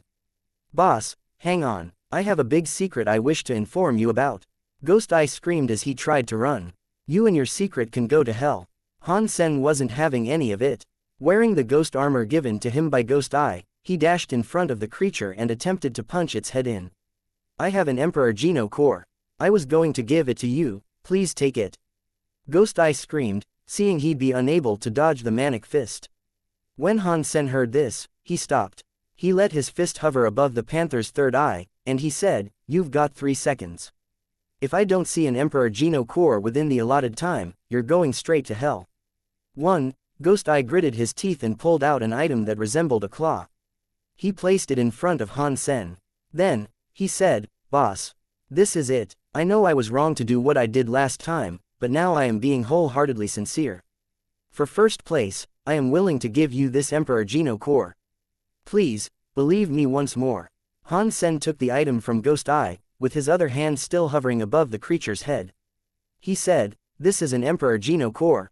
Han Sen did not believe Ghost Eye. If he had an Emperor Geno core, why would he throw it away to get first place for a silver Geno core? Not even first place in the gemstone leaderboard would be worth that much, he reckoned. It was a strange Geno core. In the Geno core storage, a Geno core was sealed and unusable if it wasn't the self Geno core used as a key for entry. But that Geno core did not look as if it had just been sealed by the Geno core storage. It looked gray and dark, like rusted steel. It was weird. It looked like a flute, minus the holes. It was like a pipe made of stone. Ghost Eye smiled and said, "You are smart. This is indeed an Emperor Geno core, but it just has the problem of being sealed. But with your strength, you can most certainly unseal it and become the best in the fourth god's sanctuary. Had you been able to unseal it, you wouldn't have given it to me, would you?" Han Sen looked at him with disdain. Ghost Eye looked awkward, and with a grin, he said, "I was unable to open it because I was weak. You, however, are so strong. You must certainly be able to. I'm taking the item as a punishment for you breaking the deal last time. If you want to gain first place this time, go and bring me something even better. Don't bring me something else like this," Han Sen said, and without giving the creature a chance to object, he punched it in the face. Ghost Eye hacked out blood. He had been injured, but he was allowed to concede and exit the Geno battleground. FCK, he's worse than me. He took my stuff and didn't give me anything. Ghost Eye was feeling fairly disheartened. He had tricked Han Sen once, but he had never expected him to reach first place again.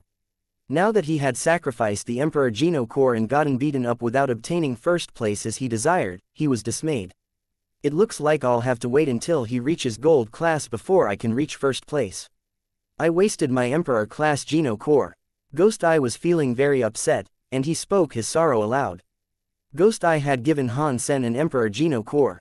It was quite infamous in the fourth god's sanctuary, but so was its seal. No one had ever been able to open it. The emperor that used to own it was named Drink Blood Emperor.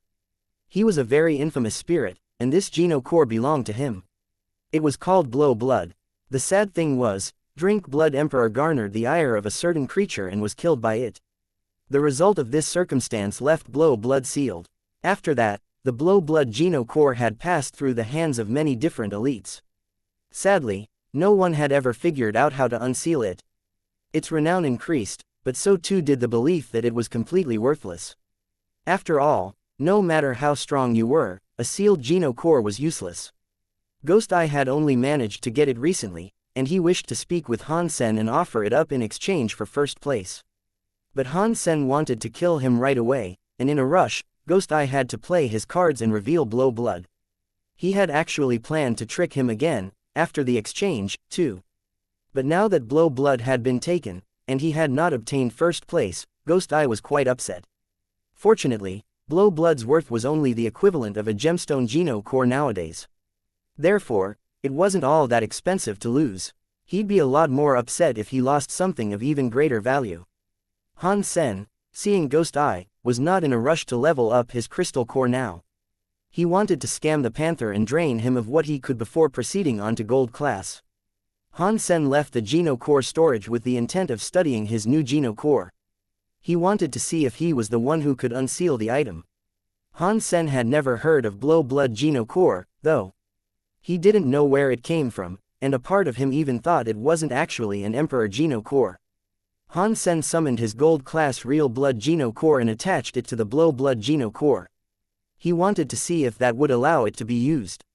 Real blood landed on the gray pipe. It didn't melt into it, but it didn't slide down, either. It seemed to be absorbing. Han Sen watched the process, and near Real Blood's position, a red line like a piece of silk was being generated. It seemed as if Real Blood was soaking into the Geno core. Han Sen was delighted, and so he thought, it looks like real blood is helping with the seal. At this rate, it might take a few days. If Ghost Eye learned that blow blood could be unsealed, he'd definitely be angrier. Han Sen still did not know whether or not it was an Emperor Geno core, but the seal was very powerful. He had no doubt about that.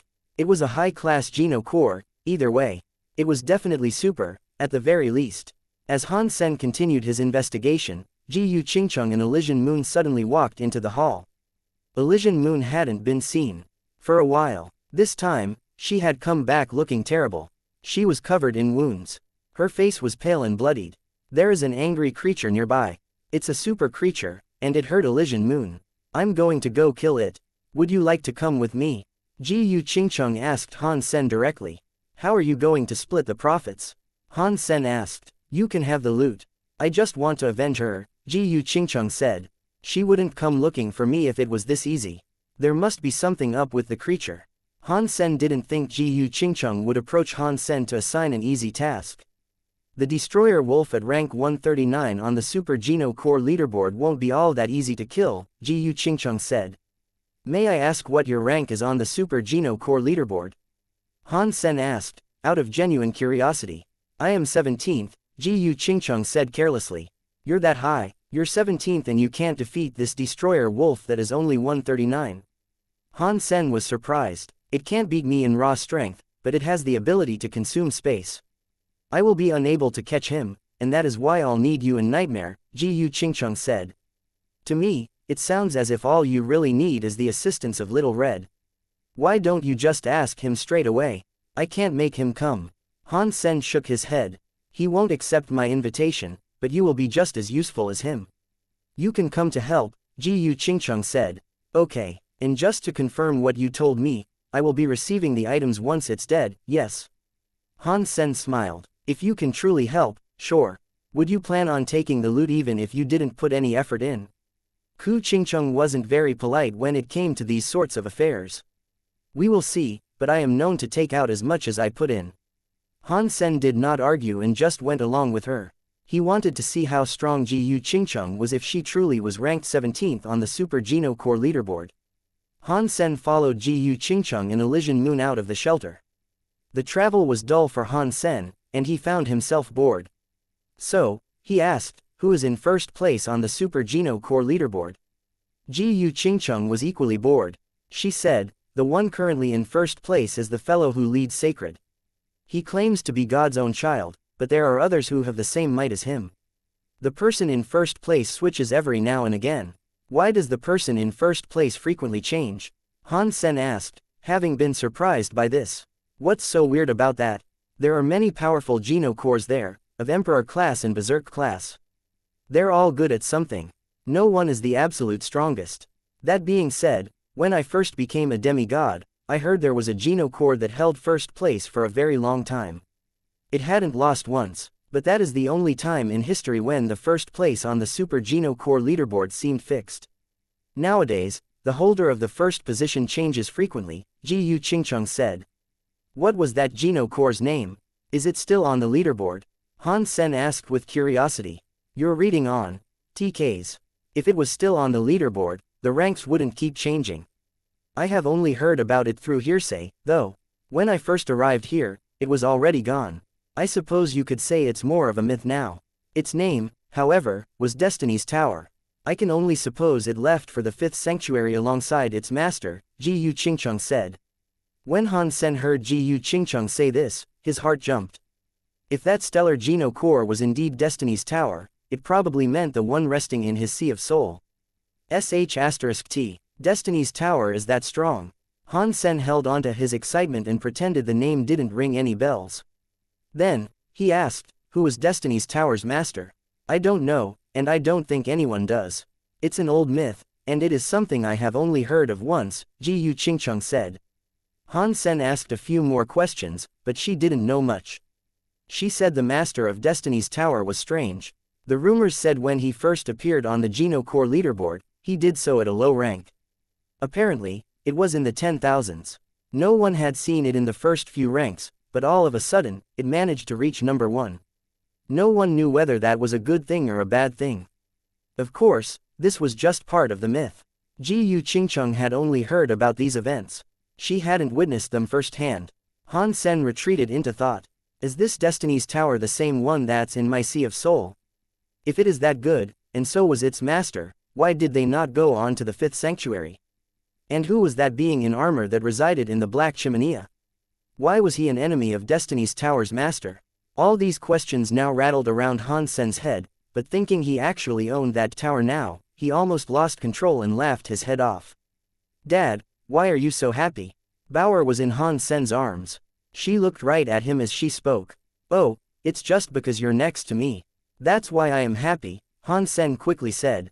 He was worried Ji Qingcheng might have gotten suspicious. When Bauer heard this, she was delighted. She kissed Han Sen on the cheek and said, I am happy too, when you are around me. Elysian Moon couldn't bear watching it. She balked. Ugh, you two are so gross. You're just jealous. You could be like me, if you had a beautiful daughter, too.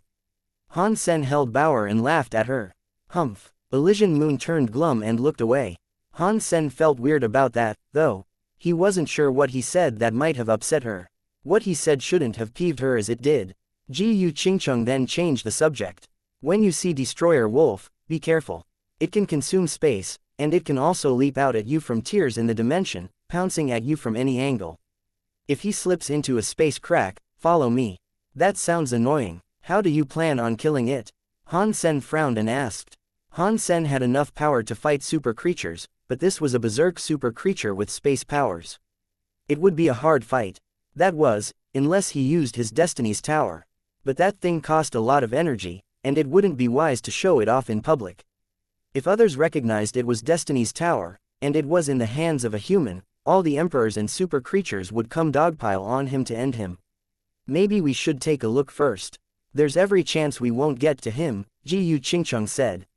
What do you mean? Han Sen was shocked. That destroyer wolf offended some people. For some reason, many creatures and spirits are now after him. We're just going to try our luck and see if we can get it. We might not even be able to find it, Ji Qingcheng said. Why didn't you tell me any of this sooner?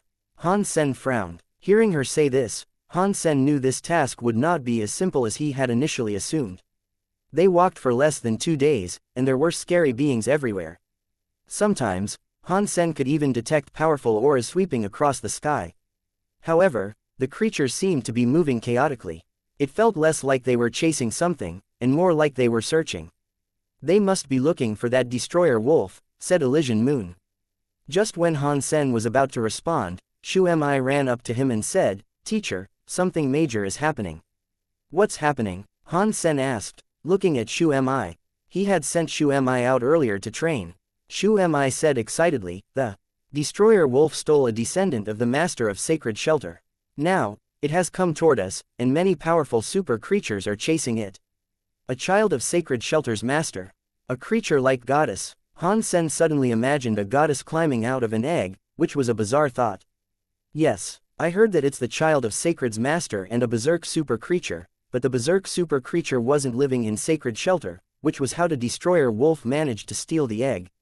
Now, many powerful shelters like Sacred and Outer Sky are all hunting the destroyer wolf, said Shu Mi. Sacred is powerful enough to gather all those shelters to help him? Asked Han Sen, amazed. No, they're all looking for the egg. It's a descendant of 2 berserk super creatures, so its genes must be extraordinary. The egg will be highly beneficial to any being that eats it. If it's a female, then they'll keep it and make it procreate with others to further improve the genes. Shu Mi couldn't be more excited. He lowered his voice and said to Han Sen, Teacher, should we also go look for it? If we're lucky enough, perhaps we can actually find the egg. Then let's try to find it before others do. Han Sen didn't have much hope for it. Many top-tier shelters sent their most powerful creatures to look for the destroyer wolf and that egg. That destroyer wolf had been given plenty of time to hide itself. Han Sen didn't think they alone would be able to find it. And even if he could find it, it wouldn't be easy to steal the egg from so many terrifying beings. Many powerful creatures swept across the sky above them. After only half a day, Han Sen detected 20 different creatures flying over him, and those were just the ones close enough for him to notice. However, they were still searching chaotically. It seemed that they still hadn't found the destroyer wolf yet. Elysian Moon, where did you meet the destroyer wolf? Han Sen asked her. Near Rolling Dragon Lake, Elysian Moon said, pointing in a direction. Han Sen was kind of familiar with the area around him, since it wasn't far from his shelter. Rolling Dragon Lake was a giant lake among the mountains, and it was named such because of the dragon-like creatures in the lake. Han Sen had heard that there was a lake nearby, but he had never been there. Though Rolling Dragon Lake was among the mountains, it was very large, more than 100 square miles. However, the water in the lake was dark, giving out dark light like gas. It looked dense, so nobody could see anything that was even an inch below the water's surface. Nobody could say for sure whether a creature could actually live in the water or not. When Han Sen and the others arrived at the lake, they found Goddess already there. Goddess looked a bit different from before. Her life force had become terrifying, but it was also obscured and difficult to read. It seemed that she had reached super level. Just as Han Sen observed Goddess, she also noticed Han Sen, and her eyes became aloof. However, seeing Ji Yu Qingcheng beside Han Sen, Goddess frowned and began walking toward Han Sen with some creatures from her shelter beside her. There were 4 creatures beside Goddess, and they were all livid. Apparently, they were already super creatures, and all of them were mighty. However, Goddess didn't talk to Han Sen. Instead, she walked up to Ji Yu Qingcheng and asked, Elysium Master, is this person related to you? How is that your business, one way or the other? Asked Ji Yu Qingcheng, mildly. This man is a mortal enemy of mine. If he doesn't have anything to do with you, I'm going to take my revenge now. Ji Yu Qingcheng took a look at Han Sen, squinted her eyes, and said, what do you think? Han Sen heard it and said, of course there's a connection between us. We're partners working together. You heard that, right? Ji Yu Qingcheng said, glancing at Goddess. Of course, I'll let him go this time for your sake. Goddess waved her hands and left with those 4 super creatures. You get along pretty well here. Han Sen gave a thumbs up to Ji Yu Qingcheng. You owe me one, said Ji Yu Qingcheng. Okay, no problem, but I'm still a bit confused. Why did she call you Elysium Master? You're a human. How did you become the head of the Elysium race? Han Sen was curious about that. That has nothing to do with you. Ji Yu Qingcheng glared at him, then took Elysian Moon and walked toward the lake. Han Sen looked in the direction that Goddess had vanished, then followed Ji Yu Qingcheng and Elysian Moon. There was indeed some evidence of a fight that had happened beside the lake, and there were some residual tears in the fabric of space.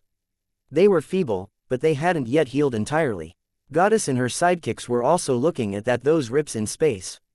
They could tell that the tears had been left by Destroyer Wolf. Han Sen also used his Dongshuan aura to observe the remaining evidence of the wolf. There were only a few molecules left, and it was probably because Destroyer Wolf got away through the space fault, so it didn't leave any molecules on its way. Ji Yu Qingcheng only looked at it for a short while, but she couldn't find any clues. She frowned and said, someone was definitely chasing the Destroyer Wolf, and that's how Elysian Moon was lucky enough to get away. The Destroyer Wolf also escaped through the space cracks. We might not be able to find any traces here. Let's just walk around and look. Perhaps we'll be lucky enough to find some clues. Han Sen took a look at Rolling Dragon Lake and walked to the other side. The Destroyer Wolf really hadn't left much of a trail, but Han Sen could see that it had left behind a few molecules, at least.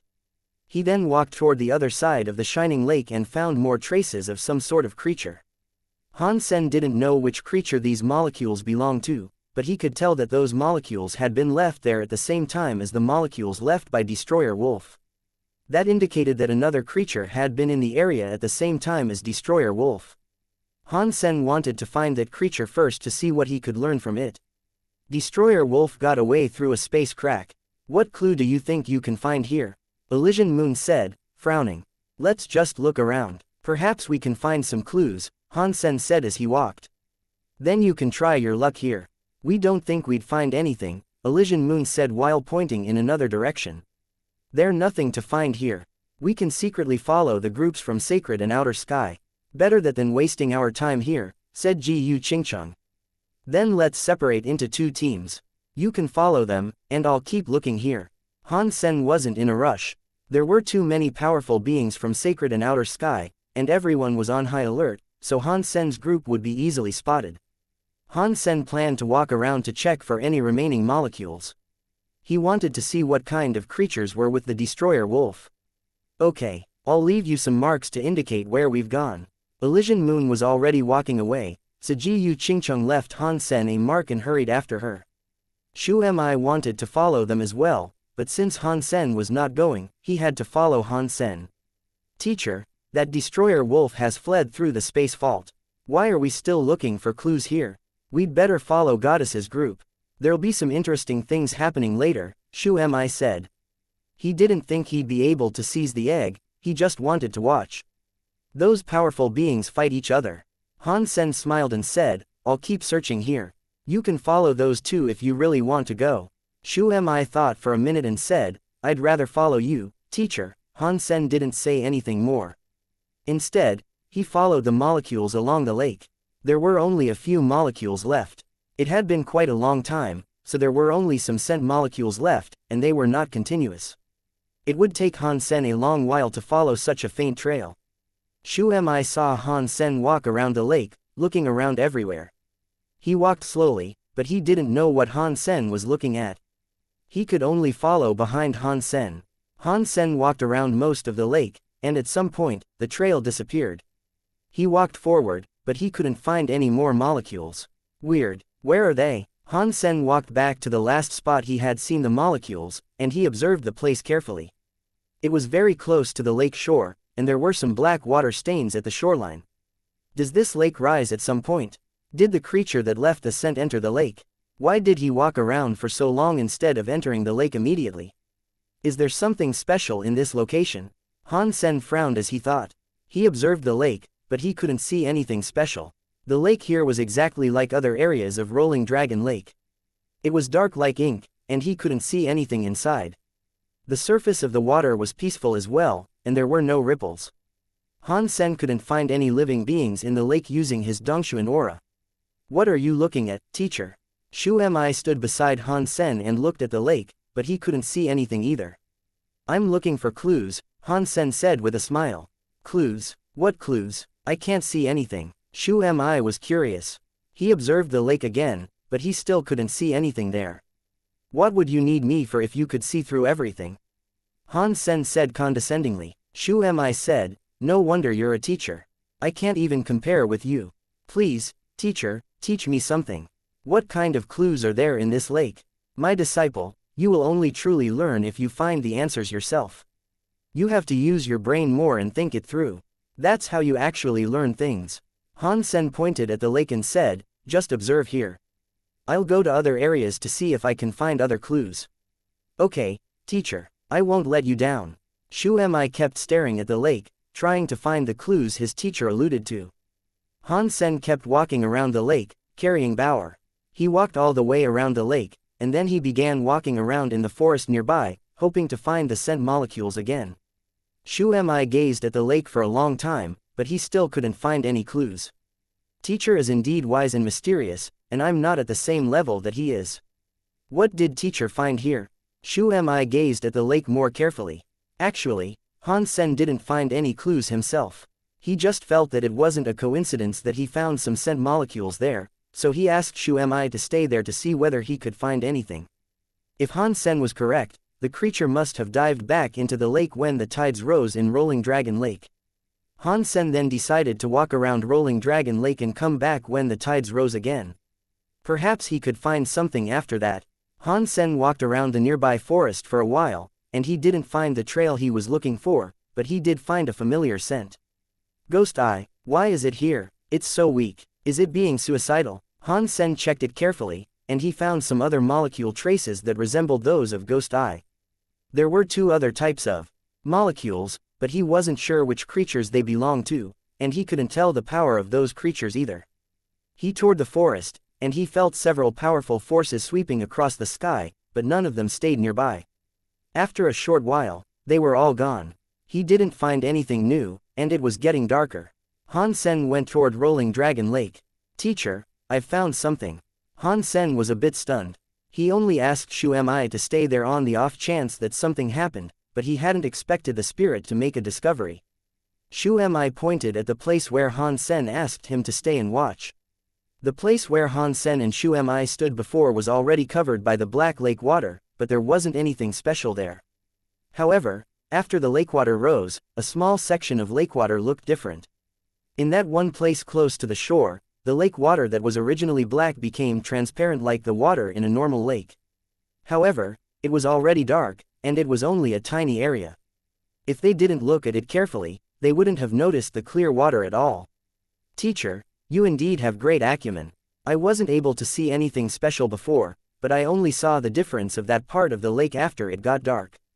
Shu Mi looked at Han Sen in awe. Han Sen flew above the small section of clear water, and he tried to see whether there was any difference in the water. That section of the lake looked like a well.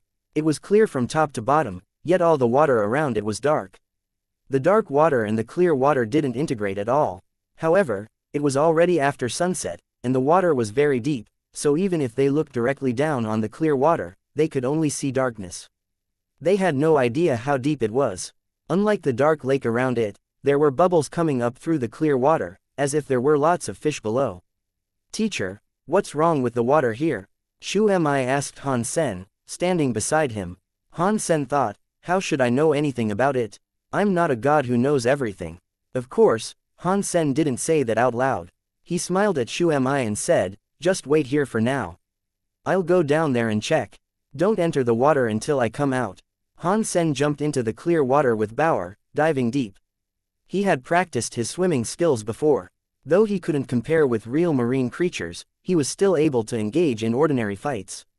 Han Sen was cautious. As he swam down, he summoned his golden engraving shield and held it in front of himself to defend against ferocious creatures. The lake was surprisingly deep. Han Sen had dived more than 3,000 feet, yet he still couldn't see the bottom. Everything around him was still dark, and the water looked like ink. Han Sen kept diving, and as he swam down, he suddenly felt a hollow sensation below him, and then he fell forward. As Han Sen quickly regained his feet, he found out that he was standing in a huge underground cave. There were many bones scattered around the cave, and there was a strong stench in the air. In the middle of the cave was a black spring, and it was spewing water like gas. Two creatures lay beside the mouth of the well. The one on the left looked like a dragon, and its scales gleamed with black light as if they were made of coal. The dragon teeth in its mouth looked like knives. It was around 80 feet long, and it looked belligerent. The creature on the right was a giant white wolf, and it was just as large as the black dragon beside it. Its fur was white as snow, yet its eyes were black like ink. Ripples and distortions in space itself seemed to waver through the wolf's fur. The two ferocious beasts glared at Han Sen at the same time, looking at him like a piece of fresh meat that had just been dropped on their doorstep. Destroyer wolf. Han Sen was startled. He was originally looking for the trail of the creature he had sensed on the shoreline, but he hadn't expected to find the destroyer wolf here. Ji Yu Qingcheng described the appearance of the destroyer wolf to Han Sen before, and this giant white wolf looked just as she had described it. And with that terrifying force coming from it, it had to be the destroyer wolf. As for the black dragon, it was likely to be the legendary rolling dragon. However, neither of them seemed to be the creature Han Sen was looking for.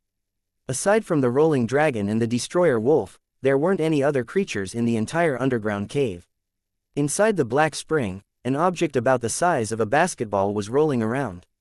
Before Han Sen could see what that object exactly was, he heard the rolling dragon roar, after which it spewed a stream of black light toward him.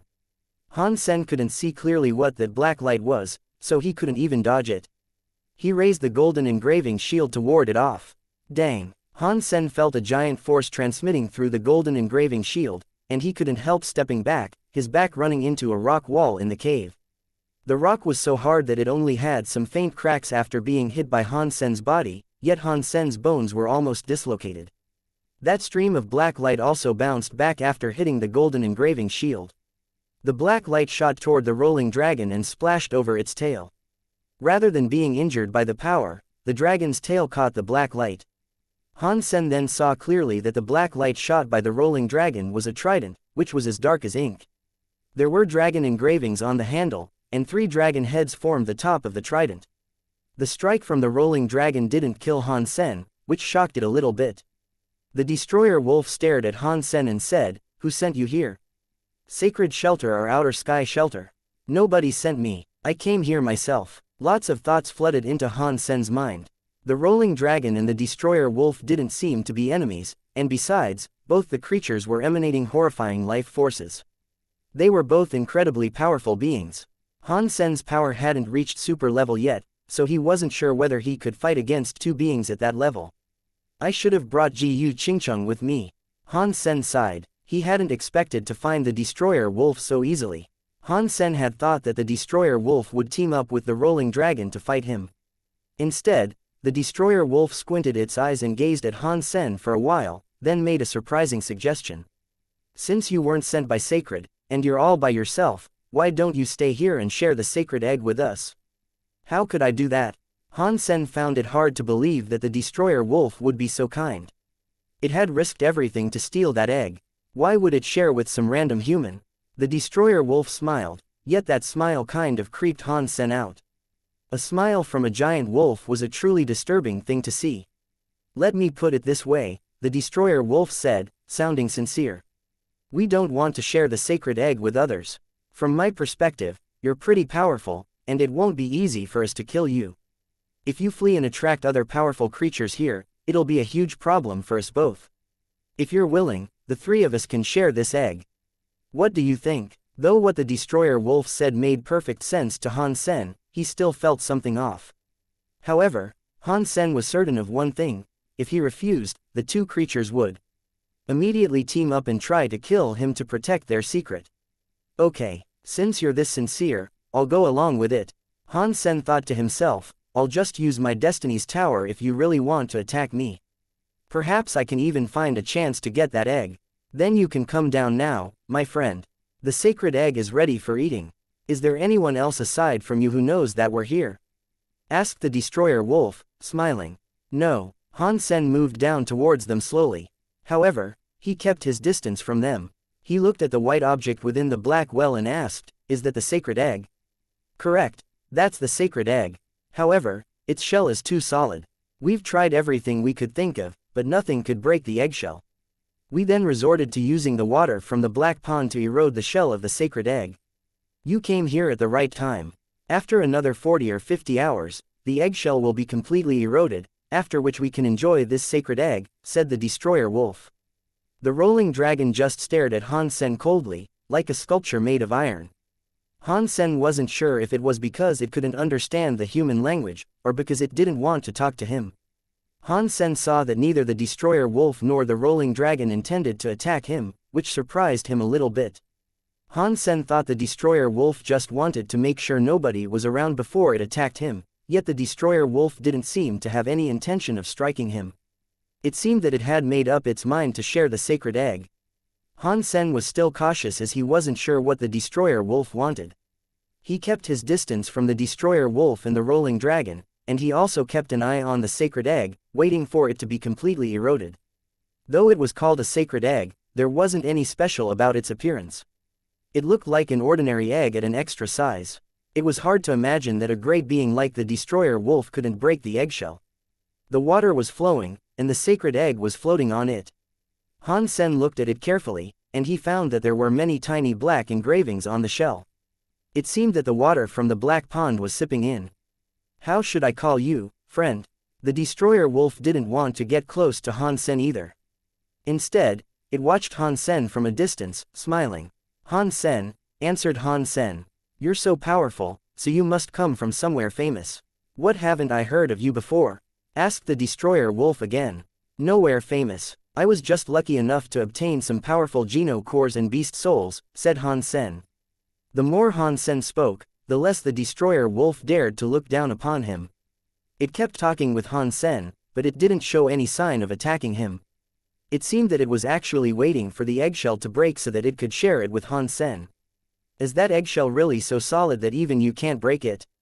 Han Sen asked again, as he still found it unbelievable. Based on the rules in the Fourth God's Sanctuary, even the descendant of a berserk super creature was only at bronze level when it was just born. The Destroyer Wolf laid down beside the black pond and smiled. If I were really able to break it, I wouldn't have run around carrying it and being hunted by so many powerful creatures. The Destroyer Wolf paused and laughed. The Master of Sacred spent so much effort gaining the confidence of the Destroyer Empress and convincing her to birth his child. He spent lots of time and effort on that egg, so it should be special. Han Sen took a look at that sacred egg, yet he still couldn't see anything special about it. Even more confusing, Han Sen still couldn't find any trace of the creature he had previously been looking for. If that creature was just some food that the destroyer wolf and the rolling dragon brought here and ate, Han Sen should still be able to find its scent. Just like the bones left in the cave, all three of them were leaving molecules behind. However, Han Sen didn't see any remaining molecules of that creature. Han Sen was afraid that the molecules in the cave were too chaotic for him to check carefully. He rechecked them several times, but he still couldn't find any trace of the creature that he had noticed before. Maybe that creature didn't get into the lake. Then where is it? Han Sen was frowning as he thought, but he couldn't figure anything out. The destroyer wolf sometimes talked with Han Sen, and it was gentle and looked harmless. On the contrary, the rolling dragon didn't say a word. It just lay beside the black pond, staring at the floating sacred egg as if that egg was the only thing it could see. They didn't show any intention of attacking Han Sen, which confused him. Bauer sometimes looked at the sacred egg as if it were some kind of new toy. Time passed, and more black fissures appeared on the eggshell. Just as the destroyer wolf said, the eggshell seemed to be almost completely eroded. Gotcha. After more than 50 hours of waiting, Han Sen, destroyer wolf, and the rolling dragon heard a blast that sounded like an eggshell cracking after being boiled. A black crack appeared on the white eggshell. It's done. The destroyer wolf was exhilarated, and the rolling dragon was even more so. Its tail was carrying the trident, and it immediately threw the trident toward the egg. The egg was already covered with small cracks, and Han Sen thought that the trident of the rolling dragon would pierce through the egg completely. However, when the tip of the trident hit one of the cracks, there were only some sparks on the egg, and the egg was perfectly safe. The crack wasn't enlarged at all. Han Sen was terrified. The destroyer wolf had told him how sturdy the sacred egg was, but he hadn't believed it until now. He had experienced the trident's power, and it was definitely at the top-tier level in the fourth god's sanctuary. Despite that, it couldn't injure the shell at all. The destroyer wolf licked its lips, and it stopped the rolling dragon from striking again. It gazed at the sacred egg and said, "Guess I need to wait longer. We've waited for a long time, so there's no need to rush it." The rolling dragon retreated back to the original spot and laid down. Han Sen stared at the sacred egg, but something still seemed strange to him. There wasn't anything living in the sacred egg. After the eggshell cracked, Han Sen finally managed to detect some energy coming from the egg. However, it wasn't a life force coming from the egg, but a force that resembled death. Why does this power feel like death? Does this sacred egg have the power of a dead spirit? That shouldn't be right. I've seen the power of goddess, and her power feels nothing like this. If they're both descendants of Sacred's master, they shouldn't be so different, Han Sen thought. As Han Sen was thinking, he frowned and turned his attention to a corner of the cave. There were some familiar molecules floating there, the same molecules he saw on the shore. Strange. I've checked the cave several times already, yet I couldn't find any of the molecules of that creature. Why have some showed up here now? Han Sen frowned worriedly. Is there a creature here that not even the destroyer wolf and the rolling dragon know of? Perhaps they know about it, but they're letting the creature hide here for some reason. Han Sen frowned. Han Sen was very confident about his Dongshuan aura. He was certain that the molecules belonged to the creature he had been looking for before. Also, these molecules were very recent. There was only one possibility. The mutant creature was in the cave, but it was somehow concealing its presence.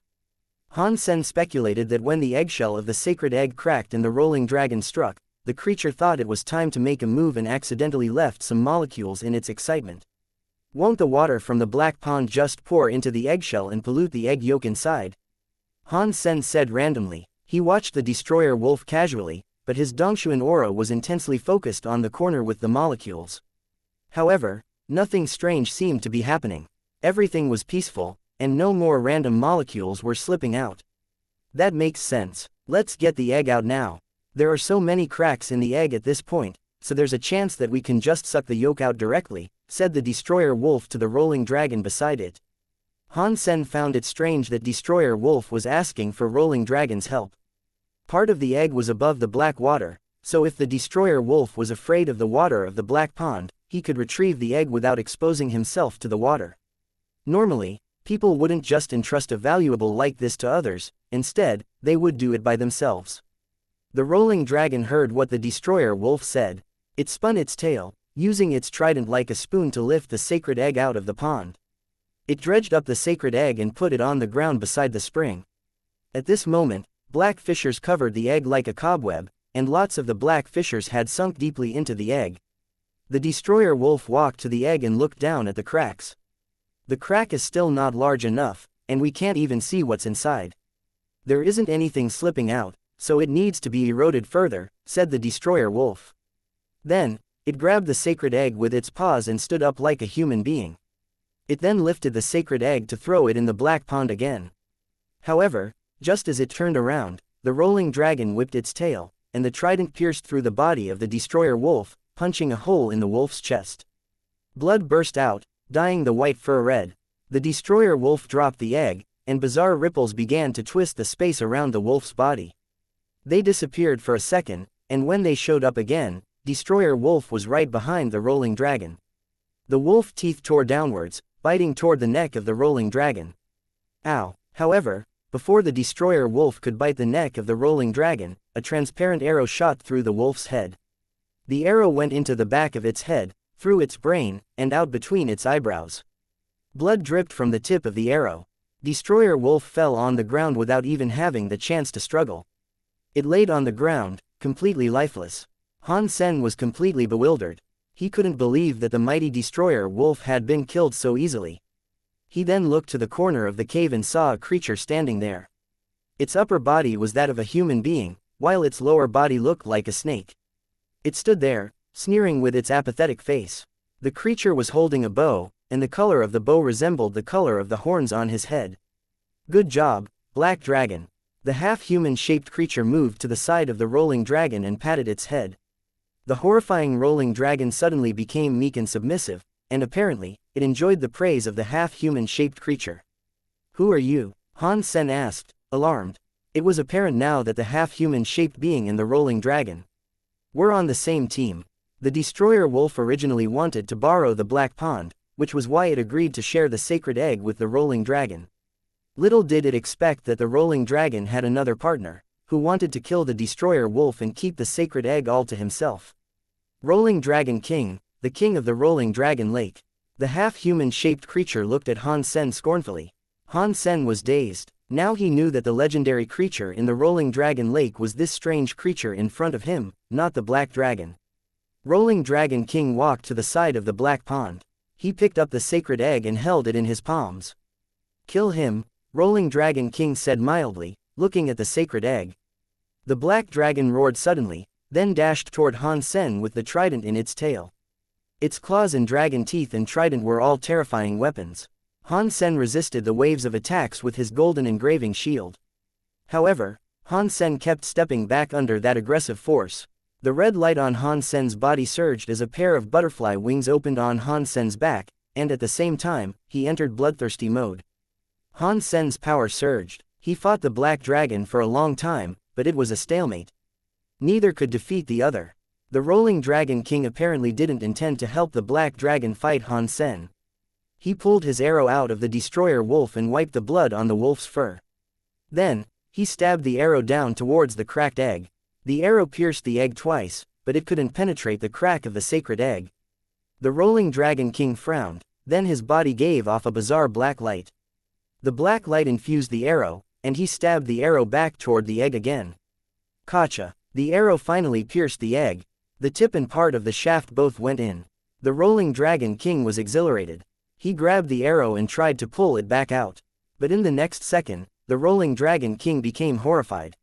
He wasn't able to pull the arrow out of the egg. Instead, his entire body was trembling as if he was being electrified. Black light was being pulled rapidly from his body, along the arrow, and down into the egg. Rolling Dragon King, did you really think I didn't know you were the real master of Rolling Dragon Lake? The destroyer wolf that was presumed to be dead gradually crawled up from the ground, which was inconceivable.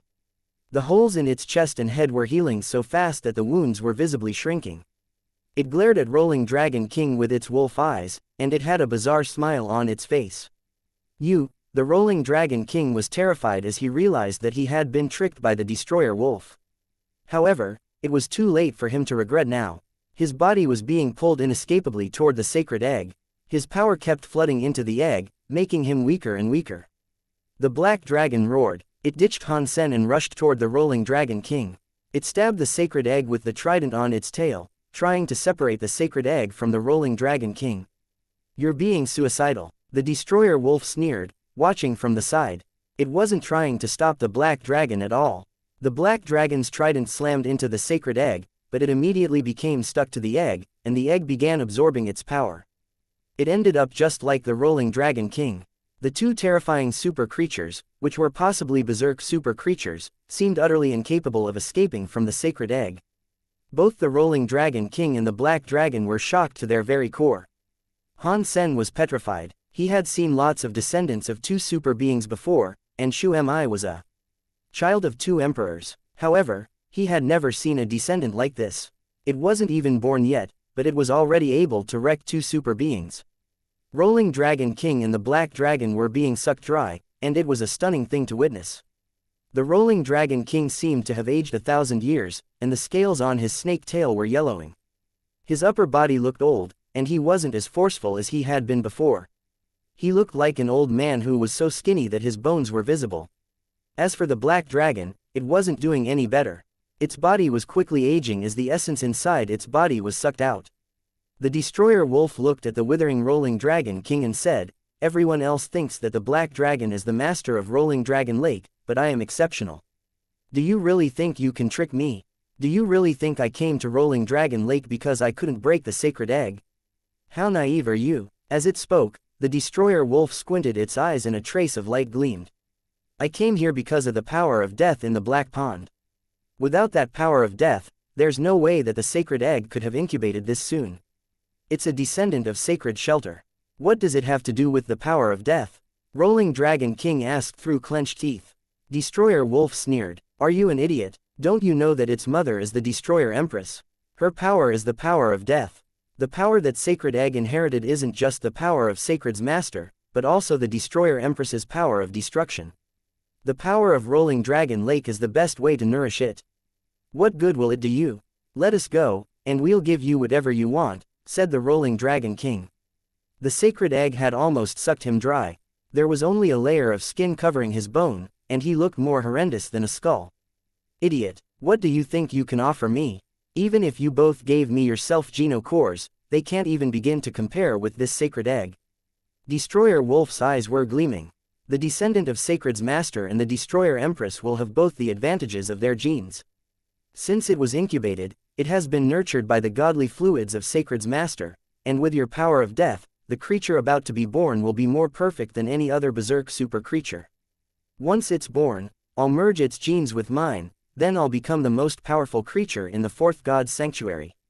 Don't count on it. Even me and Black Dragon are not its match. How do you think you'll manage to merge with it?" The bones of Rolling Dragon Emperor were starting to degrade. He fell on the ground beside the Black Dragon. "I have my ways, and you don't need to worry about it. Just wait for your death." After the Destroyer Wolf finished, it stopped giving AD*MN about the Rolling Dragon King and the Black Dragon. "As for you, I really don't want to waste my time to kill you, but it'll take me a while to merge with the egg. If Sacred Shelter and Outer Sky learn about it, it'll be a pain in the *SS. You should just die," said Destroyer Wolf as it stepped forward, its body entering a space vault. A crack showed up beside Han Sen, and a wolf head extended out, surging toward Han Sen's neck with its white teeth. Han Sen used the golden engraving shield on his shoulder to ward it off and defend himself against the bite of the Destroyer Wolf. Scrape! The teeth of Destroyer Wolf and the shield ground against each other, and it made an annoying sound. The teeth of the Destroyer Wolf tore a part of the golden engraving shield off, and the golden engravings on the shield were dimming. It didn't have the power to reflect the attack. Han Sen was terrified. He had never seen a force that the golden engraving shield couldn't defend against. The Destroyer Wolf fell toward Han Sen. It looked at Han Sen coldly. "My power is to swallow space, and I already control this space entirely. Where do you think your shield's reflecting power comes from? Your shield is nothing against me." Destroyer Wolf's body was dimming as it traveled through the space vault. Every time, it left red slashes across Han Sen's body. Han Sen couldn't catch up with the rapidly vanishing and reappearing wolf, and his body couldn't defend against the wolf's spatial powers. The wounds looked bizarre, like pieces of Han Sen's flesh were simply vanishing. Fortunately, the golden engraving shield warded off a large part of the attacks. Otherwise, Han Sen would have been eaten alive. Han Sen was frowning. The space-swallowing power of the destroyer wolf was indeed terrifying, and Han Sen couldn't handle its attacks. He couldn't see how its body was moving between the faults, nor could he guess how the power worked. He couldn't wield any of his advantages, and he was completely suppressed by Destroyer Wolf. Han Sen clenched his teeth, and gleaming holy light rushed out of his body. His hair immediately grew longer, and shining light flowed from his eyes. He went into the Super King Spirit mode. The Super King Spirit was different from Han Sen's usual power. A human's body didn't grow stronger when their self-geno core leveled up, but creatures and spirits were more closely connected with their cores. The Super King Spirit mode made Han Sen like a creature or spirit. His body became more powerful as his geno cores improved. As of yet, the coin geno core hadn't been upgraded, so the power given by the Super King Spirit mode wasn't very strong. However, Han Sen didn't enter Super King Spirit mode to improve his power. After he entered the Super Spirit mode, Han Sen rushed toward the sacred egg. He slapped toward the sacred egg with his palm in an attempt to knock the sacred egg away from the Rolling Dragon King and the Black Dragon. He didn't want to save them.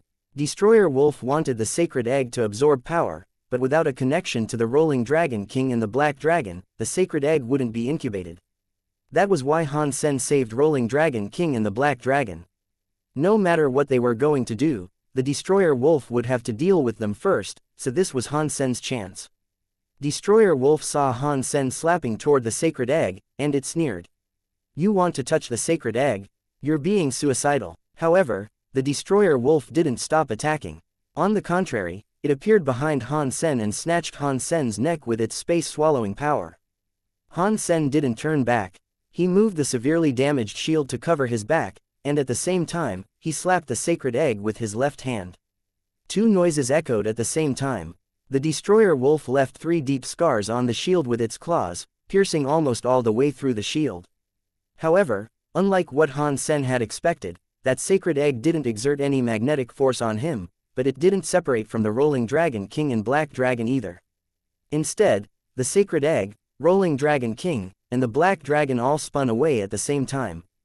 The 3 of them fell into the black pond. They sank, splashing the dark water everywhere. The Destroyer Wolf was surprised when it saw that Han Sen wasn't drawn towards the sacred egg. Then it roared and dashed toward Han Sen again. Han Sen dodged it while trying to think of a method to defend himself against the Destroyer Wolf, but nothing came to mind. "I have to resort to Destiny's Tower now." Han Sen knew that if he kept doing this, he would be killed before too long. The best chance for him to survive was to use his Blood Legion technique and his Destiny's Tower before too much of his energy was consumed. Before Han Sen could activate the technique, the water in the black pond suddenly surged upwards. A terrifying force rushed out of the black pond.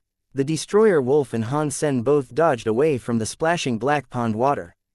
At the same time, they looked at the black pond, trying to figure out what was going on. A stream of black light rose from the black pond like the sun escaping an eclipse, and then the light floated on the water. That terrifying force came from the stream of black light, and the entire cave was covered by the sensation of death. The black light gradually withdrew, but the force of death became stronger and stronger. After the light went away, Han Sen missed a heartbeat after seeing what emerged. A beautiful woman walked out of the black pond. She was wearing black armor and carrying a long black bow. She had a pair of black wings like that of a crow, and her hair was dark like ink while her eyes were deep like an abyss. Her entire body emanated a beautiful yet ferocious force, as if she were an angel descending into hell. "It has finally incubated." The Destroyer Wolf's eyes were glinting like crazy. It stopped fighting Han Sen and rushed toward the female just hatched from the sacred egg. Han Sen didn't move towards the egg. It wasn't because he was afraid that he couldn't defeat Destroyer Wolf, but that the force of death coming from that woman was too horrifying. To Han Sen, the woman was more terrifying than Destroyer Wolf. Perhaps the Destroyer Wolf had already prepared itself enough that it thought it could gain something from the woman, but as for Han Sen, he didn't think he could gain any power from her. That woman was floating above the black pond. Though she had her eyes open, her eyes looked hollow, as if she didn't have any soul. The Destroyer Wolf opened its mouth wide, and it bit the woman's neck with its barb-like fangs. Those white teeth were actually hollow inside. As they bit into the woman's neck, the blood filled the wolf's teeth, dyeing them black. The woman's blood was actually black, which made Destroyer Wolf more excited. It bit deeper and harder into her neck so that it could absorb the power faster. The female seemed to have felt the pain. She frowned, and some sort of thought finally appeared to cross her dark eyes.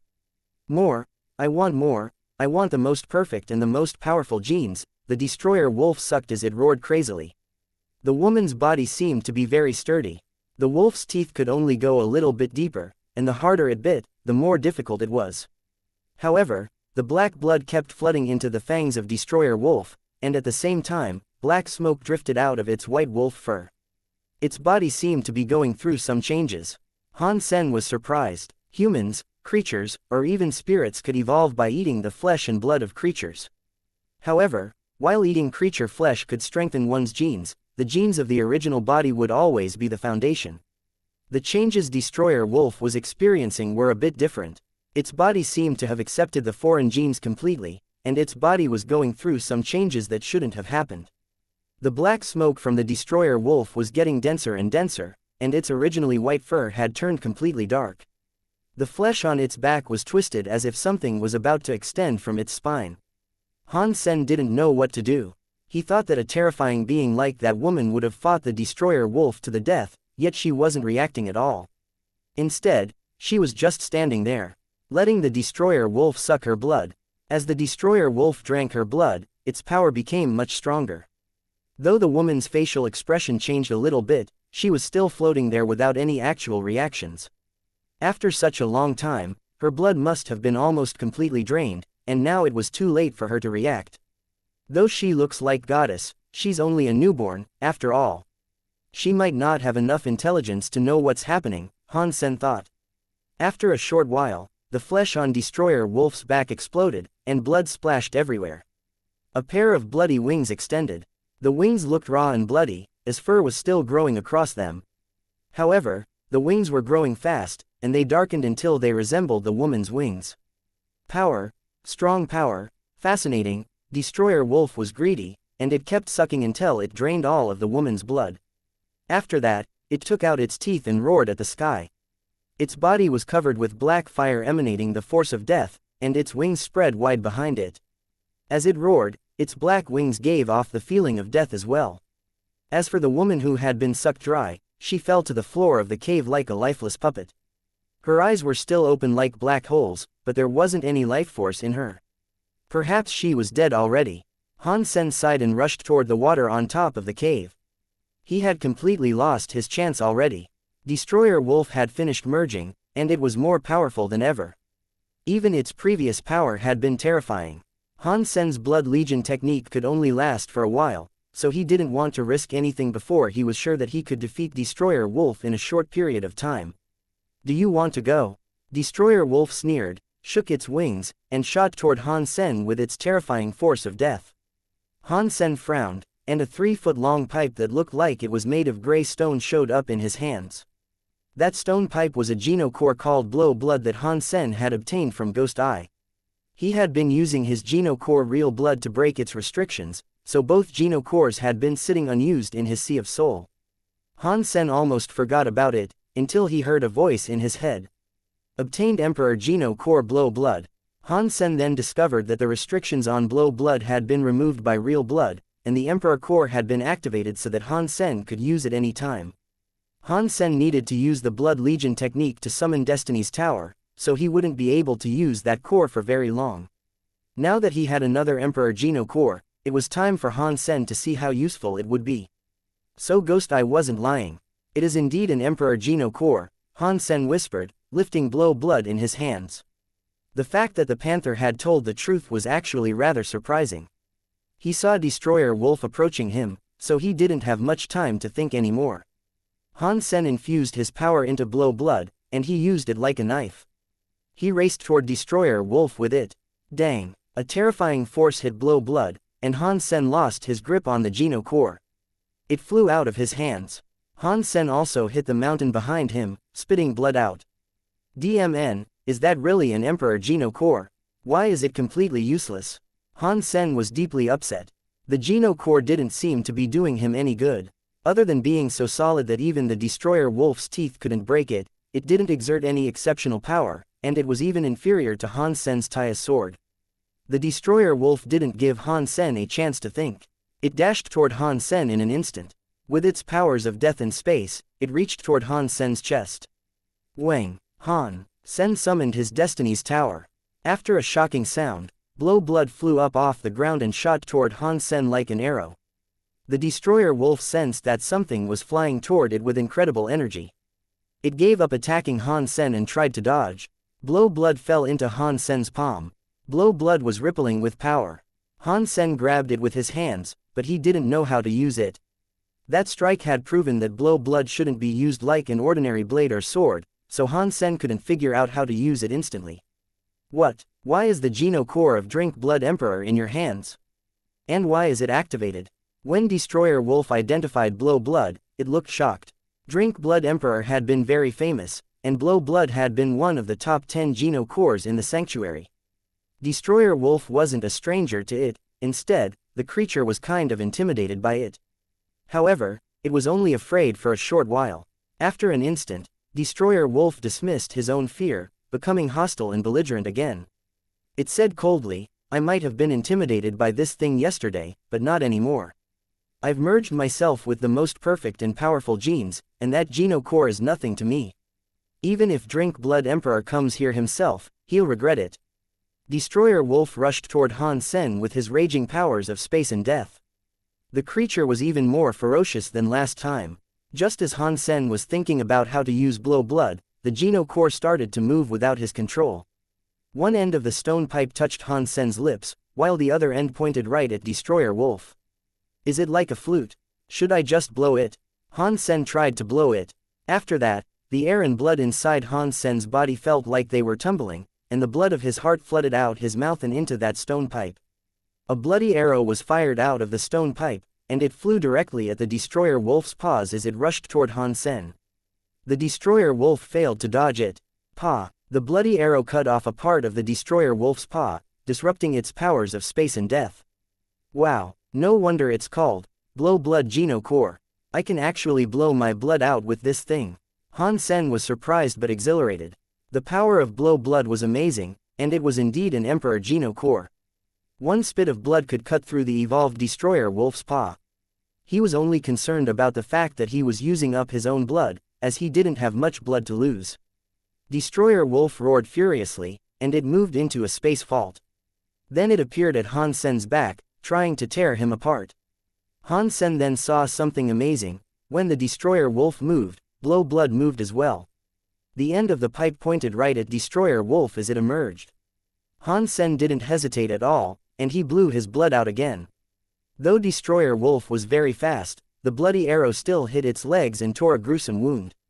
Blood flooded out. Han Sen clenched his teeth, and he blew his blood out again and again without paying attention to what reached Destroyer Wolf and what didn't. Then, he leapt back into the lake and swam away from the underground cave. Destroyer Wolf didn't dare to fight the bloody arrows directly. After it dodged the attacks, it rushed out to chase Han Sen. Neither of them realized that one of the bloody arrows Han Sen fired reached the female whose blood had been sucked dry, and the blood sipped into her body. After that bloody arrow entered her body, her face regained color, and she gradually became more and more lively. The blood flooded the woman's body, flowing in her veins, making her more and more dynamic as if her body was gradually recovering. Her originally hollow eyes became more dynamic, losing the dullness that had haunted them since she was born. All the bloody arrows that Han Sen unleashed fell on the ground, and the blood rolled toward the woman as if it were being attracted by a magnet. Drops of blood sank through her skin and slipped into her veins, and she became more and more lively, and her face turned redder and redder. She now finally looked like an actual living creature. The woman had been full of a deathly power, but she lost that ability after absorbing Han Sen's blood. Instead, she was now giving out a bizarre power. It had the silence of death, but it also felt rather different. Even if Han Sen was there, he wouldn't have been able to tell exactly how it was different. He could only feel that something had changed. Han Sen and the Destroyer Wolf had no idea what kind of strange alterations were happening to the woman. A human and a wolf hurtled out of Rolling Dragon Lake, and the wolf chased the human into the sky. The bloodline of the sacred egg came from both Sacred's master and Destroyer Empress, but after absorbing the power of death from Rolling Dragon King and the Black Dragon and being born from the Black Pond, she had too much deathly power. Her hereditary abilities from Destroyer Empress were completely activated, and they suppressed her inheritance from Sacred's master. There was too much deathly power piling up in her body, which was very bad for a newborn baby. If the newborn baby kept absorbing the power of death, it would become exactly the same as Destroyer Empress, and there would be nothing special about her. Destroyer Wolf drained the blood of the newborn, and at the same time, it also took away the excessive deathly power inside her. That meant the Destroyer Wolf didn't actually merge all the genes of the newborn, instead, it only obtained the genes of her destruction abilities. The blood and genes of the newborn were finally balanced, as her whole body was now growing instead of just the part that belonged to Destroyer Empress.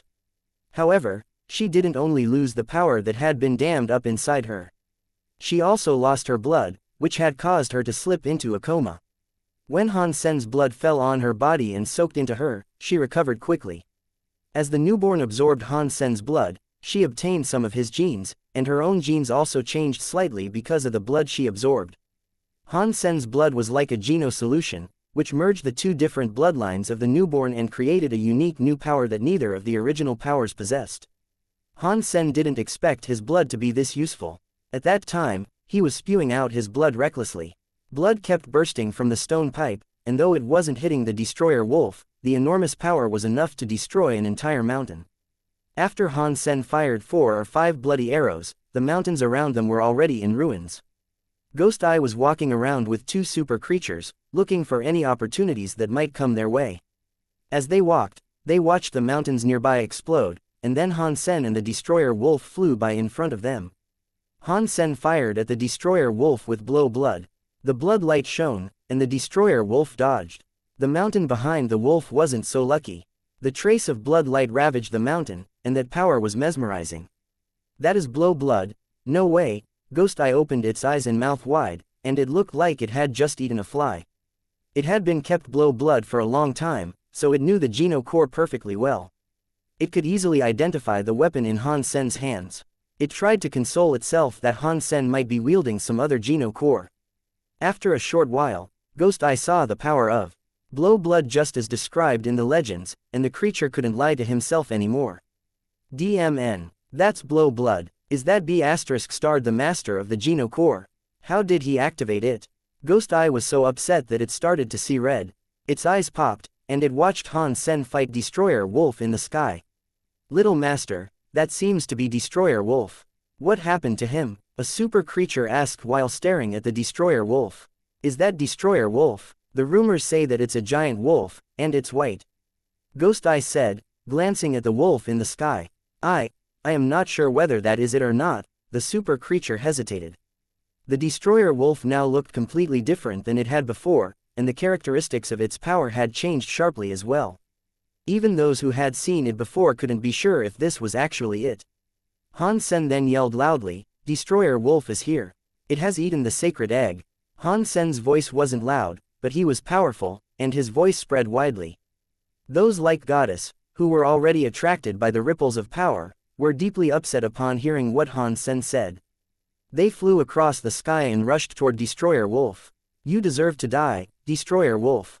Goddess's face turned pale with rage. She also saw the power of destruction coming from the Destroyer Wolf, so she didn't have any doubts anymore. She rushed toward it with the super creatures following her. I've already obtained the most perfect and powerful genes. I will definitely rule the world in the future. If you want to make yourself my enemy, you're the one that deserves to die. Destroyer Wolf couldn't be more arrogant, and it now looked upon those from Sacred Shelter with disdain. Its powers of space and berserk death combined in its body, and it wanted to fight the 5 enemies all at once and kill them all. Instead of fighting Destroyer Wolf, Han Sen quickly escaped from the battlefield. He landed on a mountain in the distance to watch the fight. All the powerful creatures nearby rushed toward the fight after hearing what had happened. They all gathered to watch the fight between Destroyer Wolf and Goddess's group. All 4 of the super creatures beside Goddess were renowned beings who had impressive reputations in Sacred Shelter, but now, they were all simultaneously suppressed by the Destroyer Wolf. They had to retreat again and again, and it seemed that they were not the Destroyer Wolf's match. Shu Mi had stayed beside Rolling Dragon Lake all along, and he refused to leave. He saw Destroyer Wolf and a strange creature rush out of the lake, but he didn't see Han Sen. He was kind of worried. Just as he wanted to enter the water to see if Han Sen had run into some danger, he saw Bauer exit the water and jump to the shore. "Bauer, where is my teacher?"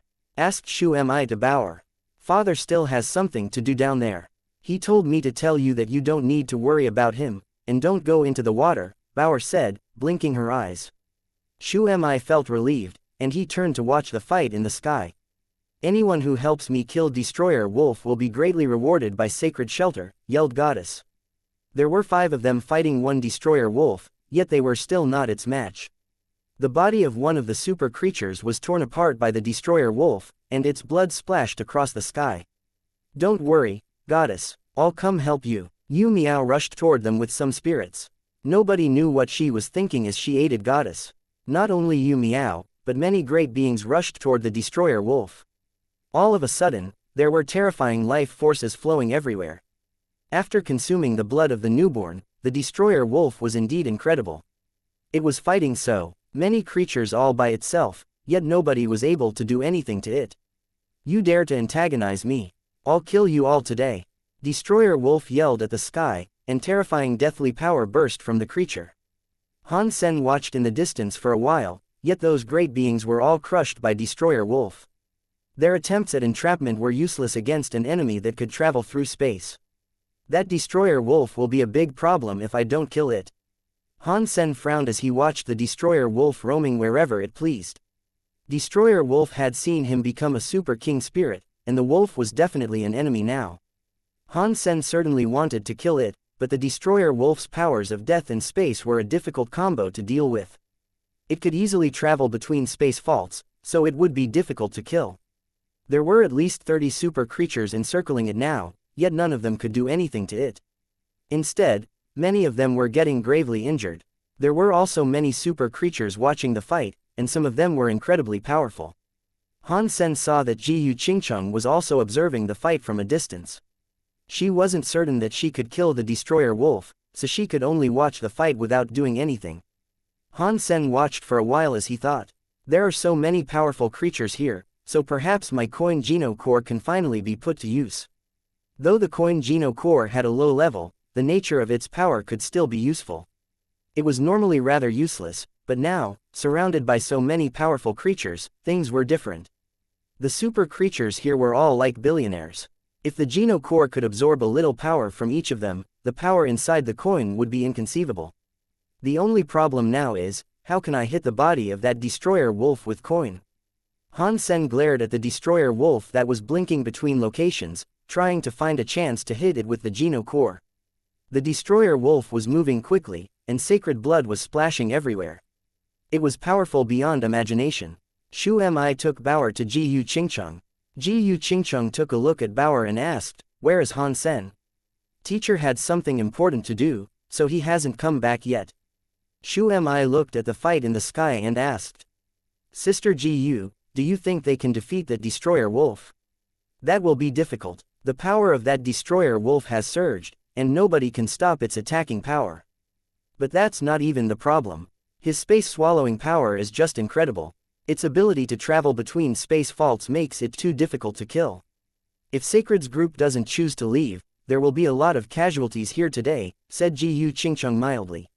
Shu Mi shook his head and said, "Destroyer Wolf might not be able to do that. Though it's indeed powerful, it still can't compare with the emperors throughout the Fourth God's sanctuary. If it actually goes reckless today, it won't be able to stay in this sanctuary anymore." As Shu Mi spoke, Destroyer Wolf tore apart a spirit from outer sky, and it didn't show any sign of stopping. It seemed that it needed to kill everyone present to sat its bloodlust. "It's gone mad." Shu Mi smiled. Jiyu Qingcheng said, "It suddenly got such incredible power, so it's normal that it's arrogant and rash. It's probably powerful enough to rival some of the strongest emperors now." "Goddess, let's go. Destroyer Wolf is too powerful, and there's nothing we can do about it," yelled a super creature following Goddess. Another spirit was also trying to persuade Yu Miao to retreat. Some of the spirits and mutant creatures watching the fight also fled the area. "You want to go? Not that easily. I'll kill you all." Today, and no one will survive. The destroyer wolf was reckless. It grabbed a super creature that looked like an elephant and broke its neck. It took a bite, then roared at the sky. All of a sudden, a trace of golden light broke the sky and flew toward it. Just when destroyer wolf had reached its peak, the gold light hit the destroyer wolf's neck and stuck to it. Everyone was staring at the destroyer wolf, and they could all clearly see the golden coin stuck on the wolf's neck. Everyone, including the destroyer wolf, looked back at where the golden coin had flown from. Han Sen was standing there in his Super King Spirit mode. All the super creatures were dazed. Apparently, no one recognized Han Sen as a Super King Spirit. Destroyer wolf sneered, and its eyes were bulging with rage. You again? Great, then I'll kill you first. The destroyer wolf's deathly power surged as it flew toward Han Sen. Han Sen didn't say anything. Instead, he clicked his fingers. All of a sudden, the golden coin on the wolf's neck started to gleam, and the wolf's body paused for a bit. As for the other super creatures, they were all horrified as they noticed that a little of their power was seeping out of their bodies and drifting toward the golden coin on the destroyer wolf's neck. All the creatures were trying to stop their power from leaving, but it was completely useless. That part of their power didn't seem to belong to them anymore, as it was completely out of their control. Even Ji Yu Qingcheng looked ill. A part of her power was also being sucked away. Even with her strength, she wasn't able to slow it down.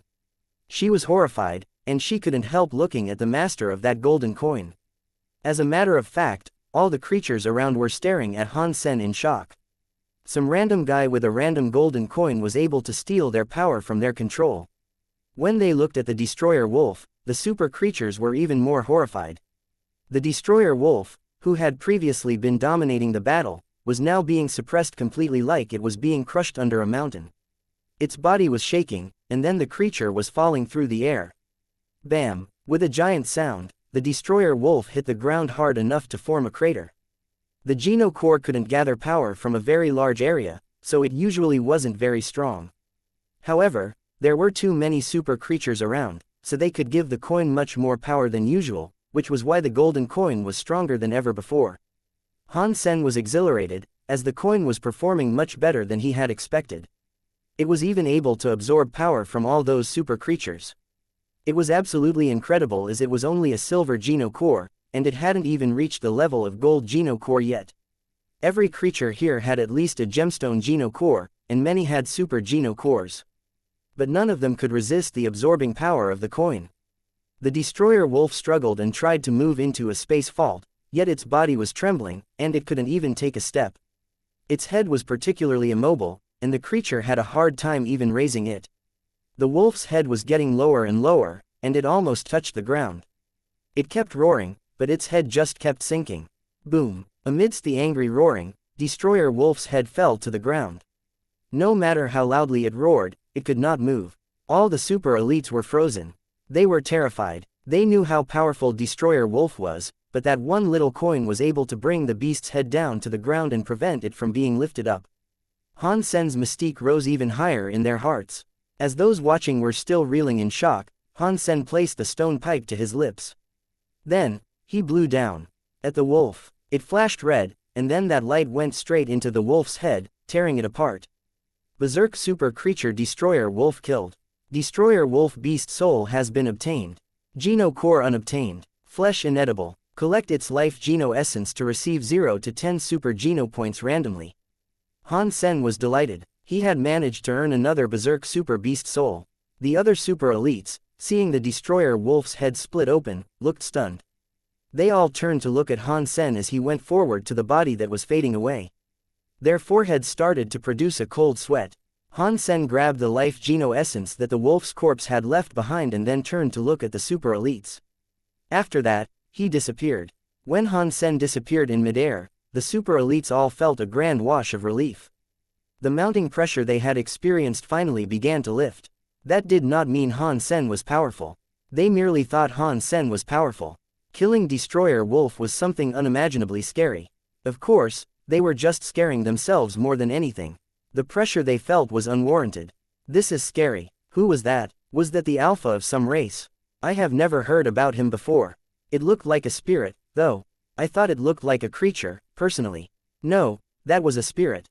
Bullshit. That was a creature. Did you guys see the stone pipe he used to slay Destroyer Wolf? It looked like Drink Blood Emperor's Blow Blood Geno Core. It did look like it, yes. It didn't just look like it. That was it, for sure. I saw Drink Blood Emperor use it once. I thought Emperor class elites couldn't open it once it was sealed. How did he manage to activate it? The power to open that Geno Core is not something we can comprehend. Goddess looked to the point where Han Sen vanished. Her beautiful eyes looked strange, and she said, when did such a powerful being come to exist here? Yu Miao looked in that direction, too. She couldn't tell it was Han Sen, however. Ji Yu Qingcheng merely frowned. The power that had been forcibly taken from her had now been returned, and she was surprised. What a weird power. Who is he? Ji Yu Qingcheng could not tell it was Han Sen, either. Shu Mi looked on in admiration, and he said, that person is so strong. I wonder what race he is. I should have asked him. As the crowds began to leave, conversation started to revolve around Han Sen. The image of Han Sen as a super king spirit was now all over the fourth god sanctuary, and they really wanted to find out who he was. No one knew who it was until humans from the third god sanctuary came, claiming to have seen him before. They recognized him. That was Dollar. Our human Dollar. Dollar is strong. So many super creatures and king spirits were unable to bring down Destroyer Wolf, and he killed it in a flash. That's pretty scary. Wherever Dollar goes, he is strong. Dollar is like a god. He is finally here. The creatures and spirits did not believe it was a human. They did not think it was possible for this Dollar to be a human, but strangely, only humans seemed to recognize him. No others did. No matter what the case might have been, however, Dollar's name was spoken all across the fourth god sanctuary. All the factions spoke about him, but no one knew much about him. His identity and location were unknown. The saddest being in the sanctuary, at the time, must have been Ghost Eye. He had ever expected that Han Sen would be able to unseal Blow Blood. Seeing Blow Blood's ability to kill strong creatures such as Destroyer Wolf, Ghost Eye's eyes were now bleeding. Han Sen left the battleground and found a place with no one around to see him deactivate his Super King Spirit mode. He returned to the image of his real self, and then circled back to Rolling Dragon Lake. Then, he went into the underwater cave. He wanted to see if the dead woman from the sacred egg was still there. If the body had remained, it would be a shame to waste it. The woman was dead and the flesh was just a vessel. It would be a good deed to benefit from the death of another creature. Han Sen, thinking this, then entered the underwater cave. After looking inside the cave, he was surprised to see the body was actually gone. Was she like Destroyer Wolf and couldn't be eaten? Did she just disappear when she died? Han Sen frowned. Normally, if the flesh of super creatures was inedible, they'd just disappear. But she hadn't, as far as he'd seen. This one confused him. Han Sen poked around for a bit and even used his weapons to swing around in the black pond. He found nothing, though. He left the underwater cave then, to meet up with Ji Yu Qingcheng. Bloodfeet Beast was traveling across the mountains at the time, in a very angry mood. He was a super creature, but he hadn't received any benefits from the killing of the wolf. He was also injured. As he was walking, he saw a small creature that was flapping its black wings. Bloodfeet Beast was hungry, so it ran up to it and tried to eat the creature. Before Bloodfeet Beast pounced, the small body raised a black bow. The sound of a plucked string rang through the air, accompanying the flight of a black arrow that punched a hole through the creature's head. Pang! Bloodfeet Beast's head and body blew up. It was very dead. The small creature did not look back. It just flapped its wings and left the area. If Han Sen was there, he'd have recognized that creature. That small creature was the woman from the sacred egg. Back at the shelter, Han Sen had the time to examine the Destroyer Wolf Beast Soul. Berserk Super Beast Soul Destroyer Wolf. Charm type. Han Sen saw this and was quite surprised. He didn't know what a Charm Beast Soul was, he had never heard of it before. Han Sen summoned the Destroyer Wolf next, to examine what the Charm Beast Soul could do. Destroyer Wolf flew out from the Sea of Soul and became a charm that was about the same size as Han Sen's palm. The charm was pitch black in color, and it was engraved with the depiction of a wolf with wings. It looked just like Destroyer Wolf itself did, after it evolved. Han Sen looked at the charm a few times. He felt a deathly aura and residual space powers entwining all around it. It was a scary little thing, and he didn't have a clue how it worked. Han Sen spent the next few days researching it, and when he discovered what its purpose was, he was delighted. Charm-type beast souls were special, and much of the information Han Sen uncovered was from the Alliance. He read on Skynet about a person who had come into possession of a charm-type beast soul. The person said he had figured out how to use it, and the post he had made was basically just the man showing off. But at least it was informative enough to teach Han Sen how to use it. Charm beast souls could resurrect dead creatures. The resurrected creature would then adhere to the charm, and the charm explicitly. Not the person who operated it. When the charm was placed on someone, the creature you summoned would follow that person until death. It did not matter if the target was living or dead, but the charm would be destroyed. And that meant the charm beast soul was a single-use item. At least it was a strong one. Destroyer Wolf was a mighty foe. Even if Han Sen chose a target that had a super creature for protection, they'd be easily slain. There was one downside to the item, however, he could only use it once. Han Sen wouldn't want to use it until it was a proper life or death moment. The person he read about must have used the charm beast soul to discover its purpose, as before that, there was no such information in the Alliance. Not many people believed the post, though, and many people thought it was a straight-up lie. With nothing else to do, Han Sen went to the Geno Core storage. He received many invitations to battle, and one repeated challenge was from Ghost Eye. That kid dares challenge me again. Has he finally given up on living? Han Sen accepted the challenge, wondering what the pest wanted this time. The moment Han Sen stepped into the battleground, Ghost Eye began shouting. Congratulations on unsealing Blood Geno Core.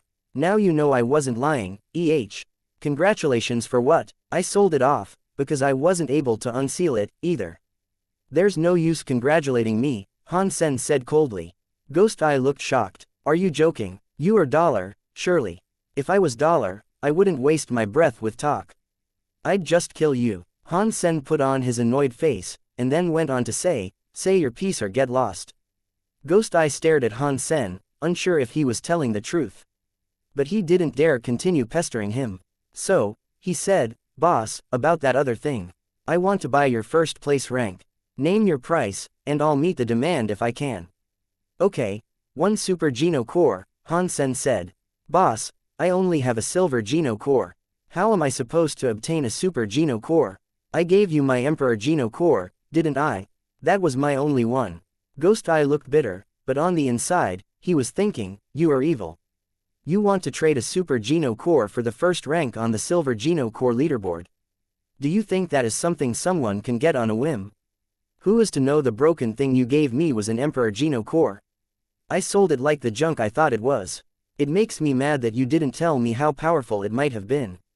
You should have told me sooner, as now I have lost it, Han Sen said menacingly. Ghost Eye was enraged, but he didn't dare argue. So, he said, Boss, didn't I tell you a few times? You just didn't believe me. Fine, I will forget about that. So, do you want to buy it once or buy it off? Han Sen looked at Ghost Eye as he spoke. What does buying it once or buying it off mean? Buying it once adheres to the rules of our first deal. You rent it temporarily, and when you're done, you give it back to me. If you buy it off completely, you're purchasing permanent ownership. Then, I won't expect you to return it. What are the prices for each package? Once and off, Ghost Eye asked. Buying it once will cost you a Gemstone Geno Core.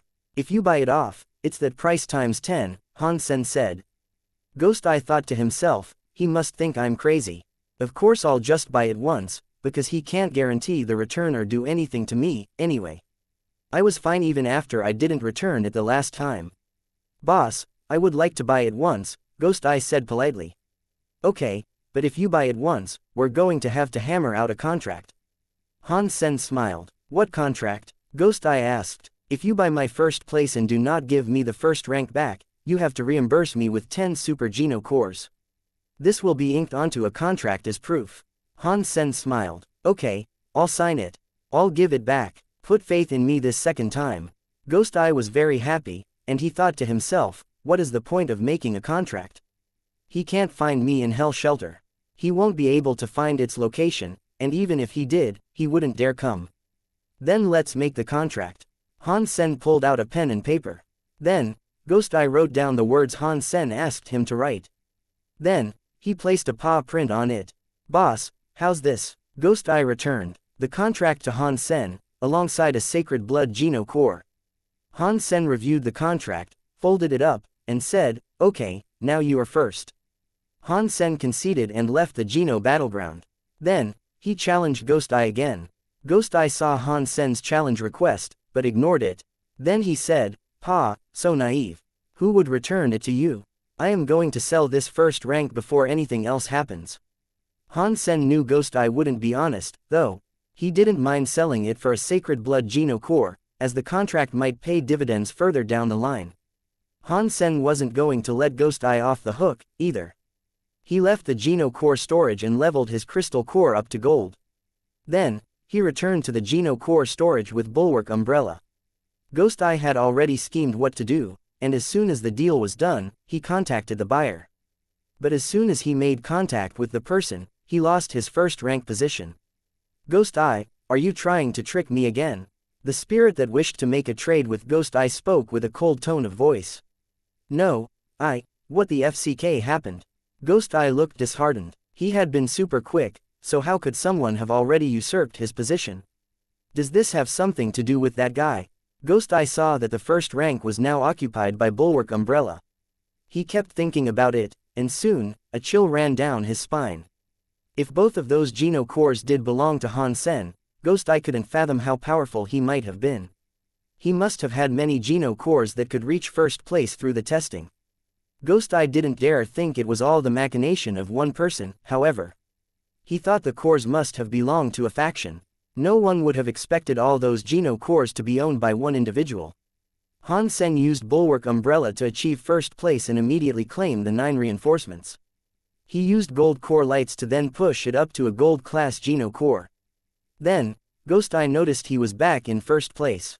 This brought back his cheer, and he said, "Haha. It looks like the Umbrella's master was testing at a bad time. He must have leveled it up to gold straight away after reinforcing it 9 times. It looks like my luck is still here." Ghost Eye contacted the buyer spirit again, wanting to sell off his position, but when they established the time and place to do so, the Geno core leaderboard started to shine. The rankings changed again. Ghost Eye felt awful. It was like sitting on a roller coaster of emotions. With the constant twists and turns, he felt as if his heart was going to explode. "Ghost Eye, what is the meaning of this?" The spirit was maddened. He stared at Ghost Eye with eyes filled with anger. Ghost Eye was depressed. He opened his mouth but found himself at a loss for words. Coin had achieved first place in the Geno core storage. It was a huge shock, and everyone in the Fourth God's Sanctuary was starting to think it might have belonged to the almighty dollar that had managed to fell the Destroyer Wolf.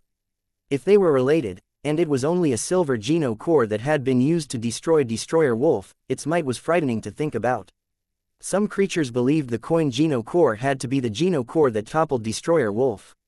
Some thought they weren't related. It was quite the argument. Some people couldn't wait to challenge Coin's master to see if the Geno core did indeed belong to Dollar. Han Sen didn't care much for that, though. He accepted his first rank and just left without agreeing to any of the proposed matches.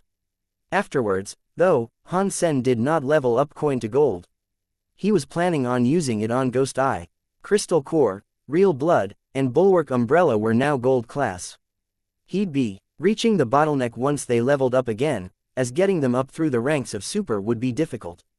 Han Sen absorbed the Life Geno essence from Destroyer Wolf. He received 8 Super Geno points from it, bringing his total tally of such points to 34. Han Sen's body had gotten considerably stronger. What he needed to focus on now, primarily, was how he might max out his Super Geno points. Han Sen had the power necessary to kill super creatures, but there weren't many out there that were solo. Most super creatures belong to proper super shelters, and so finding an appropriate target would be arduous work. As Han Sen wondered where he might be able to find and kill a super creature, Lady Chef returned to the shelter with shocking news. She said Outer Sky Shelter had attracted the ire of something most fearsome. Many super creatures and spirits had been killed, leaving them damaged and vulnerable. Who did that? This sounds great. Han Sen heard this and beamed a smile. He was planning on taking down Outer Sky once he got strong enough, anyway. No one knows where the creature came from, as no one has seen her before. She was a creature that wielded a bow. She wore black armor and had black wings. She looked as if she had come from Sacred, but she hadn't. She was as powerful as Sacred's leader, though. Even the Outer Sky leader was incapable of fighting her off. Lady Chef detailed the events that had occurred. Han Sen was shocked. He thought the creature she mentioned might have been the woman from the sacred egg. But the woman didn't seem that strong when he saw her. Destroyer Wolf had sucked her blood dry. How could she emerge so quickly, appearing healthy and stronger than ever? Han Sen quickly asked, the creature you mentioned, was she around 1.8 meters tall? Were the black wings like the wings of a raven? Did her armor look like this? Han Sen drew her armor as best as he could from memory. Lady Chef saw it and was surprised. She said, you saw her. Han Sen's head was in a right mess now, and he thought to himself, undoubtedly, she is the woman from the sacred egg. But what happened to save her life and make her strong? Han Sen didn't realize that a part of his strength was included. The creature is that strong. Ji Yu Qingcheng came in, asking. She had heard the conversation. Yes, she is that strong. If the spirits were unable to revive in outer sky, the shelter should be empty right now. Her mode of operation is one arrow, one kill. Super creatures and king spirits are both killed in a single strike. Only outer sky's leader and a few of their elites were able to survive an arrow. I am sure the fourth god's sanctuary is all in shock over this. No one even knows her name, everyone just calls her Reaper or Death Goddess. If she gets angry, she will kill everyone she wants to without speaking a single word. Lady Chef sounded jealous. She wanted to be able to do the same thing, too. If she could, obtaining ingredients would be much easier. Leveling up was hard, and thus far, she had only reached gemstone class. Death Goddess, Han Sen's expression was reserved. He repeatedly tapped his head in thought. Han Sen was sure it was the woman from the sacred egg, but the woman did not go to Sacred or Destroyer Empress. She had been searching for something, but what that was, Han Sen did not know.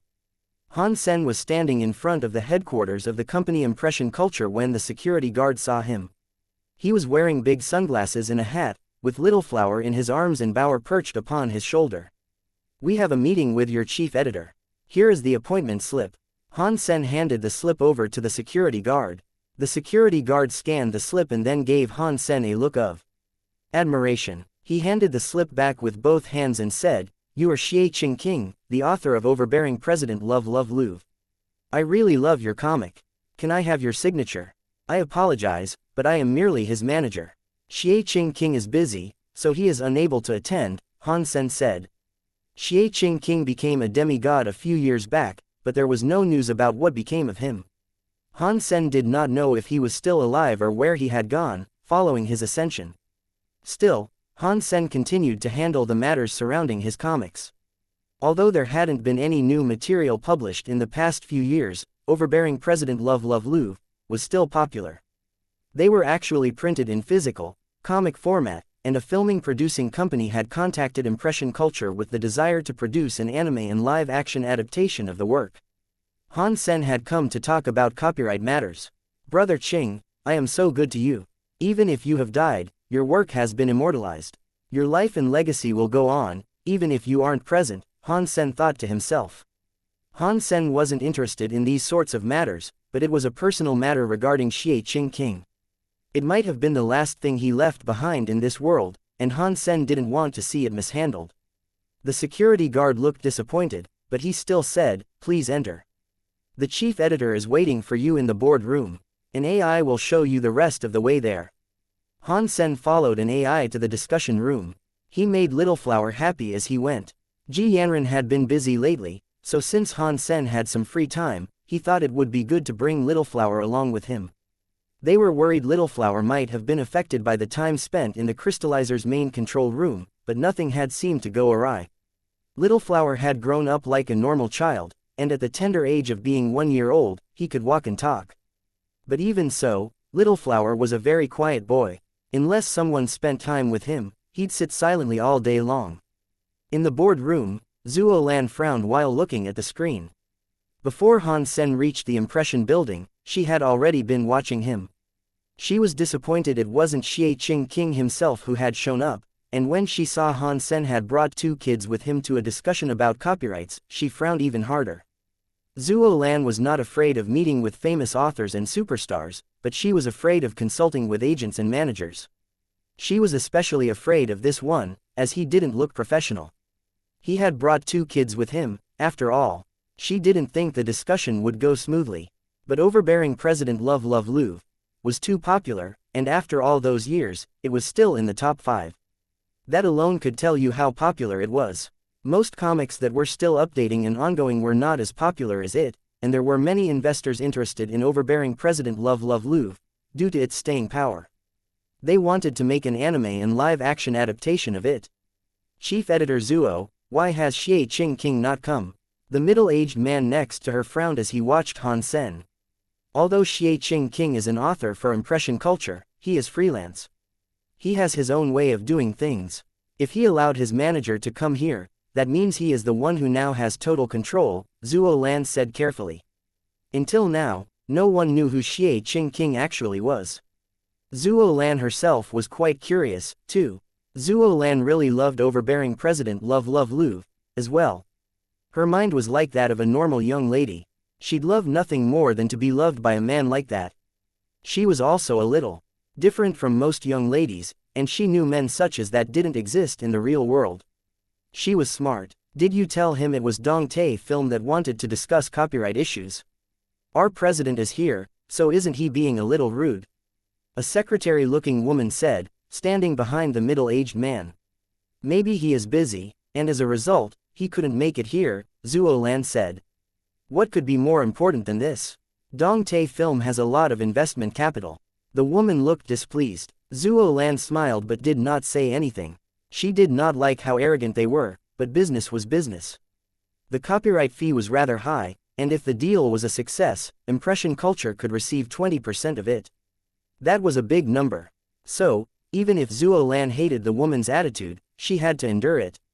I didn't even say anything, and you're just a secretary talking crap. You're obviously just a B*TCH who sold her body to achieve a modicum of fame. Zuo Lan looked at her with disdain. As they were talking, Han Sen reached the meeting room. Zuo Lan turned the monitor off and let Han Sen and the baby inside. She was thinking, this is bad. Such an unprofessional manager and a slutty B*TCH all in one room. These matters of business will be difficult to discuss. Hi, you are Zuo, the chief editor. I am Xie Qing King's manager. Call me San Mu. Han Sen reached his hand out to Zuo Lan. Zuo Lan saw that he was holding a kid and wearing a hat and glasses, and she knew he had no manners. She still shook his hand, though, and she said, hello. I am indeed Zuo Lan. Allow me to introduce you to Dongtae Film's president Yu Hachan. He would like to purchase the rights to overbearing President Love Love Lu. Hello President Yu, I am San Mu. Han Sen reached out his hand to Yu Hachan. Yu Hachan was on a chair, unwilling to stand up. He dropped some cigarette ash and said, why is Xie Qing King not here? Are you sure you can handle such big business matters? Han Sen was not angry. He just smiled and said, Xie Qing King is in the sanctuary, and he hasn't come back yet. And I have total control over overbearing President Love Love Lu. I can represent Xie Qing King fully in these matters. You do not have to worry. When Zuo Lan heard what Han Sen said, she wasn't sure if what he was telling the truth, but she understood. The secretary could only roll her eyes and say, this is a big business matter, and he goes to the sanctuary. And what is this attitude of yours? And what is with these children? Are you a manager or a babysitter? Yu Hachan looked displeased. He didn't like Han Sen at all. Han Sen, seeing them, had to resist the urge to laugh. He wouldn't let Xie Qing King's work end up in the hands of such people, and he thought it'd be wasted on them. Even though Han Sen did not know much about art, he knew Yu Hachan did not know much about art, either. Han Sen wanted to do something good for Xie Qing King, but he wasn't willing to give the rights of the book to such people. What are you smiling for? Yu Hachan asked, sensing Han Sen's desire to laugh. Han Sen laughed. You might think this is a big business matter, but I'm telling you now that it is small. I decided that I could spare the time to come to this meeting, but if you don't like the way I have presented myself, then let's just shelve the discussion. After that, Han Sen turned around and headed toward the door. Overbearing President Love Love Lu needed to be published, but he had to ensure those handling it were excellent. Even if Han Sen did not earn much money, that did not matter very much as long as the adaptation was done exceptionally. Zuo Lan and Yu Hachan were in shock. They hadn't expected Han Sen to say what he did. Normal managers wanted to earn money, but he was leaving as if he didn't care at all. Small business. Do you have any idea how much we are willing to invest? Do you know how much you will earn once the deal is done?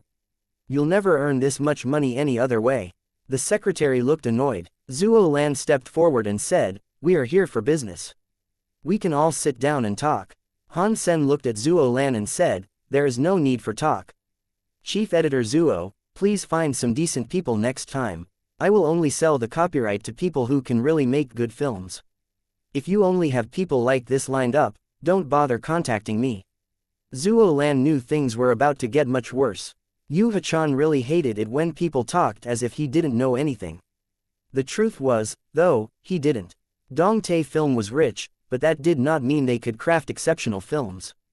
They weren't even all that popular in the alliance. Yu Hachan was one of the shareholders of Starry Group, too. Dongtae Film was initially constructed for fun, as something to support actresses. Wei Minjun, the secretary, was one of Yu Hachan's mistresses. She was his favorite. The reason he wanted to film this movie was because of her. She wanted to be the main character and earn fame. Although Yu Hachan was just playing, he hated it when people suggested he didn't know anything. "Young man, don't be so reckless.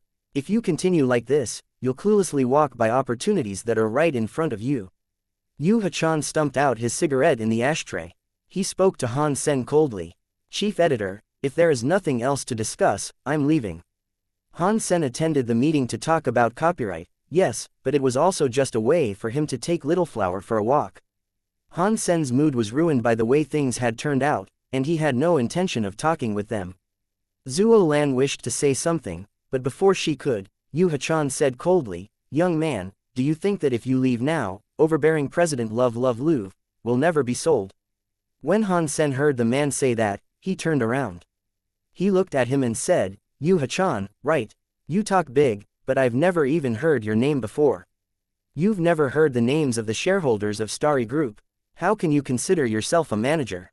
Wei Minjun coldly laughed. "I know a few people from Starry Group, but not Yu Hachan," Han Sen said and turned to leave.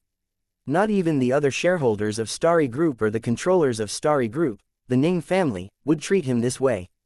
Hearing Han Sen say this, Zhuo Lan felt dizzy. Things were turning sour real quick. Yu Hachan was enraged. He slammed the table, wanting to say something, but just as he was about to, his phone rang. Yu Hachan was so angry that he almost destroyed it. He looked at the screen and picked it up. "Mr. Yu, why are you contacting me? I can do anything. I won't disappoint you." Yu Hachan forced a smile to the video stream of the on-screen call. The image showed Ning Yu, dressed in white clothing. Ning Yu was still as elegant as ever, even after all the time that had passed. Yu Hachan immediately became nervous, seeing Ning Yu. Even though it was just a video call, the respect he showed was nothing that could be faked. Ning Yu ignored him, though. Ning Yu saw Han Sen leaving, through the video, and said, "Han Sen, why are you here?" Ning Yu remembered Han Sen. He recognized him, even though he could just see his back and he was wearing a disguise. "Ning Yu, long time no see." Han Sen, hearing Ning Yu, turned around to say hello. There was still tension between the two, so it was difficult to discern if they were friends or foes. "I was going to drop by your house, but since you're here, there is no need for me to go. My second uncle wishes to buy you dinner. Do you have the time?" Ning Yu said. After Ning Yu said this, Yu Hachan's legs felt soft. Rivers of cold sweat began to cascade down his back. When Ning Yu spoke to Han Sen, Yu Hachan couldn't muster a reaction. But when Ning Yu mentioned his second uncle, Yu Hachan's heart almost exploded. People knew the Ning family had an old man. He was a demigod, but few people knew that bit. They also had a second uncle. He was the genuinely cruel one. He dictated the lives of those in Starry Group. Ning family had become this famous, not because of the old man, but because of the second uncle. The second uncle in the Ning family would only eat dinner with the president if he felt like it. He had never bought food for anyone else, either. This was a request no other demigod had received before. Now that second uncle wished to buy the young man dinner, Yu Hachan's body began to shake. He felt as if he was going to pee himself, as a cold chill struck him. Zhuo Lan did not know who second uncle was, but she heard Han Sen and Ning Yu. And with Yu Hachan's facial expression being what it was, some things finally clicked into place. Han Sen? No, wait. The first super aristocrat of the alliance. Is he Xie Qing King? Zhuo Lan looked at Han Sen with a confused expression, her mind now a mess of different thoughts. Zhuo Lan thought if he actually was Han Sen, with his identity being what it was, he wouldn't be the sort to allow someone else to be the manager of his work. Overbearing President Love Lu had to be his creation. He didn't want others to know that, and that is why he must have donned the guise of a manager. Realizing that Xianxia King might have been Han Sen, Zhuo Lan felt as if her heart was going to blow up inside her chest. For such a powerful person to have such unbridled creativity was an incredible thing. If Han Sen knew what she was thinking at that moment, he'd be having a cold sweat.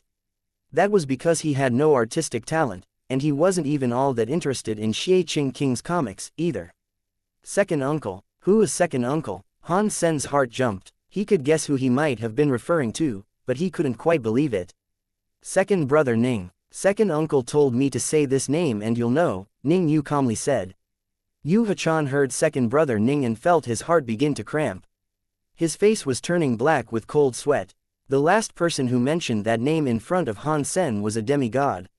He then became a fertilizer in the garden. When Han Sen wanted to confirm that the second uncle in the Ning family was like Ji Yu Qingcheng and hadn't made a wish before the elusive god. Han Sen did not know why the man wished to meet with him, but Han Sen himself had many questions he wanted to ask. So, he decided to take the man up on his offer. If you have the time, I will allow Director Yu to bring you here, Ning Yu said. Okay. Han Sen nodded. Director Yu, Director Yu. Ning Yu had to call him a few times before he snapped back to reality. Yes, yes, is there something you require? Yu Hachan quickly asked. Take our guest to meet with the second uncle. I do not want him to be made upset again, Ning Yu said coldly. Yes, do not worry, I will deliver our guest safely to meet with the second uncle. I'll make sure he is satisfied. While Yu Hachan spoke, a pained look appeared on his face. Han Sen, no, demigod Han, this is my fault. Please, let me live. Although Yu Hachan did not want to apologize, he did. The thought of being wedged between two individuals like Han Sen and second uncle made all his anger disappear and replaced it with fear. Seeing Yu Hachan talking like this, Wei Mingzhen was taken aback. What are you looking at? Apologize to demigod Han. Seeing Wei Mingzhen's face made him angry again. If it wasn't for her desire to create the adaptation, none of this would have happened in the first place. He slapped her in the face. Zhuo Lan felt immense joy watching that. She'd had enough of these people, and she had only slogged through it for the benefit of impression culture. It is no wonder he is a super aristocrat. Even the Ning family of Starry Group treats him with such respect. And the fact that he can also draw such amazing comics makes him the most perfect man. It is a shame he is married. Why are all the good men already taken? Zhuo Lan was thinking. Han Sen didn't do anything to Yu Hachan. After all, Yu Hachan was one of the Ning family's people. Han Sen would let them deal with him however they saw fit. After all, he still didn't know if the Ning family were friends or enemies. He didn't want to cross any unspoken lines. Yu Hachan then took Han Sen to the planet where second uncle lived. He didn't even land his ship. He told Han Sen that second uncle wasn't fond of visitors, so he just left as soon as he dropped off the guest he was tasked to deliver. Ning Yu was waiting for Han Sen at the spaceport. He used an older ship to take Han Sen across the planet. The planet looked very primal. It was like a prehistoric forest. There were many creatures there, and the place hadn't seen any development. When the ship came to a stop, Ning Yu walked ahead to lead Han Sen. It was just one big forest, and there were no paths. Second uncle is not fond of technology. He doesn't want such things anywhere near him. He doesn't really care about the family business, either. He has remained hidden for decades. I am surprised he wanted to meet with you, specifically, Ning Yu said to Han Sen as if he was talking to an old friend. You could not tell that Han Sen had once hurt him, and he had to be alone for years. Maybe it is because of the old man's business. Han Sen really admired Ning Yu. Even though he was an enemy, it didn't hinder Han Sen's admiration of him. Han Sen thought if he was in Ning Yu's shoes, he couldn't have done the same. Ning Yu now looked very tame. He was a hard man to decipher, and not even Han Sen would underestimate him. On the way, Ning Yu begged something of Han Sen. He told Han Sen that the Ning family had two people he could not offend. One was second uncle and the other was Ning Yu himself. The grumpy one, the son of God, was not mentioned. There wouldn't be a problem there. Grass was everywhere and so were flowers. Han Sen saw a slope with a few wooden houses perched upon it. The walls of the constructs were built from branches. They all appeared to be handmade, and while it was not entirely pretty, it gave Han Sen a feeling of rustic comfort. Second uncle, Han Sen is here, Ning Yu said from outside one of the houses. The wooden door was open, and a middle-aged man came walking through the doorframe. He looked similar to Ning Yu. He looked like a gentle person, but when he rolled up his sleeves, you could see that he was holding a hoe. He was also wearing flip-flops. It was a strange combination. Come in, no one else is here, so make yourself at home. Second uncle was very polite to Han Sen, but it made Han Sen feel as if he had encountered a fake second uncle. From the way Yu Hachan reacted, you'd assume second uncle was a devil that loved to murder people. Why did you ask me to come here? Han Sen asked with a bow. Second uncle was from the same time period as Han Jinji. If they were friends, Han Sen would not be against calling him second uncle. Second uncle looked at Han Sen and said, "You've never seen Han Jinji." They were just words, but they made Han Sen's heart jump. They made his face change. Is he still alive? Han Sen asked, while looking at second uncle. Second uncle smiled and said, "That man can survive no matter where he goes. He's not the sort to lay down and die." Where is he? Han Sen asked. Second uncle sat at the end of a wooden table. He poured out 3 cups of tea, then passed 2 to Han Sen and Ning Yu. After having a sip of his own, he said, "I want to know where he is, too. The thing is, I can't find him." Han Sen was disappointed. He patted Little Flower and said, "If you're looking for that answer from me, you'll be disappointed. I don't know where he is. I've never seen him before." Second uncle shook his head and said, "I know you don't know where he is. If so, then why have you requested a sit down with me?" Han Sen asked. Han Sen did not understand what second uncle wanted from him. Second uncle looked at Han Sen and sighed. He said, "If I told you Han Jinji had no blood relation with you, would you believe me?" Han Sen froze, then asked, "Why?" Han Sen had harbored doubts about this in the past, but his father had told him Han Jinji was his great-grandfather. Now second uncle was telling him this, and Han Sen did not believe him. But still, Han Sen was willing to listen and ask why. Second uncle didn't immediately reply. He nodded to Ning Yu. Then, Ning Yu brought out some information to show Han Sen. He said, "Since we found out that you possess the 9-life cat pendant, we have been investigating the things that surround you. That includes your relation to Han Jinji. This is a compilation of what we have discovered." Han Sen flipped through a few pages of what he had been given, and he noticed the contents were very detailed. It showed that whenever he left the house or went somewhere, it was recorded and noted. Within the investigation, he also found information regarding his family. They had even been watching Han Sen's aunts and uncles. It didn't really bother Han Sen, though. Even if they had found out his aunt's favorite panty colors, Han Sen didn't care. "You guys conducted a lot of work," Han Sen said, as he went through the information. "We needed to find out whether you're a friend or foe. It's nothing out of the ordinary." Ning Yu smiled. Second uncle was just sipping his tea. He didn't say a word.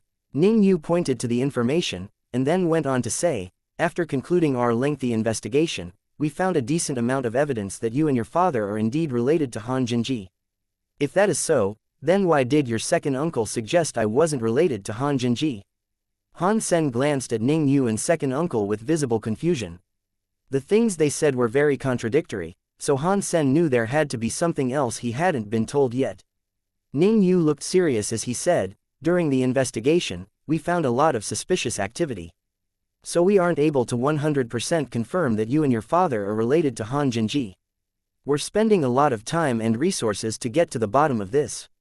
It might be possible you two are related to Han Jinji, but..." Han Sen didn't say anything. He wanted him to continue. Ning Yu sighed and said, "We ran into a problem, one that we are unable to solve." "What is it?" Han Sen asked with curiosity. Ning Yu pointed to the reports titled, Han Jinji, and with a weird tone of voice, said, "Why is your great-grandfather called Han Jinji?" Han Sen froze, and he understood now what Ning Yu meant. Han Jinji was Han Jinji, but even Han Sen wondered why the doppelganger he found was called Han Jinji. If Han Jinji used the identity of a blue blood officer to hide you and your father, then he shouldn't have used another man named Han Jinji. Any other name would have surely been a million times safer. But he chose that name. Ning Yu paused for a moment before continuing. And this name makes it difficult to determine the power Han Jinji wielded. We spent a lot of time and resources figuring all this stuff out. I believe it is not just the Ning family conducting such research, either. I am sure there are many other factions spending such resources in this pursuit, eager to discover your true identity. And also to reveal the truth behind Han Jinji's tricks. But all the mystery behind you and your family has misled our investigations. It prevented us from being able to confirm whether or not you were related to Han Jinji. When we do finally get to the bottom of all this mystery, we'll probably discover that you are indeed relatives. But if so, it leaves us with one greater mystery. Why is Han Jinji Han Jinji?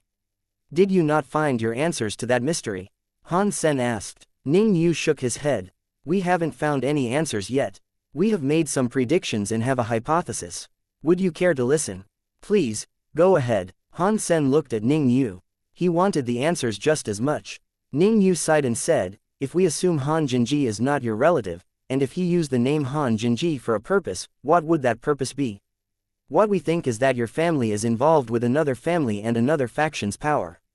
They're all focused on you guys, and they learned you are actually Han Jinji's relative. Who would benefit from this knowledge? Han Sen's face changed. If this was the story, then the one who would benefit from this was none other than Han Jinji himself. The sacrifice would be Han Sen's family.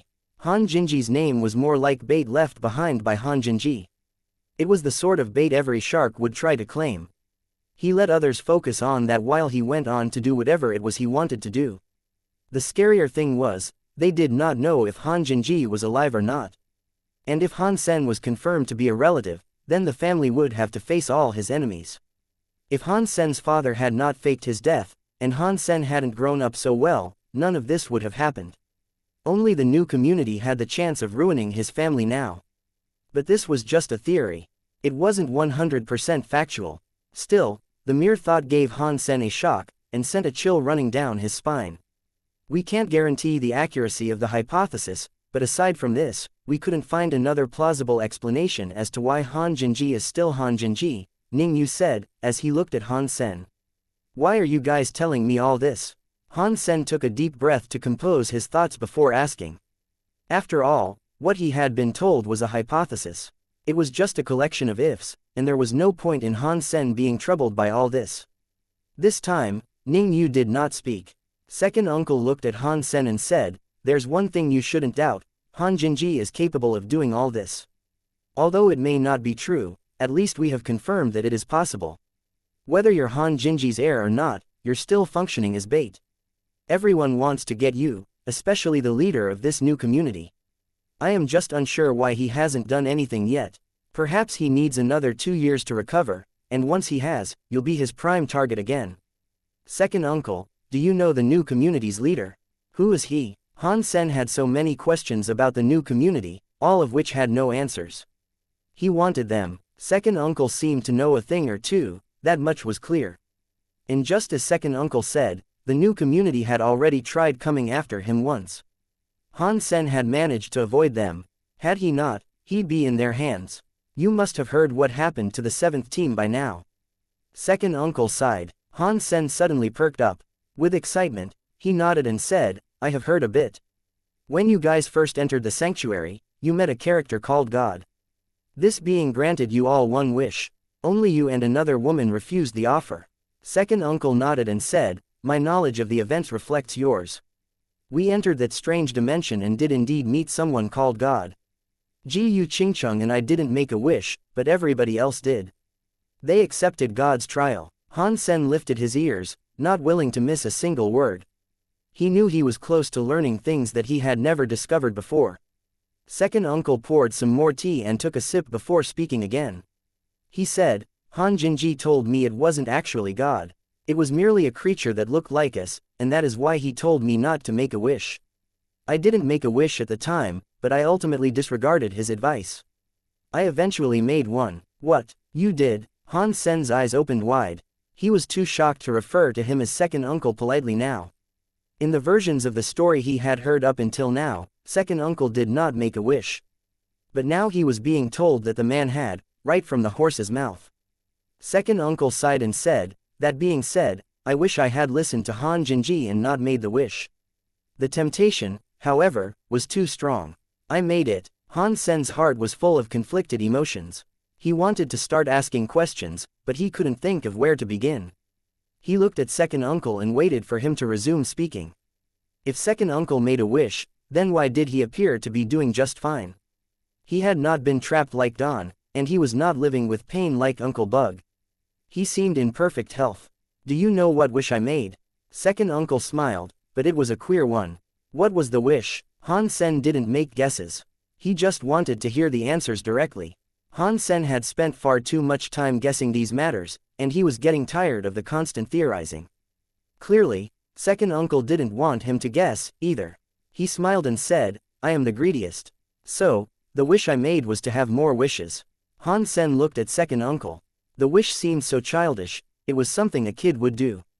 But at the same time, it sort of made sense. Second uncle took a deep breath and said, I was wondering if Han Jinji was telling the truth. After all, he made a wish. If that being wasn't God, then why would he impart advice and still make a wish of his own, anyway? That's why I ultimately decided to make one. And then, did your wish come true? Han Sen asked. It did. Second uncle's face looked bitter. He went on to say, now I can have many wishes, but first, I must finish the missions I was given. And those wishes were not what I wanted. But if I don't finish the missions, I will be dead. Now Han Sen understood what he meant. He had been tricked by God, enslaved by him to do his bidding. He was a slave and nothing more. What is this God thing? Han Sen asked, gritting his teeth. Second uncle shook his head and said, I don't know what it is, but you should assume it is simply a creature residing in the fifth sanctuary. That might be true, but its powers exceed the boundaries of the sanctuary. This is nothing an ordinary creature can do. The new community has some sort of a connection to this God. And the missions I am forced to do are all for the greater benefit of the new community. Could the leader of the new community be this God? Han Sen asked in shock. Second uncle shook his head, as it was not something he could answer.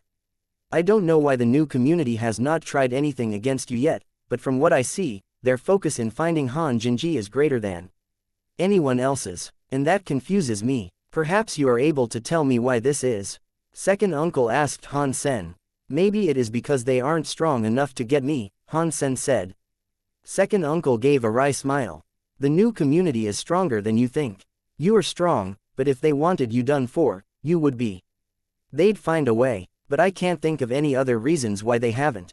Han Sen shrugged with his hands open. Second uncle went quiet for a moment, before proceeding. There is a problem with the new community leader's body. From what I have come to know, it will take 2 years to recover. And once it has recovered, he will most likely come after you himself. Second uncle didn't give a second thought to the idea that the new community had not struck yet was because it currently wasn't strong enough.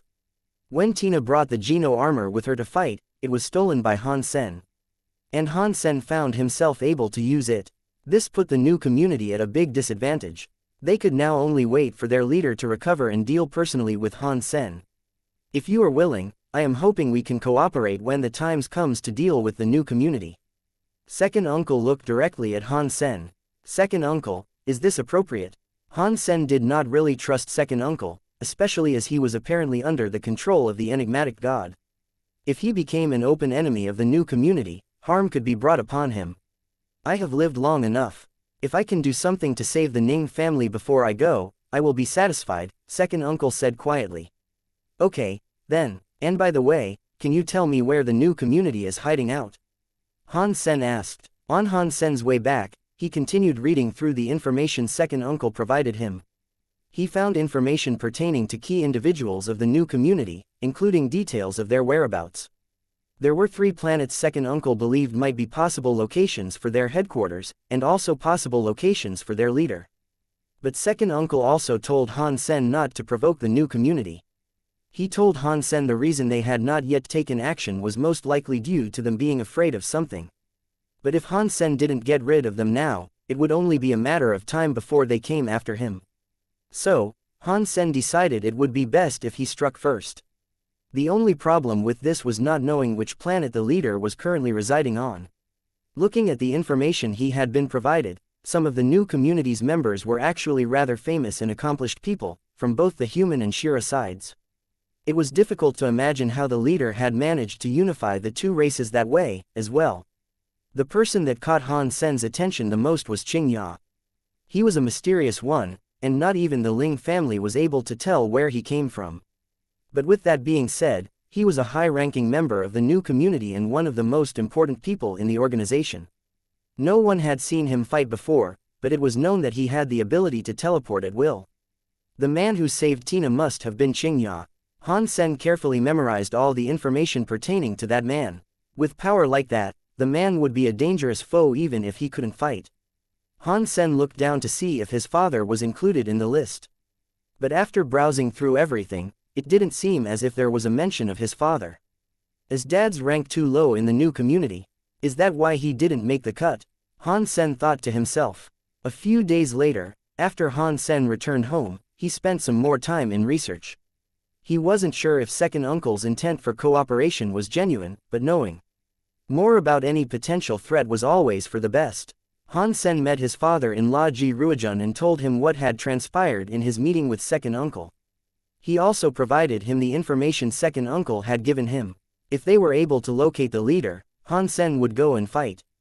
Han Sen was not the strongest in the sanctuary, but in space, he had the crystal armor and his beetle. He had more power than the strongest demigod. Returning to the shelter, Han Sen heard more people talking about Death Goddess. They were talking about who might have provoked her and how she was able to one-hit kill her enemies. All conversations in the fourth sanctuary seemed to revolve around either Death Goddess or Dollar. And there was frequent chatter about who they believed to be better. Han Sen knew his power was still lagging a good distance behind Death Goddess, however.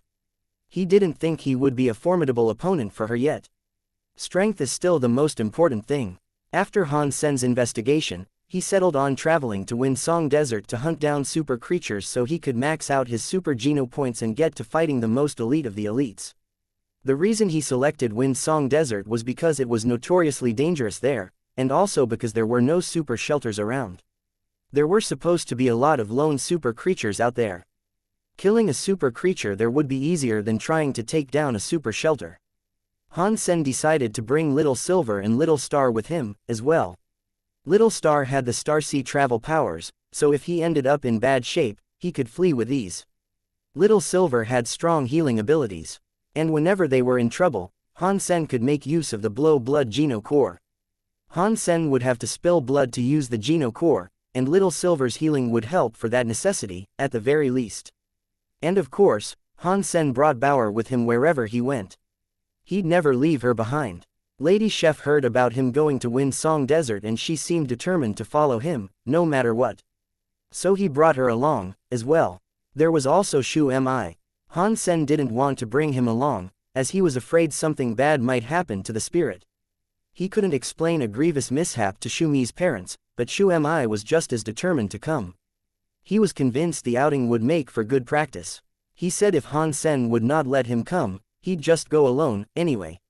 So, Han Sen really had no choice but to let him tag along, too. If he went alone, it'd be a great deal more dangerous. The monsters in the desert would not recognize Furnace Emperor's heir, either. Wang Yuhang wanted to come, but Han Sen left him behind for obvious reasons. That place was dangerous, and if Wang Yuhang followed, Han Sen couldn't imagine the terrible misfortunes that might befall them. The last thing he wanted was to end up surrounded by super creatures in such a place. Everything was good on the way there, but when they entered the desert, a sandstorm immediately hit. It cloaked the sky and made darkness fall. Luckily, Han Sen was able to find a rocky place for them to take shelter. No trouble befell them there. With their combined power, normal sandstorms wouldn't affect them. But the sandstorms in Winsong Desert were different. Sitting in the cave, Han Sen heard a strange noise howl through the raging storm. It was like a woman that was singing in the wind. Even in the midst of that sandstorm, he could hear the singing clearly. Weirdly, though, he couldn't understand a word of what was being sung. But this was also how the desert received its name, Winsong Desert.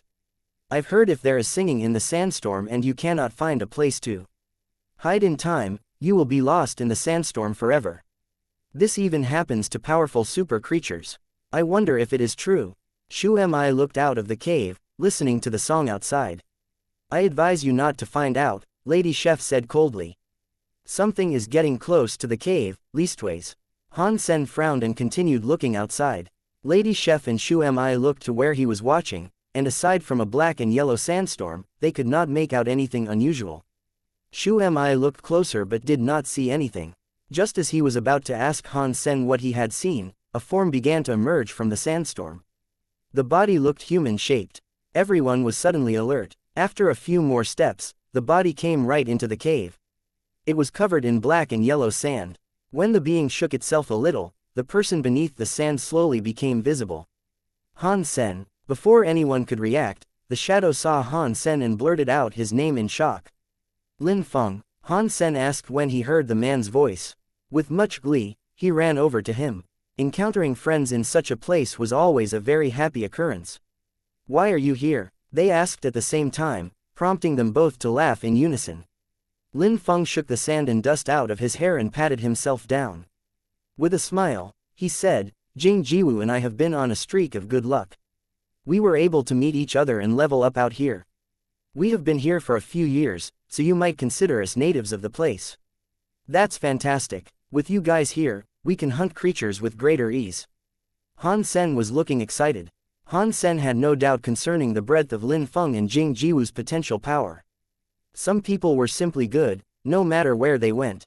Jing Jiwu and Lin Feng were such people. They were the best of the best. We can take you there, but first, we will have to wait for the sandstorm to pass. The sandstorm has gotten too strong. Heading into it now will surely hurry our demise. Lin Feng smiled. Old Lin, are there any solo super creatures out there to your knowledge? Han Sen asked. After sitting down near the fire Lin Feng prepared for them. He had also been offered food and drink. Lin Feng nodded. There are quite a few. Jiwu and I have been observing them for a while, and I believe there are a few we can kill. When the sandstorm ends, we can call on Jiwu. Han Sen shook his head. Whatever target you have in mind is yours. I will go for ones I find myself. Lin Feng smiled and said, we have only seen them. We don't yet have the experience to hunt them, so the ones we have in mind can't really be called targets. Hunting with you, however, would let us gain experience and whatnot. That is good enough, but this sandstorm will have us trapped inside here for a few days, I am afraid. The sandstorm was fierce. The noise outside was like howling thunder, but the soothing vocals still echoed softly under it all. It was a song that could most certainly hypnotize a person into a deep sleep. As Han Sen was talked with Lin Feng, he did not realize that Bauer had been enticed by the acoustics. So, she crawled out of the cave. Han Sen was shocked when he noticed. He ran towards the entrance, and uncaring for the sandstorm, he ran out into it. He called out Bauer's name, wanting her to come back. As soon as he exited the cave's mouth, though, a lot of black and yellow sand came his way. He couldn't see Bauer, or even his own hands. The severity of it all prompted Han Sen to return. Lin Feng and Shu Mi ran towards him. The former said, you shouldn't go out there. The sandstorm is far too powerful.